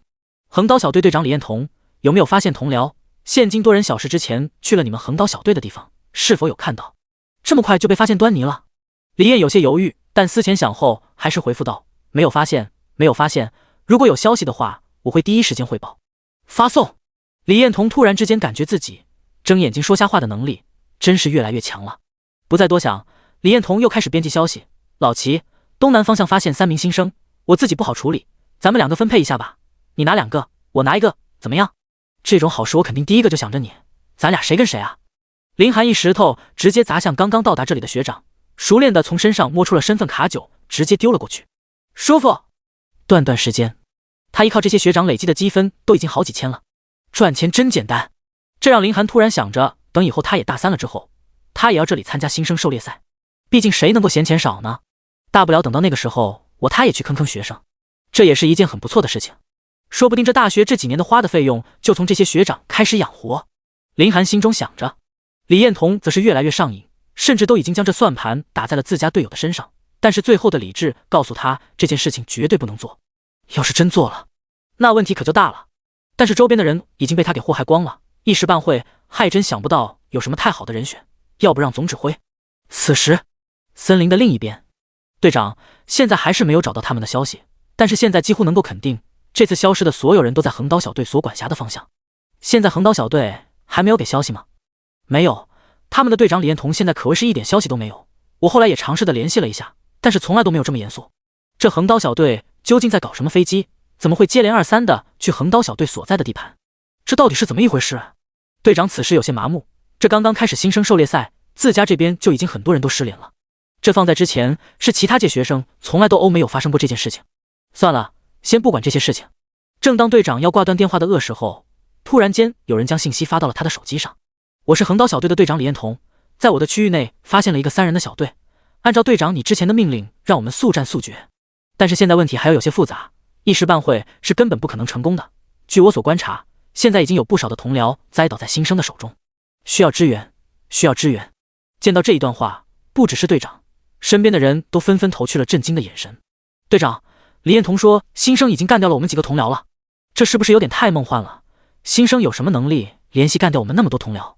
队长这是满脸的愁容，随后说道：我认为有极大的可能，如果是按照李彦彤现在的这个说法的话，的确是有很大的几率是真的。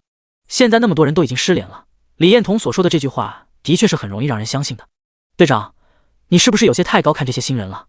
另一位男子满是不理解，随后补充道：新生的实力一般都保持在2转而已，极个别少数能够达到3转，但是我们这边的人可都保持在40多级，面对这些觉醒还不到半个月的新生来说，就已经是恶魔降临了。那这个新生的是什么实力？队长也是犹豫了片刻后说道：即便是这件事情现在难以相信，但也是现今我听到的最真实的事情。队长，你也太高估这他们了吧？队员完全不能够理解自家的队长究竟是怎么一回事，有时候这种垃圾广告的信息也是非要看不可，还不只是看，甚至还会相信。现在的情况让他们还有些被动，他还想要尝试着反驳一嘴，说道：队长，我感觉不用担心是被新生就弄到手了。队长，我知道你看重新人，如果我们这些觉醒了都2年的学生来说，每一年的新生都是1个位，如果我们都打不过他的话，那岂不是我们这2年白锻炼了？队长听闻此言也是点了点头，说道：但是我们的原则是宁可错杀，绝不放过。一旦这件事情是真的，那我们这一届的老生可就丢大人了。所以为了能够稳妥一下，我去上路看看。好吧，好吧，既然队长你都说法了，那我能说什么？横刀小队队长李彦彤这边收到了一个信息，只不过这个消息是这一次新生狩猎赛的管事之一，他竟然真的确定了要来这里，只不过为了一口气来了一支小队，难不成是被发现了？不应该啊！李彦彤此时眉头皱得紧锁，有些不可置信地说道：竟然会将这支队伍给招引过来，这下不好坑积分了啊。不过以林寒那小子也挺能装的，说不定林寒就真的能够成功呢。要是真的成功了的话，那可就真的有那些人丢人的了。林寒此时藏在一旁，突然感受到了不只是一人的气息。怎么回事？怎么会一口气来了5人？李彦彤那边究竟在搞什么飞机？怎么会出现这么多学长？这些可真是麻烦了，这几人看样子就完全不好对付啊。第71章，团灭的莫名其妙，这下还真是麻烦了啊。林寒躲在暗处观察着5人的情况，单单是看着对方就有一种不好的感觉。这些人的实力从表面上来看，恐怕最少都是要强于李彦彤的，极难对付。虽然他曾经灭掉过49级的西龟王，但那一战他也险些出事，若不是最终使用合体和复制，他也非常的头疼。李彦彤究竟是怎么回事？怎么一口气叫来这么多的人？林寒从来没有觉得自己天下无敌，现如今面对5位可能已经40多级，甚至可能是50多级的对手，压力值早就已经拉满。5人，虽然说此时就算是认怂也没有太大的问题，都已经是血赚，但是他可不准备束手就擒。很快，林寒心中已经有了自己的一个计划。胖子和许婷也是一愣，不是说好一次就来1个人吗？这怎么还一口气来了5人？计划不是这样的吧？即便是2人心惊，但还是硬着头皮等对方过来。不多时，那5人就发现了胖子和许婷的位置，直接就走了过去。同学你好。为首之人热情的打招呼。胖子也是有些心慌的站起身来，连忙说道：你好，请问你是？我是军部学院大3的学生，我叫江峰，你可以叫我江哥或者学长都可以。江峰如实的介绍自己。江哥。胖子叫了一声，随后补充道：我是军部学院这一次的新生，正在要去报道的路上，我和小妹准备在这里休息一下。学长好。许婷也是非常配合的叫了一句。江峰点了点头，随后问道：你们在这里有没有遇见其他的学长？没有啊。胖子果断的说道。江峰有些怀疑，他能够100%的确定，之前他得到的信息是一起进入了3人。那个呢？还有1个人去了什么地方？而且这2人见到自己好像根本就不意外，这个表现可不像是没有见过除了自己之外的人。没事，我有几个同学不知道去什么地方了，在这里刚好遇见你们，所以我们就问问。江峰保持着客气。我们没有遇见其他的学长。胖子再三说道，他心中已经紧张的不成样子。林寒已经将这些狩猎队的任务告诉了他，所以他很清楚，这些人随时都有可能会对他动手。虽然不会受重伤，但即便是被人抢走了积分，他心里面也不是很舒服。好，那麻烦学弟一个事情。江峰笑呵呵地说着，随后靠近胖子2人，胖子下意识地挡在许婷的面前，向后撤出。终于忍不住要动手了吗？林子，我要装不下去了。然而就在江峰向前逼近的时候，突然他身边的一个队友昏倒了下去。江峰一愣，连忙转身上前查看，你怎么了？可不管江峰怎么去叫，对方都非常的安静，就好像直接昏死了过去一样。学长，这是……胖子也是不明所以，他是正面对这些学长，他刚刚只是看见了这位昏倒的学长好像是被什么东西打了一下，但是他能够100%的确定，刚刚这位学长的身后绝对没有出现过任何的人，就好像是被幽灵给袭击了一样。这怎么可能？林子，是你动的手吗？怎么回事？江峰检查了一下队友的情况，确定对方只是昏迷，但心中却一股不祥的预感。为什么会突然昏迷？这到底是怎么一回事？下一刻，他一旁的队友竟然也倒地昏了过去，就躺在他的脚边。这时不只是江峰，其余人也都开始慌乱了起来。队长，这太诡异了，昏迷了1个人可能是巧合，但现在已经昏迷了2人，这其中绝对有什么说法。再加上这一段时间不少的同学都失踪不见，这绝对没有那么简单。没错，队长，我们要不要先上报给学院，让他们来处理这件事情？剩下的2位队友也纷纷说道。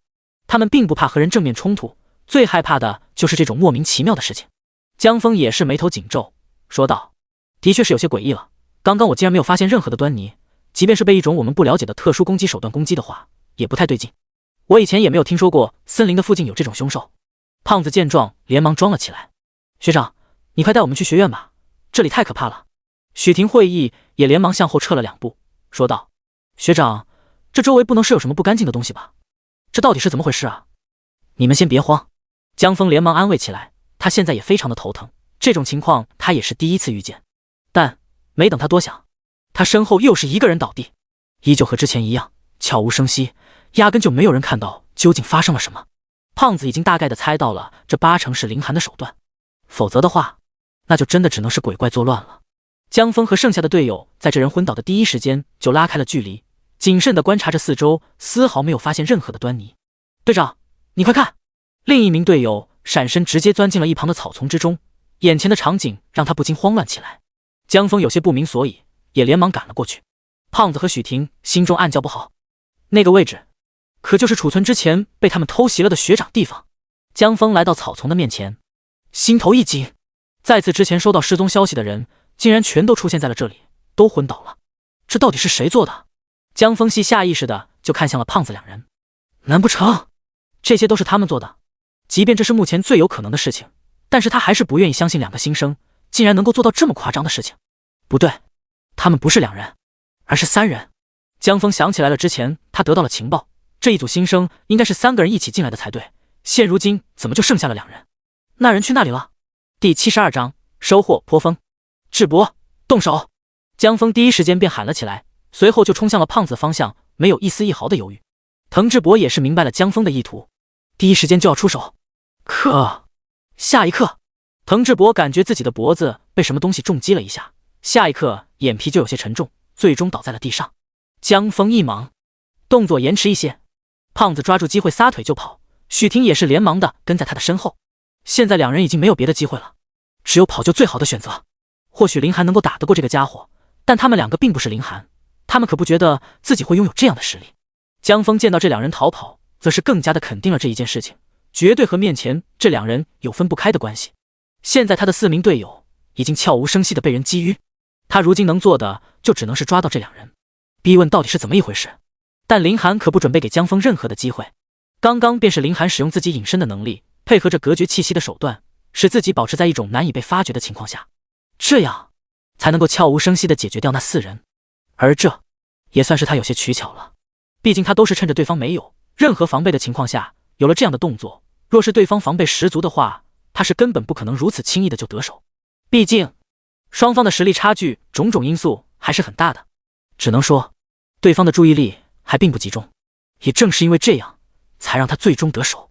现如今倒是也只剩下了1人，林寒自然不可能放过对方，这些可都是活生生行走的30万，300积分的诱惑力还是太大了。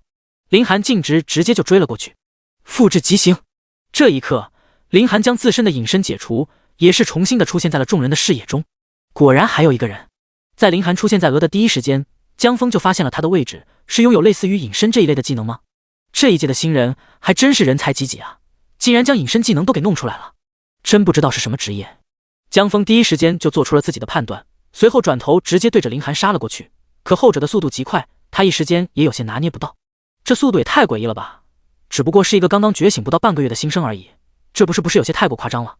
江峰此时也有些懵，从林寒展现出来的速度和能力，他压根就从林寒的身上看到一丝一毫新生的感觉。隐身，这诡异的能力，这有些太过夸张了。林寒这一次没有犹豫，他知道想要干掉对方，就不能够按照和寻常的时候与凶兽对战一样的姿态。如果不能够速战速决，打对方一个措手不及的话，恐怕接下来想要获胜就难了。更何况这一次还有胖子和许婷在身边，一定限度上限制了他的发挥。复制巨力，现如今林寒的复制已经达到了3级，足足可以一口气复制3个技能。江峰见到林寒挥拳打来，他也没有服软，他压根就没有理由会害怕一个新生刚刚觉醒半个月的人。再厉害还能够厉害到哪里去？还能够打得过将近50级的他？江峰自然是没有将林寒放在眼里，迎面拳相撞。小子，真以为自己觉醒2天就能与我一战了？江峰嘲讽道。他感受林寒拳头上的力量并不是很强，但下一刻他脸色大变，林寒拳头上此时一股股的力量引导到他的拳头之上，这股力量是他平生仅见。只是几秒的功夫，他连连后撤，最后直接倒在了地上。你这力量究竟是怎么一回事？江峰大为震撼，一个新生的手上竟然能够爆发出如此强悍的力量，简直就是不可思议。林寒没有回答，而是选择了趁他病要他命。这个时候如果停手的话，肯定是会出问题的。林寒已经看出来了，对方的实力很强，刚刚那一拳完全就是没有将他当回事，如果对方接下来认真对待的话，他还真的未必是对手。若是不出意外的话，此人的数值恐怕比起当初遇见的西龟王有过之而无不及。学长，抱歉了，现在我还不想和你在这里浪费时间。林寒步步紧逼，趁着对方还没有从地上爬起来，又是一脚直接就对了上去。你卑鄙！江峰也没有预料自己这个学弟下手竟然如此的狠，完全就不给他任何的机会。但这个时候想要撤退已经来不及了，这一脚直接被狠狠踹中。但对他而言，这一脚的力量根本就对他造成不了任何的威胁，随后就腾挪起身。林寒面目冷峻，这个就是他最不想要看到的情况。如果能够偷袭将其打晕的话，那他的成功率就是100%。但若是对方反应过来，这事情就没有那么简单了。毕竟和他战斗的人是老生，这些人觉醒都已经2-3年了，等级自然也要比他们高出很多。虽然李彦彤的意思是真正的强者都不在此处，但是40多级将近50级就已经够他受的了，就更别说其余的天才学长了。眼前的这个江峰，他就未必能够解决。学弟，你是怎么想着能在这里偷袭我们的呢？难不成是有人告诉你这条规则了？江峰现在已经稳住了身形，自然也是不急与林寒争端，真要动真格的他自然是不会害怕。林寒此时压力倍增，说道：学长，你是想要让我出卖兄弟吗？果然是有人告密。江峰怔怔的点头，随后继续说道：既然能够将人都诱导这里，然后逐一干掉的话，那么这个人应该也就在附近才对。驻守这里的小队应该是横刀小队，而他们的队长应该就是李彦彤了。难不成是这个家伙给你通风报信？听着江峰的猜测，林寒反驳道：李彦彤是谁？不认识，你就别想着能够从我这里套出消息了。第73章再遇偷袭。小子，你不会真的以为你能够保得住你身后的那个人吧？就算你不说的话，我也能够调查出来的，能够给你通风报信，只要我事后问一问那些昏倒的人都是什么情况，这样的话，藏在你身后的人自然而然就浮出水面了。你想要抱住他，简直就是痴心妄想。江峰继续试探起来。林寒不以为然，笑道：江峰学长要是有能力查出来的话，那自然是江峰学长你的本事，想要从我这里知道同伴的信息，那是绝对不可能的。当然，如果江峰学长愿意将你的身份牌交给我的话，我心情一好，或许就能够告诉你他额的身份，也不是不可以。江峰学长意下如何？江峰也是跟着笑了起来。你小子很有意思，等你正式加入到军部学院之后，如果有什么需求的话，可以尽管来找我，以后我罩着你。江峰学长这话是不是将自己抬得太高了？我可是听说新生狩猎赛里的学长可都是在学院里混得不太行的人，就怕到时候江峰学长自身难保，到时候还想要将我保住的话，是不是给江峰学长太大压力了？我还是将江峰学长的积分拿走，到时候还能活得舒服一点。林寒自然不吃这一套，实则他也有着自己的打算。胖子和许婷此时也站在了一旁，打不过江峰他们自然是要跑的，但是林寒如今受险，自然而然是需要和林寒站在一起的。从第一中学大考的时候，他们就是一个团队，这个时候自然是不可能放弃队友。牙尖嘴利，江峰面对林寒的羞辱也是不当成一回事，继续说道：既然如此的话，我们也就没有什么好说的了，干掉你，将你的身份牌都拿走，就看你有没有这个本事了。林寒摆出一副蓄势待发的样子。江峰正要动手，突然他头部传来敲击的声音，紧接着疼痛就蔓延了他的头部，眩晕感传来。你们厚颜无耻，竟然还有人在这里偷袭我！林寒失笑道：学长，有些时候是需要提前观察一下周围的环境，难道你上高中的时候老师没有教过你吗？看着昏倒的江峰，林寒也是赶紧补刀，随后他看向站在江峰身后的女人，没想到竟然在这里还能够见到你。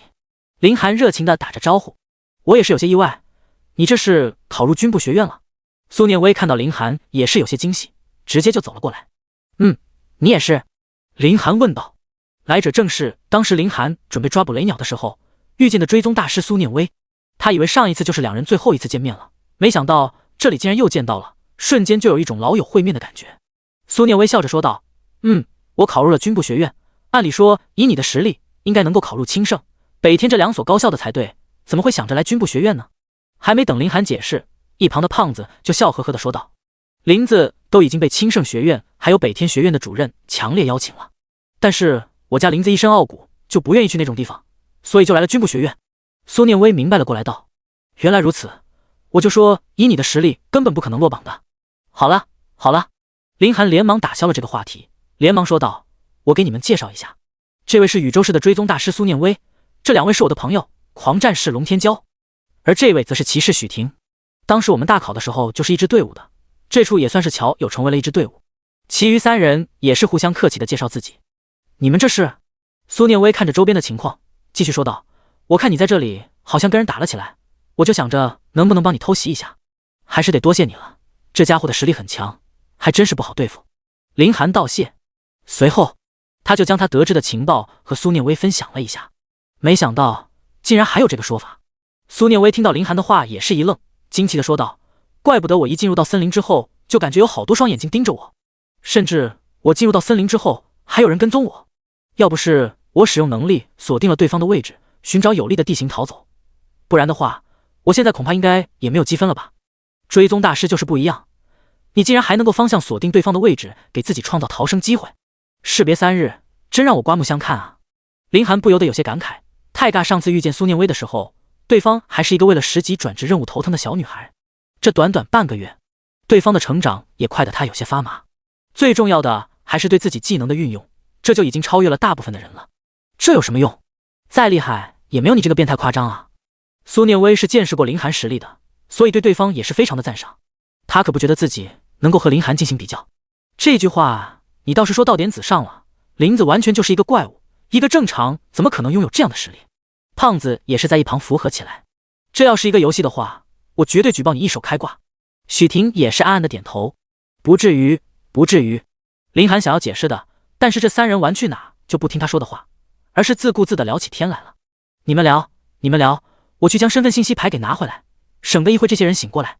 林寒一边说着，一边找到之前就已经敲晕的人，将其身份牌直接摸走，最后确定了5人的身份牌，这才算是安心了下来。若是被杀了一个回马枪，那可就麻烦了呀。林寒，你们现在是准备回学院了吗？要不是一起再掠夺一些积分？苏念威此时已经有些控制不住自己的兴趣，若是这样去做的话，这积分也没什么难度。第74章联合，全是冠军，好不好吗？苏念威一脸的恳求。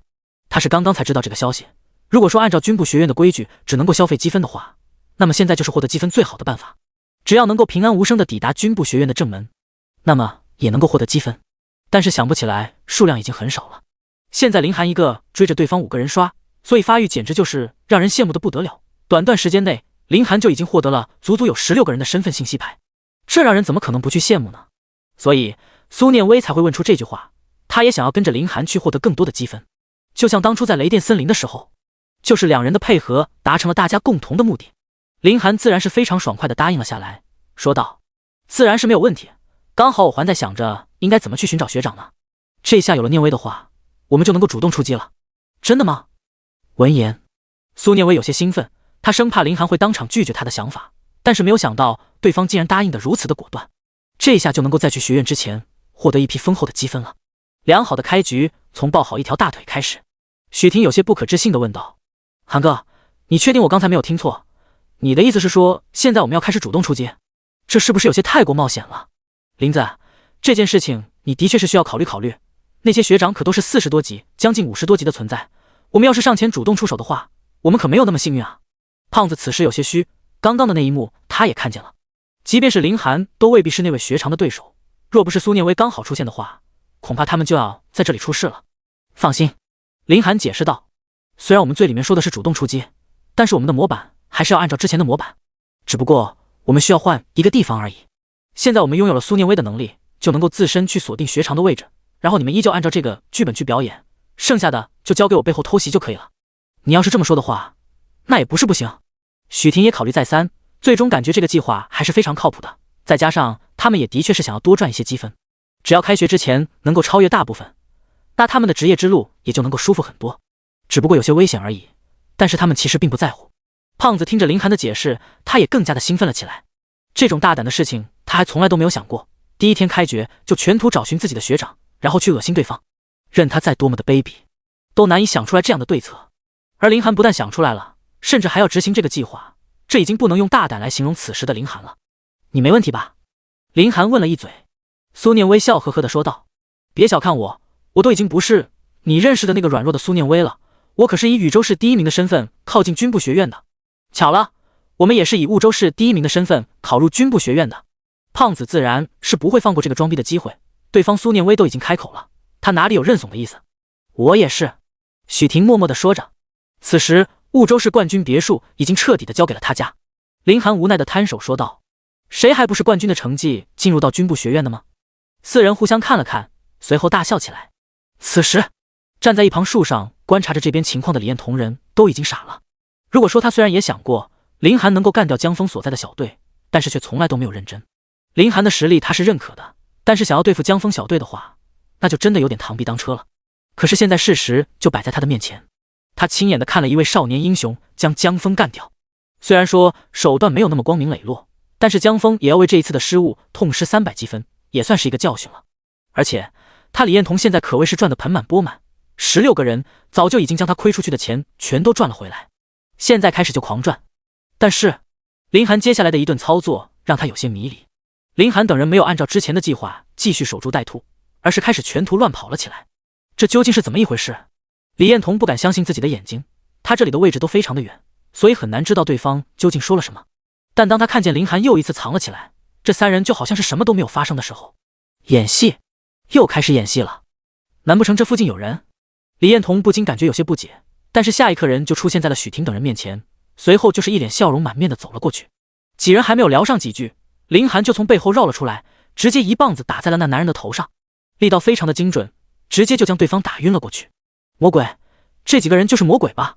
李彦彤不禁干咽一口。现今军部学院已经成立了很多年，开学这个仪式也都执行了好多年，偶尔也会有学生能够安然无恙的通过，但是从来都没有新生会直接将学长当成猎物狩猎，这活生生的就是将老生给欺负完了。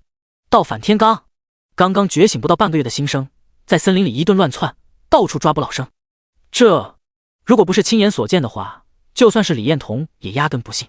但是现在事实就是发生在他的面前，这大为震撼。李彦彤此时也想要制止一下这件事情的发生，原本想着跟林寒意思就差不多了，但是林寒心在愈演愈烈，已经多数的学长被林寒等人给埋伏。林寒啊林寒，你到底是怎么一个人啊？隐身那恐怖的力量，甚至还是御兽师，看样子我也绝对不能够这么放任你了，恐怕是会出大事情的，只能够委屈你了，那可就真别怪学长我心狠手辣了。第75章，4转很难吗？李彦彤虽然也想要多赚一些积分，但是他终究是老生阵营之中的，如果这么放任林寒的话，最后的结果恐怕对他也非常的不利。老生被新生欺负成这个样子，要是说出去的话，恐怕老生的面子就已经彻底的没了。而等到正式开学，他们这一届大3的人一定会成为全校师生的笑柄。新生狩猎赛开始这么多年，还从来没有发生过这样的事情，即便是有一例其实也还好，但是现在事情发展的有些迅速了，若是真的被人知道了是他告诉林寒这些事情，并且最初还是他配合林寒这么做的话，后果他现在已经能够想到了。想到这里，李彦彤不禁干咽一口，这个剧情可不太对劲啊。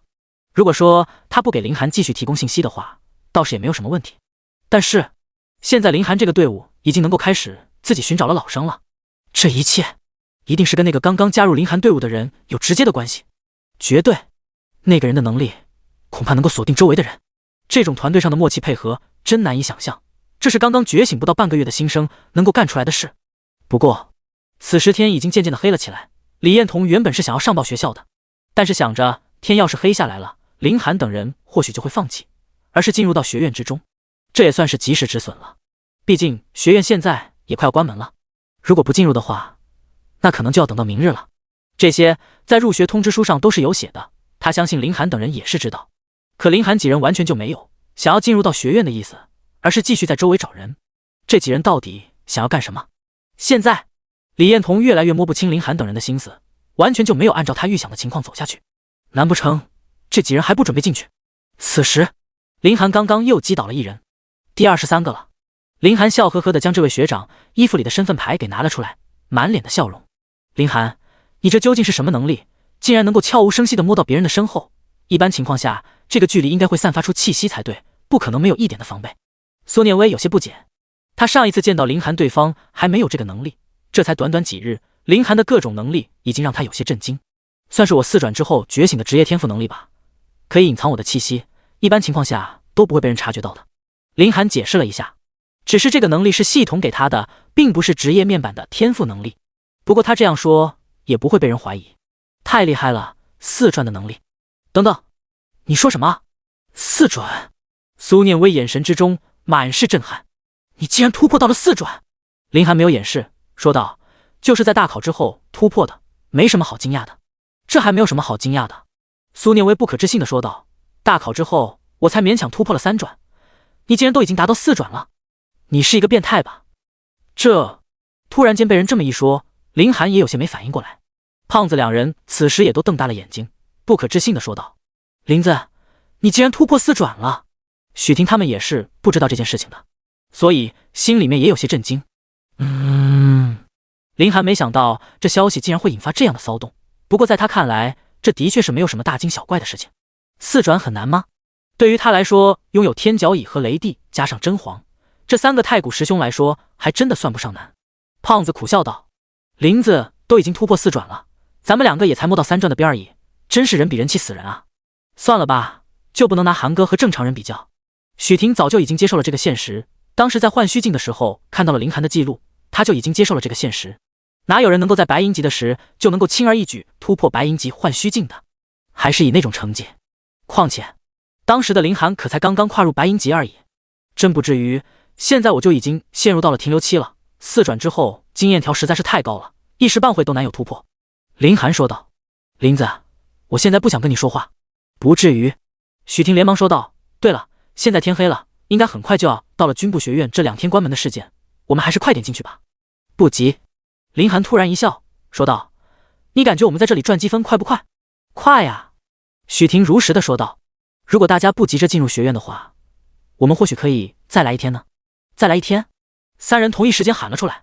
没错，就是再来1天，反正学院也没有规定我们进入到这个森林就要进入学院，反正我们已经发现了狩猎赛的规定，那我们不如在外面继续停留1天。这样的话，我们明天就还有1天的时间能够埋伏学长，应该还能够赚到不少的积分。林寒笑着说道：“同意。”苏念威第一个表态说道：“进入学院之后，既然什么地方都需要积分的话，这个千载难逢的机会我们就不能错过。”我也同意。胖子说道：“我们有林子，那就不用担心什么。既然你们都同意了，那我也就没有什么拒绝的理由了。”许婷笑呵呵地说道：“好。”林寒继续说道：“既然如此的话，那我们现在就先离开这里吧，回到城镇上好好的休息一番，等到明天一大早，我们就回来继续狩猎。马上学院就要关门了，那些学长应该也不会在外面久留，也就没有我们什么机会了。”韩哥说的对，他们也狩猎了1天，也是需要休息的。许婷赞同林寒的想法。走吧，稍后找个酒店，我们也恢复一下状态，然后明天再来。几人也是很愉快地离开了森林，回到城镇中准备休养生息。第76章，为何要管？李彦彤就在上方看着眼前发生的一幕，这些人怎么走了？为什么不趁着这个时间赶快进入到学院之中？以这些人的实力，应该能够轻而易举地进去才对。难不成？此时他心里有了一个大胆的想法。这些家伙心中不会想的是，如果是真的，那这些人也太可怕了。想到这里，李彦彤也不管其他，而是飞奔往学院走去。军部学院，叶太清正在办公室之中批改着一些的文件，很快就有人敲门的声音：“请进。”叶主管，出事了。什么？叶太清一愣，随后问道：“什么事情让你这么大惊小怪的？说。”一边回复，叶太清一边批改自己面前的文件，丝毫不在乎面前这人的神情。叶主管，狩猎出问题了。狩猎出问题了？叶太清继续问道：“难不成是老生下手没轻没重，将新生全都隔绝在100米之外了？老生都算是比较照顾，没有人将新生隔绝到100米之外。”男人说道：“不是这件事情，还能是什么事情？”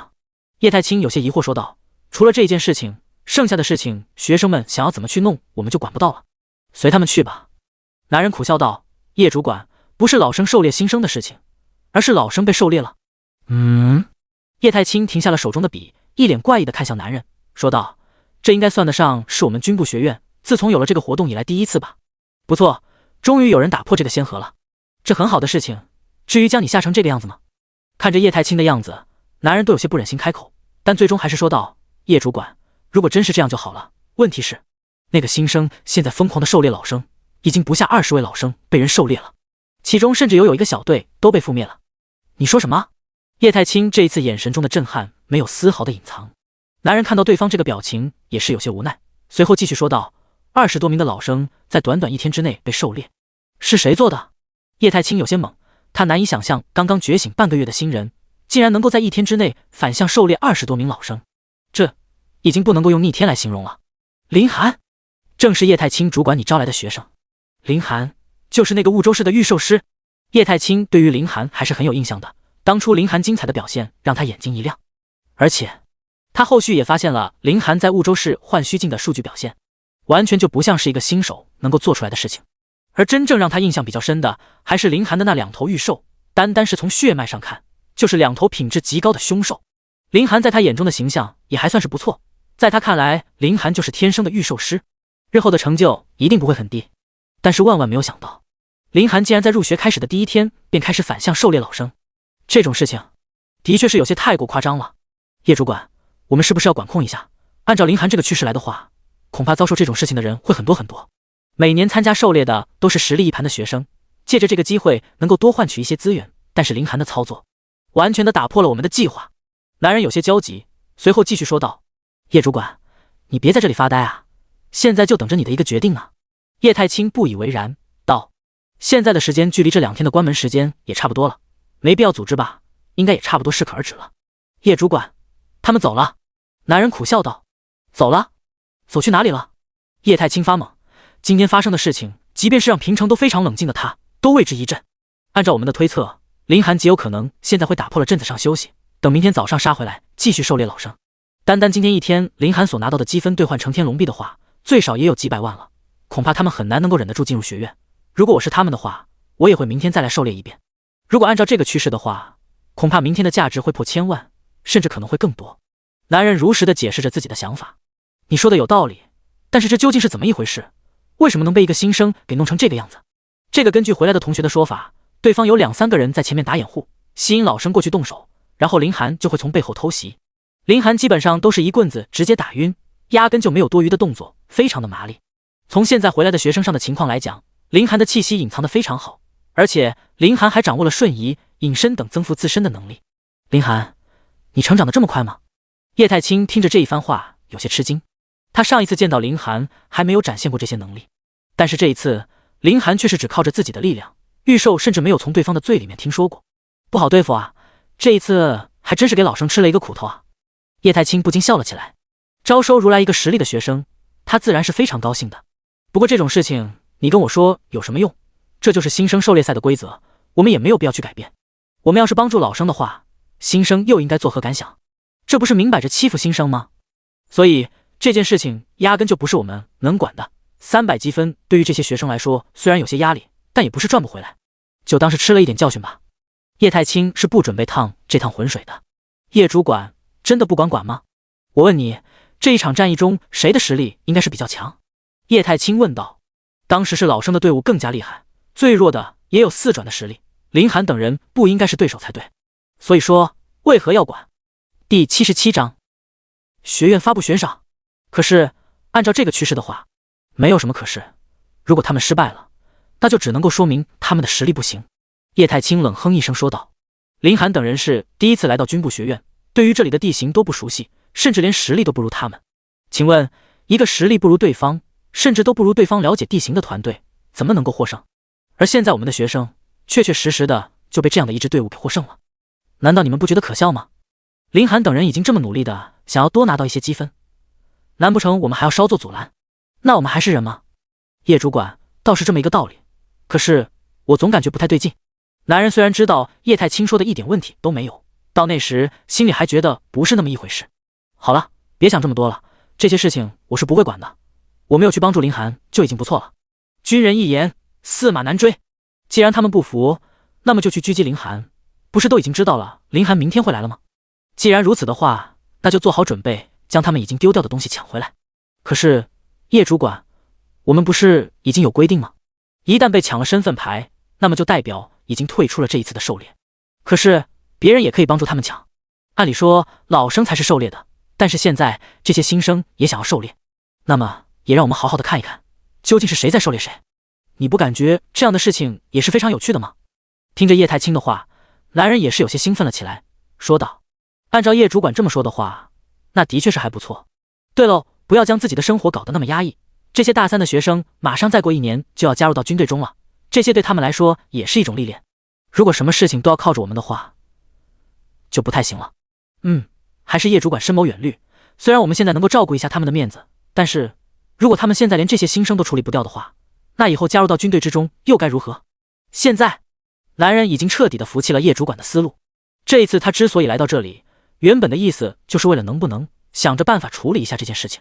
这些老生原本所持有的积分就不是很多，借着这一次的新生狩猎能够帮助他们缓和一下。但是林寒这一支队伍突然之间杀了出来，打了他们一个措手不及，所以想看着学院这边能不能帮忙搞定一下。但是叶太清的这一番言论，让他觉得这件事情也的确是不需要去处理。一旦偏向了老生，俺也是对新生的不负责。在如此劣势的情况下，学院还要对其出手，这的确是有些不太公平了。且行且看吧，你现在可以去和那些老生说一下这件事情。既然林寒小队已经打破了先河，那我们不妨也陪着他们玩一玩。不管是哪一支老生队伍能够搞定林寒这个小团队，那么就能够获得学院的500积分的奖励以及换虚境的资格一次。叶太清笑呵呵地说道。男人一愣，随后说道：叶主管这是想要将这件事情推向高潮了？这对林寒是不是也有些不太划算了？有什么不划算的？如果林寒能够平安无事地进入到军部学院，本主任会单独为他提供一份私人的奖励。叶太清重新拿起笔开始批阅文件。那我就不打扰叶主管了，我先去忙了。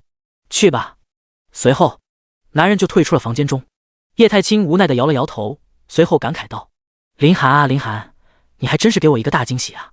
短短时间你竟然已经发展到了这种程度，还真是让人觉得不可思议了。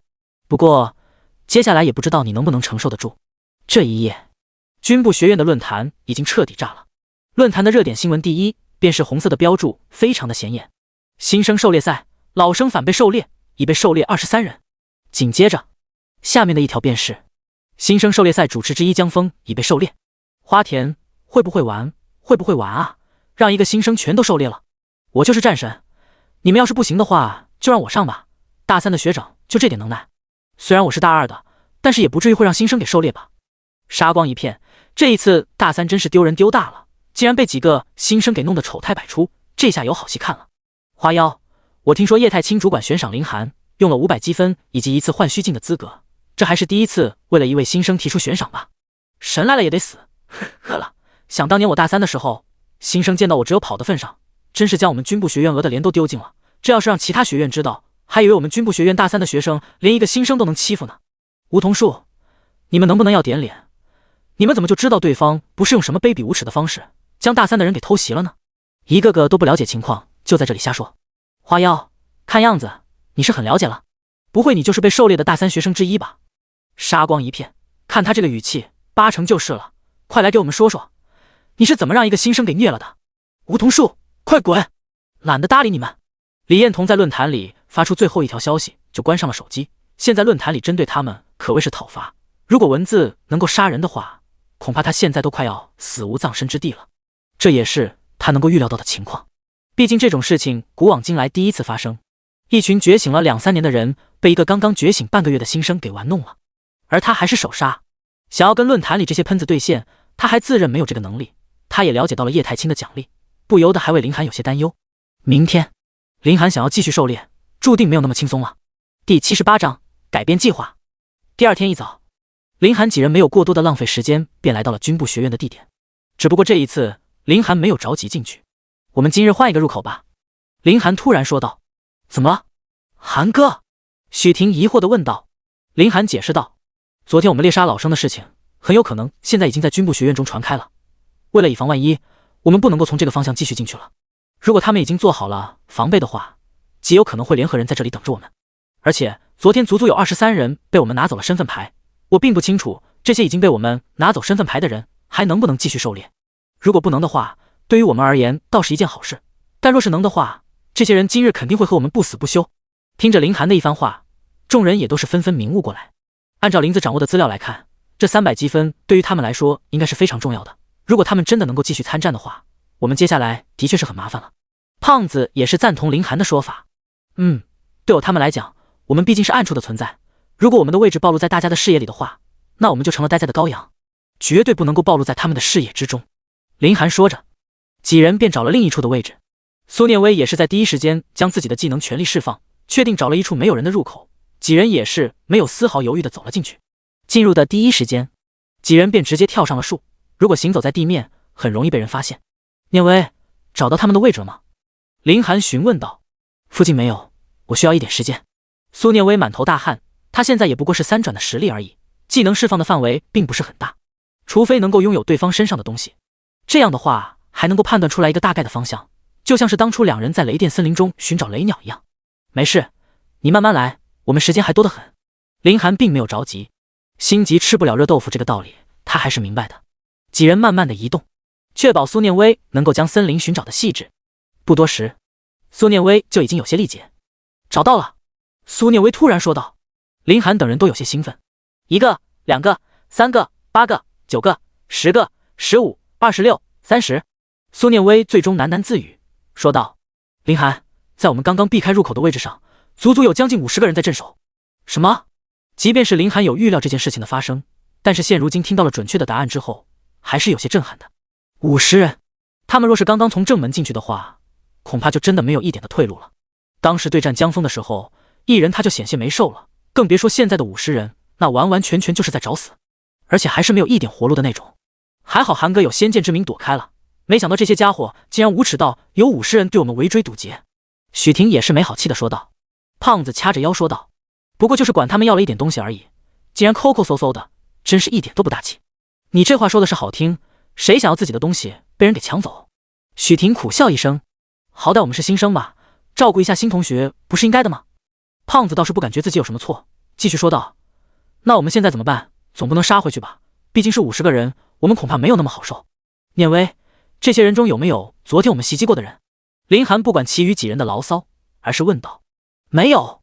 苏念威的语气很果断，这50个人都是新出现的气息，和昨天我们袭击的人完全不一样。林寒点了点头，做出了自己的判断。看样子，一旦丢失了身份牌之后，那就彻底的丧失了新生狩猎赛的资格。这一点倒还算是比较合理。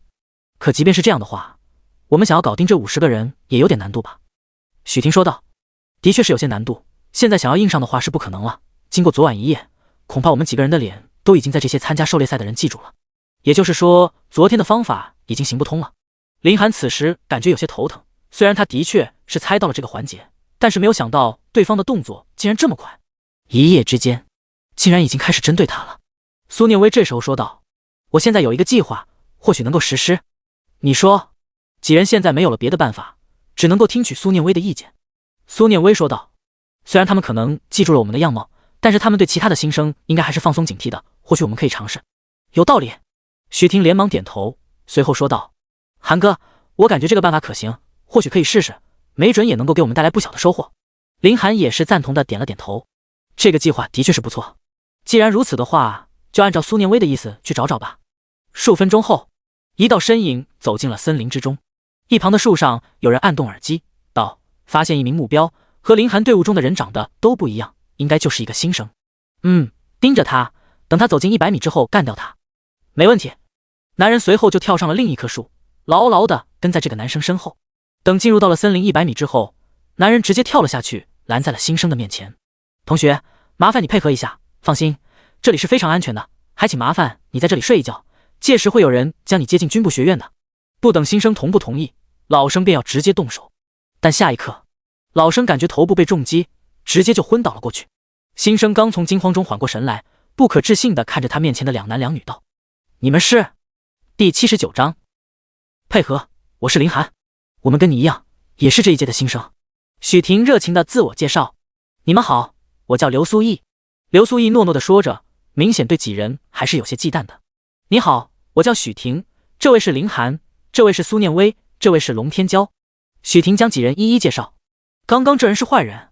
刘苏毅询问道。“不是坏人，跟我们一样，都是军部学院的学生，只不过他是大3的老生。现在新生开学这2天有一个新生狩猎赛。”随后，许婷就将关于新生狩猎赛的事情都告知了刘苏毅。刘苏毅听完这些大为震撼，而真正让他震撼的是，面前这些和他一样的新生竟然在研究如何狩猎老生，这实在是太过诡异了。按照最合理的情况来讲，正常人听见这个事情肯定是想着如何去躲避老生快速通关，但是这些人不想着如何通关，而是去想如何狩猎对方。这真的是人能够干出来的事情吗？许婷继续说道：“其实我们救你也不单纯是因为我们好心，也是有一件事情想要请你帮忙。”帮忙？刘苏毅有些疑惑，我能够帮得上什么忙？昨日我们狩猎完老生之后，现在他们应该已经记住了我们的样貌，所以我们没有办法将其分开一个一个弄，所以就需要你这张从来都没有出现过在他们面前的脸。而且一看你的样子就是非常老实的人，往往是这种感觉更容易让他们觉得你真的人畜无害的。如果你愿意帮助我们的话，这一次的收益分你10%怎么样？不少了，真的不少了。许婷连忙说道：“我愿意帮助你们，至于收益的话，就算了吧，我对那玩意不感兴趣。刘苏毅说道。我帮助你们也是因为你们帮过我，我从来都是一个知恩图报的人，所以这件事情我帮定了。好，真是太谢谢你了。胖子也是有些兴奋，既然如此的话，他们就又能够前行了。随后林寒就将他们的计划都讲给了对方听。就这么简单，我什么都不用干。刘苏毅也是一愣，原本以为是那种刺客单挑啊，又或者是2个主战战士的精彩战斗，又或者是谍战片的那种感觉，阴险狡诈的对决，暗地里尔虞我诈，勾心斗角。但是现实和他想象的完全不一样，他甚至什么都不需要干，只需要站在树下面乘凉休息就可以了。他从来都没有见识过这么简单的任务，这除了晚一点到学院之外，他根就不需要他出力。林寒不管刘苏毅，而是将这一位学长的身份牌直接给拿了出来。他注意到这位学长的耳朵上还戴着耳机，直接取了下来戴在了耳朵上。怎么样？任务处理掉了吗？喂，林寒一愣，没想到这个耳机竟然还打着电话。原本他是想要换过去的，但是他突然感觉有别的用处。林寒将耳机戴了上去，按动了一下按钮，随后说道：你好学长，我是林寒，你的这位朋友已经让我给干掉了，一时半会应该是醒不来的了。林寒，你卑鄙无耻，你什么时候？第一时间对方就传来了相当激烈的喊骂声，继续说道：你要是将我兄弟的牌子还回来的话，我可以当做一切都没有发生。学长，我们都已经是成年了，就这话你自己相信吗？林寒打趣地说道。相信，这有什么不相信的了？我们军部学院不管是老师还是学生，那都是1顶1的诚实有信誉。你告诉我你在哪里，我现在就去找你去。电话那边的声音非常的急促，恨不得下一秒就出现在林寒的身边。很明显，对方压根就不关心的自己的队友如何，毕竟这是新生狩猎赛，根本不可能会有生命危险，所以也压根就不会担心这方面的事情。所以对方也只能有一个目的，抓到他。林寒自然是不可能傻到给对方这个机会的。学长别急，说不定今天我们还能见面呢。我想学长应该也很希望能够见到我的吧。林寒笑呵呵地说着。至于对方的挑衅，他压根就不放在心上。林寒，我劝你识相一点，现在但凡参加新生狩猎赛的人都在找你们，你们真觉得自己能够跑了？哼，别以为自己昨天耍了一点小聪明就能够和我们整个团队对抗了。我劝你还是早点束手就擒的好。电话那边传来了急促的声音。林寒明白，他急了。学长，找我的事情先放一边，大家以后都是同学，何必这样呢？更何况我怎么也算是你的学弟，就不能放过我们？老生欺负新生，这件事情好像没有那么合理吧？林寒平静地说道。林寒，你别不知趣，没有人想要欺负你。还没等对方说完，林寒便直接果断地挂断了电话，将耳机物归原主。果然不出我所料。林寒叹了口气，随后继续说道：现在整个军部学院参加了新生狩猎赛的人都在找我们，想来昨天的事情让他们颜面尽失了，这群人也急了。林寒将自己所获得的情报全都说了出去。不至于吧，我们不过就是搞定了几个老生而已，又没有将他们的身份牌拿走，至于这么记仇吗？理论上讲是不至于的，应该是感觉他们没有面子了吧。不过他们既然将我们当成目标，殊不知他们现在也是我们的目标，而且敌在明我在暗，现在主动权还是掌握在我们手里的。林寒并没有感觉自己有什么压力，既然对方想要跟他们好好玩玩，他自然是奉陪的。这笔巨额的积分，他林寒是拿定了，没有人能够阻拦得住他。准备，接下来我们绝对不能够有任何的失误，否则迎接我们的只能是失败。昨天的努力就前功尽弃了。第80章，学校论坛炸了。与此同时，森林的边缘地带，不好，现在林寒已经出现在了森林的腹地之中，将我的一名队友已经干掉了，身份牌应该已经得手了。刚刚用我队友的耳机和我通话，刚刚与林寒通话的学长在新生狩猎赛的组建的群里发言。什么？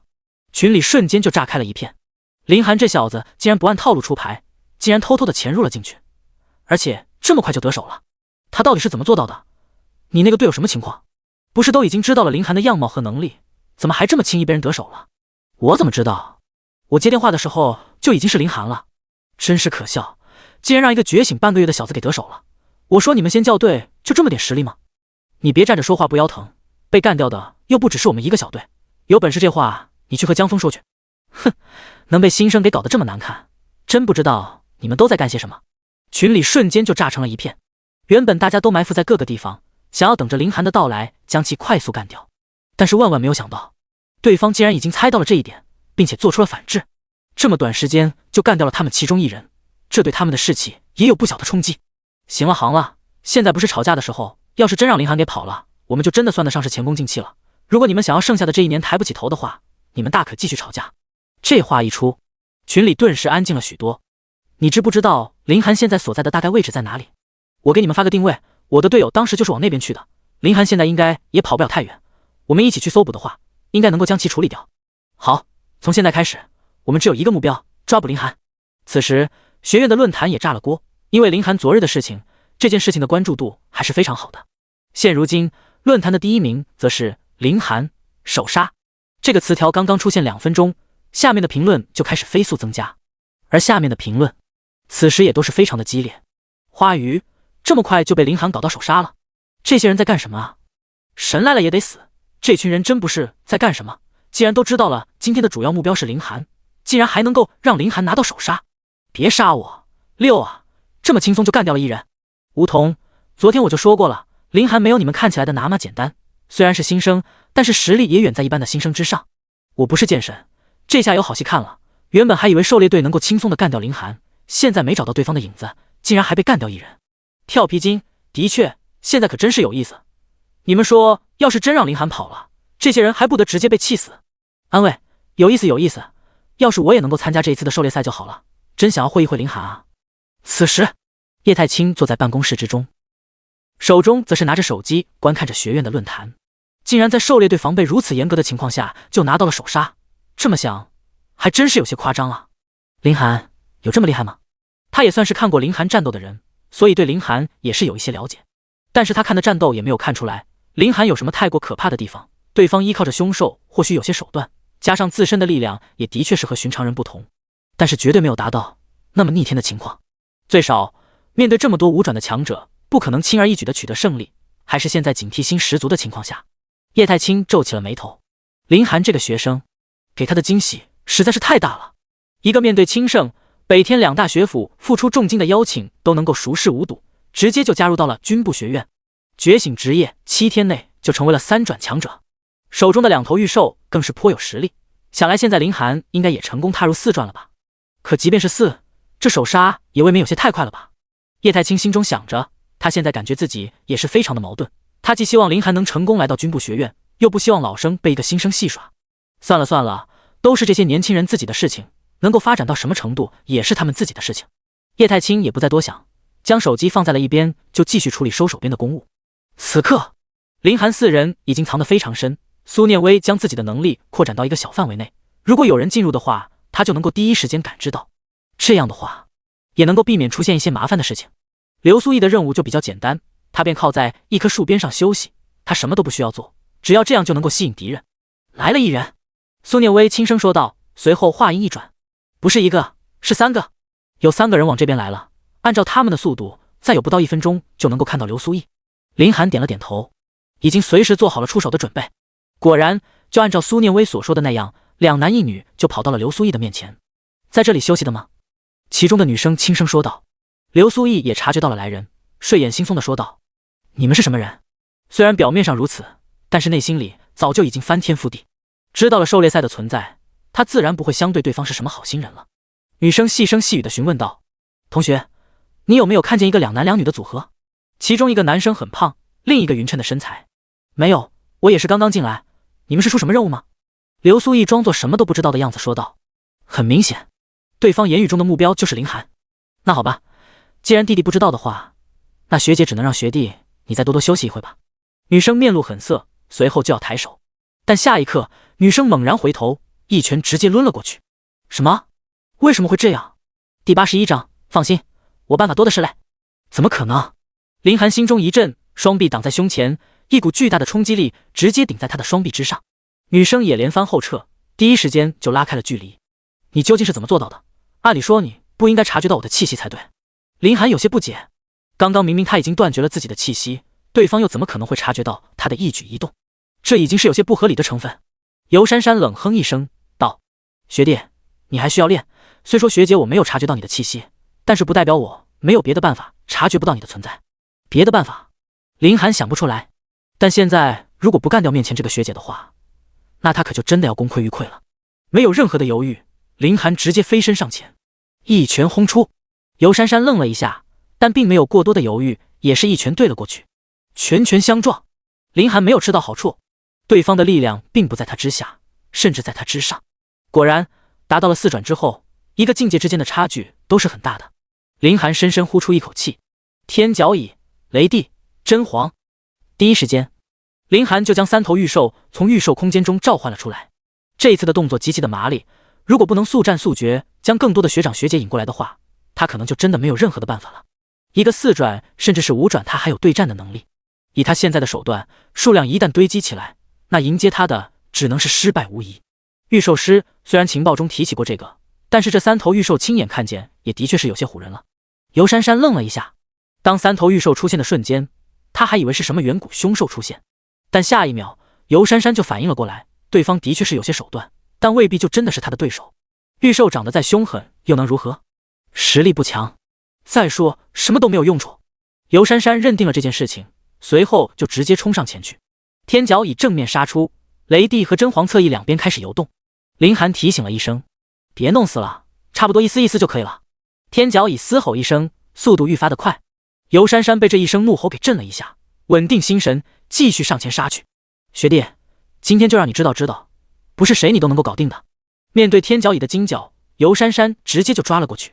至于侧翼两边的雷帝和真皇，他有把握在干掉天角蚁之后，直接干掉林寒。对于御兽师最好的办法就是直接干掉对方，这样御兽即便是再厉害，也只能回归于御兽空间，最终泯灭。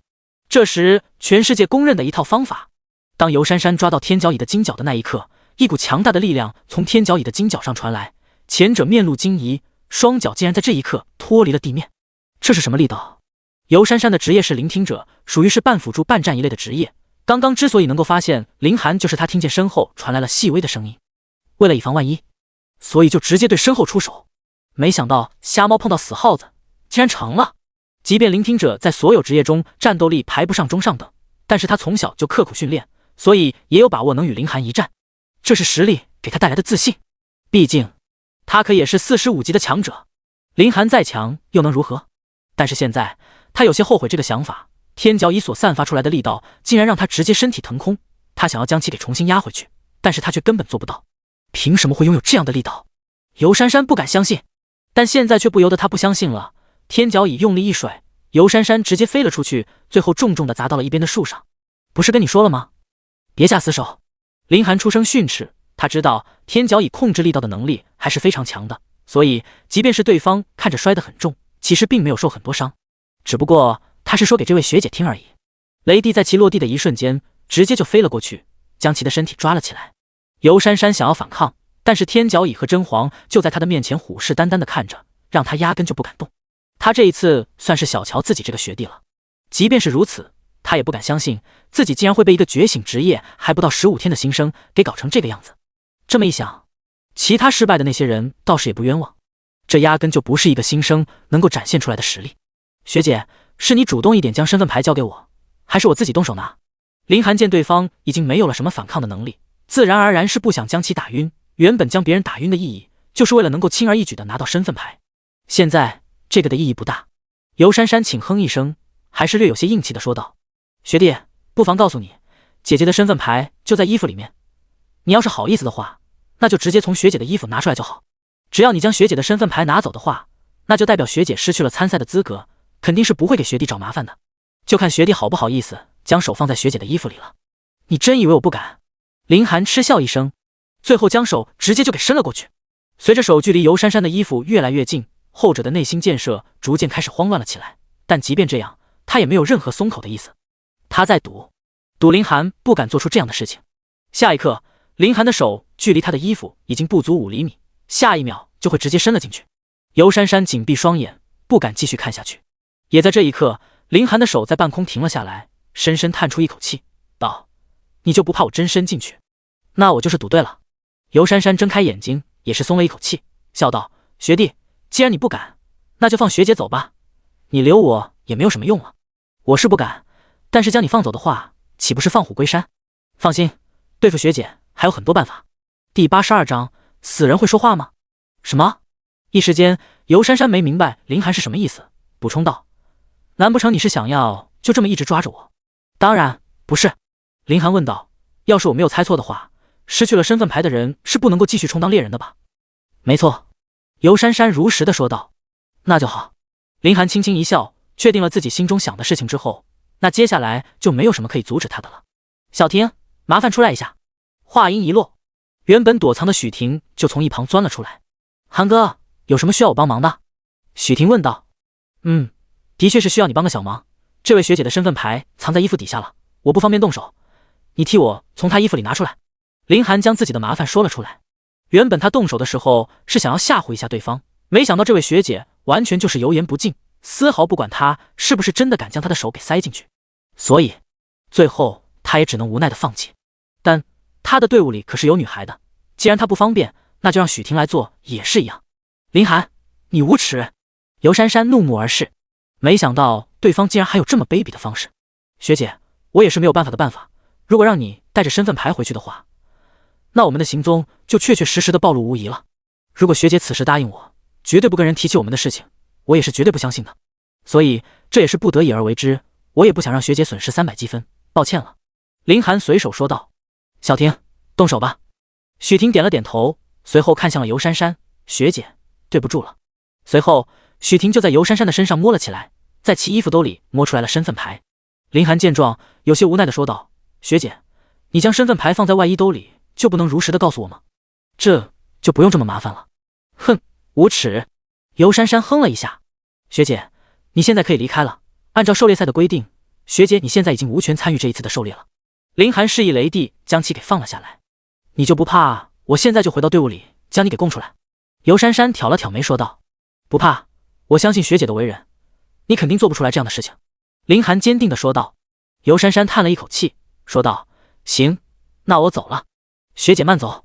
林寒轻声说道。尤珊珊刚走了2步，随后又停下来说道，对了，这么长时间我还没有告诉你我的名字，等你入学之后有麻烦可以联系我，我叫尤珊珊。放心，这一战发生了什么我不会和任何人说的，这一点你可以放800个心。继续吧，我倒是也好奇你能不能创造出一个奇迹，让那群桀骜的人付出一些代价，说不定你真的能行。说完这句话后，尤珊珊就继续前行。等尤珊珊一走，胖子等人也从藏身之地走了出来。林子，刚才我还以为你真的要将手伸进去摸呢。胖子笑呵呵地说道。林寒没好气地说道，你怎么将我想的那么龌龊？我是那种人吗？毕竟刚才那位学姐长得也算是不错，谁知道你到底会不会禽兽大发，就忍不住做出这种事情了呢？你别说，就刚刚那种事情，说不定我都会沉陷进去。我自认我的忍耐力还是要比你强的。胖子一本正经地说道。滚你的！你自己想摸就说，能不能别将我给带上？见到这2位兄弟互相诋毁，许婷也是笑了出来。胖子，没想到你竟然是这样的人，想法竟然如此的龌龊，竟然还想要做这种事情，我真是看错你了。胖子连忙解释道。小婷，你误会了，我不是这个意思，我就是说说而已，你别认真啊。苏念威不顾2人的打闹，而是认真的说道。林寒，你放走了那位学姐，就不怕她真的回到她的队伍，然后将你所在这里的事情告诉别人吗？如果那样的话，我们接下来想要做什么都会处处受阻，很难继续行事。整个队伍之中，也只有苏念威考虑到了这一点。林寒说道。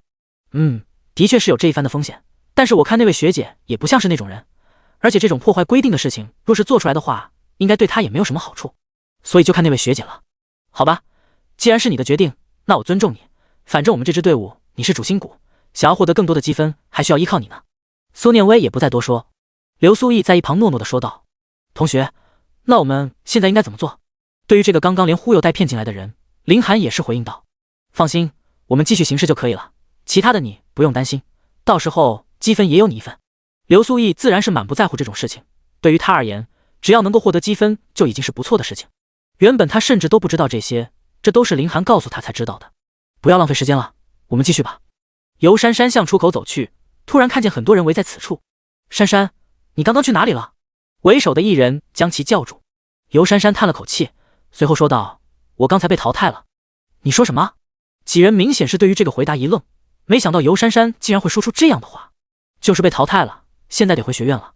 尤珊珊倒是一副无所谓的样子，但是其余几人明显是有些接受不了这个事情。袁博说道，珊珊，告诉我在什么地方，我们现在就过去给你报仇。差不多就行了，按照规定我现在都已经被淘汰了，相当于说我就是一个死人，你见过死人说话吗？既然是学校定下来的规矩，那我们自然是遵守就可以了。尤珊珊果断地说道。没想要将林寒所在的地方给攻出去。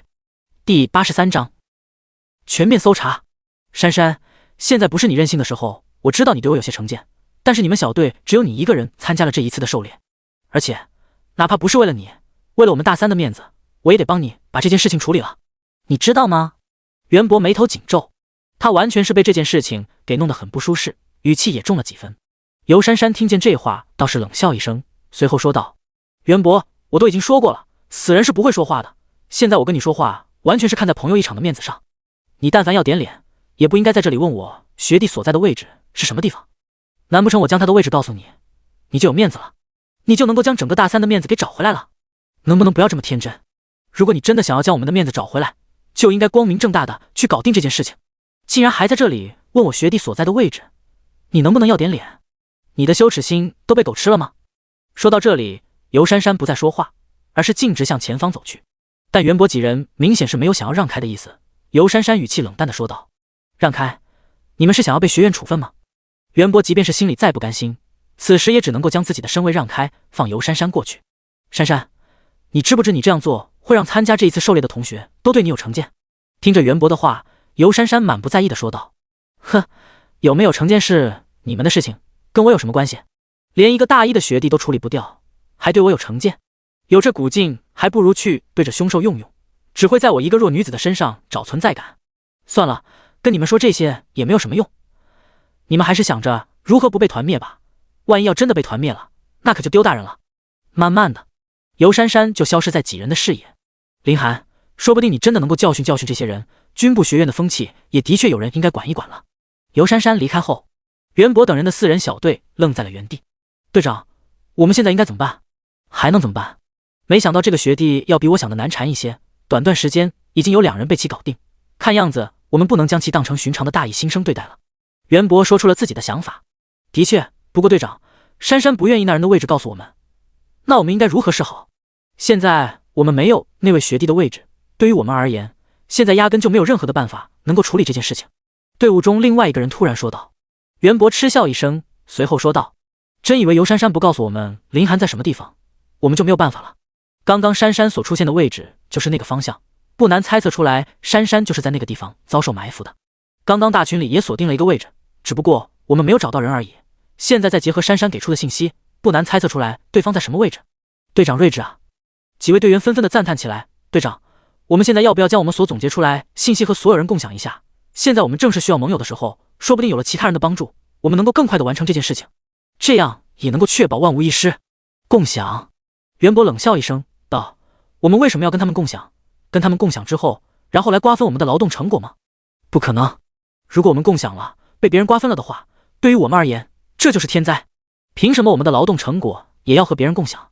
只要我们能够将这一伙学弟给擒拿住，那么我们就是整个学院、整个大三的功臣。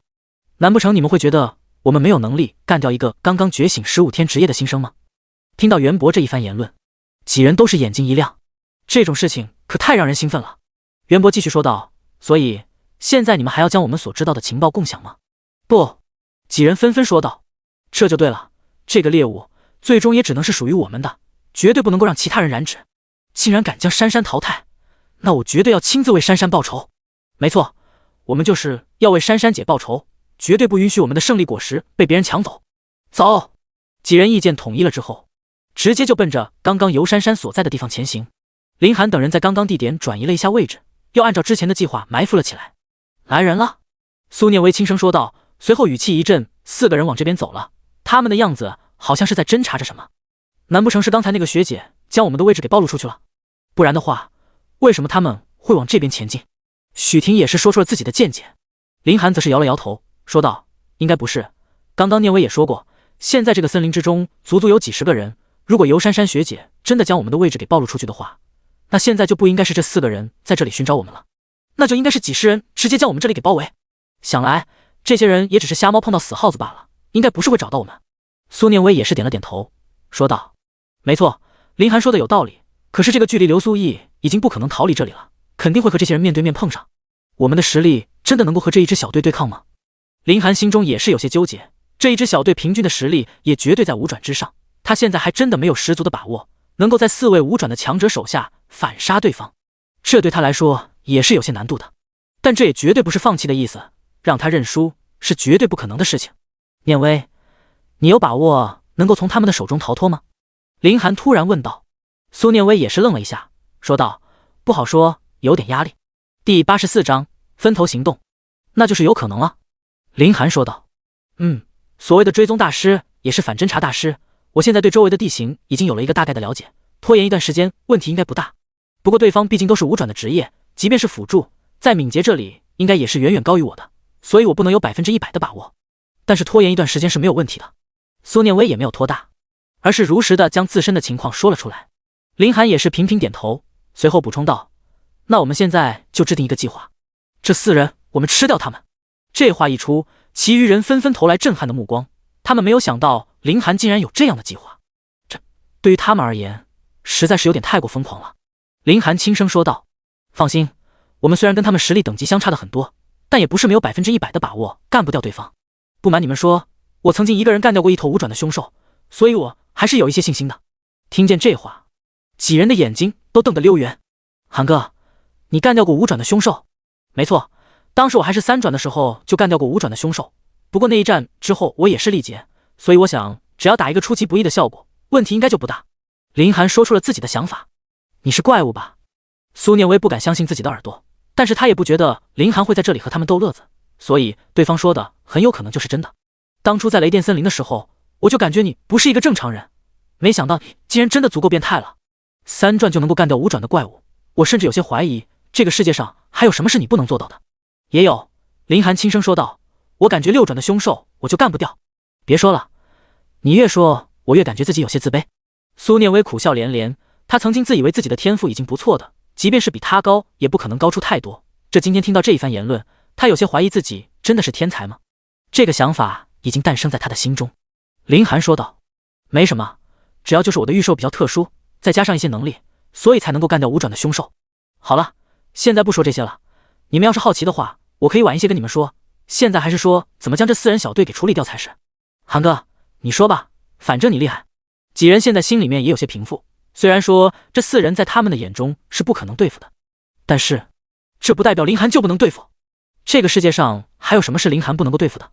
林寒继续说道，念威的跟踪大师的能力应该可以牵制住1人，等会这些人靠近过来之后，我们就上去吸引他们的火力，届时念威你就吸引1人先走。吸引1人先走我倒是没有什么问题，只不过我能够坚持的时间不会很长，而且我可没有能够干掉对方的能力。苏念威如实的说道。林寒则是说道，放心，不需要你出手，只需要将对方给牵制住之后，我会出手的。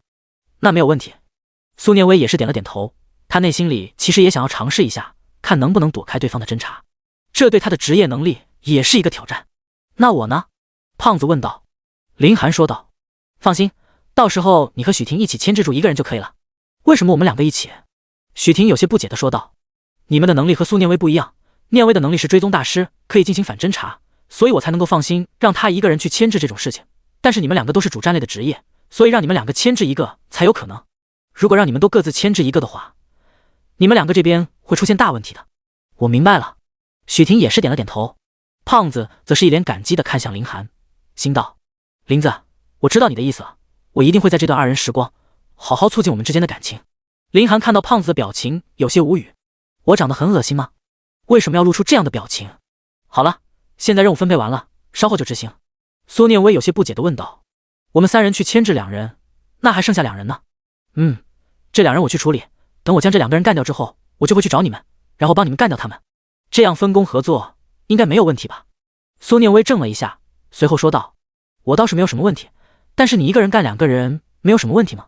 林寒笑了一下道，我问题不大，这2个人的实力应该也是一般，所以我也刚刚想要尝试一下。算了，不跟你这个怪物说了，总感觉我的自信心都受到了一些摧残，这个世界上怎么能有你这个变态的人呢？苏念威也是自嘲地说道，随后突然严肃了起来。林寒，对面的那几个人来了，现在已经不足30米了。此时刘苏毅也注意到了那几个人，但是当他看见对方是4个人的时候也是一愣。林寒等人的计划他是不知道的，所以他现在内心是非常的慌张，这要是被这些人干掉了，积分可就没了。而且这个情况林寒他们还真的未必能够出现将他救下来，毕竟他们才是萍水相逢，为了一个陌生人做出这样的风险的确是有些不值当。甚至在他的内心里都已经放弃了自己。如果林寒等人能够安全的抵达学院的话，说不定会看在他没有出卖其余几人的份上，分他一些积分。应该吧？即便是他心里面没有把握，现在也准备相信林寒几人，否则他就真的什么都没有了。刘苏毅深深呼出2口气，准备坦然的面对这件事情。各位，我们现在在职业面板上建立一个小队，好方便我们联络。第85章，我还以为你是3岁小孩呢。好，林寒等人随后就直接建立了一个小队，队长则是在林寒的身上。几人的职业信息和登记立即共享在职业面板之上。这时，袁博的4人小队在第一时间就发现了刘苏毅，几人没有任何的犹豫，直接就冲了上去。你是林寒？袁博质问道。刘苏毅干咽一口，随后颤颤巍巍地说道：我不是林寒，你们是谁？不是林寒？你要不是林寒的话，你怎么会出现在这里？袁博完全不信对方的措辞。不是，今天开学啊，我是这一届军部学院的新生，什么林寒啊？你们在说什么东西？话说你们又是谁？凭什么在这里对我进行质问？我们是谁？袁博冷笑道：我们就是军部学院大3的学生，问你点事情怎么了？这时一旁的小队其他人说道：队长，他不是林寒，和论坛中的照片长得不一样，我们应该是认错人了。我就说你们认错人了，真是无语。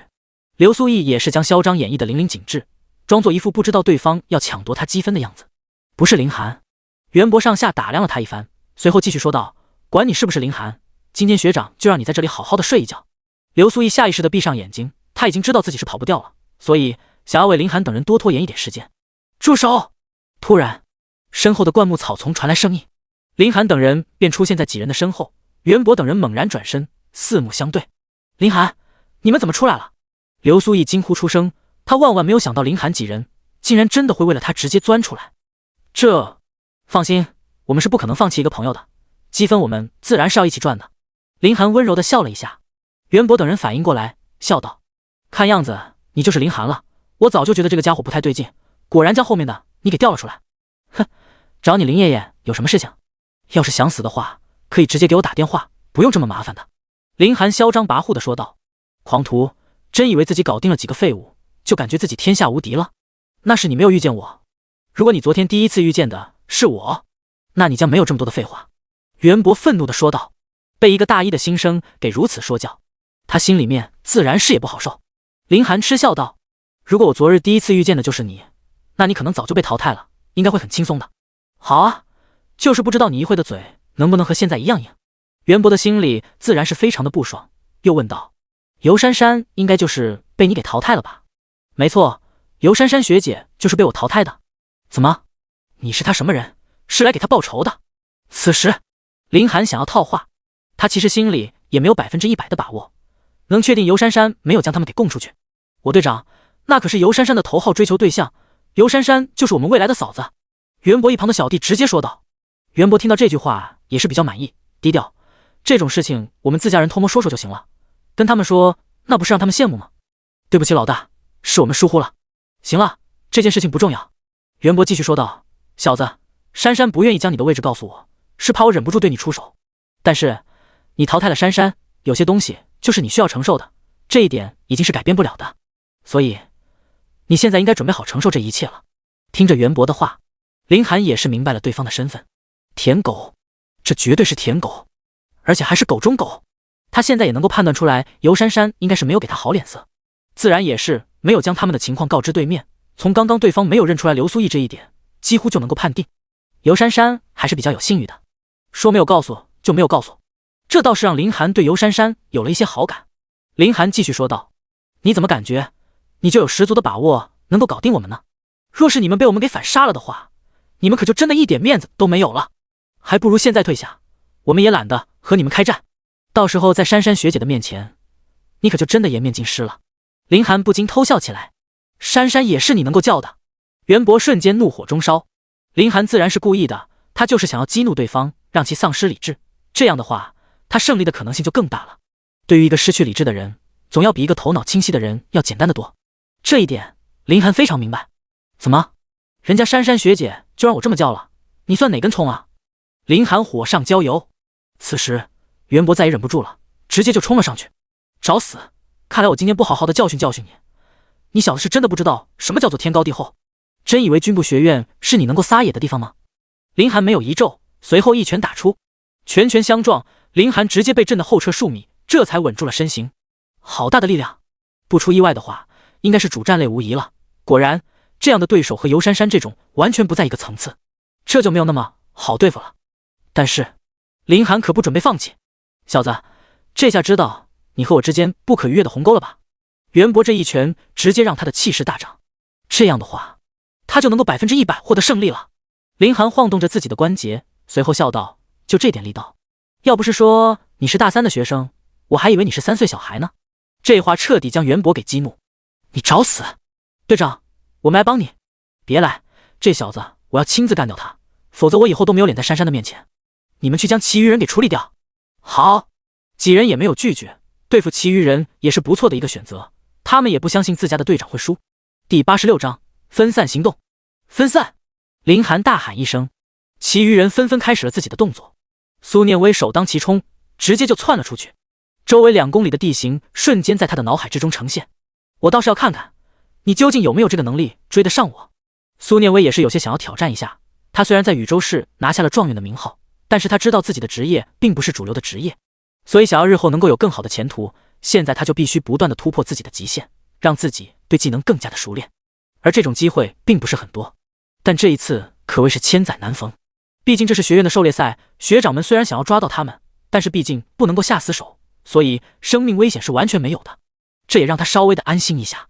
如果是在高等级的凶兽领地，那他的精神会紧绷的厉害，甚至若是自己遇见了危险，对于他而言，那是随时都有可能送命。现如今已经没有比这个更加合适的场地了。小妮子，别跑，让学长来陪你好好玩玩。随后，一人直接就跟了上去。此时就剩下了胖子和许婷，还有在一旁发愣的刘苏毅。胖子和许婷相视一笑，随后也往另一个方向就追了上去。另外2人想要追捕，但其中一人直接被林寒拦了下来。别着急啊，这个人不够我打的，你也留下来陪我们一起玩吧。万一你的队长出现问题了，你还能够帮得上忙。怎么样，我是不是也挺善良的？林寒一边笑着说，一边直接挥拳出击。那人明显是一愣，但是很快就急于反击。胖子和许婷直接钻入另一边的树林，前者说道：“小婷，一会若是那个人追上来的话，你就躲在我的身后，你放心，我一定会保护你的。”没等许婷反应，另一边突然出现了一道声音：“那你能不能顺道将我也保护一下？我也害怕。”什么玩意？这声音将胖子给吓了一跳，转头看了过去，那人正是刘苏毅。你什么时候跟上来的？胖子有些发懵。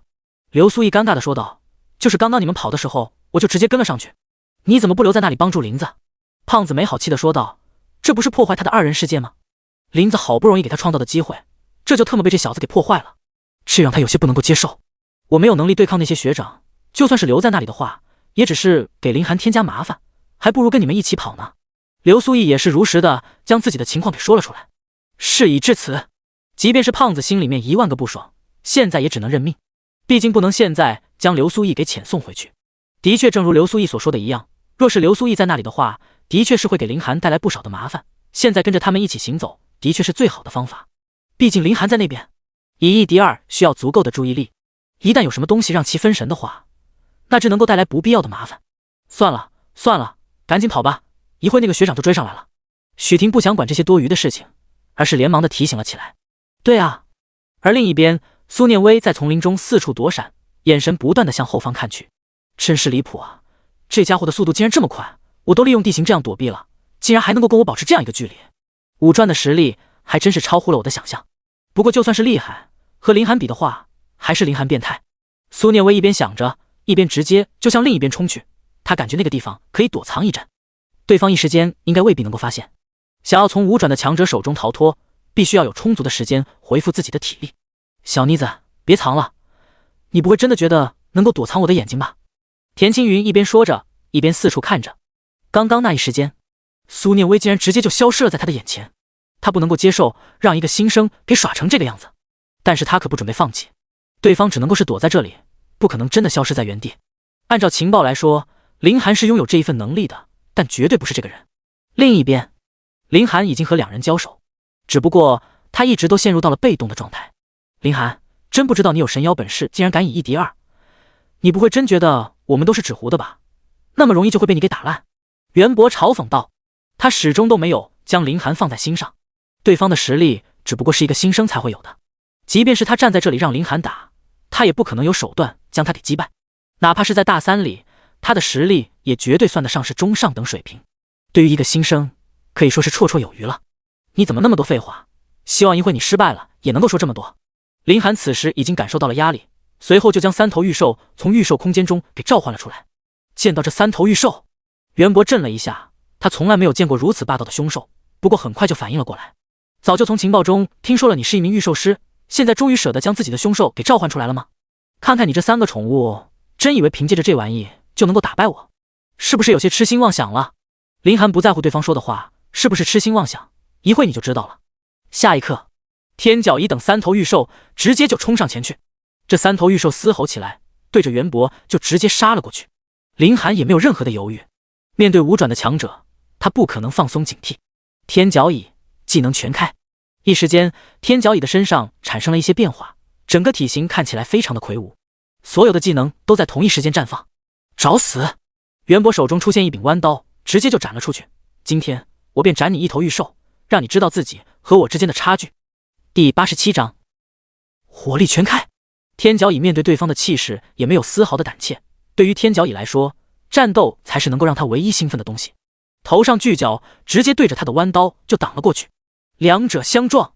袁博面露惊异，他的身体直接被震得向后攒动。这鬼东西的力量怎么会这么大？队长，你没事吧？另一人连忙询问，但是下一刻雷帝便凝聚雷霆直接轰了下去，丝毫没有给其反应的机会。雷霆属性的凶兽，刘海翔也是一震，但给他反应的时间并不多，真皇自然不可能在一旁看戏，火焰瞬间席卷两人所在的地方。火属性，这家伙究竟是怎么回事？这3头御兽是不是有些太过夸张了？怎么可能会有这样的实力？他究竟是在什么地方抓到的？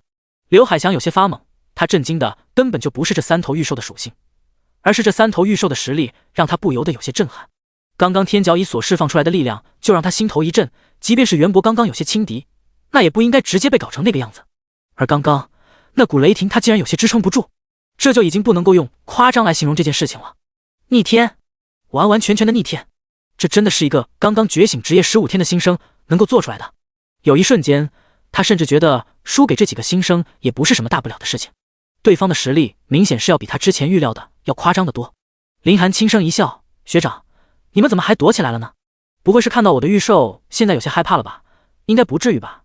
你们不是挺有手段的吗？不会打我一个新生还需要逃窜吧？这要是让珊珊学姐知道的话，你们的面子放在哪里啊？听着林寒的嘲讽，袁博直接怒上心头。只有我能够叫珊珊，你不允许！袁博怒吼一声，直接顶着天角椅冲了上去。这一次他没有躲避，那种感觉就好像要证明自己是一个男人一样。队长，别冲动！刘海翔正要提醒，但是雷帝完全不给他喘息的机会，一道道雷霆从天空中落下，地面一副被烧焦的样子，真是麻烦。林寒见到袁博的样子，心中也是有些无语。他没想到对方竟然轻而易举就被激怒了，完全就是没有脑子。在战斗之中竟然这么轻松就被控制住了情绪，对于战斗来说这可是大忌。这学长这么蠢吗？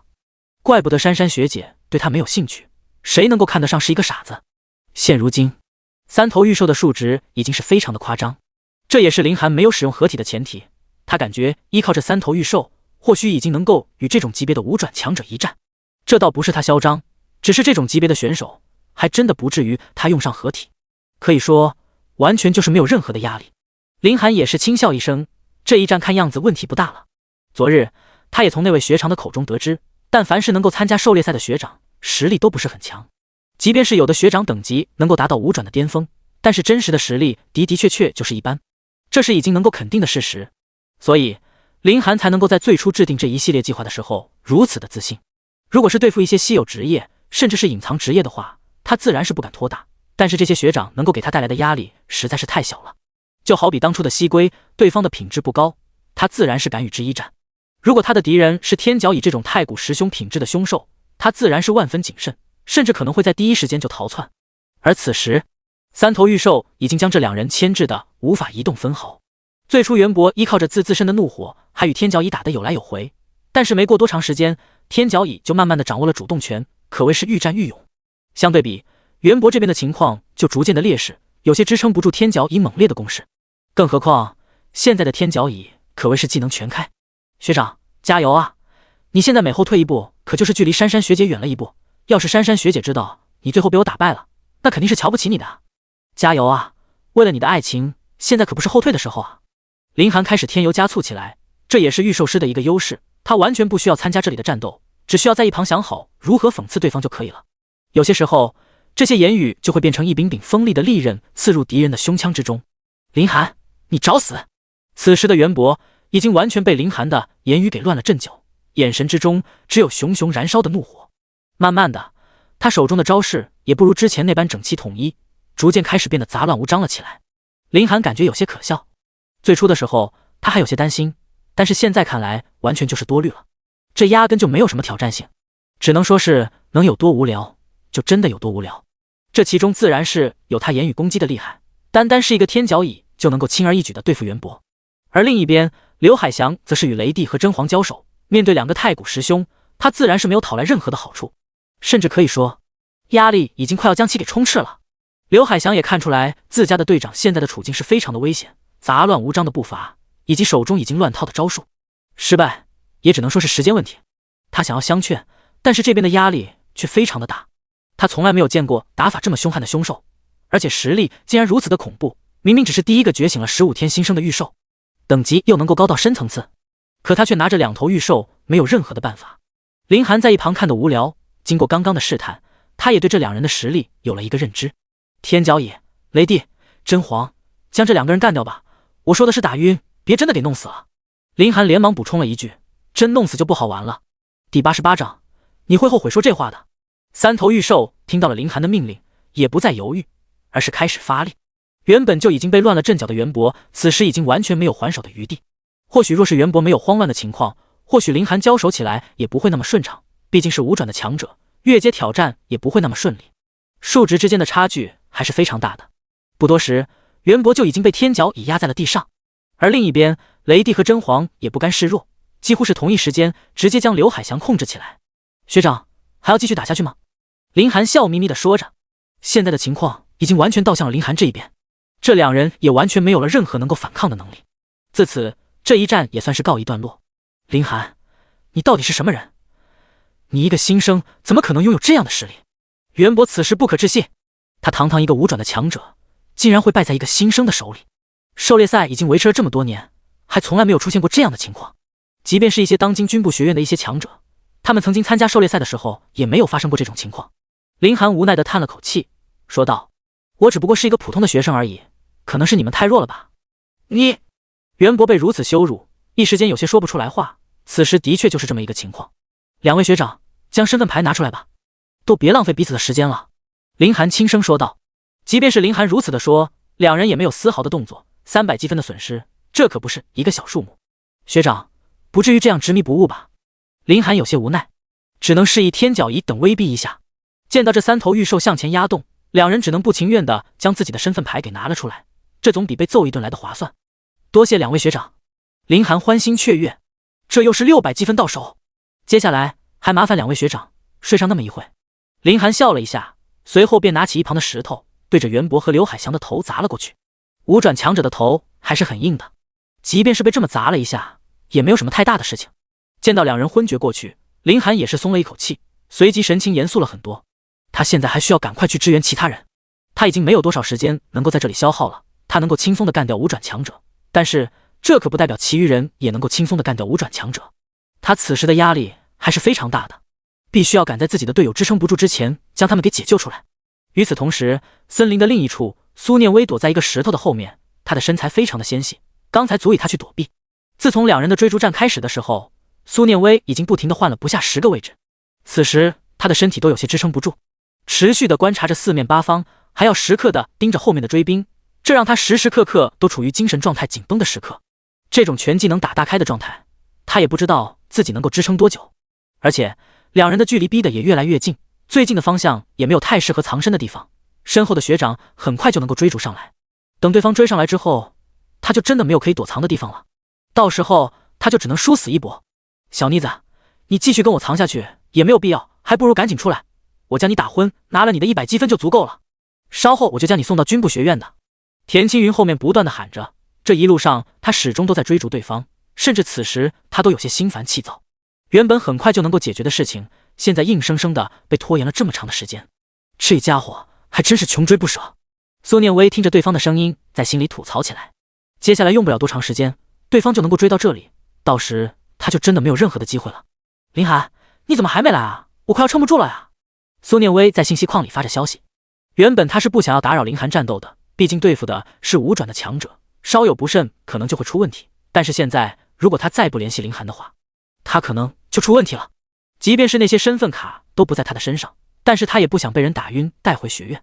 等我再往你的方向赶，给我一个大概的方向。苏念威的信息栏中出现了林寒的消息，几乎是秒回。太好了，林寒正在往这边赶，难不成他已经完成了战斗？这速度也太快了吧！他的对手可是2位5转的强者，这才用了多长时间就结束了战斗？实力要不要这么夸张啊？这句话几乎是给了苏念威的希望。紧接着他就将自己的大概方向给发了过去。拖延，自己必须再拖延一些时间，给林寒创造来这里的时间。苏念威转身就窜了出去，往另一个方向直接跑去。即便是会被田青云发现，他现在也没有了选择。抓到你了！田青云这一次牢牢地锁定了苏念威逃跑的方向，直接全力冲刺了过去。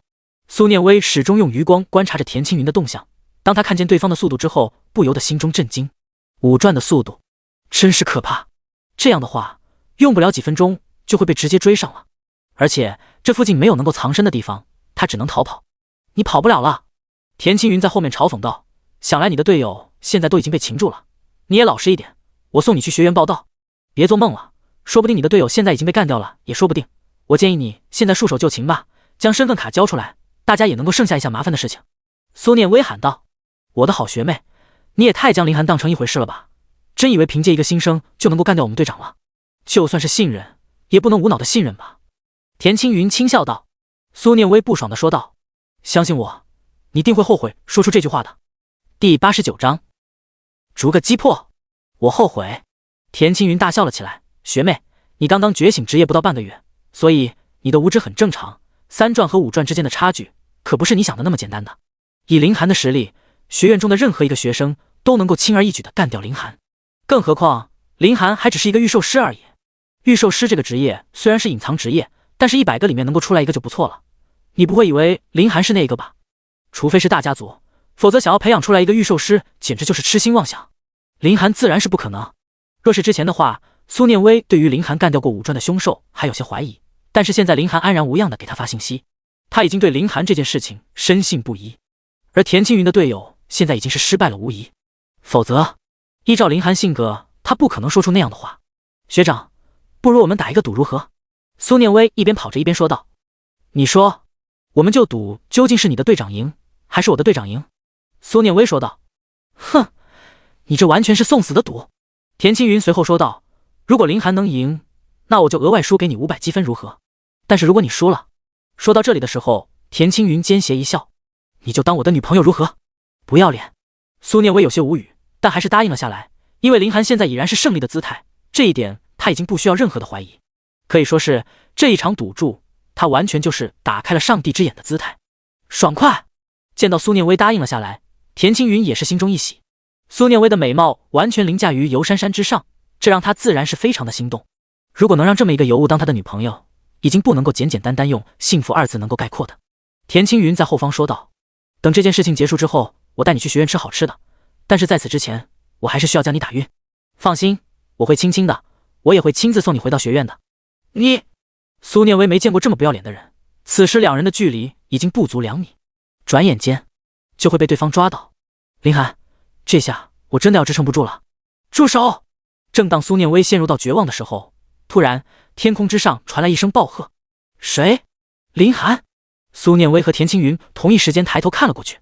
田青云一愣，他没有想到林寒竟然能够飞翔，但这一点苏念威是知道的。当初在捕捉雷鸟的时候，他就见过林寒起飞，现如今见到林寒抵达，他的眼神中也是重新出现了希望。终于在关键的时刻，他得救了。林寒，你怎么会出现在这里？田青云有些意外，眉头不禁紧皱了起来。这件事情给他带来的震撼已经是无以伦比。难不成队长真的败了？不可能，绝对不可能！队长可是5转的强者，对付林寒完全就是绰绰有余。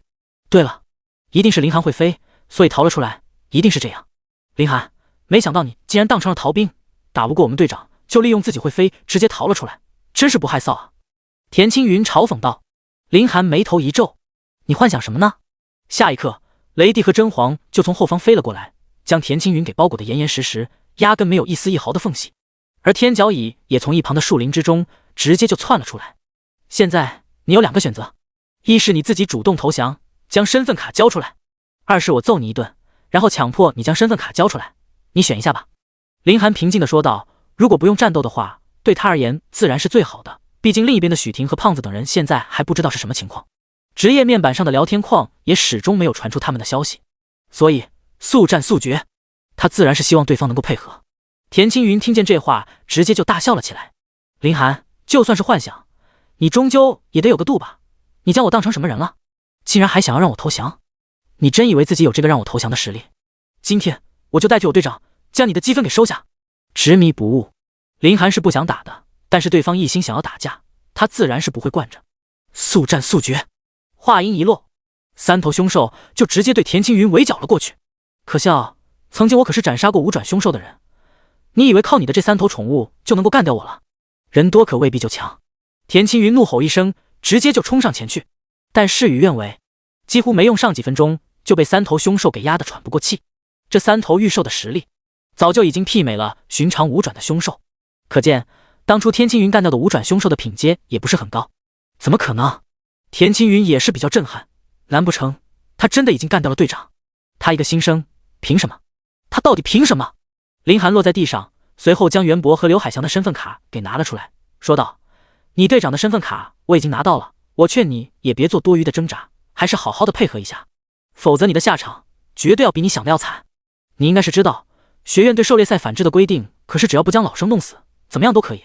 田青云听见这话也是震了一下，这是学院对新生的特权，老生不得将新生打伤，但是新生却是可以对老生下手，这也是为了保护新生。袁博见到身份卡，自知已经大势已去，现如今如果不老老实实的交出身份卡的话，迎接他的绝对不是什么好事。林寒，你真是让我意外。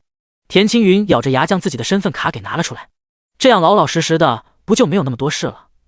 哪还用这么麻烦？林寒正要接过身份卡，突然感觉受，这是恶意感知的提醒。原本正要接过身份卡的手直接在半空中停了下来。第90章反扑，天角蚁压制他。几乎是第一时间，林寒便对天角蚁开始发布命令，而天角蚁也是没有丝毫的犹豫，直接就将其扑倒，压在他的身上。学长，这种偷袭的事情应该不是很好吧？林寒将其另一只手中的刀给抽了出来，冷眼说道，竟然还想要对自己的学弟用刀，你还真是不要脸啊！一边说着，林寒一拳打在田青云的脸上，没有丝毫的犹豫，紧接着感觉不解气，又直接踹了一脚。你怎么可能发现？你到底是什么东西？田青云面露惶恐，原本是想要靠着这一招反败而胜的，但是没有想到竟然被其给发现了，这就已经够他丢人的了。学长，我可是你的好学弟啊！林寒轻声说道，但是你对你的好学弟动刀子，是不是有点不讲道理了？你……好了，学长，你的身份卡我就拿走了，你就在这荒郊野岭好好的睡一觉吧。一边说着，林寒直接将其给打晕。这一次，他稍微的用了点力。对付这种卑鄙无耻的人，他就不能用寻常的手段，否则最后受伤的也只能是他。该狠下去的心，有的时候就必须要狠下去。林寒，没想到你竟然真的成功了。苏念威也是满脸欣喜的跑到林寒的身边，当他过去之后，天角蚁则是偷偷的摸了过去，在苏念威的身份蹭了蹭。别弄，别弄，好痒。林寒见到这一幕，翻了一个白眼，不要脸。紧接着，林寒就将天角蚁给收回了御兽空间之中。这家伙每一次见到人家苏念威，都往人家的身上蹭。再说了，你们2个都不是一个物种，你蹭什么蹭？苏念威也不在乎，他对天角蚁还是很有好感的。当初在雷电森林的时候，就是天角蚁将他救了下来，所以他对天角蚁有很强的包容性。林寒说道：“那边我都已经处理完了，现在就剩下最后一人了，不知道现在胖子他们现在是什么情况？念威，现在还是得麻烦你帮我定位一下他们的位置。”听着林寒的话，苏念威也没有犹豫，根据许婷的气息就开始寻找了起来。他们已经停下来了，这个姿态好像是在战斗。他们和对方已经开始交手了。已经开始交手了吗？林寒一愣，他没想到竟然这么快就交上手了。果然，不是谁都能有苏念威追踪大师这样的反侦查能力。苏念威说道：“林寒，我们快过去吧，对方可都是5转的实力，恐怕他们不可能坚持太长的时间。”好。随后在林寒的带领下，苏念威也坐上了雷帝的身体。原本他还是有些害怕的，但是在林寒的一副安慰之下，慢慢的也接受了这件事情。林寒的飞翔技能已经进入了冷却的状态，所以现在他也只能跟着苏念威一同坐上了雷帝。之所以一起坐，也只是因为林寒怕苏念威中途会出现一些问题，所以有他在身边也能够稳妥一些。苏念威倒是也不在意，其根本原本也是他相信林寒的为人。林寒轻声说道：“你指方向就好。”与此同时，胖子等人已经开始交手。胖子，躲开！许婷大喊一声，举盾就直接冲上前去。胖子也没有任何的犹豫，直接闪身，一边躲在了许婷的身后。韩超一拳直接轰在了许婷的重盾之上，这股强大的冲击力使其直接连连后撤。胖子连忙扶住许婷的身体，让其的重心稳稳的停住。这什么鬼力量？怎么能这么强大？这家伙的力量一般，应该不是主战职业，极有可能是辅助系的职业，否则凭借5转的力量，这一拳不应该只发挥出这样的程度才对。许婷分析起来，现在不是纠结对方职业的时候，即便是辅助类的职业，单单就这股力量而言，也不是那么好对付，数值是我们永远都过不去的关。胖子无奈地说道，即便是辅助类的职业，5转的程度，数值也会逼近10000的层次，而他们此时的数值也只有几千而已。更何况胖子和许婷都是主战类的高级职业，在这一方面上原本就拥有着先天的优势。可即便是这样，他们2人也难以对付面前的人，这已经不单单是数值的问题，两者之间的差距还是有些大的。小婷，现在怎么办？胖子轻声问道。许婷眉头紧皱，随后说道，还能怎么办？尽量看看我们2个能不能将其处理掉。一个辅助系，我们2个联手的话，也不是完全没有可能。刘苏毅，你是什么职业？一旁的刘苏毅愣了一下，随后说道，我是治疗师，也是辅助类的职业。好，那一会我们2个出手的时候，你抓住机会给我们2个治疗。刘苏毅也是答应了下来，没问题，抓住机会我就会直接治疗的。胖子，接下来我们2个不能留手了。我明白，小婷你放心，我一定会保护好你的。胖子也是一脸认真的说道。谢谢。韩超笑了起来，学弟学妹何必挣扎呢？哼，你别得意忘形，今天我们2个就好好的教训教训你，让你知道知道我们新生也不是那么好欺负的。胖子冷哼一声，随后就直接冲上前去。下一刻，手中便飞出了10柄飞刀。暗器。韩超愣了一下，但随后就转身躲过。但胖子的攻击没有结束，一杆长枪出现在他的手中，对着韩超就直接扔了过去。你的枪是这么用的？韩超有些意外，但是紧接着就直接侧身躲开。但下一秒，胖子的手中又出现一柄长刀。你不会还要扔吧？这一次，胖子持刀直接就砍了过去。小爷武器有的是，就怕你撑不到看完我所有武器的时候。哼，小子，你是不是太将自己当成一回事了？第91章，狂战士缺点。韩超连忙向后撤去，胖子手中长刀直接斩空。对方的速度要比他想象的还要快上一截。按照胖子原本的计划，在长枪刺过去的一瞬间，对方虽说可以躲过，但是很难继续反应过来这一次长刀的猛攻。这一切都建立他最初的进攻路线。但是这一次，胖子却失算了。能使用这么多的兵器，看样子你的职业应该是狂战士了。韩超拉开身位，做出了自己的判断。他已经将胖子的路数做出了一个判定。你管我的职业是什么？你只需要知道今天你将会败在我的手里就可以了。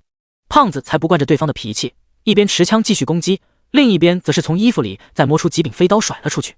韩超腾挪翻转，嘲讽道，狂战士这个职业不同于其他的职业，这个职业非常看重本身的身体素质以及所谓的天赋。大部分的狂战士3转之前，甚至是4转5转之前都会挑选1件武器，甚至是2件3件来专修。虽说狂战士职业的天赋技能能够强化本身职业者对各种武器的运用，但是说到底也只是强化而已。这也就导致了很多狂战士的职业者对自己的认知不清晰。所以说，只有高等级的狂战士才能够发挥出这个职业真正厉害之处。以你现在这种初入3转、刚刚觉醒职业不到半个月的层次来说，你太弱了，你根本就用不明白这个职业。听到韩超的话，胖子不怒反喜，这更是印证了他之前的猜测。最近一段时间，他也发现了问题的所在。虽然说狂战士是高级职业，但是他有一种预感，甚至连一些比他等级还要低的职业都未必能够打得过。可即便是知道了，他也没有认清自己问题的所在。但韩超的这一句话让他顿时茅塞顿开，这哪是敌人，分明就特么是人生导师。目前与其用那么多的武器，还不如暂时专攻一件。我明白了。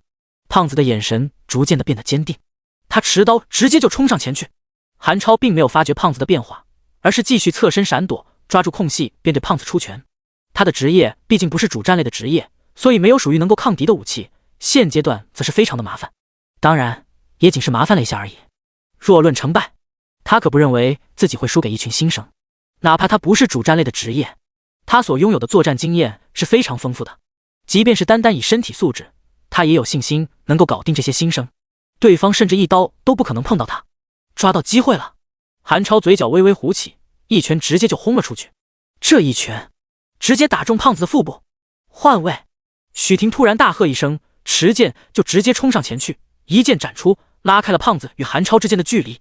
胖子忍着腹部的疼痛，连续后撤，将主战场暂时交给了许婷。骑士同样是高级职业，相对于狂战士，前期的骑士几乎是可以绝对性的碾压前者。狂战士的上手难度实在是太高。刘苏毅也没有迟疑，在胖子后撤过来的那一刻，直接就对其进行了治疗。多谢，胖子轻声说道。无妨。此时，林寒和苏念威两人早就已经到达了此处，一直在一旁的树上观察下面的战局。林寒，我们在这里看着好吗？就不上去帮帮忙吗？苏念威有些不解地问道。这有什么不好的？林寒不以为然，继续说道。胖子和许婷都是高级职业，又是主战类职业，尤其是狂战士，这个职业是非常需要战斗经验的。现如今正有这种比较适合的施展，对他们而言也是千载难逢的机会。你说的倒是也对，这种情况的确是一个施展的好机会。苏念威也是赞同了林寒的话，他与这几人不同，虽然说追踪大师也是热门的职业，但是终究是算不上主流的主战类职业。但是胖子和许婷是需要依靠战场的磨练，才能够使自己的战斗力继续提升的。此时许婷已经和韩超缠斗在了一起，相比于胖子，许婷凭借着自身的灵巧，一时间和韩超打得你来我往。学妹，何必给自己这么大压力呢？只要你老老实实的束手就擒，那我也不会对你下手太狠的。你说对吧？韩超冷笑道。学长，对你来说300积分也算不上什么，你要是直接投降的话，我们之间也不至于这么麻烦。你说对吧？许婷自然不会听信对方的话，直接就反驳了起来。你还真是敬酒不吃吃罚酒。韩超怒吼一声，丝毫不顾对方的实力，凝拳直接轰出。许婷连忙举盾。小婷，换位！胖子猛然喊道，随后3步变2步，直接就跨了出去。许婷闻言，在对方拳头落在盾牌上的时候，瞬间双脚离地，借着这一拳的冲击力，整个人向后方弹射出去。接我！刘苏毅听见对方的呐喊，慌慌张张地跑向许婷冲来的方向，直接从后方拖住了许婷。韩超正要追击，但胖子第一时间已经上前，手中长刀猛烈的攻击，招招致命。学长，还有我呢，别这么急啊！胖子断掉对方追击的想法，手中长刀丝毫不给对方追击的时间。你是觉得你现在行了？行不行不是你说了算的。胖子挥刀之余，另一只手不断有飞刀射出。既然使用大多数武器，他无法所在流畅的衔接，那么2件问题不大。如果真的按照韩超所说的那样，只精修1件武器的话，那就真的丧失了狂战士这个职业的特性。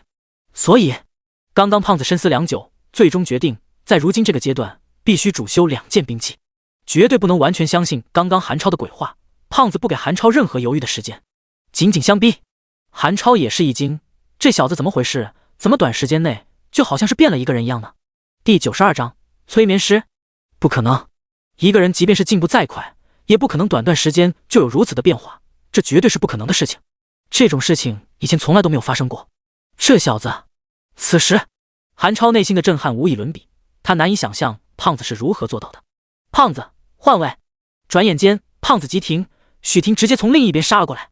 韩超上一秒还在承受胖子如暴雨一般的袭击，刚要抓住机会反击，许婷推着盾就顶了上来，紧接着一剑直接挥砍，几乎是没有给他任何的停留机会。这2人究竟是要干什么？怎么突然之间转换的如此频繁？这个死胖子的体力刚有所削弱，就直接换人，这样打下去的话，只能够陷入被动。还没等他多想，另一边的胖子连忙又喊了起来：小婷，换位！换位！换位！林寒看到这一幕，不禁感叹道：小婷和胖子还真是超乎我的想象，竟然能够冥冥中共同想到这种方式来应敌。不错。苏念威也是赞叹道：如果说胖子和小婷单独拎出一个来对付韩超的话，他们2个根本不可能是韩超的对手。但是有一个刘苏毅的话，这场原本不可能的对局就被2人活生生的撕出来一个口子。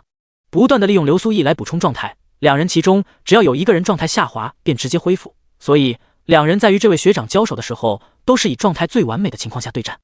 你忽略了一点，林寒突然说道。什么？苏念威思前想后，也没有想出还有什么关键的地方。林寒笑了一下，解释道，其实这一点也是很简单，因为在和一个人交手的时候会形成一个节奏，而这两人频繁的转换也是在不断的大乱对方刚刚形成的一个节奏，这也是这场对战精彩的地方之一。原来如此，苏念威恍然大悟，他倒是没有发现这一点。但是这两人的状态虽然始终能够保持，但是流苏翼的状态恐怕是持续不了多长时间了。但是恐怕马上就要分出胜负了。换位，许婷猛然冲上前去，韩超的节奏再一次的被大乱，不禁破口大骂，好像虫子一样，就不能规规矩矩的和我打一场吗？想得美！许婷剑盾不断的转换，将韩超的站位持续向后逼近。韩超的节奏始终在被大乱，而他们二人可是已经牢牢的掌握了这种节奏。换位，话音一落，一边便飞来了数柄飞刀，直接冲向了韩超。紧接着胖子持刀杀出，妈的，又特么换！此时韩超的心态已经有些被这二人磨没，本身他就是辅助类的职业，以前从来都没有对付过这么烦人的组合，一时间他倒是有些手足无措。换位，这一次仅仅过了不到1分钟，许婷再一次冲上前去，韩超始料不及，直接被许婷的重盾撞了一下，身体不禁向后栽倒。许婷紧紧追上前去，没有给他丝毫的喘息时间，手中长剑已经逼到了他的脖子之上。学长，还要继续打吗？这话一出，几乎已经宣布了这一次的比试已经陷入到了最终之局。韩超坐在地上大口喘息，微微笑道，学妹还真是让人意外啊，这种实力在新生中也算是不错了。学长佩服，既然如此的话，我这身份卡送给你便好。紧接着韩超从衣服里摸出了一条项链，笑眯眯地说道，学妹，现在它是你的了，但是学长也不能平白无故的送你身份卡，对不对？去吧，帮我干掉你的队友，这身份卡就属于你了。去吧，干掉他。许婷的眼神突然空洞了起来，直直地盯着项链，最终喃喃自语地说道，干掉他，身份卡就是我的了。干掉他，干掉他。猛然间，许婷突然回头，直接抽刀冲向了胖子。小婷，你干什么？胖子有些没明白情况，小婷怎么会突然间对他出手？他不做多想，持刀就挡了起来。小婷，你醒醒，是我呀，胖子，你这是怎么了？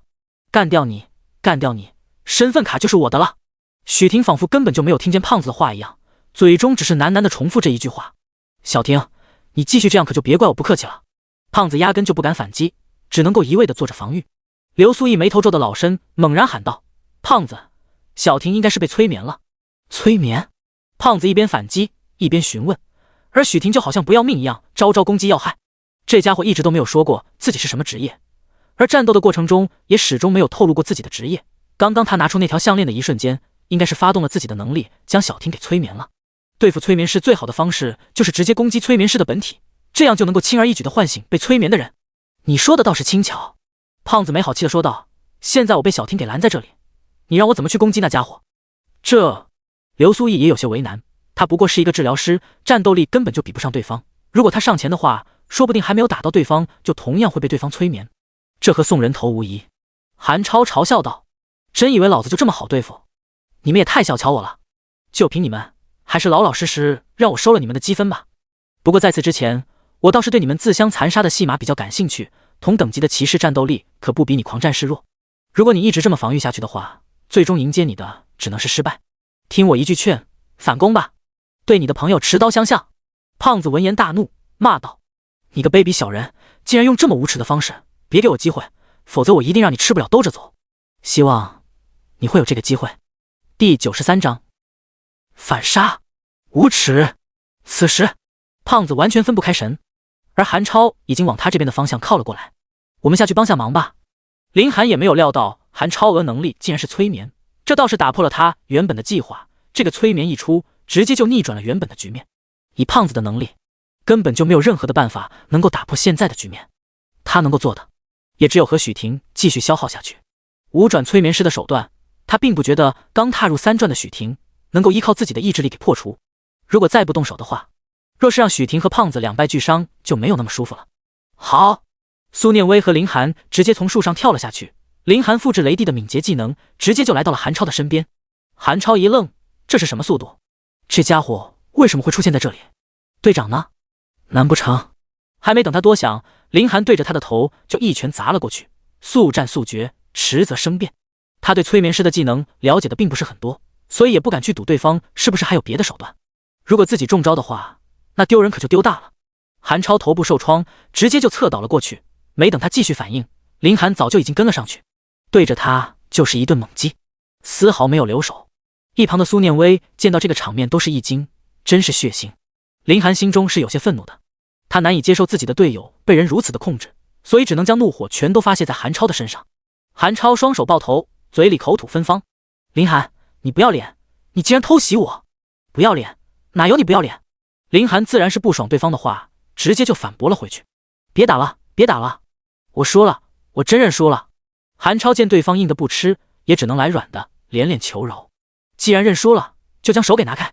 林寒严厉的训斥道：“好，我拿开，你可别动手了，你下手没轻没重的。放心，只要你配合我，别想着耍什么花招的话，那我自然也不会对你继续动手。”林寒说道。好好好。韩超缓缓的将手从头上拿开，但下一刻沙包大的拳头直接对着他的脸砸了过来。这一拳再无动静。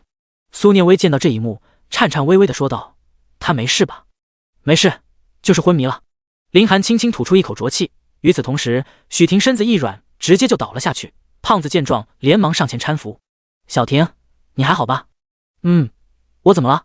许婷双眼已经逐渐回神，因为韩超的昏迷，他的意识也重新占领了主导位置。“没事就好。”随后胖子便将刚刚发生的事情都讲了一遍。许婷听见自己被控制，大为震撼，不禁骂道：“这个卑鄙无耻的小人，竟然假意投降，对我做这种事情！你刚刚没有伤到吧？”“我没事。”胖子笑呵呵地说道。“你也不看看我是谁，怎么可能被你伤到呢？”闻言，许婷眉头一挑：“怎么？你的意思是说我不如你了？”“那肯定的。”胖子意识到自己说错话了，话锋一转：“刚刚我被你打得措手不及，不过在我超高的防御手段上，你自然是没有伤到了我。而且虽然你被催眠了，但是我知道你的内心是不想伤我的。”这话直接将许婷逗得一笑。林寒两人这时候也拿了韩超的身份卡，从一旁走了过来，笑呵呵地说道：“刚刚你们三个的配合还真是超乎了我的想象，若不是这个韩超留了一手，恐怕你们现在都已经获胜了。”“韩哥，林子。”两人不约而同地打着招呼。许婷惭愧地说道：“都怪我当时太傲了，若不是被对方找到机会的话，我也不可能让胖子陷入这种窘境。这跟你没有关系。”还没等林寒开口，胖子就抢先说道：“主要还是我们不清楚对方是什么技能，所以才吃亏了。”林寒一脸无奈，自己曾经的好兄弟什么时候替别人这么辩解过，好一手见色忘义。不过胖子说的也的确是对，就是吃了不知道对方是什么职业的亏，毕竟我们刚刚觉醒职业，战斗的经验还是少，以后注意点就好了。林寒也不想训斥谁，毕竟犯错是很正常的，主要的是下一次能不能记住。面对大家的宽慰，许婷也不再想这件事情。“韩哥，我们接下来还要继续狙击吗？你觉得呢？”许婷沉吟片刻过后说道：“其实经过这一战之后，我感觉学长们其实也就那么回事，如果配合得好，应该也不是不能打过。当然，我说的一个人。”林寒见到这一幕还是比较欣慰，最少许婷没有因为这件事情直接气馁，而是还有战斗的想法。当然要继续了，我们的积分还没有赚够呢，这一次我们也该主动出击了。主动出击？众人都比较疑惑，说是主动出击，其实还是抓落单的，也算是给你们积累一些战斗的经验。放心，我会在一旁给你们略阵。与此同时，军部学院，游珊珊同学，这其中还有什么细节没有交代吗？没了，就这些。真是不可思议，林寒的实力现在已经远远超乎了我们的预估。军部学院的导师不禁发出感慨。游珊珊深深叹了口气，苦笑道：“的确，这位学弟的实力让人有些摸不透，真难想象着竟然是一个新人。”游珊珊回到了军部学院之后，就来到了学院为了应对这种情况设立的备案处，专门收集这一次狩猎赛的情况。不过你毕竟是落单了，而且你的职业也不适合战斗，输了也情有可原。林寒接下来想有建树就不太可能了，但愿如此吧。我感觉那位学弟没那么简单。导师笑了一下道：“你想多了，一个新生他还能做出什么逆天的事情？这个成绩已经算得上是很不错了。”第94章捷报频传，正面击溃。就在两人闲聊的过程中，突然门外被人敲开。导师，又有4名同学被淘汰了。什么？边泽同一阵。他有些不相信自己的耳朵。刚刚得到消息，有一支4人小队刚刚出森林，他们身上的身份卡已经丢失了。不是都告诉他们要认真对待每一个人了吗？怎么可能失败？边泽瞳不解地继续问道：“这也能被偷袭？导师，他们不是被偷袭了？不是被偷袭，那还能是什么？”边泽瞳不理解对方的话。正面击溃，正面击溃，你确定是正面击溃？说到这里，边泽瞳的语气已经彻底的不淡定起来。正面击溃是什么含义？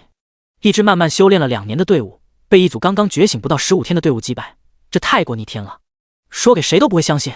没错，我们从前线得到最新的消息，这4人被正面击溃。你等等！边泽瞳单手杵着桌面，呼吸都有些急促，就仿佛是刚刚听到了什么震撼的消息一样，而且这种震撼超出了他的理解范围。片刻后，又一名学生敲了敲门。边泽瞳问道：“什么事？”导师，前线最新消息，又有人遭受到林寒的埋伏，正面交手被对方抢走身份卡。又一个。边泽瞳甚至还没有消化上一个，这消息就又来了。几乎是半分钟之后，又一个学生敲门走了进来。导师，最新消息，林寒的5人小队又淘汰了一名学生。导师，又一名大3学生被淘汰。大3学生被淘汰。淘汰！一条条消息接踵而至，即便是经历过很多大事的边泽瞳都不由得震了一下。而真正让他震撼的，并不是有大3的学生淘汰，而是因为这些组淘汰的案例都有一个相关的词汇：正面击溃。如果说新入学的学生能合力击败一个辅助类职业，也不是不可能。但是现在去抓捕林寒的队伍，其中的人大部分甚至还是主战类的多，这就不能用常理来解决了。而一旁的游珊珊在听到这些消息，一时间也有些懵，这淘汰速度的确是太快了些。他有想过林寒肯定能在这一次的比试中脱颖而出，但是没想到林寒竟然这么的夸张。这才短短几分钟，他已经数不清楚林寒究竟做掉了多少人，就连袁博的小队都被林寒正面击溃。或许别人的实力他不清楚，但是袁博小队的实力他可是一清二楚，根本不可能败在林寒的手中才对。即便是当时林寒能够轻松将他拿捏，但是这真的好匪夷所思。边泽瞳此时已经不知道应该用什么话来形容林寒，这样的学生啊，也是这辈子第一次遇见，太夸张了。游珊珊同学，你先在这里记录，我要出去一下。好。原本游珊珊也没有要走的意思，她也很好奇林寒的战绩究竟能够支撑到什么时候，或许还能够更加惊异。边泽瞳慌慌张张的离开，前脚刚走，又是有学生跑了进来。林寒又正面击破。此时叶太清坐在办公室之中，批改着手头上的文件，急促的敲门声传来：“请进。”话音刚落，边泽瞳便开门直接走了进来。边导师怎么这么慌张？叶太清放下手中的文件，严肃地问道。边泽瞳干咽2口，连忙说道：“叶主任，你究竟招进来了什么逆天的人？怎么了？”叶太清几乎是第一时间脑海里就浮现出了林寒的脸颊，难不成是这小子？叶主任啊，这还没到中午，参加这一次狩猎赛的学生已经被林寒淘汰了1半之多，眼看就要被团灭了呀！即便是叶太清一清猜到了许多，但是听到这个消息也是眉头一震。你再说一遍，你确定是林寒淘汰了1半人？我还能骗你不成？这一上午我都接到了20多则通报了，全都被林寒他们给淘汰了。边泽瞳匆匆说道。20多人？叶太清有些没反应过来，他已经猜到了林寒今日肯定还会有动作，但是没想到动作竟然这么大。20多人，这可不正是这一次参加狩猎赛的一般人选，再加上昨日淘汰的几人，这早就已经超过了1半。这群学生是没有脑子吗？不是都已经告诉过他们林寒会偷袭，为什么还会陷入到这种绝境之中？叶太清此时脾气也上来了。昨日学院已经将关于林寒如何淘汰别人的方式都全面的公布了出来，为的就是给林寒上压力，一次性淘汰了20多人。叶太清是真的没想到林寒竟能做到这个地步。边泽瞳见状连忙解释，最初我也以为是林寒偷袭，但是听了他们的内容之后，压根不是。不是偷袭？难不成还有别的招数？叶太清也被这一句话给弄得有些摸不清头脑。正面突破？你说什么？听到这话，叶太清已经彻底坐不住了，他双掌用力地拍了下桌子，明显是被这种方式给吓到了。正面突破？今日我们收集到情报里，除了第1名是被偷袭，其余的人均是被林寒几人给正面突破。边泽瞳现在已经平稳了很多，看到叶太清的表情，心里面也舒适了不少。总不能让他自己来承受这一切的震撼。看到一直都是严肃的叶太清露出这样的表情，边泽瞳的内心也是暗爽。将他们的记录给我看看。算了，我们去现场看看吧。叶太清说着便起身要离去，边泽瞳也连忙追了上去。他早就想要去现场看看究竟是怎么一回事。刚好叶太清也有这个想法，一起去的话，那倒是也不错。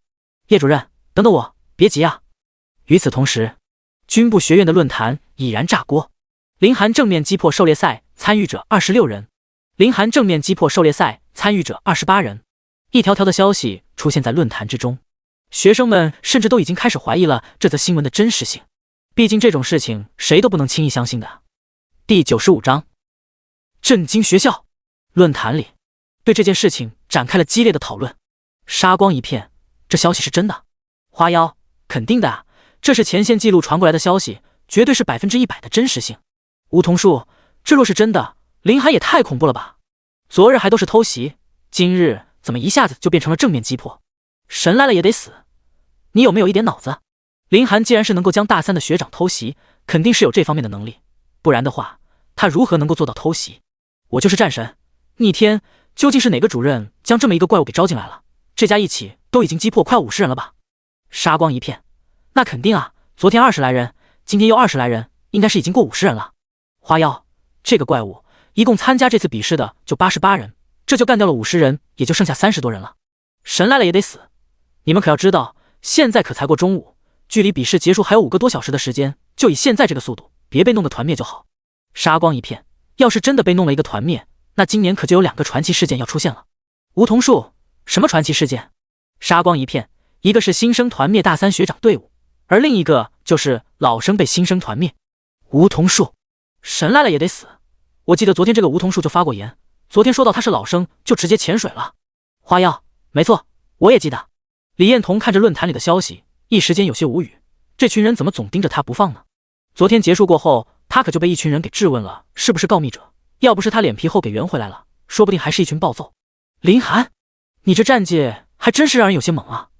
与此同时，森林之中，学长，将身份卡交出来吧。林寒笑呵呵地说道。给你。多谢学长。林寒谢了一下，随后转身说道，念威，下一个在哪？就在我们前方不远，很快就能够找到。好，我们赶紧去吧，争取在今天之内将所有人都给扫荡一遍。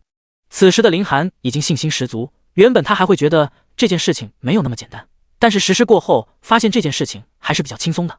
这些学长虽然在实力上也都还算是不错，但是他们不会真的下死手，反而是都比较有所收敛。若是下死手对战的话，林寒还真的不会这么轻松，但也就是这样，也给了他们一个机会，这样交手起来就没有那么紧张，哪怕是败了也不会丢命。而且这些队长对于他们而言更多的也只是轻视，毕竟谁能够想到一个新生能够拥有这样的爆发力？种种因素加在一起，也让林寒一行人算是比较轻松。而这其中，胖子的近战实力提升非常的明显，他长刀和飞刀之间的配合也已经越来越炉火纯青，相比最初对战韩超的时候已经有了很大的进步。胖子此时也是愈战愈勇，反倒是这其中最有压力的便是苏念威了。每一次使用技能，他都必须要尽可能的记住别人所在的位置，否则技能一旦进入到了冷却状态，他们便需要继续等待。所以他的精神力额的消耗是非常大的，这也非常的考验他的记忆力。而苏念威没有发现的是，此时在树上2个人时刻的观察着他们。叶主任，这一群人配合有序，但是主要的攻击来源还是林寒。林寒个人的战斗力实在是太强了，而他的那3头御兽简直就是比凶兽还凶兽啊，血统恐怕都非常的高。尤其是那个类似于神鸟的玩意，长得就好像是传说中的凤凰一样。这到底是从什么地方找到的凶兽？我记得婺州市的附近并没有这玩意啊。边泽同也是认真的思索起来，他对这些资料也看过不少，甚至知道了林寒这个人之后，也就对其进行过调查，其中并没有发现什么出奇的地方。叶太清也是摇了摇头，说道，我也不知道那3个御兽究竟是什么东西，正如你所料的那样，恐怕林寒的这3头御兽的血统非常的高。虽然说这3头御兽比较厉害，但是林寒本身也是非常强大的。现在的他应该是已经达到了4转，至于是多少级就没那么轻松看出来了，但是相对于同龄人能够与之对抗的也不多了。对抗？就咱们学院的那些尖子生，有哪一个能够跟林寒对抗呢？边泽同说的则是比较直白。叶太轻笑道，你就这么看好这个小子？不是我看好，主要是现在的情况就是这样，难不成叶主任不看好吗？边泽同反问道。我招收上来的学生，我自然是看好的，相对比我则是更加希望林寒能够将所有的大三学生灭掉，这样的话既能够打压大三学生的心气，而且我们军部学院也收到了一个好苗子，这何乐而不为呢？叶太清说出了自己的想法。还是叶主任看得开啊。边泽同点了点头，或许今天真的能够创造出一个传说，也说不定呢。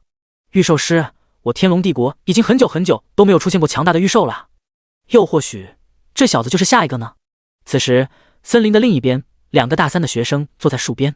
这群里面现在怎么这么冷清呢？不知道啊，刚刚说话的人还比较多，现在都没有几个了，都不看手机的吗？宋开言百无聊赖地说道。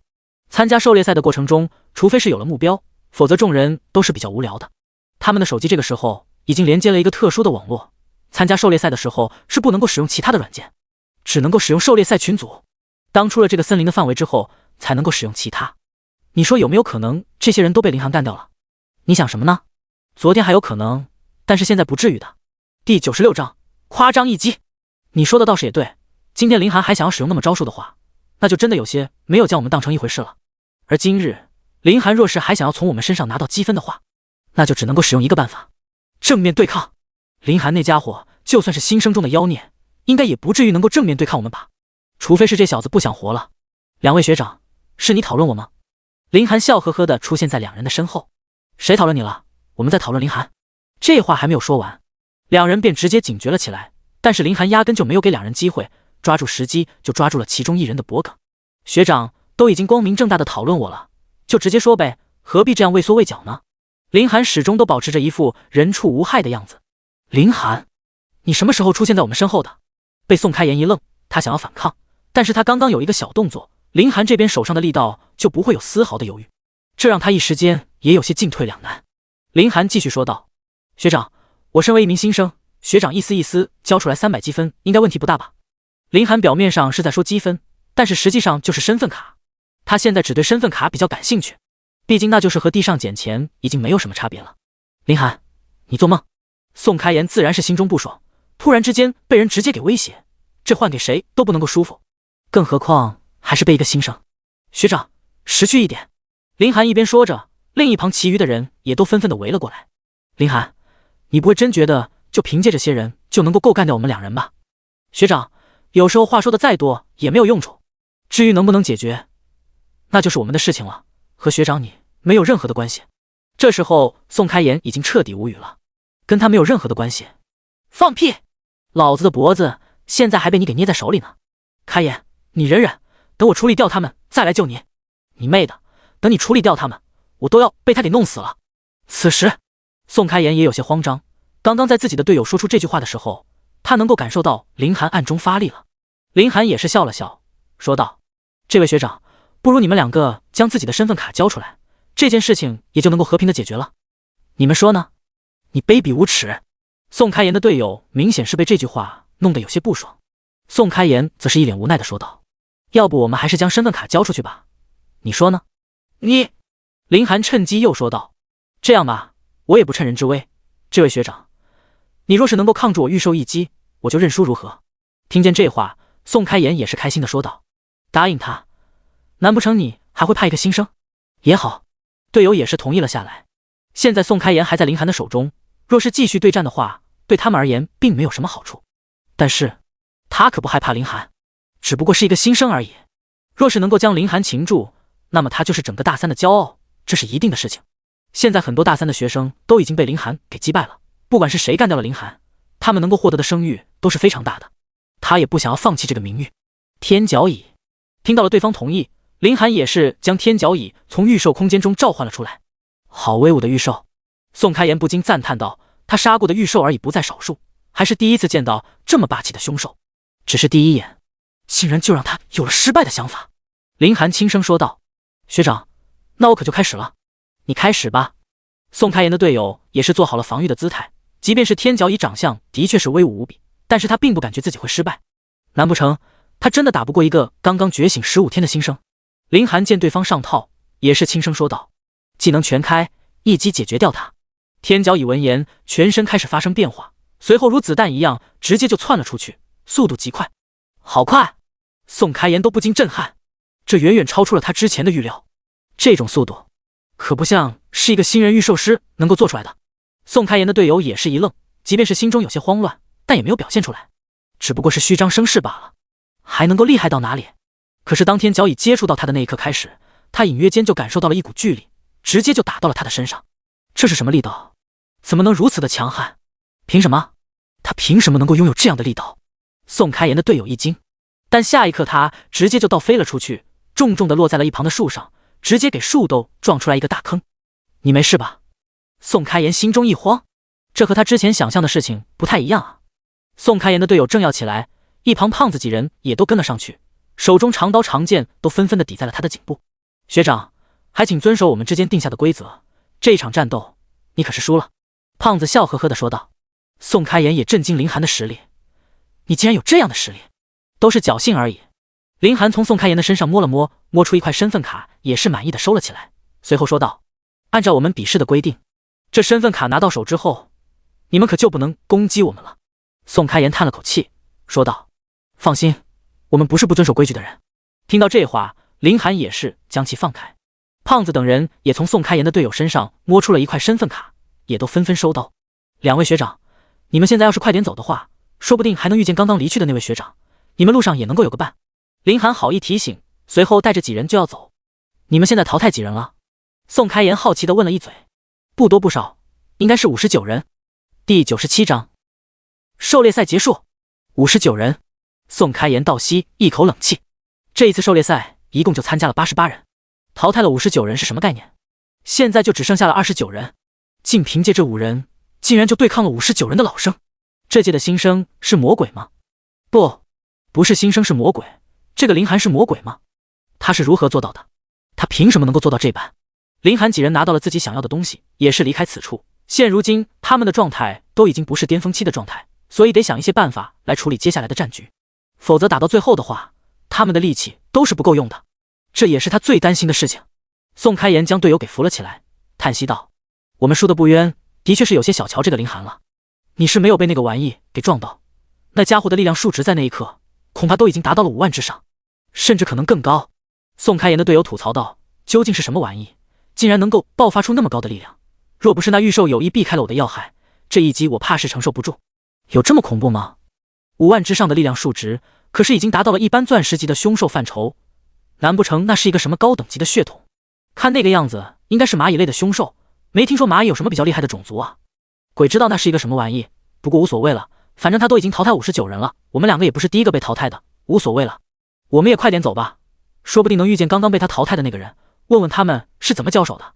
叶太清全程看着这一幕，边泽童说道，刚刚那蚂蚁的力量数值绝对达到了一个极高的状态，恐怕真的已经达到了7万之上。7万之上差不多吧。叶太清也是点头，这个新生真是不得了啊。边泽童苦笑道，看着这个速率，他还真的有机会能够解决所有人。不是有机会，一定呢。叶太清给予了很高的评价。你就这么相信这个新生？边泽童好奇地问道。不是相信，而是肯定。叶太清说道，虽然说林寒有实力，但是如果凭借他自己去面对这88位老生的话，是肯定没有什么胜算的。但是他已经知道了破局的点，这也是他敢继续狩猎老生的关键。哦？边泽童问道，什么关键？很简单，老生都比较想要表现自己，又或者说想要表现自己的队伍，所以压根就不和其他的队伍合作。这也就导致了给林寒创造机会能够逐个击破。即便是林寒的确是有实力，但是老生们哪怕不是20个人共同搜查，而是10个人共同搜查的话，就凭林寒这一支小队，你觉得能有胜算？而这些小队为了能够快速的找到林寒，甚至还会将一支队伍给分散，这就无法和林寒对抗。所以我敢肯定，他们的失败已经是必然的结果，这一点毋庸置疑。听着叶太清的话，边泽童也是矛盾大开。你说的有理，好像还真是这么一回事。行了，已经对林寒有了一个了解，我们也回去吧，没什么看的意思了。两人随后也离开了此处。而此时，尤珊珊已经在接待室里忙不过来了，一条条消息的涌入，他还需要将这里的情况全都录入，早就已经手忙脚乱。导师，你跑哪里去了？尤珊珊即便是心里面嘀咕2句，也认真的听着，每一条消息都让他格外的震撼。第59人，第60人，第63人，第68人。尤珊珊深深吐出一口浊气，现在整个森林中就剩下了20人，已经可以开始倒计时了。19、18、17、15、14、10，短短2个小时，现如今只剩下9人。尤珊珊抄录的手都已经有些发麻。而论坛则更是不用多说，狩猎赛最后10名猎人，这则消息已经席卷了各大信息，冲上了论坛话题最高的板块。神来了也得死，竟然这么快就倒计时了！花妖，这是人？一方净土，这林寒特么是个怪物吧？难不成他今天真的要通关狩猎赛？我无敌你随意，自从狩猎赛开创以来，就从来都没有人通关。难不成今天我要见证这个传说了？花妖，太震撼了！快看，最新消息5人，梧桐树。难不成林寒又灭掉了一支小队？一方净土，卧槽！这还是人吗？这林寒究竟是什么实力？你们确定他真的是只觉醒了15天吗？就这实力，别说觉醒15天了，你就说觉醒了150天，我都相信。花妖，林寒的资料论坛里都能看到，他确确实实只觉醒了15天。李彦彤此时已经不知道说些什么好，说到底，现在这个狩猎赛变成这个样子，跟他有直接的关系，都是因为他的原因，所以林寒才会知道狩猎赛的积分奖励。某种意义上，这一次狩猎赛要是被林寒给反杀了，也算是他间接性导致的。不过他也没有想到林寒的实力竟然这么夸张，但是仔细一想，其实也的确是这么一回事。林寒当时徒手接了他的针，那个反应力也的确是非常的惊人。想到这里，李彦彤也是在心里认定了林寒这个人，他必须要结交，此人日后绝对是有大前途的。本身两人之前就合作过，结交的话也能够更加的轻松。按照这个速度，应该用不了多长时间就能够出现在学院大门。即便是林寒输了，也无所谓。李彦彤随后就从宿舍的床上跳了下去。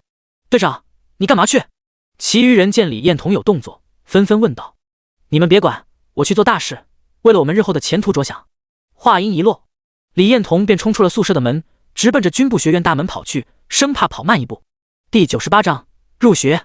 李彦彤一路小跑来到了军部学院的大门口，此时不只是他，很多学生都已经聚集在此地，想要一览林寒的尊容。而他们也只是比较好奇，这个连斩了军部学院几十名大三学生的新生究竟是何方神圣。不瞒你们说，我听说林寒和我们普通人不一样，好像多长了3个眼睛。什么？你从什么地方听说的？不对，我听说林寒身高将近3米，在没有觉醒职业之前就能够一拳干掉一头黄金级的凶兽。你们听到的都不对，我可是听说林寒天生3头6臂，极为的厉害。我怎么听说林寒手下有2大御兽，一个通天之高？这都什么和什么啊？从哪传出去的消息？听着其余同学的发言，李彦彤一时间有些发懵，这和他所了解到的消息完全就不一样啊。某种意义上讲，他已经算是第一个和林寒交手的人了，只不过当时自己大意，最后落败。但是他知道的消息却是最真实的消息，虽然林寒的确是比平常人帅一点，但是和自己比还是差很多的。李彦彤认真的点了点头，也不再管其余人的话语。不知过了多久，太阳已经渐渐的落了下去。突然有人惊呼，快看论坛，快看论坛，林寒干掉了最后一人。什么？动作竟然如此之快！我靠，竟然是真的！林寒竟然真的干掉了最后一人，这是什么执行力？竟然如此的可怕！我原本以为即便是林寒再快，也不可能干掉最后一人，万万没想到竟然真的成功了。前无古人，后无来者，林寒真乃这一届新生第一人。李彦彤也听到了消息，瞬间就激动了起来。他知道自己这一次没有白等，林寒果真将88名大三的学长全部干掉。不过早在他的心里，即便是没有成功，他也心甘情愿的在这里等待。这是一条大腿，他必须趁其还没有站在这个世界最高处之前牢牢抱住，绝不撒手。知道了这一则消息之后，原本就堆积在学院门口的人都非常的急迫，几乎是每来一个新生，他们都会上前打探对方的身份，完全不会放过任何一个人。但迟迟都没有听见林寒的消息。李彦彤这时候才意识到事情的问题，当时好像只和林寒说着其中隐藏的规矩了，倒是忘记了和林寒说一共参加的学长只有88人了。林寒不能现在还在里面寻找吧？想到这里，李彦彤嘴角不禁抽动一下，这倒是他的疏忽了，只不过当时他还真的没有预料到林寒竟然真的能够干掉88名狩猎赛人员，自然也是想不到这里。事到如今倒是麻烦了许多。虽然说林寒现在的成绩已经能够得到一笔极为丰厚的奖励，但是真正的问题可还没有上演。就算是获得了再丰厚的奖励都算不上什么，最重要的依旧是能不能准时准点来这里报到。现如今明显报到的时间已经不多了。军部学院属于军区的范畴之内，制度秩序都是非常严格的。如果林寒没有准时来到军部学院报到，学院同样也不会关注对方的实力如何，这一次狩猎赛取得了什么样的名额，都不会对其进行录取。这是军部学院的规矩，也是对新生上的第一堂课。这些年也有很多新生因为各种原因不能够按时抵达学院，军部学院的态度都是非常直白的，不管对方家里是什么势力，本身又是什么实力，只要不准时，一律不允许入学。李彦彤看着手机上的时间，不禁有些紧张起来，眼看时间就不剩半个小时了。林涵，你可千万要赶上啊！与此同时，边泽彤再一次火急火燎地冲向了叶太清的办公室。相比之前这一次，他却没有敲门，而是直接冲了进去。叶主管，不好了，你还有什么事情？这么火急火燎的，敌人打进来了。叶太清没好气地看了他的一眼，也没有进行怪罪，而是批改着手中的文件。边泽彤连忙摇了摇头，急促地说道：“叶主管，你究竟招了一个什么妖孽进来啊？”啊，这话你是不是说过了？叶太清感觉自己的记忆好像出现了问题，他总感觉这句话好像刚刚听过一样。叶主管，林涵现在已经狩猎了所有这一次参加的88位猎人，这怎么了？我不是都跟你说过了吗？这件事情的发生已经是必然的情况了。叶太清听见这话，倒是完全没有在意。边泽彤连忙解释道：“我知道林涵一定能够做到的，只不过现在有一个大问题摆在我们的面前。”大问题？什么问题？叶主管，林涵现在虽然已经完成了这一次的任务，但是林涵却迟迟都没有归来。边泽彤继续说道：“现在距离入学报到也只剩下的最后不到20分钟，而林涵却迟迟都没有报到。如果20分钟内林涵还不能准时报到的话，后果叶主管想要怎么处理？”听着边泽彤的话，叶太清小震了一下，很快就恢复了平静。还能怎么处理？依法办事就好了。你舍得吗？边泽彤沉声说道。军部学院已经多少年没有见到过这样的学生了，不，整个天龙帝国多少年都没有见到过这么有天赋的学生了。叶主管，你真的舍得将这样的苗子拒之门外吗？以林涵的天赋，没有再比我们军部更适合他的地方了，也没有比他更适合我们军部的人了。如果林涵没有被我们录取，我相信清盛、北天这2所学府一定会第一时间对林涵进行邀请，届时我们可就真的没有任何机会了。叶主管，我知道你这个人死板恪守规矩，但是能不能这一次为了林涵网开一面呢？给他一个机会，也同样给我们一个机会。第99章，你就是林涵。边泽彤一脸期待地看着的叶太清，他感觉以自己的3寸不烂之舌，完全可以让这个铁板动情。见识到了林涵这个新生的胜利，边泽彤自然是更不愿意让林涵离开军部学院。100年难遇，不，1000年难遇，乃至万年难遇的奇才，这样的人不参军报效帝国，简直就是帝国的损失。所以他才能够拉下来脸和叶太清求情。但是叶太清的性格他也清楚，规矩重于一切，想要将其说动，必须要动些功夫。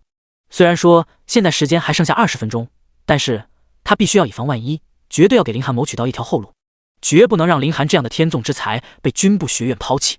叶太清挑了挑眉，面对边泽彤这一番话，他没有丝毫的触动，而是平静地说道：“军有军法，国有国规，如果每一个人都像你一样求情的话，那我们定下来的规定又有什么用？边导师，你回去吧，我意已决，你就不要在这里浪费口舌了。”叶主管，你怎么就不明白呢？边泽彤一副恨铁不成钢的样子。有什么不明白的？现在的情况我非常的清楚，没有什么不明白的。林涵他不一样。这一次没有等边泽彤继续说下去，叶太清就直接打断了对方的话，说道：“他有什么不一样的？是比别人多了一对眼睛，还是比别人多长了个嘴？边导师，我能够明白你的心情。如果林涵同学没有按时报到的话，我同样也感到惋惜。但规矩就是规矩。同样，我承认林涵是一个天才，但是这个世界上最不缺的就是天才。如果一个人连最基本的规矩都没有办法遵守的话，那么即便他是绝顶天才哪怕是天下第一，我叶太清也不会给对方丝毫的面子。这一点，我希望边导师能够明白。”你，边泽彤重重的叹了口气，他早就知道叶太清这个人油盐不进，没想到竟然如此的倔强。最终，他也只能气急败坏的甩下一句话：“现在距离结束就剩下3分钟了，如果林涵没到的话，你会后悔一辈子的。你就一辈子好好守着你的规矩吧，希望你最后不会后悔。”叶太清笑了一下，随后说道：“借你吉言，我叶某人这辈子一定会恪守自己的。”哼！边泽彤冷哼一声，他也不准备走，最后的3分钟决定在这里等待最后的结果。叶太清见对方没走，也没有多说，继续批改着文件。时间一分分的流逝，边泽彤的心情也提心吊胆了起来。林涵，你千万要来啊！3秒，2秒，1秒。边泽彤缓缓地闭上了眼睛。叶主管，你要的结000。没等边泽彤说完，突然他的手机响了起来，拿起电话便直接接通。我是边泽彤。边泽彤下意识地说着，他现在的语气非常低沉。几秒钟后，他的脸色从原本的阴霾逐渐的明亮了起来。果真吗？好。很快，边泽彤就挂断了电话。叶主管，林涵报到了。叶太清听见这话，情绪没有波动，但原本紧紧握着的笔却不经意间松弛了一些，点了点头，道：“我知道了。”与此同时，林寒几人也是趁着最后的时间赶到了军部学院的门口。“你好，我是林寒，今年的新生，特来报道。”“我是龙天骄。”原本做着登记的学姐听见林寒这个名字，突然情绪有些激动。“你就是林寒？”这一声有些大，原本失望的围在周边的军部学院的学生都纷纷的侧目看了过去。是林寒，竟然真的是林寒！我靠，竟然真的让我们给等到了，那就是林寒吗？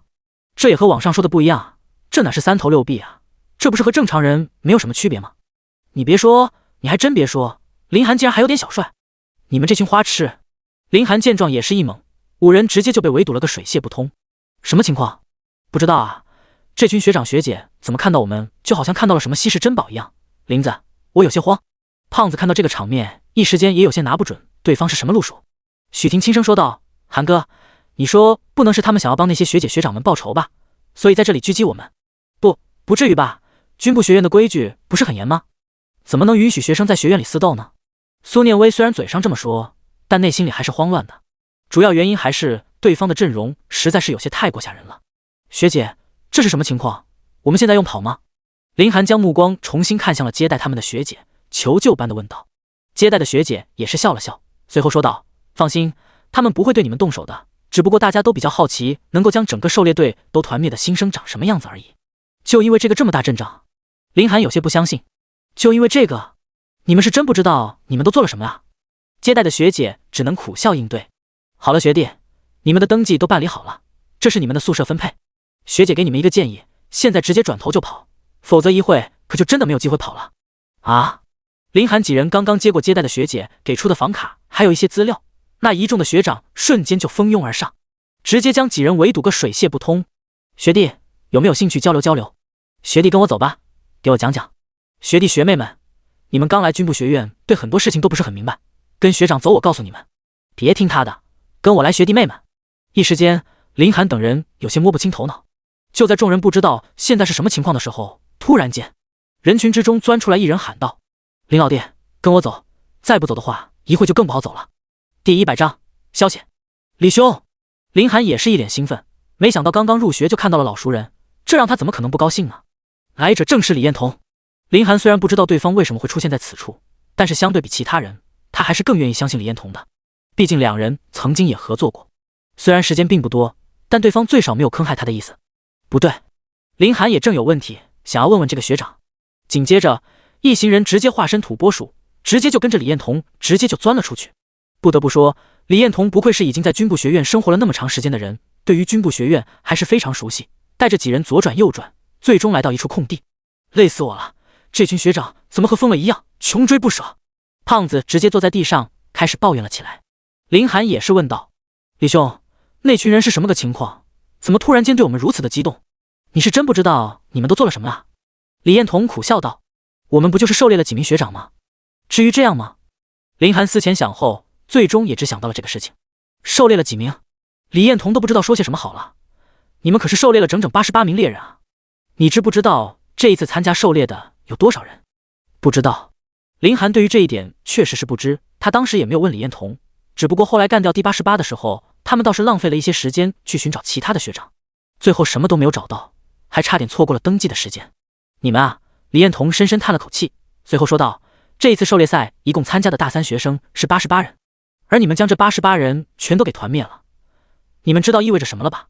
一共就88人。”林寒等人互相看了一眼，突然就明白了为什么那些人那么激动。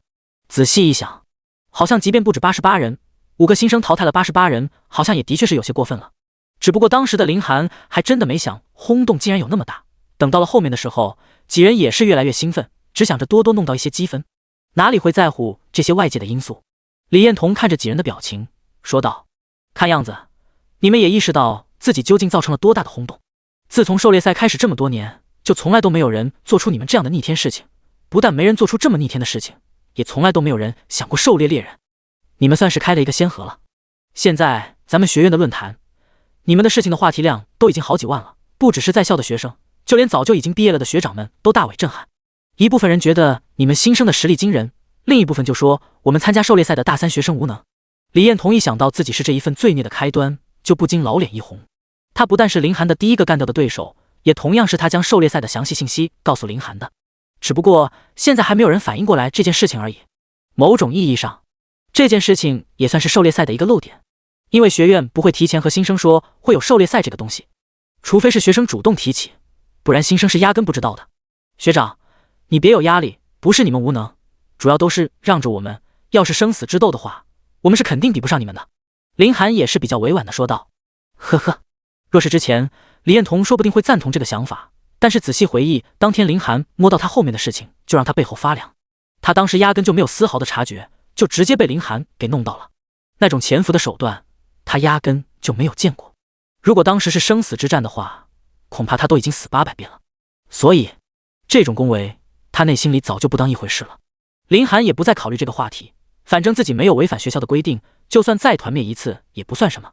出名就出名吧，过一段时间总会被人淡淡忘记的。